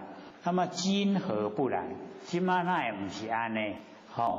我以观呢这个四天王的宫殿那个宝殿，那么使世界这个大小不定，观那个四天王的时候那个剑很大，现在呢退到长那个剑就变成很小，在讲那个大小，推至呢只见讲堂，见性呢玉云多片，适当呢一定长片，自在无碍，何会呢大小缩断，收了，然后断绝了，所以我今呢不是施意所在，愿垂弘旨为我呼应施意，希望佛讲一讲这个道理。那么佛告阿难，世间的大小，世间里面大的跟小，另外知守事业，所有的事，所有的业，各属于前尘，它呢都属于眼前尘的景象，不应呢收言，不应该讲，见有疏收，我们见有舒坦的时候，有收小的时候，见性不是那样，不是讲会放大会缩小。那么比如方器佛就做比喻好像那个四角形的方形的器具，中间方空，迄四角形的器具咱放在中间迄中咧，迄个四角的迄个空间迄个空间，咱看到就是四角的，以这个现象来问阿难，说五复问汝，此方器中的四角的物件，迄个方器，所见的方空，看到迄个四角内底的空，为复方不定方，这个四角的是固定还是无固定？了解这个意思吗？了不了解？器具物件，像讲这个茶杯。茶杯是不是圆的？然后呢，我们中间茶杯中间那个装茶的部分是不是空的？因为这个器具圆的，那个空的也是圆的，对不对？那佛就在问这个空这个是固定的呢，还是不固定？不固定它中间的这个圆的因为器具是圆的。空间就变了，器具是四角形、方形的，然后它空间就变方形的，是不定的，对不对？所以我用这比喻让我们比较容易了解。所以假如说那个定方的话，别安言气空不应允。你伫四角的迄个空内底啊，去啊放一个圆的器具，我们这个茶杯是圆的，然后放到那个空的器具里面，那个空应该不会变圆呐，可是不是啊，你放进去它就变圆的啊，是不是不定？所以用这一种方法来告诉我们，说法无定，它没有固定啊，都是一直呈现在我们周围，什么现象就现象，不是固定，所以空中空那个中空都不固。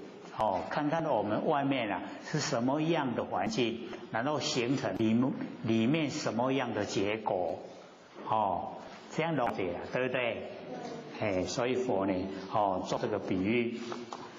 那么大小内知法所有事相业用，那个事情相，以及呢我们所用的工具，该上下方圆等等类，就是包含上下方圆所有的，皆始于前尘而有留碍。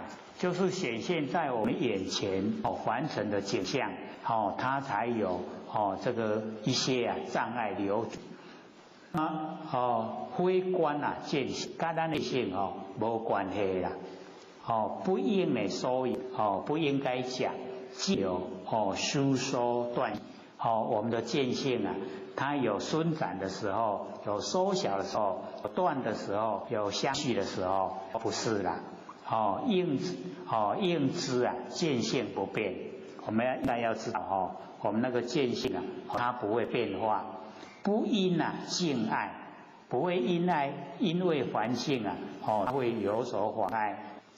见性随缘，再大见大，处小呢见小，那个都是随缘，那么意非尘是所能碍。不是凡尘所能够障碍我们的见性，不是凡尘现象能够妨碍我们的佛性，所以大小不定，全由于尘，就是全部都是凡尘的景象，但得往尘自然无碍，把那个凡尘都消失了，因为凡尘景象都变化无常，那个凡尘让它呢消失所有的障碍都没去那么今以见性与虚空现在把那个见性就比喻好像虚空一样，那么成相比喻器具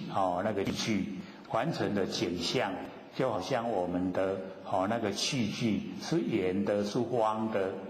那么成相有大小内外，见性无收缩续断，我们的完整的景象有大有小，有内有外。我们佛性它没有伸展，没有缩小，没有继续，也没有断绝，不去有方圆，空无定向，所以一再详细的说，就是要我们透彻了解真理。了解佛性的奥妙，这样有没有更了解一点的所以或许会说，那按你讲真啰嗦嘞，不会不会因为或许接触的时间就很长，13岁到现在69，一直都在。这个佛性里面打滚所以对这个佛性的那个了解程度说蛮深入了。深入的时候看到都会只要见到他文字，只要见到他经文，我就会知道佛在讲什么了。怎么了以后所以看的时候都会觉得是白话，很容易明白叫白话。可是呢，或者把它讲来，人拢甲我讲足深呢，我有影，不是足深，又是认知的差，那差别，对不对？一直接近，当然就很浅，那拢唔捌接近就真深嘛。所以当我们都透彻了解的时候，都是很粗，未深。咱若讲真无，就是无接近，研究，才感觉讲哦，伊真深。然后我们呢，一定要跟佛性一起生，对不对？那把佛性摆在第一位，把底其次啊，我们不要把在第一位，把佛性摆在其次，咱拢倒变啦，佛性也无看呀，卖管你。有时候这个听到人家在讲说，佛性真是偌济，我听了都很谢谢。各位天姐，佛性一斤偌济？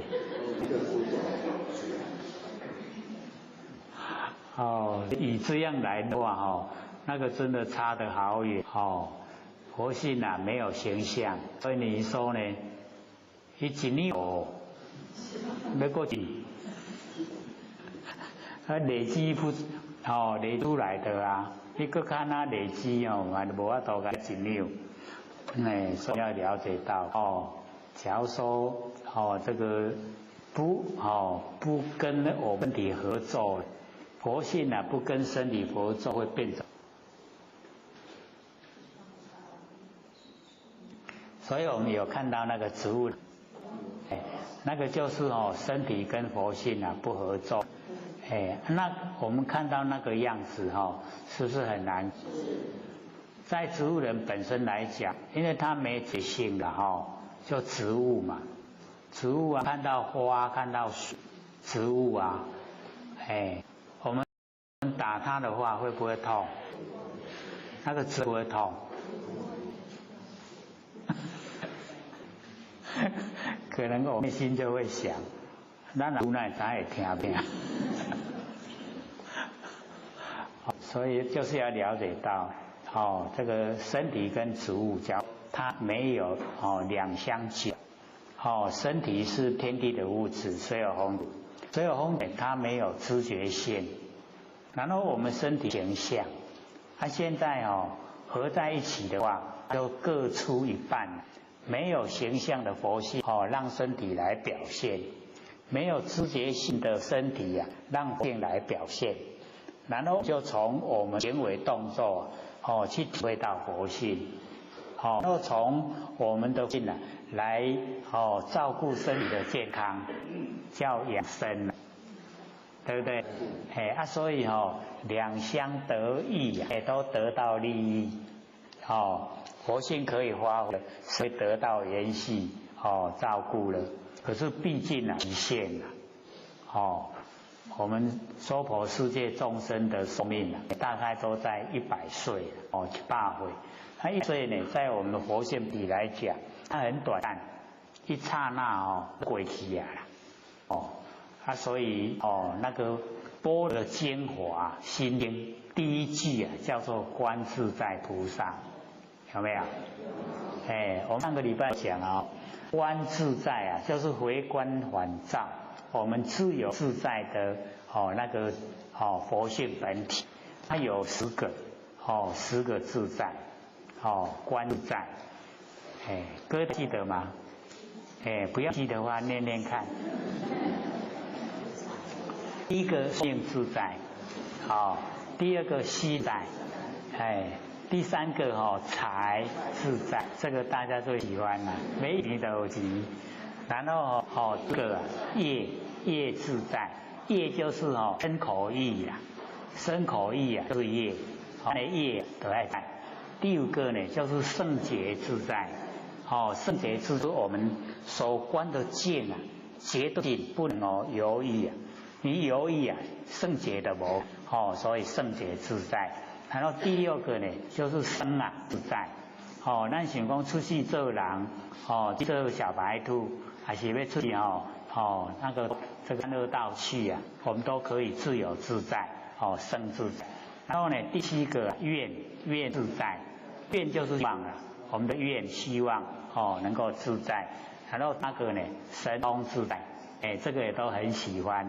第9个就是智慧自在。第10个华自在，华自在，就是佛才能够在法里面自由自在。所以我们要追求观自在，就是回光返照。我们本来就有这一些10个的自在，我现在哦，想一想，一个都无嘞，没有心自在了没有？大概最容易达到的就是心自在，财自在哦，也无遐尼有功夫啦，那个要在家里的墙角找到那个金银财宝容易，迄拢无去带，要哪有？之前祖先有带，现在来了有，没有像佛菩萨讲因为佛菩萨呢，他们在修持过程都会讲贫道贫力都了，就是都没有钱嘛，自己本秉德，可是他要布施给众生用的时候有为什么？因为他看整个大地七宝无限啦，倒位有金啊。以前讲嘞加恶的龟球都有金，要布施的话，就可以把它拿出来众生用，所以那个佛菩萨有那个功，就是他们所修的、所累积做的、所行持的、所布的那一些财宝，它都可以拿出来用，那个呢，就是能够财智，可是我们都没做就没有自由自在，所以就朝着那10个项努力，最后一个法自在，就法王，那王子是菩萨，法王就是佛，第10个那就是佛了。所以说完成我们追求的方向可以很殊胜，不用一直在跟整个我们那个世界潮流伫咧这个结合，人咧流行啥，咱就对流行，对吧？有没有？现在大概流行睫毛了，所以一去看在大众运输里面那个装甲非常多。各位看那个装甲睫毛好不好看？这个又见仁见智有好看有不好看不过或许导觉得很麻不麻烦？爱个念的对吧？拢好势。所以现在那个化妆那个展览那个超过10万人去抢购，它都卖得很便宜，然后也都会这一些这个某某叉爱mua爱个谁这个很麻烦麻不麻烦？今天因为是补工作，就是2月那一天上班，还把它休假了。今天就是补上班了。然后就想说今天做不用那赶着要提早去做了的话，因为大家上班，那个上班的一起做一定有空位。然后也是很刚好我们那个站牌一上车，然后到要上高速刚好客满，那最后面上来一个小姐，也是要上班的睡得比较晚一点，所有的那个化妆品拢底下包，然后又坐在刚好剩下一个位置就连挨来坐落坐落开到下车都没有停止动作，冲下在化妆两边都擦，两边都磨，然后我不看也难的就在我旁边这个我都前看也真的很难。我说好吧，就看你在忙什么。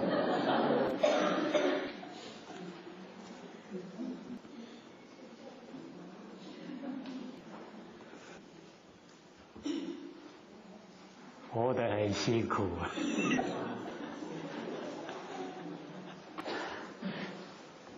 所以有一些国情不同。假如说在日本的话，没有化妆的就说你没礼貌了，所以要化妆才有礼貌。可是我感觉在我们这边因为很自由啦，化妆不化妆你自己决定嘛那最好的方法就是先要清洗头发你洗得干净那个叫素颜，对不对？最漂亮很好看那拢对不对？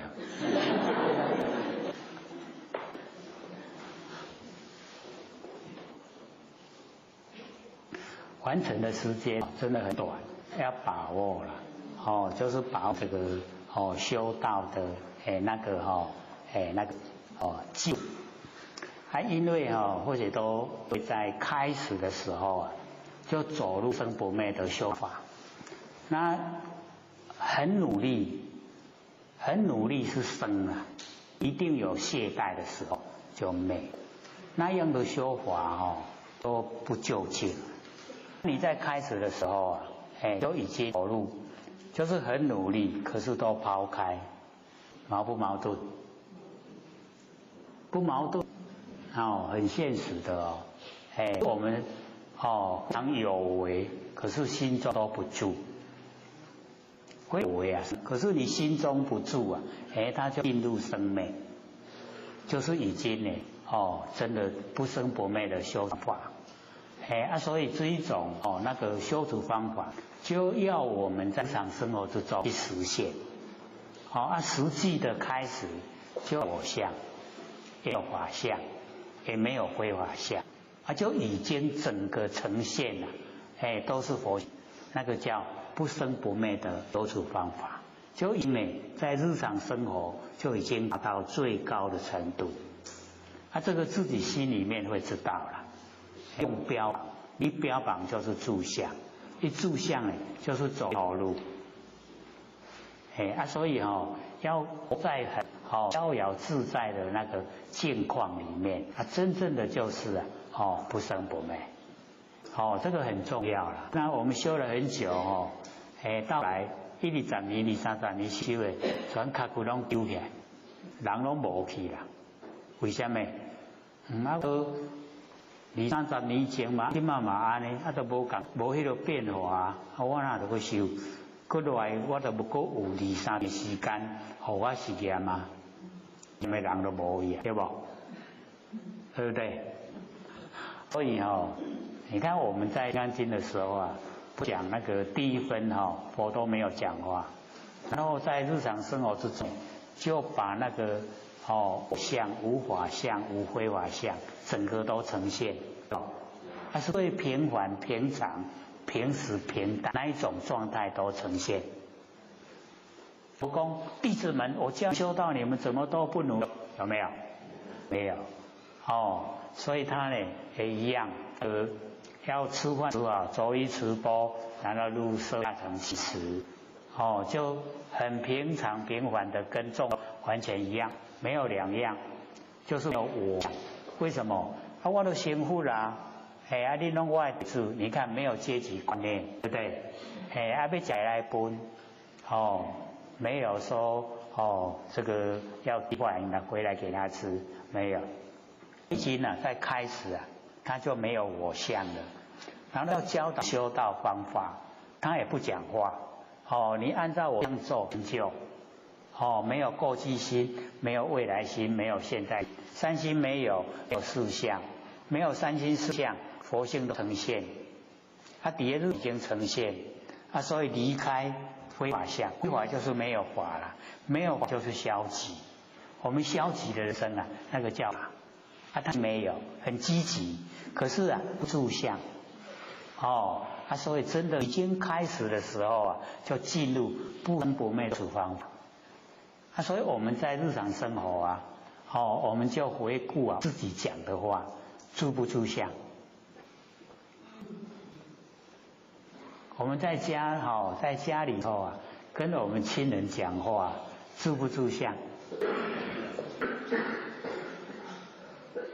只要说能够发现到我们讲的是圆满的声音，那就叫不生不灭的修持方法。也不是有吗？你那囡仔等在大小便，你放好前去言不言音？但你放弃掉了。然后我们跟这个家人讲，假爸假爸的气所以这个都不是圆满的因性，所以你就是要了解到那个肉入都有它的缺点在，讲出来一定有迄个圆满的所在。有时候你什么都不讲的时候啊，整个呈现，这样了解意思吗？有一些动作啊，我们真的是很难做了，或者是在《道德经》的第几章的时候讲，且那个时候啊，在那个一个节诚信到福山去啊，卤一锅那个料，拿去给老天人吃。那到的时候啊，那个陈姐就把那锅提位肚房去，老天坐伫个主持处头前，用那个灯坐着，地超雷啊，旁边都没有人，大家拢走一等。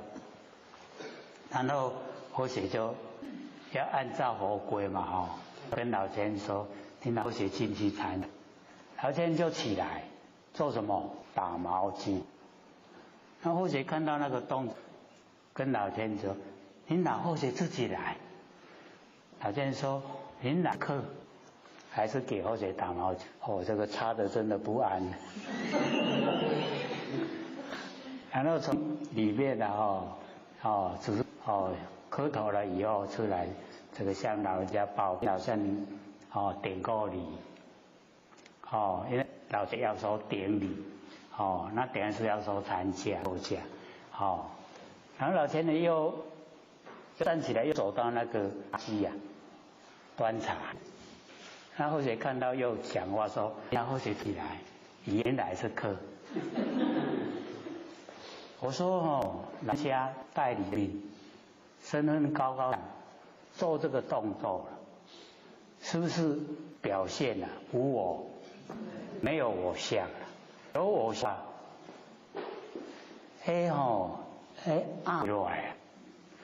所以啊，那个大教授，我们那个道经去留学，博士啊，已经已经博士的学位当教授。他要给他的学生打毛巾我实在是弯不下来，腰拢安尼正硬，安尼压袂落，有没有偶像？有。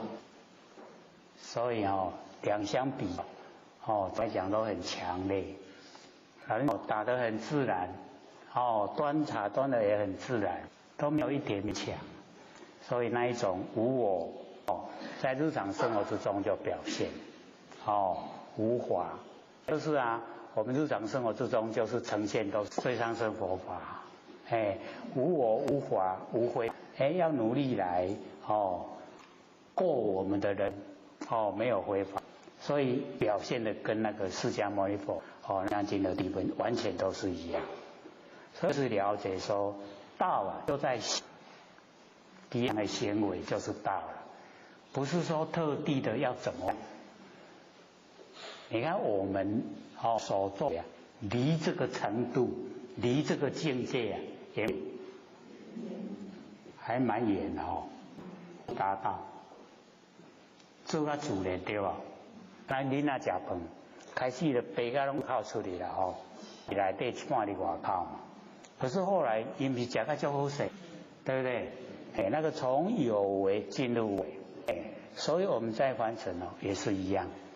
从我们这个可以做的，都很自然的一直做出来，就会这道相合，跟真理相应。那我生活之中都跟真理相应了，我们不会造业了。所有的那个思想，所以就是要了解到为什么要放下？因为万年一放下了以后妄容易进。妄一尽真就会显，妄尽真显，整个我们呈现的就是道场，道场就是佛性的场所，这场所尽虚空遍法界，这么快，所以我们就是要了解，不是很困难困不困难？不对，很容易对不对？差在哪里？在认知，头脑的知，足多人拢嘛讲，我安尼才对，伊都有唔对，一字尔，固执的执，执唔对啦，剩的拢对，所以我们要那个执啊，固执的执啊去掉。哦，一有固执的我相法相拢出来，非法相嘛出来。啊，你不固执了，活玲珑了，哦，就已经呢跟真理相应。那跟真理相应啊，生活起来不是快乐吗？所以或许好道啊，就是要在行持，那要在自己的认知，认知很要不要走入邪见啊，那个不正确的见解啊，自己要发现，然后我们呢，每个人都会有那个很低固的骄傲，无啊，我拢无骄傲啊，各位见解有没有啊？咱来了解，咱那个骄傲个比较足深没有，深到快，但是你只要仔细观，它会出现啊，真是有影咧，骄傲，尤其那个面对啊，那个下阶层的人，你那个骄傲更容易呈现，对不对？然后啊，我们看一些能力很的人啊，那个骄傲一定出来，出不来？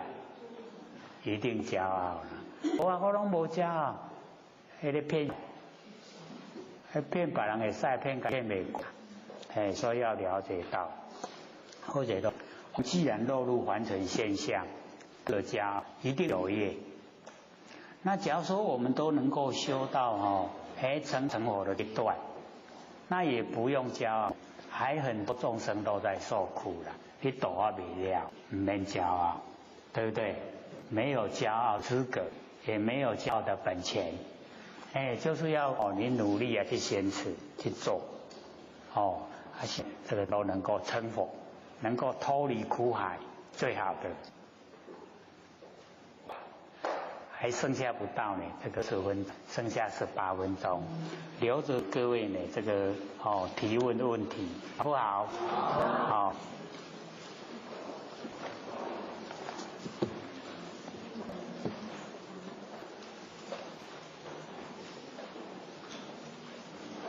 好，走。好。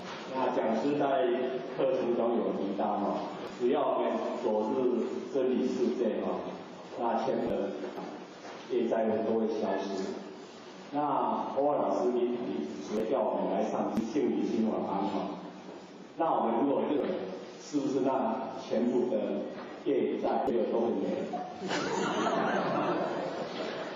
你想得美啊！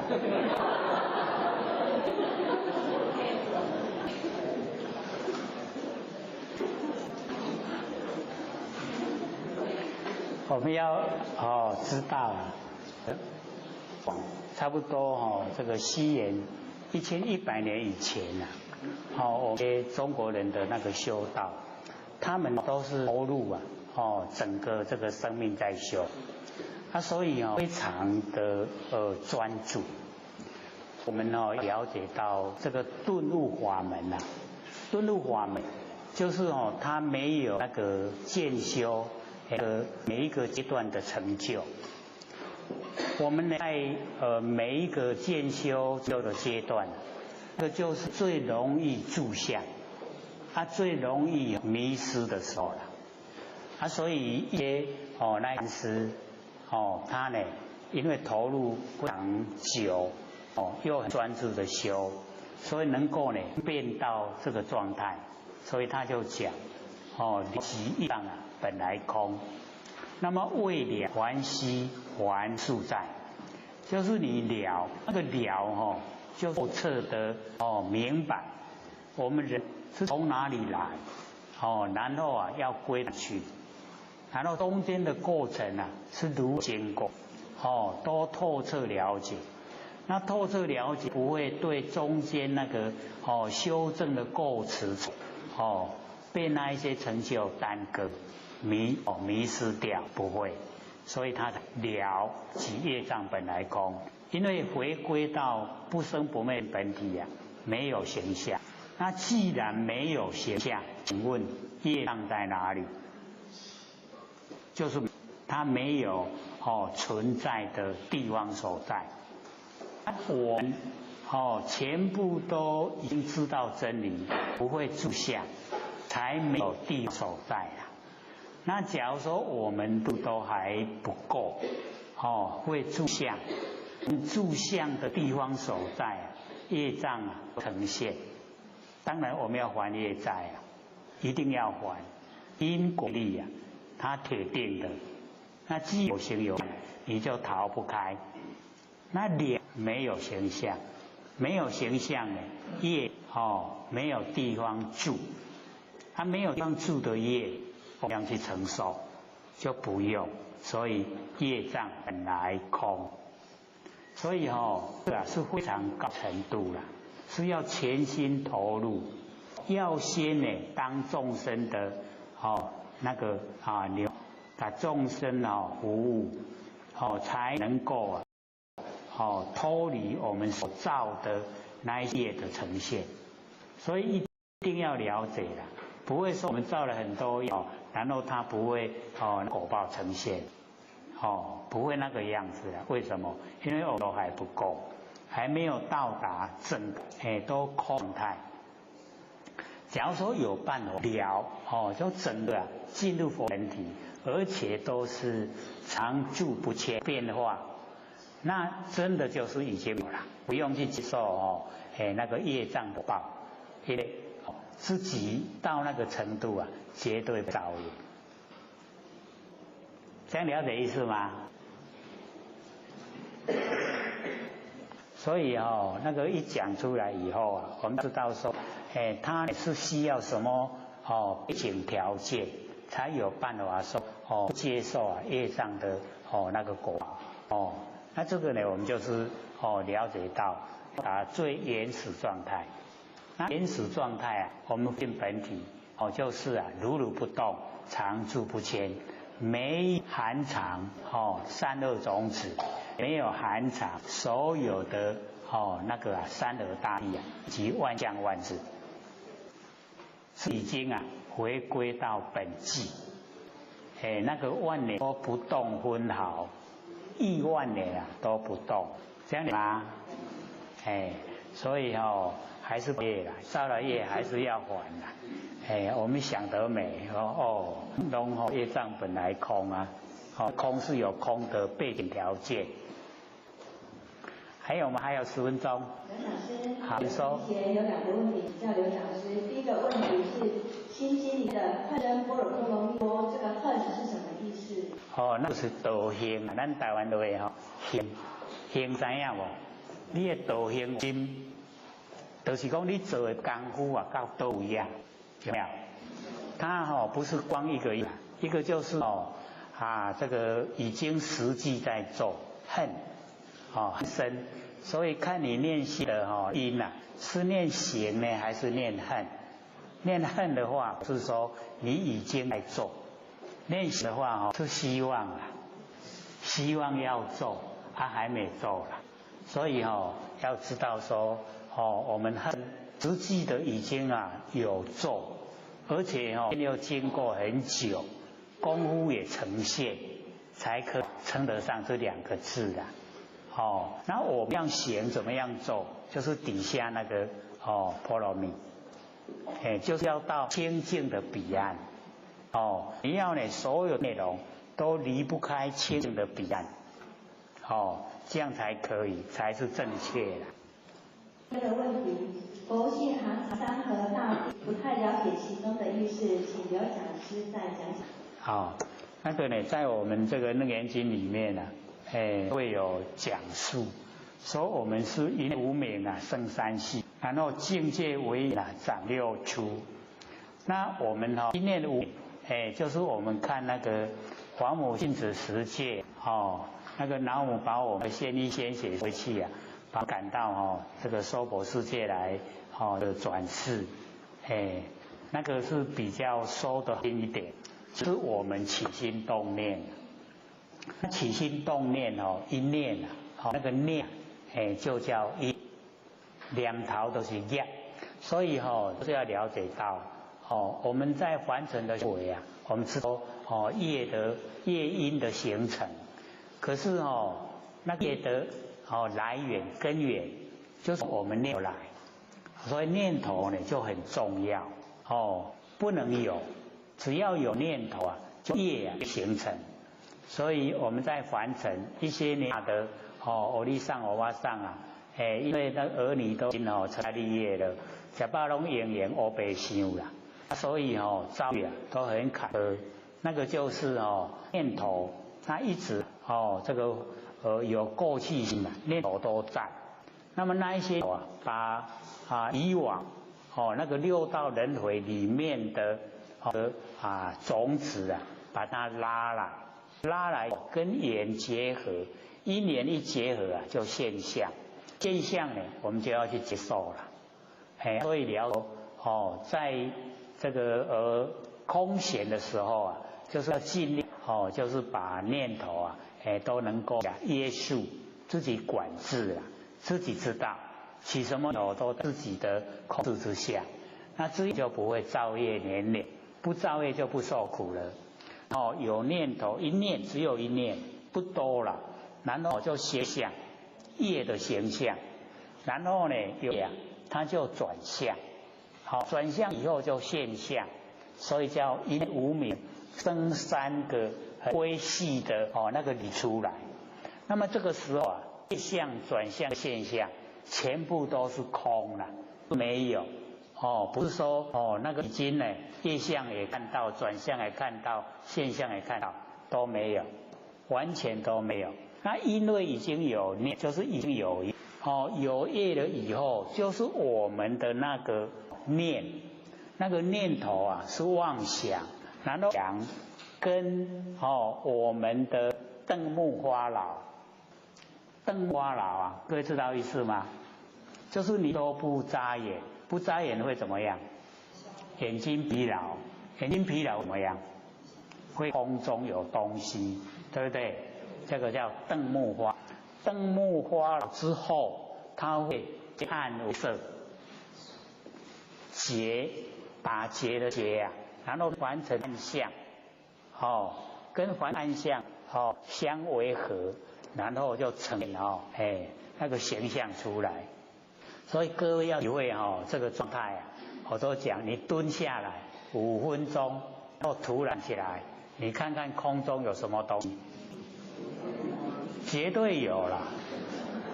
每个人到的都不一样，就有东西，那个叫做结暗为相。所以把那个水有风土啊，已经跟我们的妄结合，那结合了以后啊，山河大地啊就这样形。所以山河大地啊，虚幻的假的，它会变化。所以就列入啊摩西所罗迦摩公。所以凡尘的万象都是摩西所罗在管，都摩公。那我们心修道，就是把凡尘的这一些万象假象全部打破，就是把魔功打破了。所以我发心修道的时候啊，魔就要来扰乱，因为要打破魔功，这样了解意思吗？因为少了很探讨了。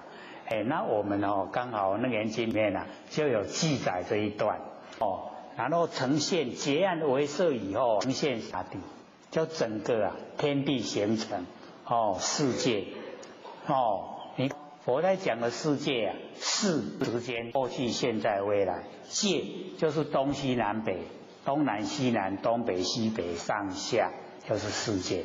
那世界的形成就是我们的妄想跟我们的念头跟结暗的为色结合以后呈现山河大地。山河大地有了以后，万象慢慢的都整个呈现所以整个虚空就是佛性本体。那虚空都没有形象，可是它不拒绝知相发挥，所有的相要呈现，佛性都不拒绝。所以一出来以后有形象世界形成了已经结暗的为色了，然后境界为眼长六出就是有境界了，现象了，然后我们就有第一个志相。那个志相不是智慧，而是说看到什么知道什么能够分辨，这叫自相。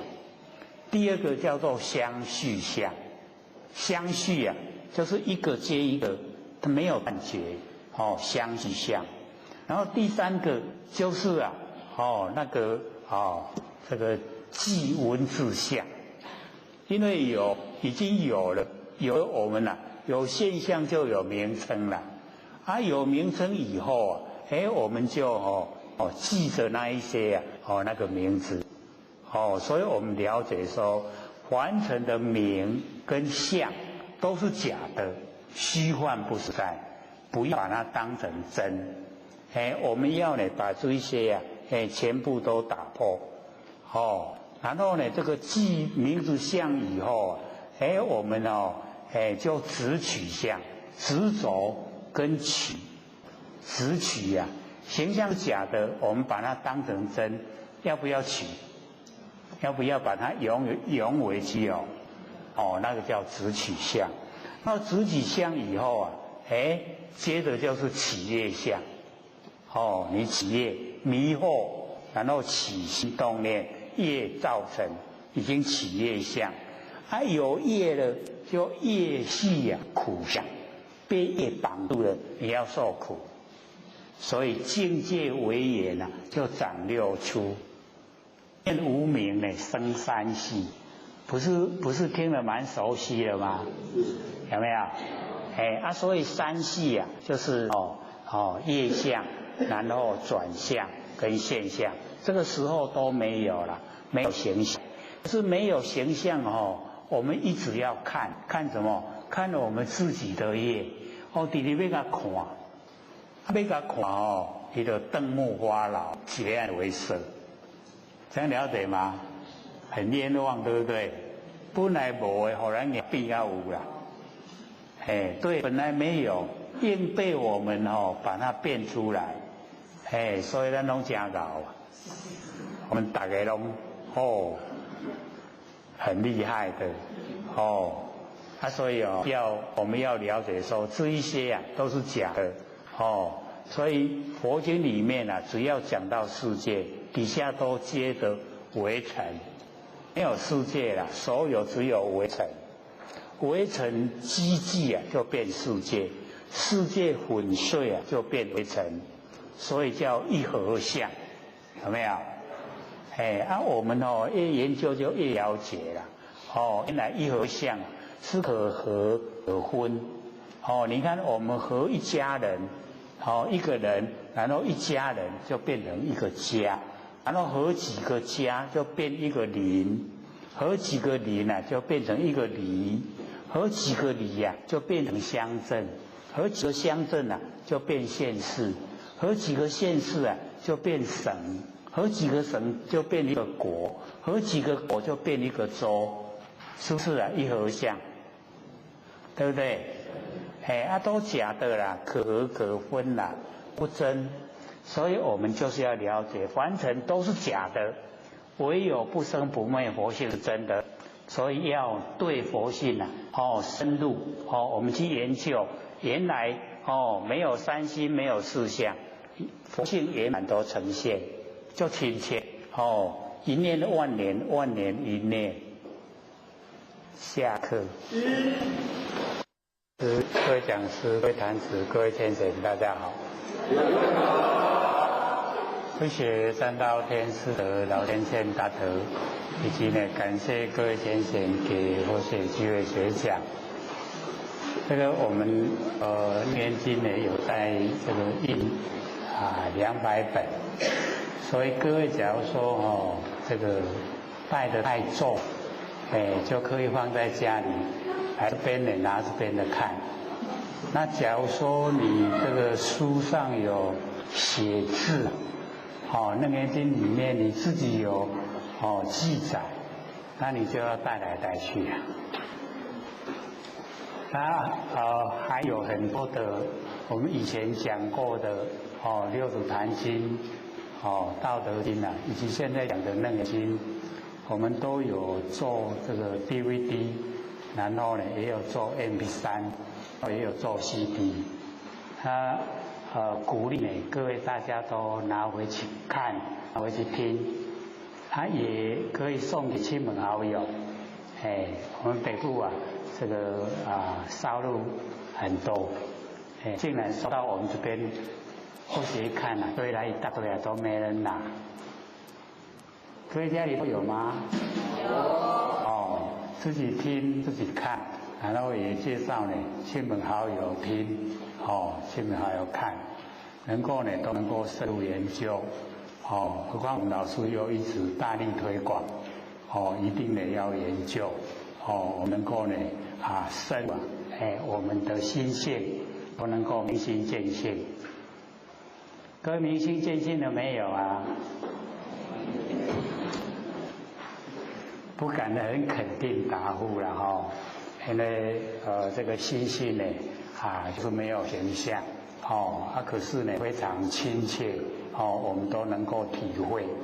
那我们了解到我们自己的那个不生不灭的真心佛性那就可以超出人为就可以回归到本位。所以这个呢是很难遇到的这个机缘有上天大开普渡才有这个机缘让我们回归本位不像以往要修到功果圆满才可以受记，受记才可以成道成佛。那现在我们都受记了就已经有成道成佛的资格，那就看我们愿不愿意成道成佛。各位愿意吗？那就要努力的先了解这个真理了解心性在我们身上呢跟我们的关系那很笃定的专一的把我们不生不灭佛性能够呢修正光明，真的恢复到本来。然后我们呢就接着呢这个上礼拜所讲，我们讲到第几页呢？39。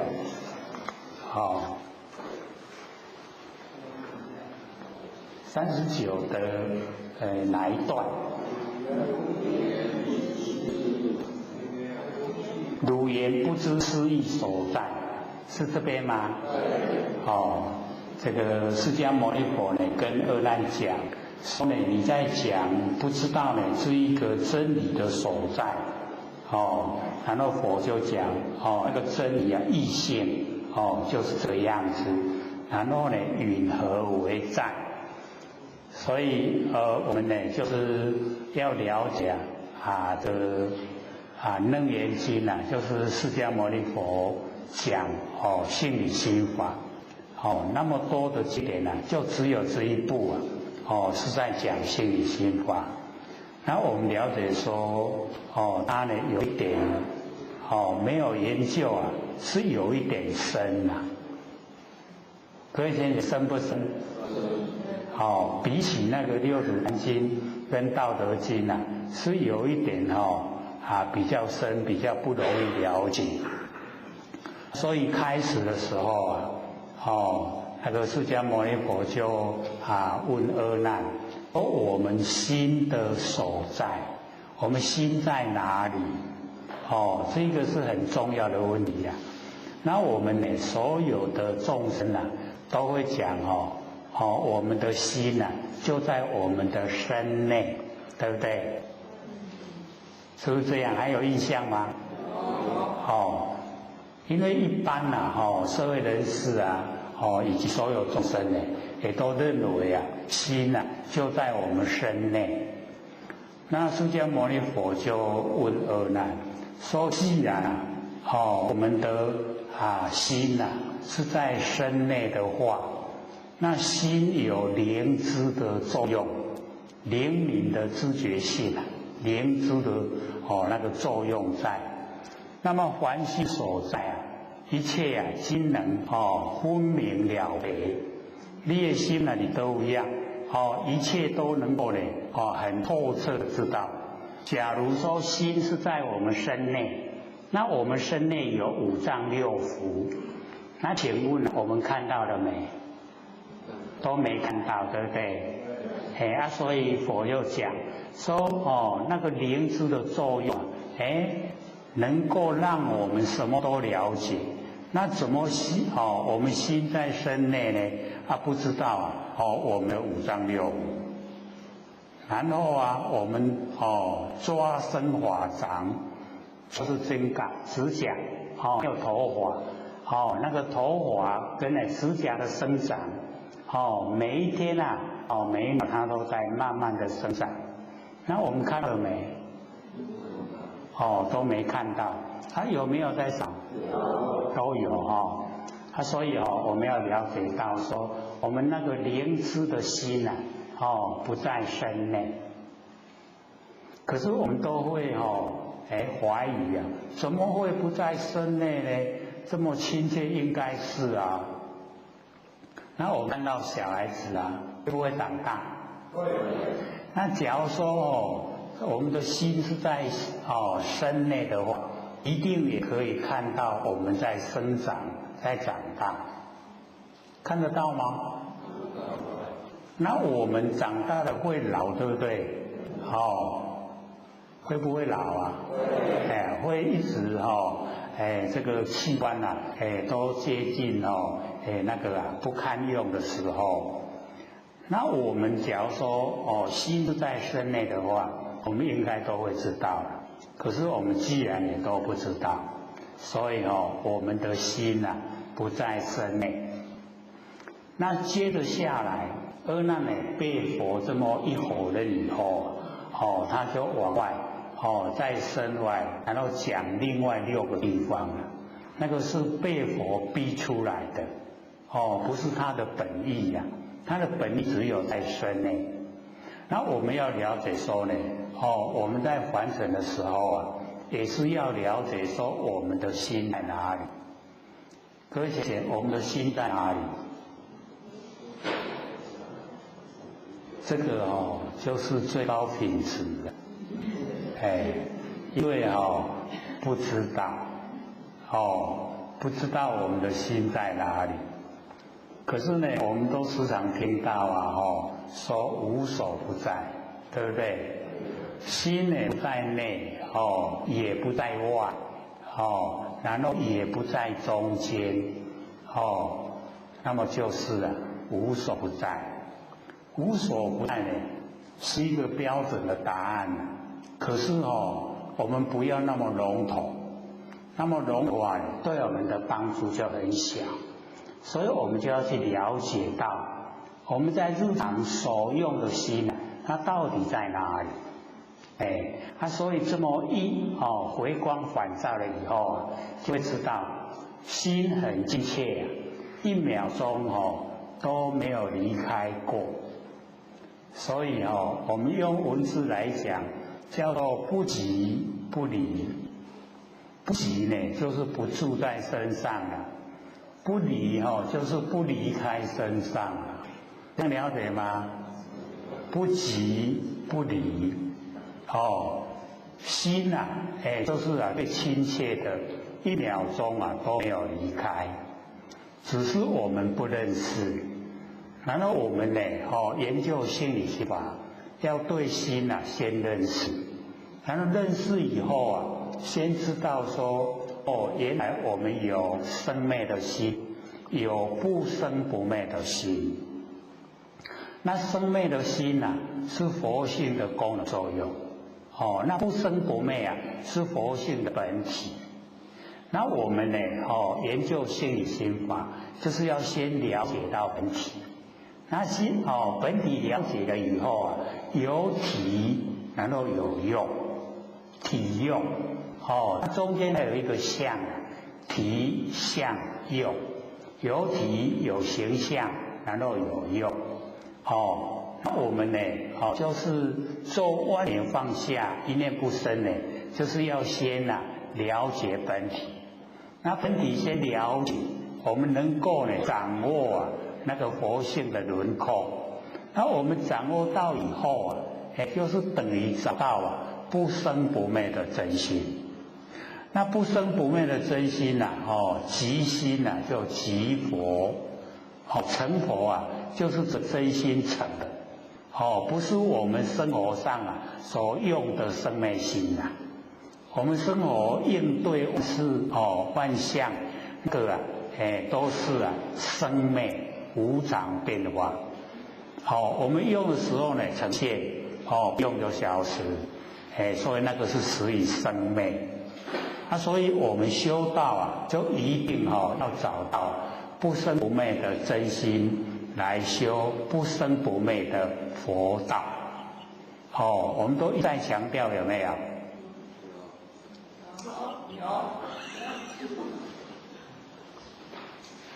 没有回应也是知道了知道说我们开始啊2年多前啊，就已经啊标明了要用不生不灭的心来修不生不灭的道，这样因果一致啊才会成。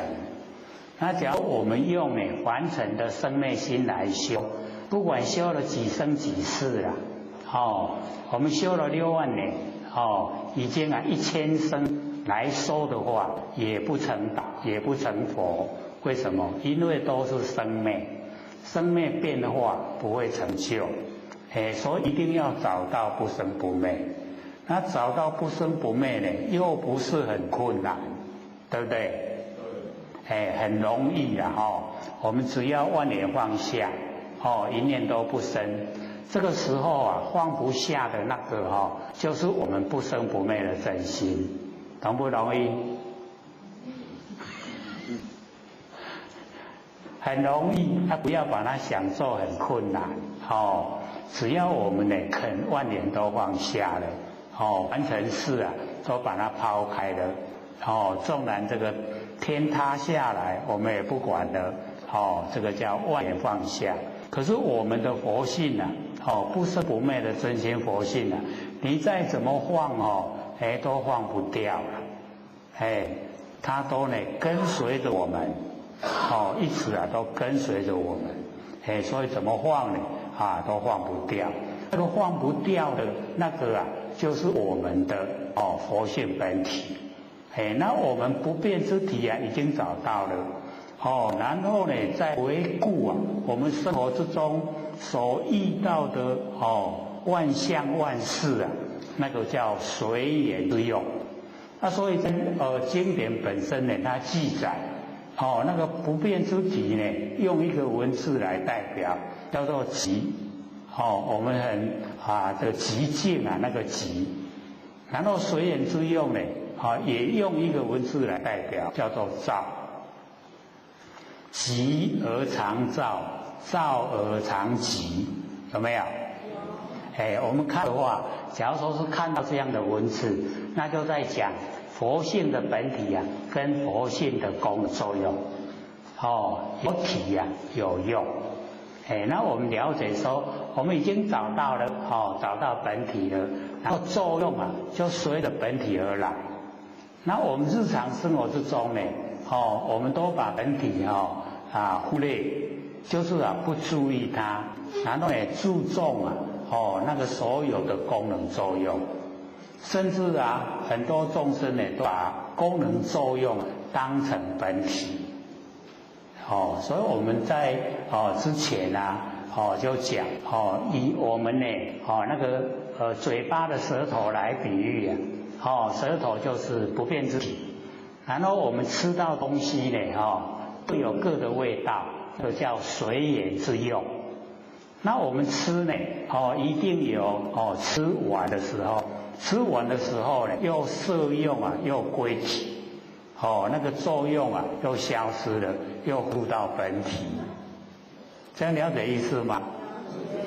不会很深就是很生活化。我们在生活之中呢就可以了解，说我们在生活之中都有佛性的功能作用，那个叫照，能够呢照万物万事，它一样呢都会回到本体回来，回到那个极，所以叫极而常照，照呢而常极，极跟照同时两个啊急躁同时，就是我们的本来面目。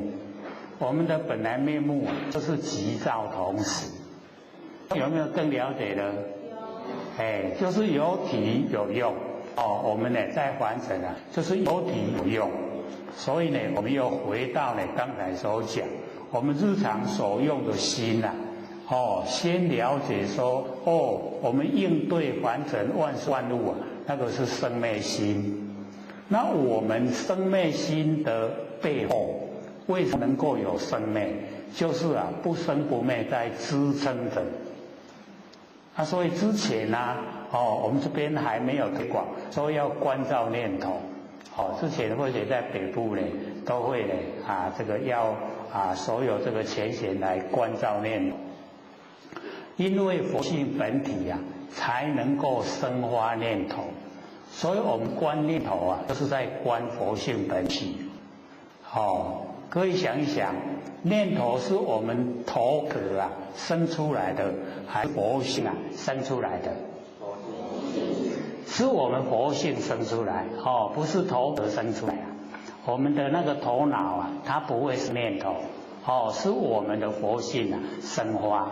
所以观念头啊，就是观佛性。因为后来或许发现说，观念头啊，我们那个观的方向错误，不是呢观那个能生发念头的佛性本体，而是呢观已经生发念头的内容。那糟糕了，我们越观就越多了。各位有没有观过念头？越观越多还是越观越少？那就是进入我们那个念头的内容。一进入内容了以后哇，千差万别了。所有的念头啊，都是从我们佛性生发，所以越观的念头就越多了。所以后来才觉得说，我们做万缘的放下的时候，可以把这一种那个毛病去除掉。就不会呢越多的那个念头生发出来，越观就越烦恼。本来我们观照念头是要消灭烦恼，能够呢观照生发的那个源头，原来是佛性生发，找到源头了，烦恼就消失了。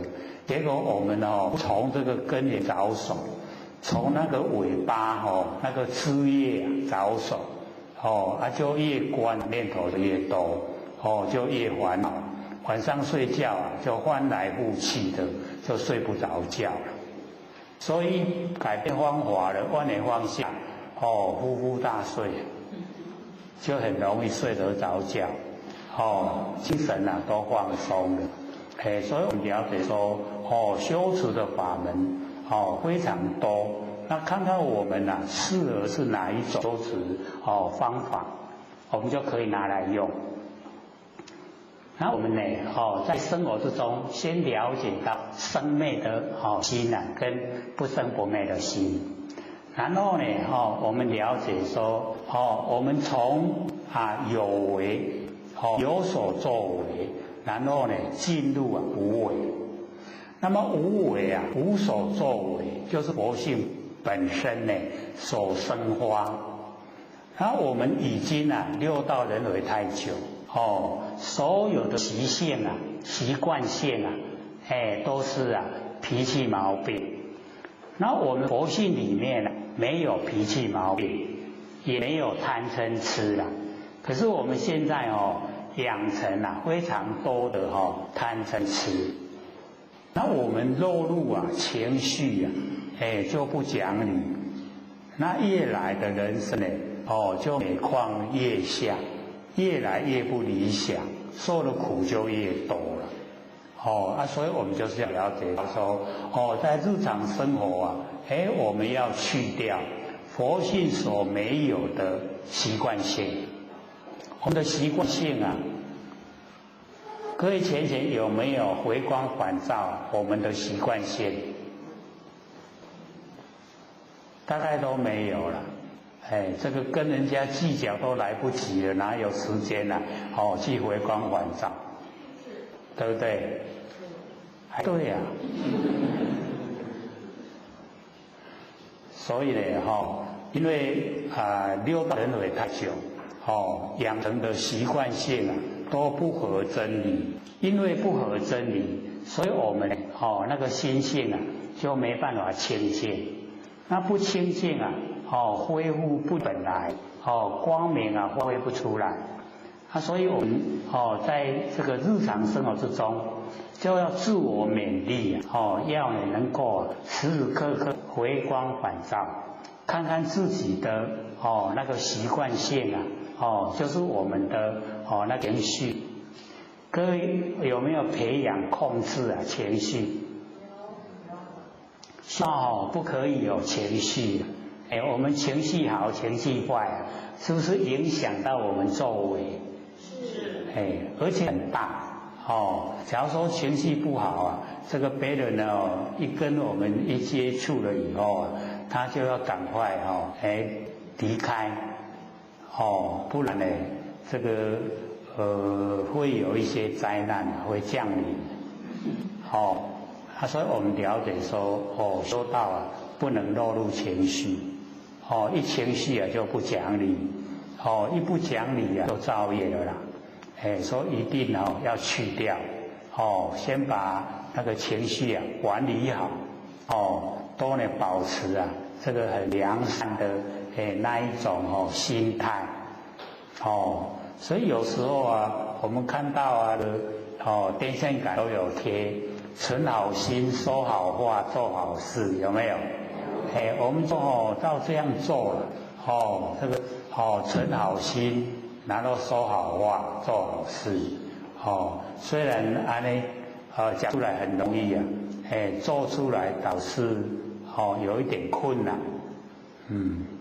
这个存好心还可以，可是变化也很快我们本来是存得很好心，可是稍微一点点吃亏那个存好心就不见了马上变化所以我们要了解说我们那个生灭心变化得很快要认识它不让它呢来主宰我们所有行为要认识先呢知道呢那个我们的生灭，那生灭心已经能够控制了我们就慢慢可以深入深入呢到我们不生不灭的真心。那我们日常所用的呢都是不生不灭的真心，这个时候就不容易造业，那不造业就不会受苦所以就是要了解到当我们要找到我们真心的时候，因为是它尽虚空遍法界整个虚空之间都有我们不生不灭的真心，可是我们所能够这个感受很深的却是生灭的心，而且很强烈的引导我们的走向也是生灭的心。他说一定要认然后呢慢慢的能够以自己走路不生不灭来主导我们的行动中这样的话呢是从有为然后一直做到无为像小孩子吃饭一定呢要先开始喂喂他吃，然后慢慢呢叫他自己吃当他呢这个开始自己吃的时候都不很理想有一些饭粒都掉到嘴巴外面可是呢他只要一段时间以后他就会了，会了以后慢慢长大自己会吃饭了自己会自己的生活那就已经他是从有为已经做无为。那我们也一样从这个生灭的那个心来做起，然后一直做到不生不灭。然后当我们已经都非常的习惯把不生不灭已经融入我们的生活之中，那所有呈现的都是真心。所以我们各位姐姐，我们平常在用真心的时候用的最多是在哪里？各位都有经过年岁都蛮大的嘛那个男女之间恋爱有没有？是不是我是真心对待你的？有没有？都没有他们都 gay， 都是虚幻的都是骗人的所以我们用真心用最多就是在互相之间情投意合的时候，虽然有时候嘴巴没有讲，可是心里面是不是一定在想说我是真心对待他的？有没有？承不承认不承认会嫁给他还会娶他做太太所以我们就是要了解到都有经过那个阶层。可是我们要知道我们那个时候的真心是建筑在四心上面，真心建筑在四心上面。那四心就是生美，认识的心它是生美的所以只要时过境迁，会不会变心？会假如说真心的时候真不会变那个都是不真。那为什么不真？当在恋爱的时候或者都讲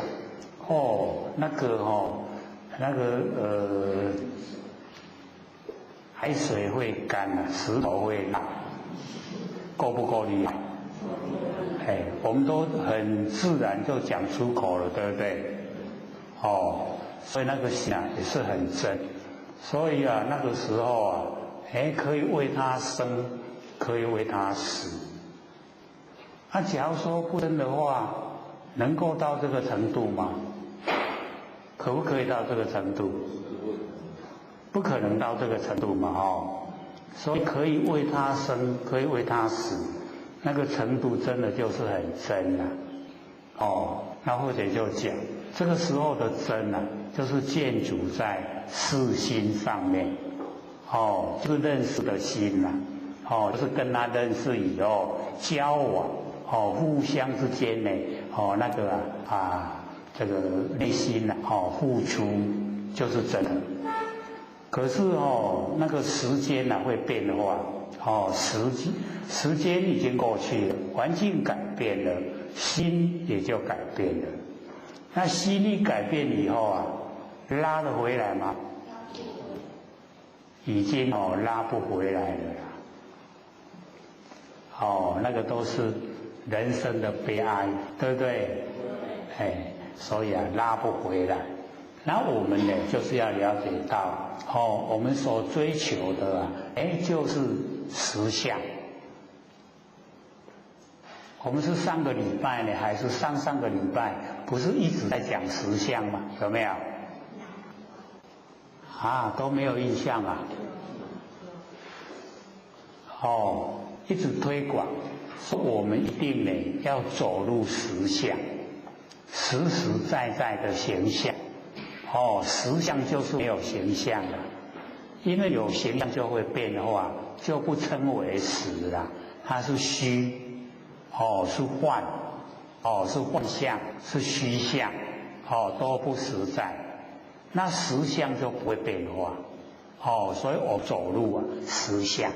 那实相呢就是我们不生不灭的佛性本体，那个才叫实相没有形象的，可是确实存在，让我们很强烈的可以去感受到可以去保有它那个实相。然后我们要追求追求实相在实相之中生活说这个遭遇的所我们付出的呢都是从实相出来都是实实在在所以呢，我就是要真正的踏入修道的轨道，走入实相。然后我们把它推广，整个虚空之间啊，都有我们真心佛性在。所以啊，整个虚空呢，叫真空，叫妙有。真空妙有啊，就是我们的佛性本体。真空妙有啊，就是我们的法身。法，就是呢不生不灭的阿耨多罗三藐三菩提法。那个法身呢，就跟我们很亲切的在一起。所以之前呢，我们讲那个句语啊，或者说要各位能够背下来，然后去做。所讲真人不讲理，处处呢就随着你，睡时呢伴如眠啊，行时随如骑。你不认识他呢，他却认识你。有朝看透他呢，知佛皆欢喜。记得吗？记得。那个真人不讲理不是说他霸道，而是说我们那个真理呀，不能落入对待。一有对待就不是真理啦。所以真理没有对待，是一个绝对。各位都有看那个，不是我们那一个文章啊，他就讲我们那个真如啊，它是偷根偷尘，离身呢离界，离言啊独立，离开所有的因缘，它独立的。然后我们了解呢，我们所要追求呢，就是这个离言独立的那个真理。真理不落入对待，所以不讲理。一讲理啊，公说公有理啊，婆说婆有理，两边啊各有说辞啦。那这样呢就没有交集，就不是啊，我们要追求的那个啊，就近了义。那真人他不讲理，他处处啊就随着你，一天24个小时啊，从来就没有离开过我们这个知觉之中，都在我们直觉性里面。所以啊，处处啊就随着我们。睡的时候啊，伴我眠；醒的时候啊，随汝起。不管是睡觉还是醒的时候啊，他都在。你不认识他呢，他却认识你。我们不认识我们不生不灭佛性啊，可是佛性啊认识我们。有朝一天啊，我们看透他，已经知道了，知佛呢皆欢喜，又多一个佛出来。因为啊是一个不讲理的真理啊，就是我们不生不灭的佛性，也就是佛的本体。这样了解吗？了解。很亲切的所以我们就是要了解到我们的这个修持啊，很亲切的呈现呢在日常生活之中。那所以我们在生活时时刻刻要告诉自己说我的真心所在是在哪里？各位先生，答案出来了没有？真心在哪里？还没有真心在我们知觉之中，真心呢在我们的了了分明之中。这样了解了吗？我们面对万象万事，我们有了了分明的时候，有迷糊的时候，那了了分明啊，那个就是真心。真心所在，因为没有形象，可是呢，我们可以切实掌握，切实体会。这样了解了没？那么困难吗？因为没有形象就不容易把它呢写出来。可是呢，我们在日常生活都有用，都有运用到。那我们在运用的时候啊，就是要了解它是属于生灭的呢，还是属于不生不灭。生灭的我们一样要用，可是就是不要住。像说嘴巴的舌头不变之体，然后呢，我们吃花生啊，随缘之用。那搁浅显，我们吃花生有没有吃完的时候？吃了就了，对不？吃完就没了。所以我们了解说，那个随缘之用就在我们吃完了以后，那个随缘之用就用完了。用完以后呢，它摄受那活性的功能作用，又回归到本体，又回到我们舌头回来。然后舌头这个时候在吃面，是不是知道面的味道？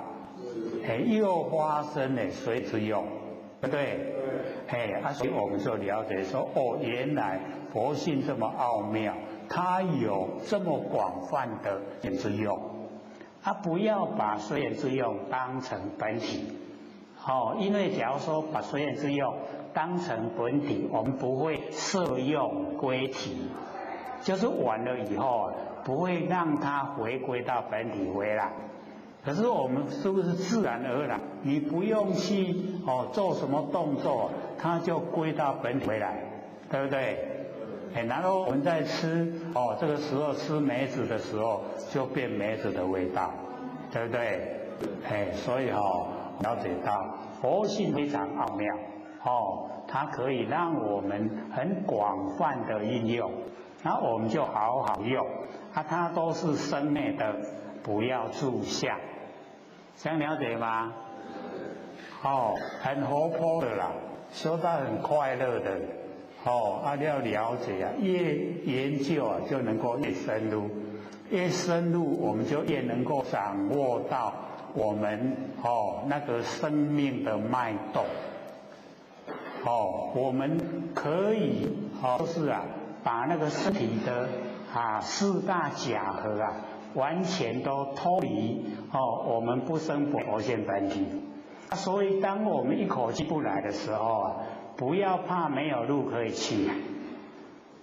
各位学姐，口气不来我们到哪里呀？对啦，只有一个答而已呢。说我们到理天啦，理天在哪里呀？行袂着定就在当下。我们呢就是要到理天，离道理的天，道理的地方所在。我们所看到的、所知道的这一些这一些有没有真理所在？有没有？怎么不敢肯定呢？这个呢都有真理所在，所以我们呢一口气不来就要归养那个道之天理天都在我们当下现成的圆满的都不缺欠的我们要了解到我们呢这个生从何来，然后死呢又到哪里去？我们生从哪里来？死的时候要去哪里？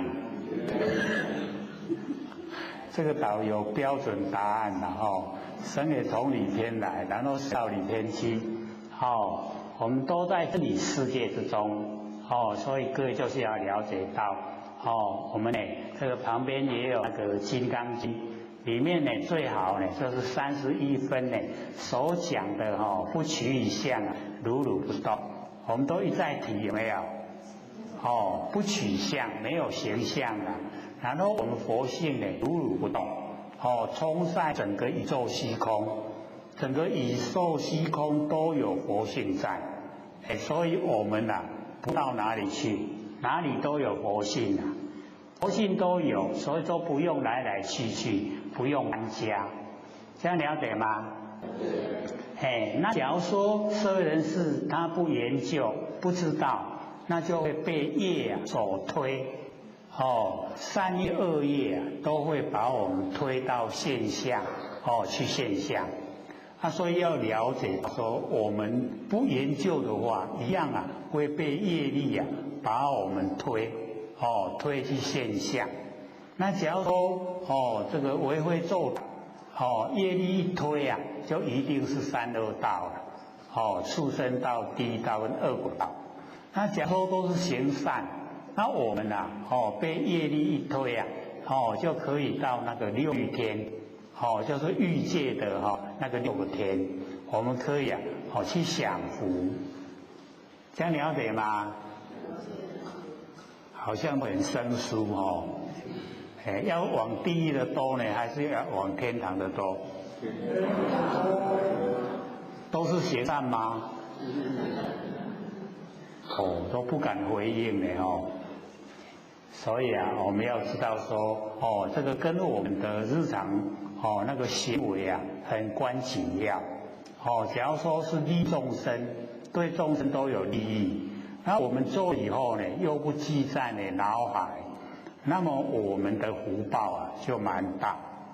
那假如说我们又把福报啊抛开脑海，脑海完全都不记忆，那就进入啊我们性分之中，那就叫生殖得本。我们种植啊我们道德的根本，那生殖得本啊往后共舟上就可以坐得住了，就不会倒下了。这个众生一朝拜啊，我们坐得住。当然不是说我们都这个修道啊，就要想坐在沟上，那个是自然而然众生纪念啊，我们对他们的那个帮助所以呈现的那个动作，不是我们自己啊然后花钱去盖，是众生纪念才盖的，那个才叫符合真理啊。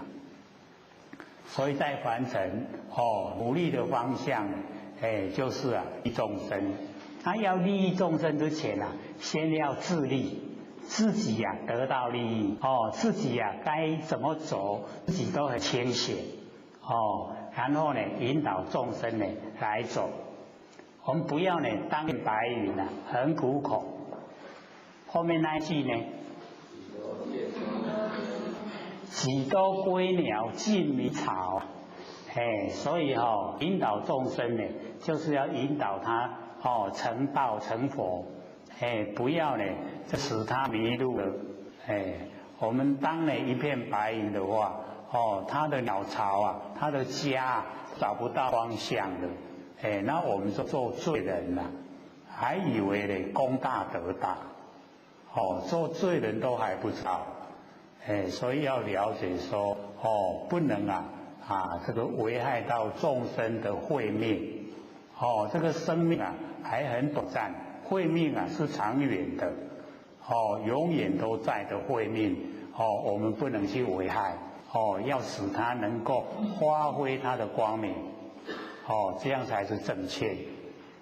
我们在这个修持的过程里面呢就是要头脑清醒，时时刻刻啊都能够把真心呈现，这样能够呈现吗？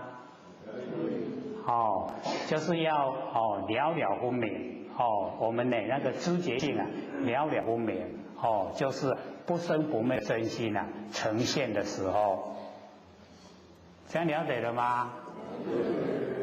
很深吗？不会啦只要用一点心我们就可以进入所以佛这个七处啊真心所在，我们的心在哪个地方呢？其实在那个时候就已经给我们指点了我们的心是无所不在，不在内也不在外，也不住中间无所不在的，这样了解了吗？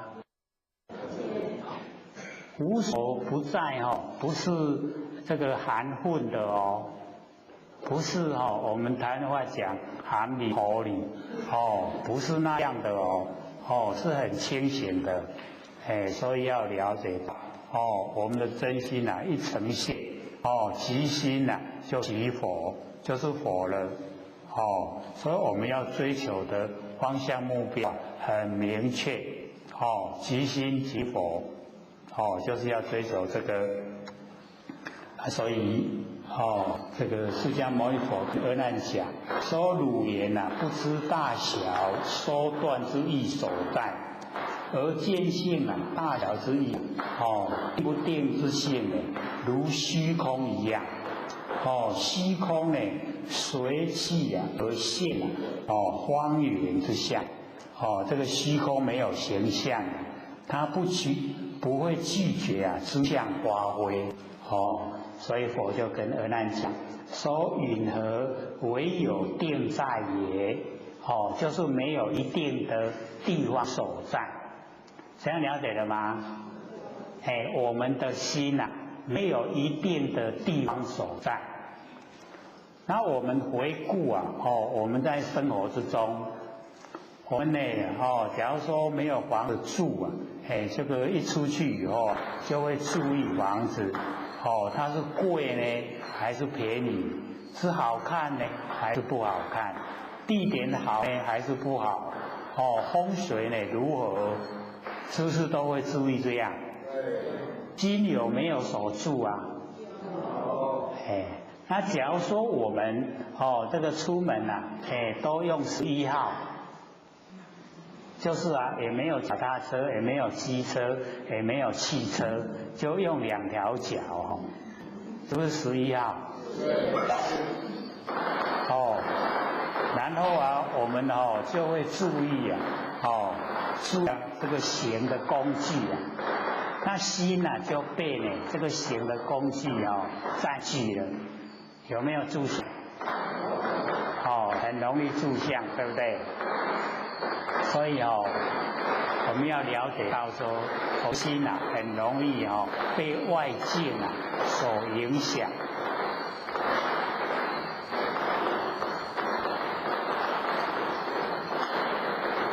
这个我们在讲心理心法这个一直在放鞭炮。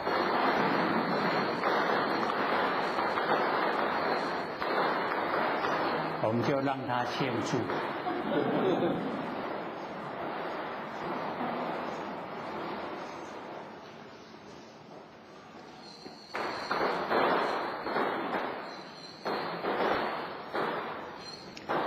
这个释迦牟尼佛呢，辗转解释见性无碍。我们那个见性能够看见的本性没有障碍。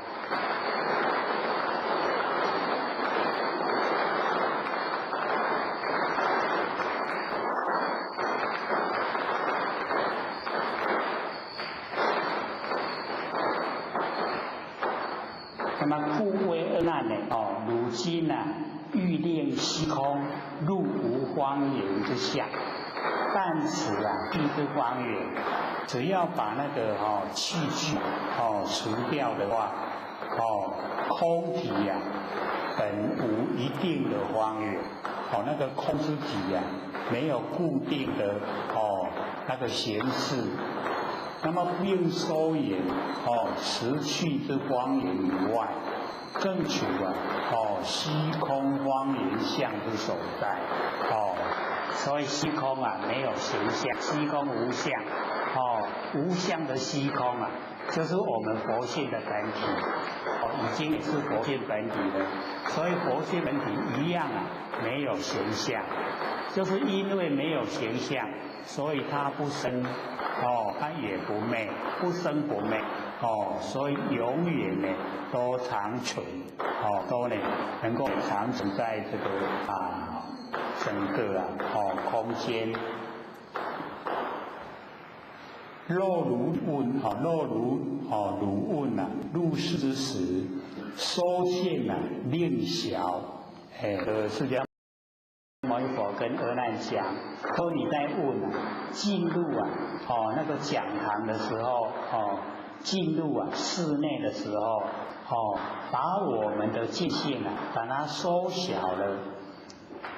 然后佛就讲，我们呢，这个抬头仰观呢，那个太阳那个日的时候离取晚见即以日灭。你把你的见性已经呢跟那个太阳的那个面那个光明面已经相合了吗？肉质强于能夹间断。假如说我们盖的那个墙壁以及屋檐，能够呢把我们的电线这个夹断的话，然后我们把那个墙壁穿为小洞，就是呢把它钻一个洞，连无迹机。我们从那个小洞看出去那个呢外面的形象，里面的形象，它就连接起来，然后呢跟那个阿难讲说示意不了，你所认为的这一些道理都不合，跟真理呢不合。那么佛要呢当机阿难自己审查，记录室内的时候，狭见我们把见线把它缩小了，则呢光这个太阳的时候岂能够呢晚见其以入面，就是我们的见线跟太阳那么宽广。那么此来令审，就是自己审查观察，要我们自己来做答案。那么观日微疏，我们看太阳的时候不是把界限疏展开来。那么记录室内的时候不是把它缩小，不是把界限缩小，所以我们的的界限没有这个呢大，也没有小，没有大小分别。肉质强于能狭乳见令断，盖的那个墙屋檐，那个雨就是屋檐，能够呢把我们的间线夹断了。那将那个墙壁穿一个小洞，这个呢我们又可以看到外面接续里面的迹象。那么此意呢令阿难审查观察，专无迹机。那么自知狭无断，不会呢界限不会被我们呢夹断。那么宜收宜断既非正义，我们怀疑它呢会收小，怀疑它呢会断的，界限会断的，这个呢都不合真理，故呢次之曰是亦不然。跟呢这个阿难讲说不是这样的，底下呢就讲这个他的那个答案。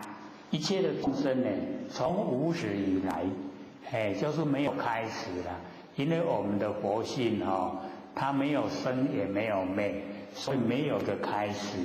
那我们众生呢从无始没有开始以来，迷己为物，迷昧我们自己变成东西了，失于本心，我们的本心已经呢失掉了。我们有没有迷己为物？我们都认为身体就是我，对不对？身体是不是东西？所以假如说别人家骂说你不是东西，应该是要说谢谢你，我真的不是东西，我是活菩萨，不是东西，所以这个佛就讲，我们众生呢迷己为物迷昧自己变成东西了，认为身体就是我，是不是东西？现在还会不会认为身体就是我？还是会的对不对？不是不这个身体是什么？我们都还会认物为己，很灵敏的本心就失掉了，失于本心，失掉本心。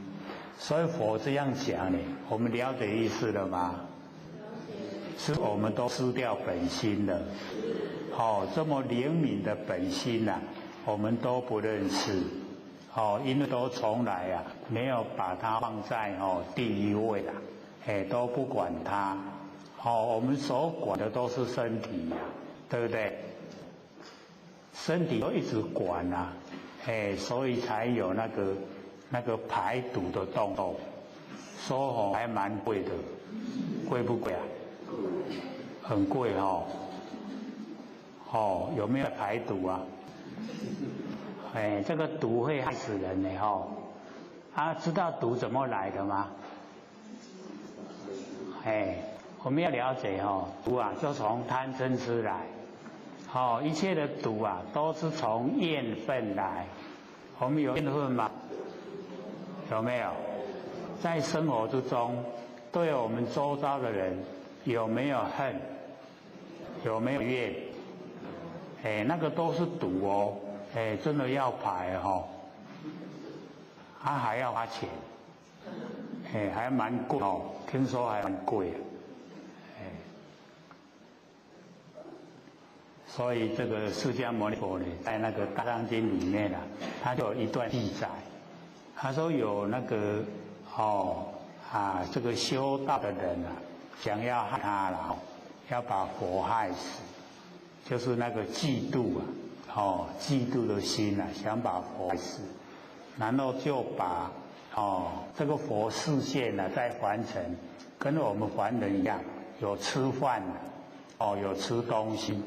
然后就把那个毒放进那个东西里面，要给释迦牟尼佛吃。释迦牟尼佛他知道了，他知道说这个食物里面有放毒放毒。然后释迦牟尼佛就讲，他说我们凡尘最毒就是贪嗔痴。那他已经把贪嗔痴都已经修持去掉了，没有了。没有贪嗔痴所以这个放那个碗里面的那一些毒就根本不植味，不用怕，他就吃下去，真的就没事了。可是我们大概还不行我们一吃了大概会跟凡尘拜拜的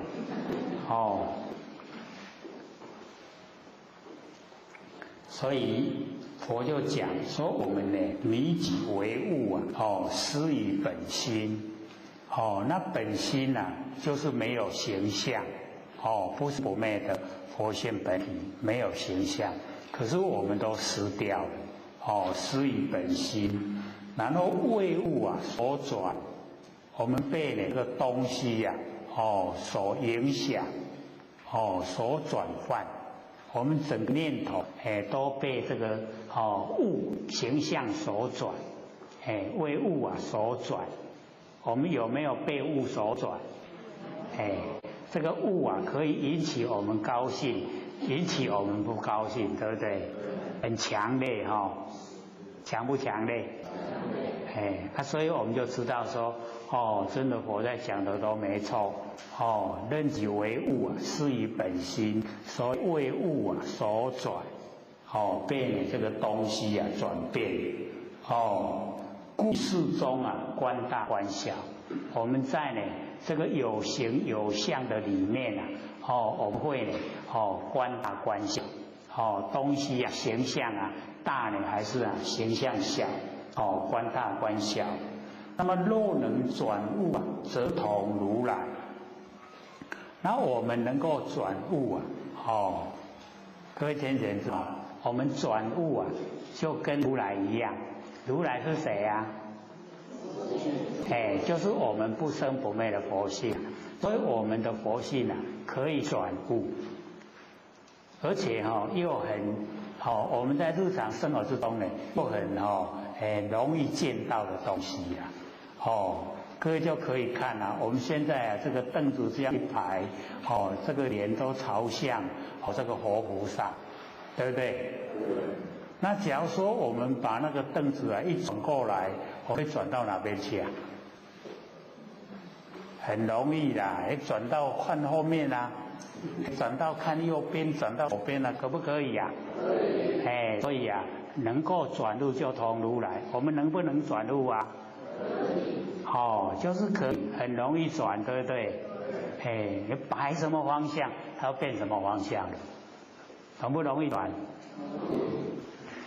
或许因为有一段蛮长的时间呢，跟老千在一起生活。那刚开始啊，这感恩楼盖好的时候啊，老千就从福山然后过来这个埔里感恩楼这边生活。因为感恩楼呢，就只有或许跟老千两个人住，那个房子啊。可以有去过天佛院吗？有。有过那个感恩楼吗？有。感恩楼你面对感恩楼啊，那个右边就是老千住的，左边就是后学住的。当要相处的时候啊，已经住在一起的时候啊，老千就把里面的东西啊，这个搬过来，这个搬过去了。老千搬一定要后学跟着搬，对不对？两个公家耕嘛，对不对？然后那个时候在想，这个应该是假霸修油。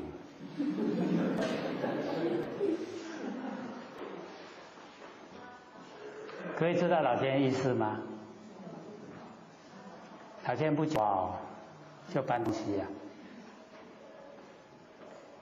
或许也是经过蛮久的时间才体会说，老千要我体会这个若能转物即同如来，知道吗？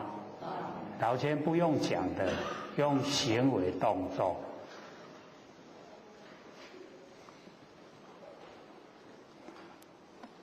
我们会不会去做这个动作？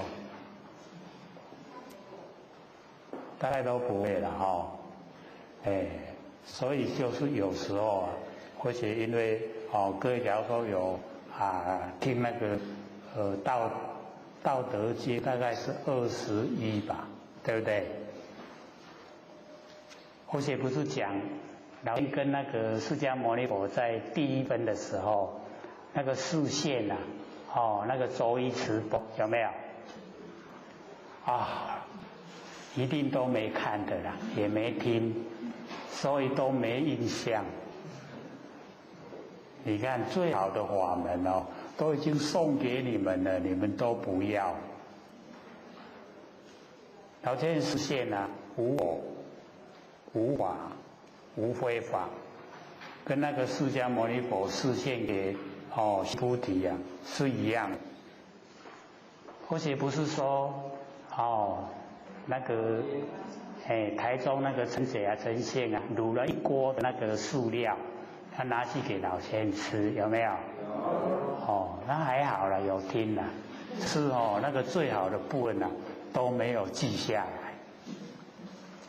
因为到福山的时候那个老千身边都没有人服侍了，很多三才都不见了。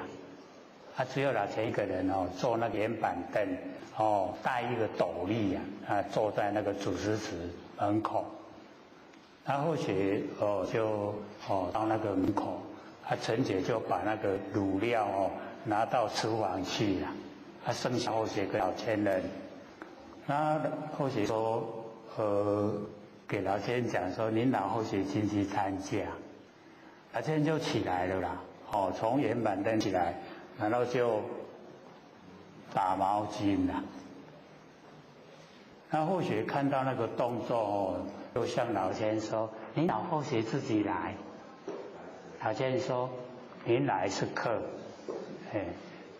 打毛巾。那后学筹擦一擦就进去参加。参加出来向老人家说：“您老向您老点过礼。”像点师说参加了，像老人家的话说顶礼，顶礼应该是要跪着啦，可是我们都是用嘴巴讲，然后老天就走到那个茶几那个端茶了，然后或许又讲说，您老后学自己来，我家己拼就好啦，自己来。老天说，您来是客。老天是不是没有我相？代理天命已经是最高，那或者这个开车的应该是最低。老天都没有那个观念说，他是最高，我是最低，没有平等。所以给或者打毛巾给或者端茶。我说我这个身体不好有原因的啦。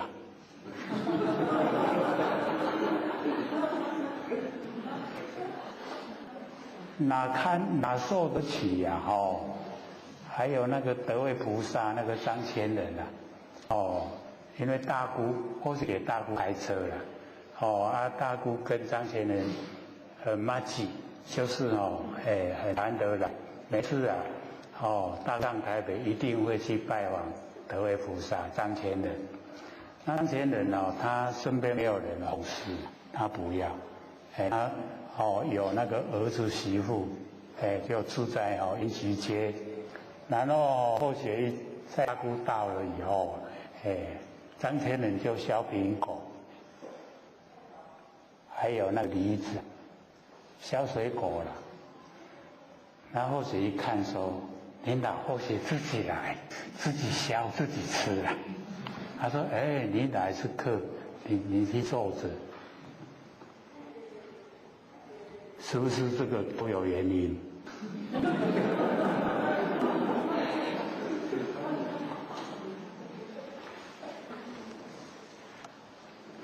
然后到永和去找那个李前人那个三峡李律师那个李前人，他也一样这个真的是谈话说看你嘞，不然会倒下去。所以你看前人辈的那一种，在日常生活之中表现出来就是把真理能够呈现平等没有高低的。我们就是很难，难不难？很难这个假如说这个位阶比较高的，要把那个位阶比较低的人打毛巾这个大概都腰弯不下来，弯得下来吗？可以那很理想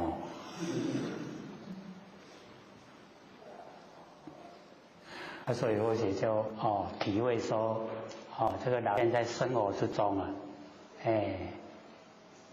把那个真理用行为表现出来所以在饮食吃的就是那么小的大概7分满一点点菜，喝一点点汤，3餐都这样，很简单。所以或许都会讲苟且易养，苟且就是简单那个在天运篇第5小段各位都有看吗？好像或许有译过来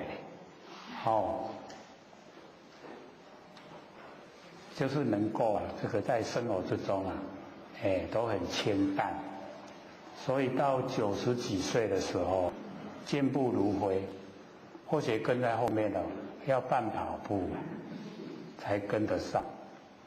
那我们吃得太好要坐轮椅知道吗？吃得太好要坐轮椅。你吃清淡一点可以健步如飞。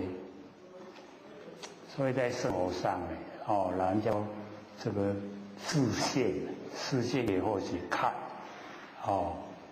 所以很多人在这个感恩学到很多了。那现在都是把那个真理呈现在日常生活之中。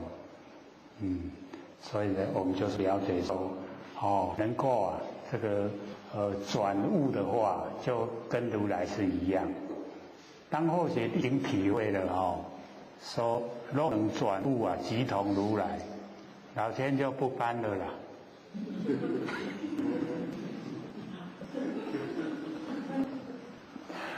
东西不搬了，让它归位，都已经定位了，所以就是要了解到，不用语言，用语言讲话不生动，用行为来表示，体会就深。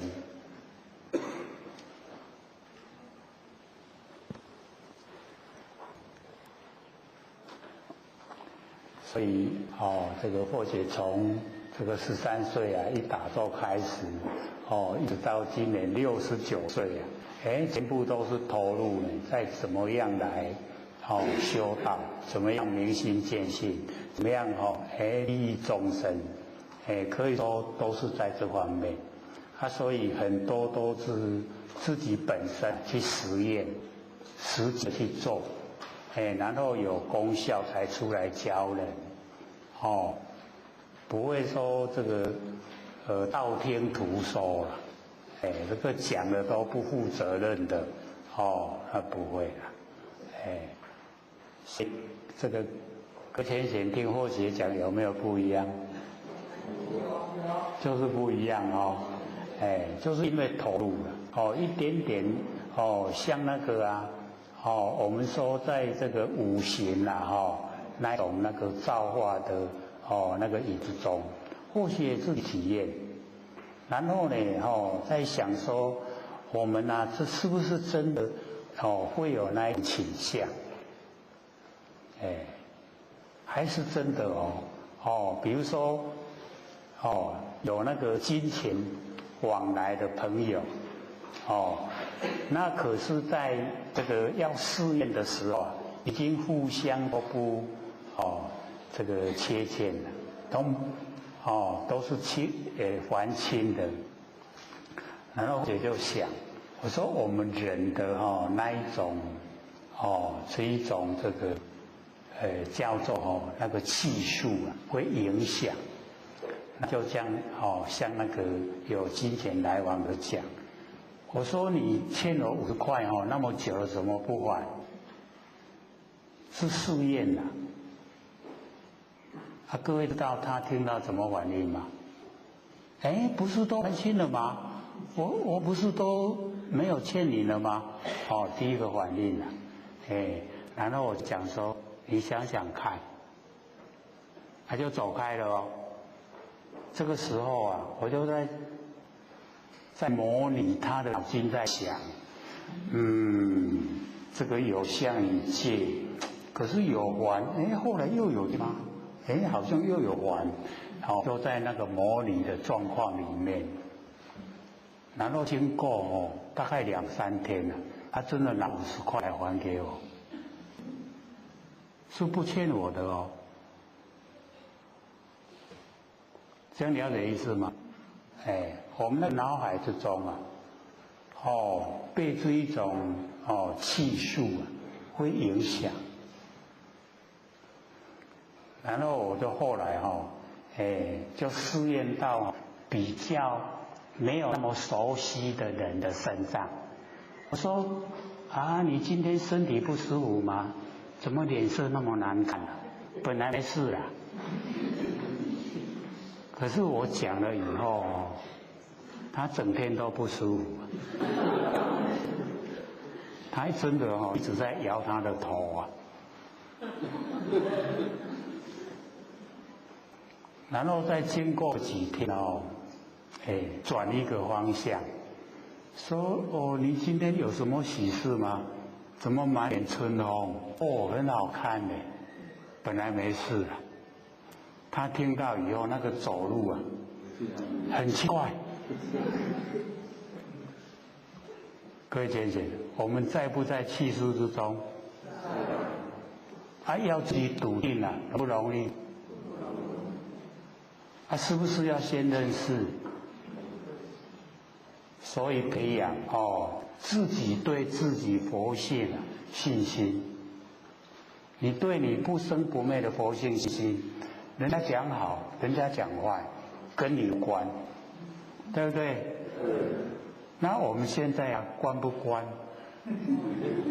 有关还是无关？还真的有关不但有关，关系还蛮大。我们就了解说，我们的那个对自己呀，那个不生不灭的佛性信心都不够，没有那一个绝对的信心。所以啊，仁义礼智信，信机中，然后统事端，见万善，非常重要。信为道源啊，功德母。你相信佛性了，它就是道的根源。你所有行功德的源头啊，就是从信来。所以重不重要？非常重要可是我们都不够啊，对佛性的信心都不够。一用信就相信外面人讲的话，相信外面的事情都跑到外面去了。这样呢，他就没有办法发挥他真正的精手在。所以我们就是要相信自己佛性，笃定。他要怎么相信呢？就是要时时刻刻能够不断反照，一反照了，直觉性就出来，灵知的作用整个呈现，真心也呈现。所以我们要知道，我们真心，就是这么鲜活灵敏，能够时时刻刻都使他觉知，就没有无明了。没有无明，我哪可能造业？不造业哪要受苦？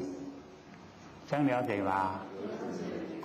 所以你看我们研究这个课多好，对不对？所以要努力。一切众生呢，皆从无始无明自地而来。那呢，我们呢都是从无始无明，那个住在无明的那个地位地步而来。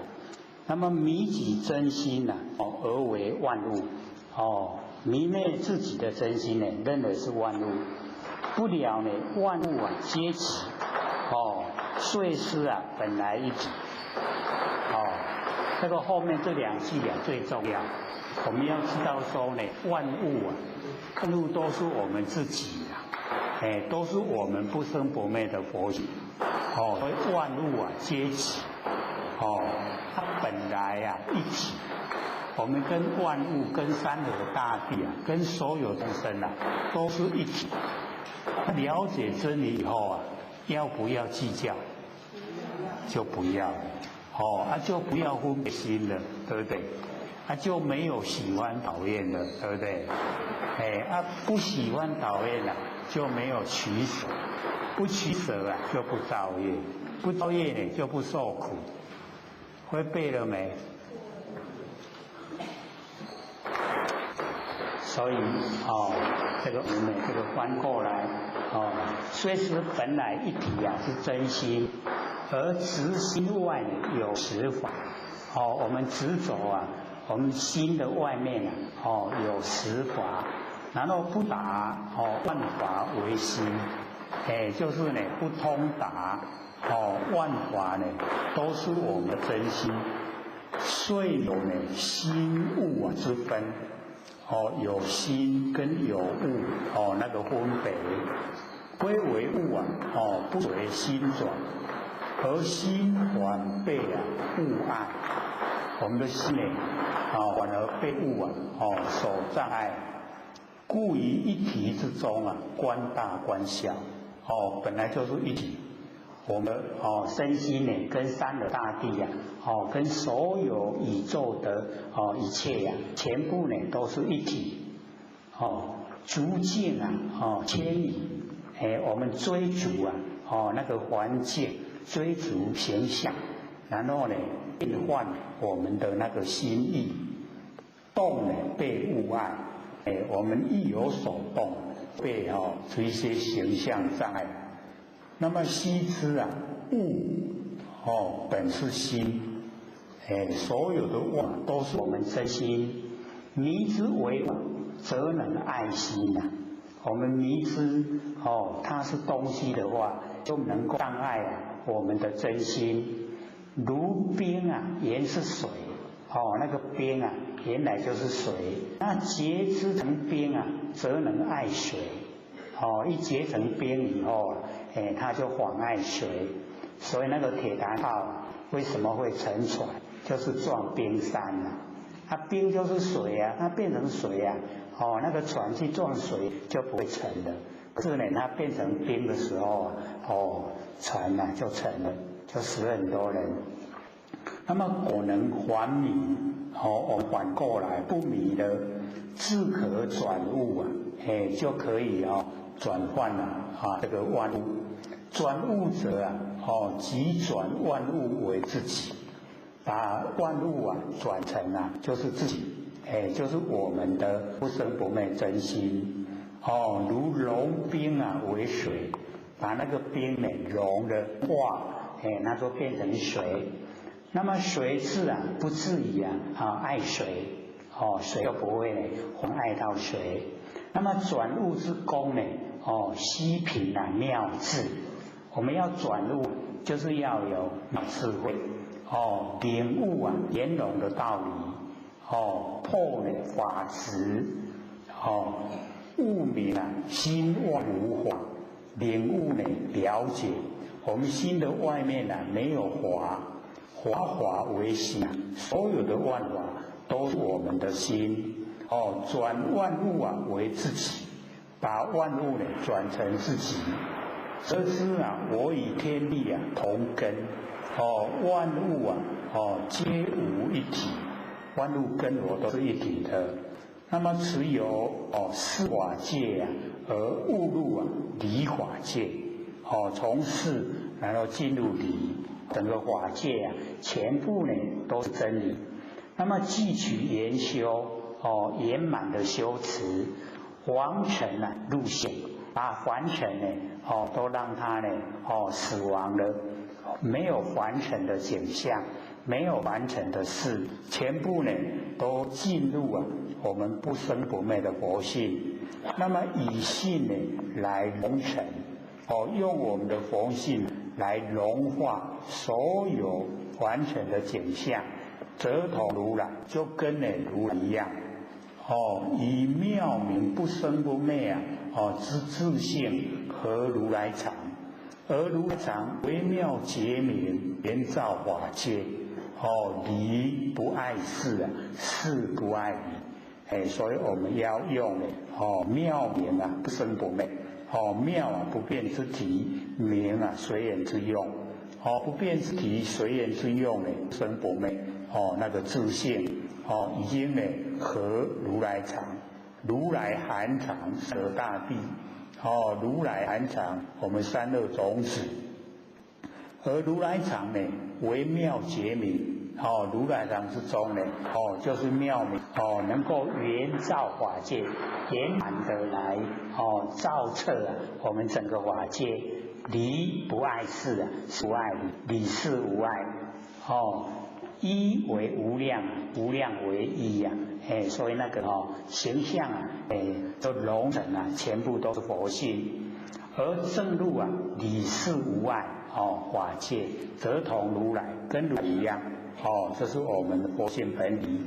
法身如来，以理为身，用这个真理为我们的身体，圆融无碍，随即一法提及身，随便举一个法出来，它的本体就是我们的法身，有理事无碍然这个身界无分，就是我们的身跟世界就没有分别了，小中现大，大中现小，在小的形象之中有办法显现大的这个事情，大的事情大的形象有办法显现小的真理。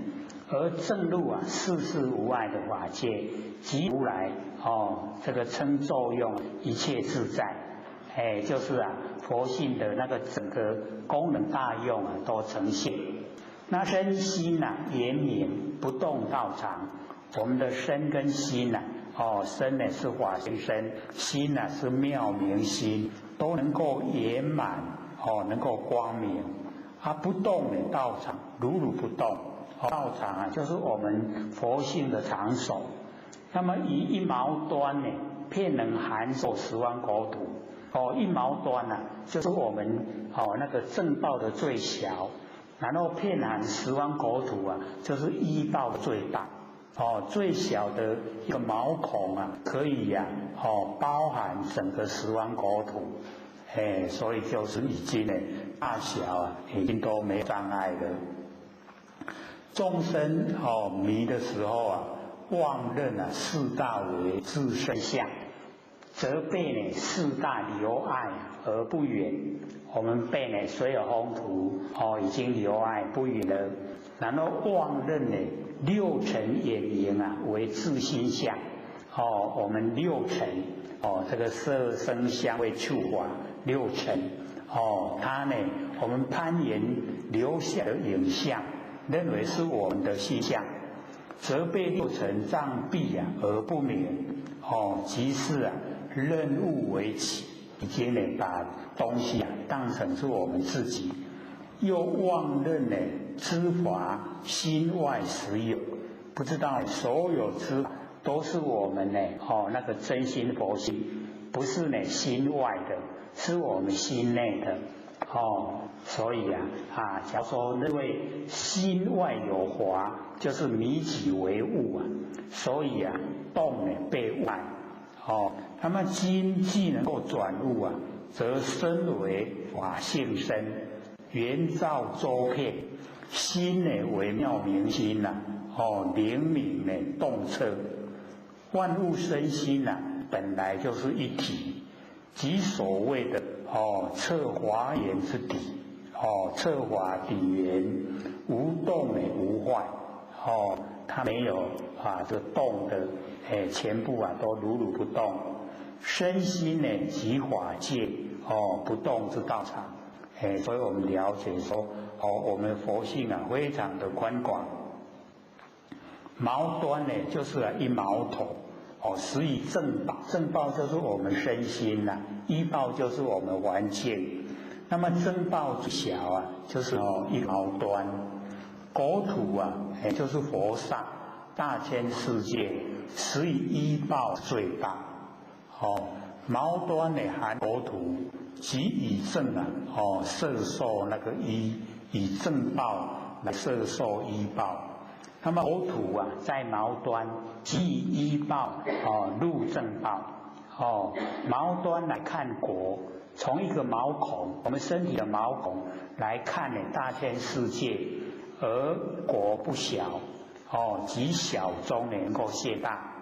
那么国土来观毛，而毛这个不大。我们国土观毛这个毛是非常小的，极大中现小，好像1尺之见。我们那个照那个镜子的镜1尺之见，而现千里之见。镜里面可以显现千里的景象。镜在镜而不小，那个这个环境在镜子里面它不收小。那么镜子含整个环境而有余都还有剩余。所以依正相摄，依报跟报互相交涉，不相妨碍没有妨碍。大小相融无不自在。这个全部都自在。极广狭自在无碍玄门。这个广非常广，狭隘，广跟狭都非常自在，没有障碍。那么前面故于世中观大观小，乃是正报被依报所障碍，见性被境界所牵移。那么此则非独不爱不颠，且能相即相入，而成无障碍之妙用。全都没有障碍。又较前王尘境界更是甚深。就是把完成的所有景象、所有事情啊，都让他死亡了，叫王成。能够王成的境界啊，就进入法性，进入佛性，不生不灭。不但呢圆照法界，而得理事无碍，能够呢圆照整个虚空法界，可以啊理事无碍，此则呢大用自在呢，而得呢事事啊无碍。所以理事无碍跟事事无碍啊，已经呢圆满呈现。那么见性之妙啊，无以加以。见性的奥妙就是这个样子。可是我们不研究呢，都不知道。所以这个第7番呢，就是呢这个显见呢不杂，第8番呢显见不分。那我们呢这个今天就讲这个到第7的那个显见不杂无碍显见无碍的那个内容。那剩下呢还不到半个小时啊，就是要留给各位这个提问。好，请说。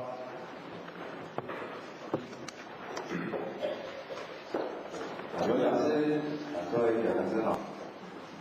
刚刚后学有在楼下跟刘讲师稍微提过一下后续要发问的问题那首先就是记录一下，或者是一口风那个洪耀先讲师。后学提的问题大家当做故事但是后学不把它当做是故事那后学有2个问题，第一个就是说后学当然这个也不算是很多元方它是后学所提到的，就是说在今天有一个谈到有舞那后学就是讲说发问的问题是代替一个讲师来问问题那各位学习就不要觉得很奇怪今天早上8点的时候那就是说后学听到就是说第一个就是说有一个道士，然后他归空，但是呢归空刚刚所讲的我们应该是要回到以前但是他没有回去结果地狱呢又没有办法下去，那就变成有鬼。那后学又跟他说，那为什么会这样他说不好意思讲，因为他说他是一个前道的讲师当作是故事他是真是讲没关系。他说他跟道场的浅显可能因为一些理念不合那后来呢就是没有在道场玻璃球流对手言语伊讲伊就自己看经典，自己看经典你看了一段时间的把那个星空这个道场都是是非之地所以就是媒体就是自修就好了后来那些道基后来光无行，不然都有行两天无行，3天就无行尾仔新的领到尾仔无想要行后来他说他归空之后那些道基的9学系统拢无咧帮伊刷后来就回到天堂老师就甲讲你等来天堂也不必进因为他就是说前都没好当9月所以老师就不准他上去，他说后来去投胎去投胎他觉得说他也没有办法去投胎，那老师就说随着你的业种后来业力就反馈到人间就是说当有我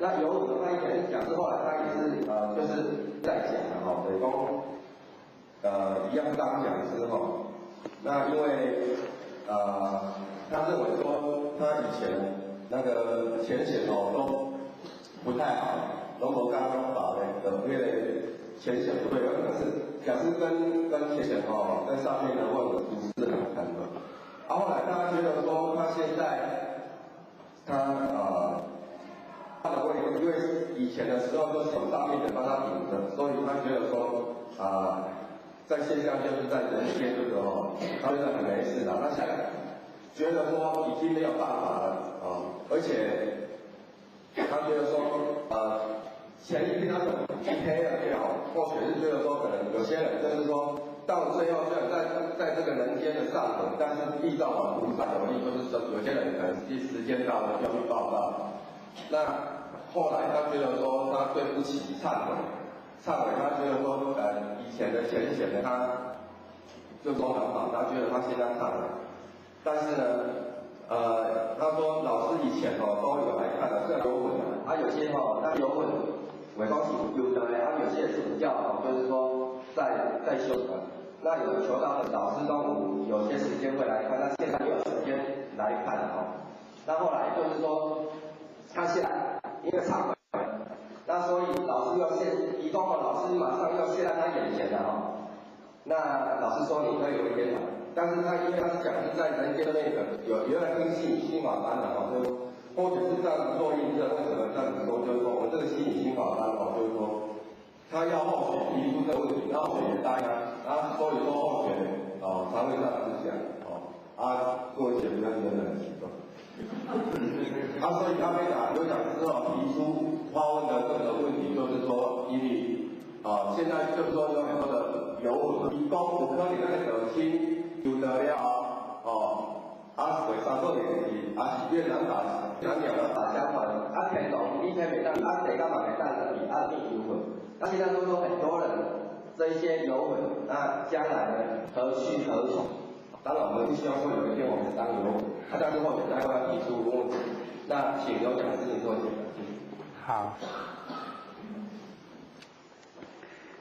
这个提出来的问题因为以前会学在后天庙，有10几年的时间，那个时候也有接触到这一些问题，那研究信息以后，对这个呢又更深入透彻的了解。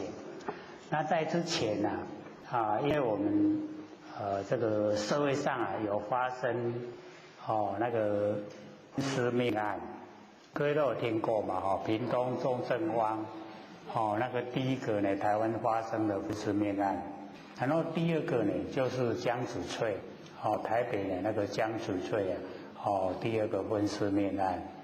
那么那个时候，我们那个警备总部还在，那么有就是因为算台湾第一个分尸命案比较重视。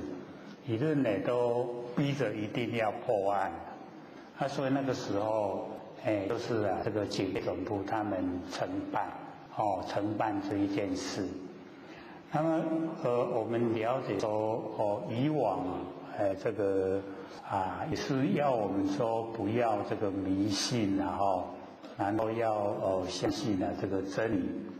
可是因为这个承办这个案件的一个那一个头办案的他呢承受很大的压力，他就找到就是这些有跟第三度空间接触的这一些这个乩童呢这个接触，然后呢要我们去这个问那个被杀害的人，说是被谁杀害？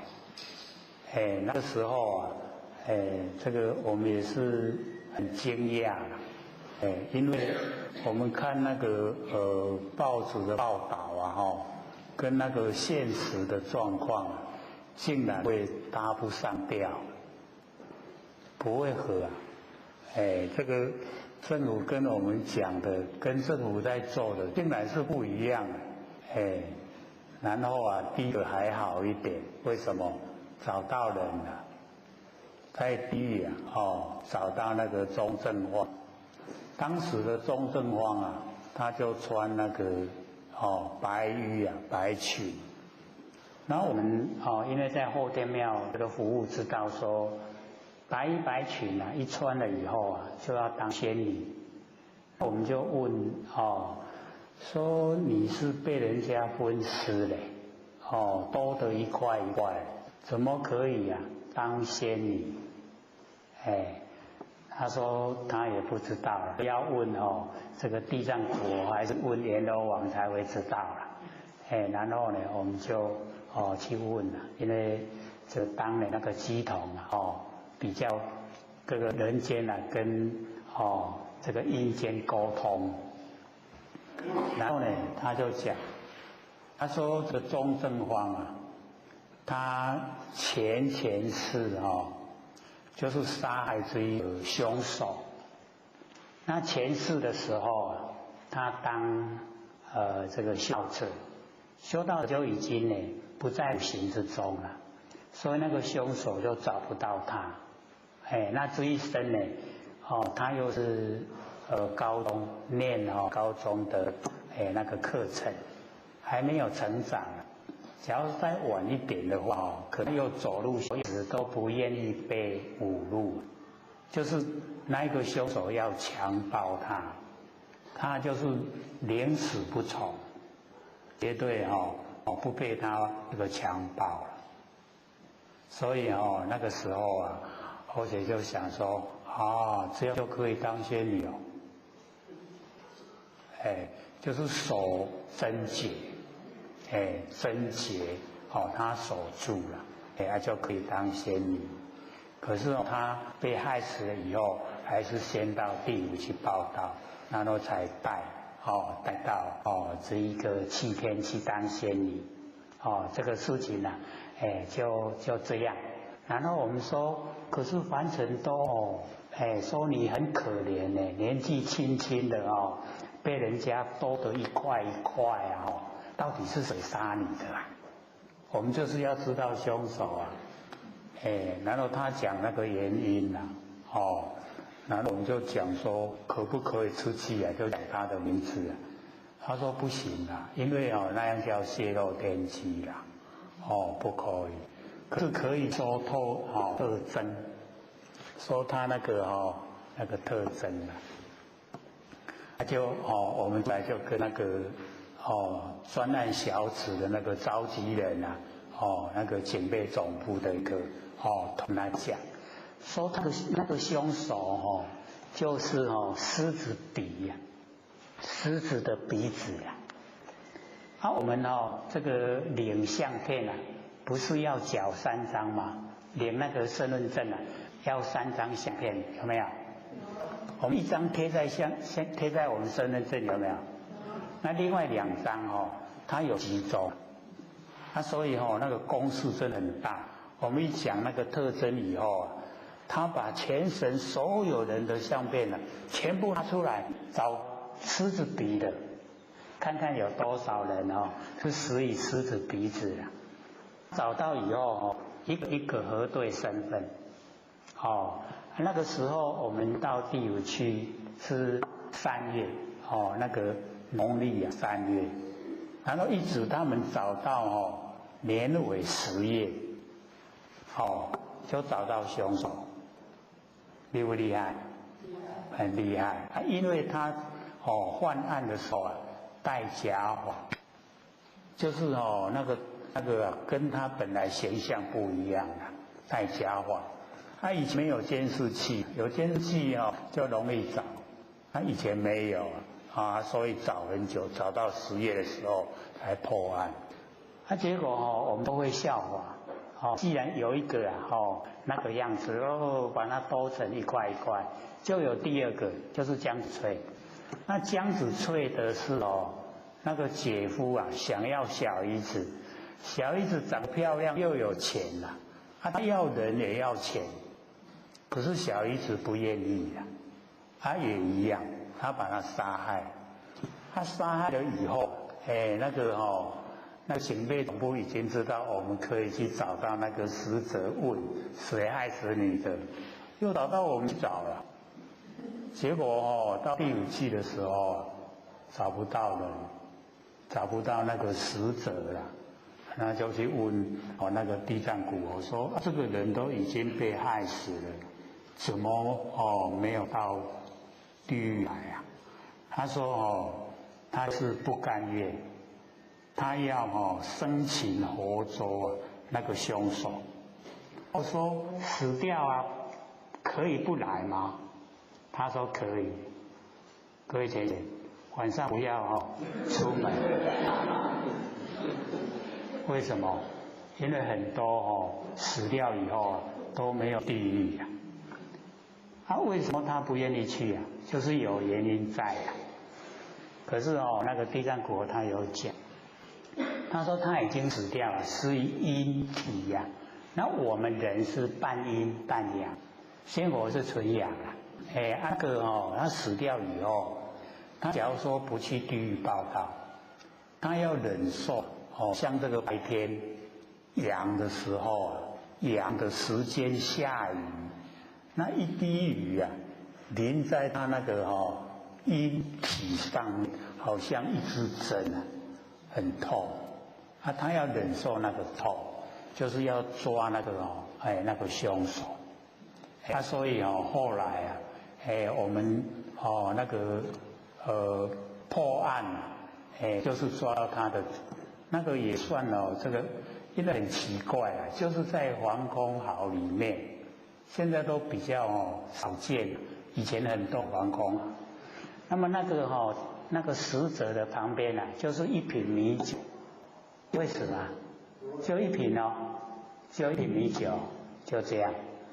就我们知道，就是被他的小姨子啊生起佛州了，把他抓到那个地狱去了。那我们就是了解到，以往你修得很好啊，你可以腾云驾雾。那腾云驾雾遇到前面有冤屈啊，有人受了很大冤屈，你在天上飞啊，腾云驾雾啊，有冤屈的地方你摔下来，为什么？就是要来解决那一个冤屈啊。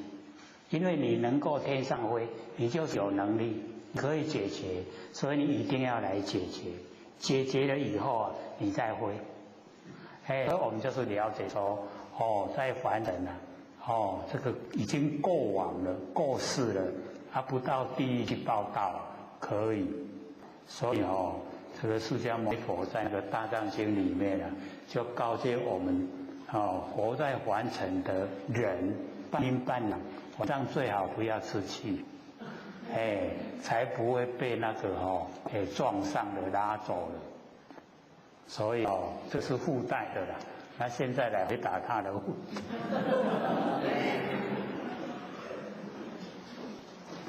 我们要了解说呢，我们一求道以后啊，就是已经第五抽丁了，天榜挂好。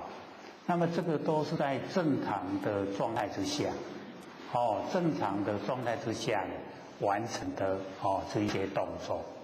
然后我们正式的修持啊，当然都是可以，我们就可以回礼天。可是老师最近也一直给我们强调了，万八得超然，有没有？就是10800年啦。然后往后呢，我们还要自己承担，对不对？所以才老师一直鼓励啊，我们研究现心法，因为现心法有告诉我们可以脱根脱尘，离身离境。那既然都可以脱根脱尘、离身离境就不被现象所拘束。那我们就可以回归真的到我们那个谢谢你深信我们人生可以留下累世劫的记忆，有没有？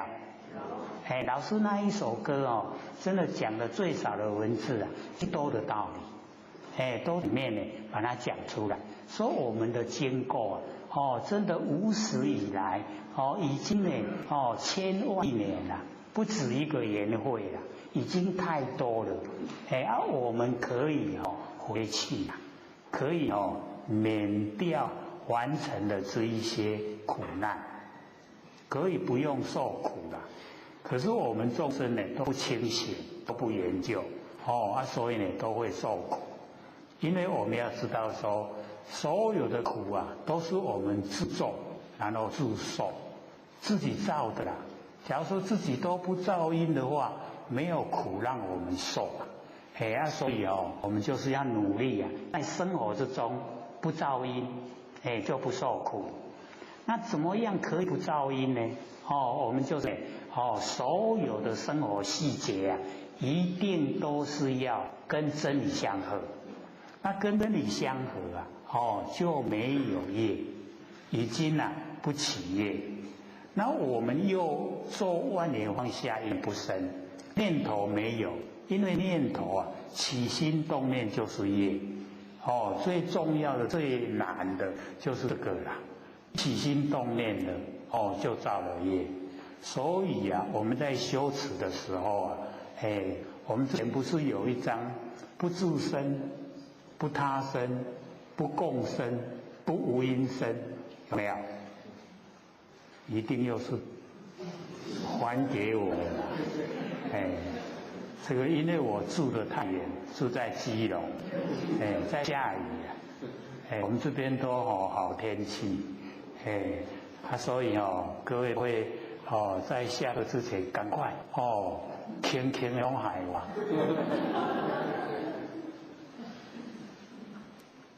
所以我们就是给这个真理告诉我们，我们可以回归本位，都是活菩萨，可以脱离凡尘的苦海，不用受苦的。那我们在凡尘的苦可以说没完没了了，只会越多不会越少。那要越少的话，要消失的话，一定要从真如进入。一真法界真如那个呢佛性本体，你一进入了以后，真的就是不起心动念所以起心动念叫做自生，是不是自己产生？然后我们自己产生的不自生，然后呢他生，他生就是外面的因缘，外面因缘促成。现在上看9亿嘞，动不动心？不动那个叫他生。那我们不看，那个凡尘事我们有得到那个上看9亿我们倒霉了，所以不他生，然后不共，就是很多的因缘促成，刚好电影广告刚好又朋友打电话来，我们去看电影。好现在有空，这个叫共生要不要？要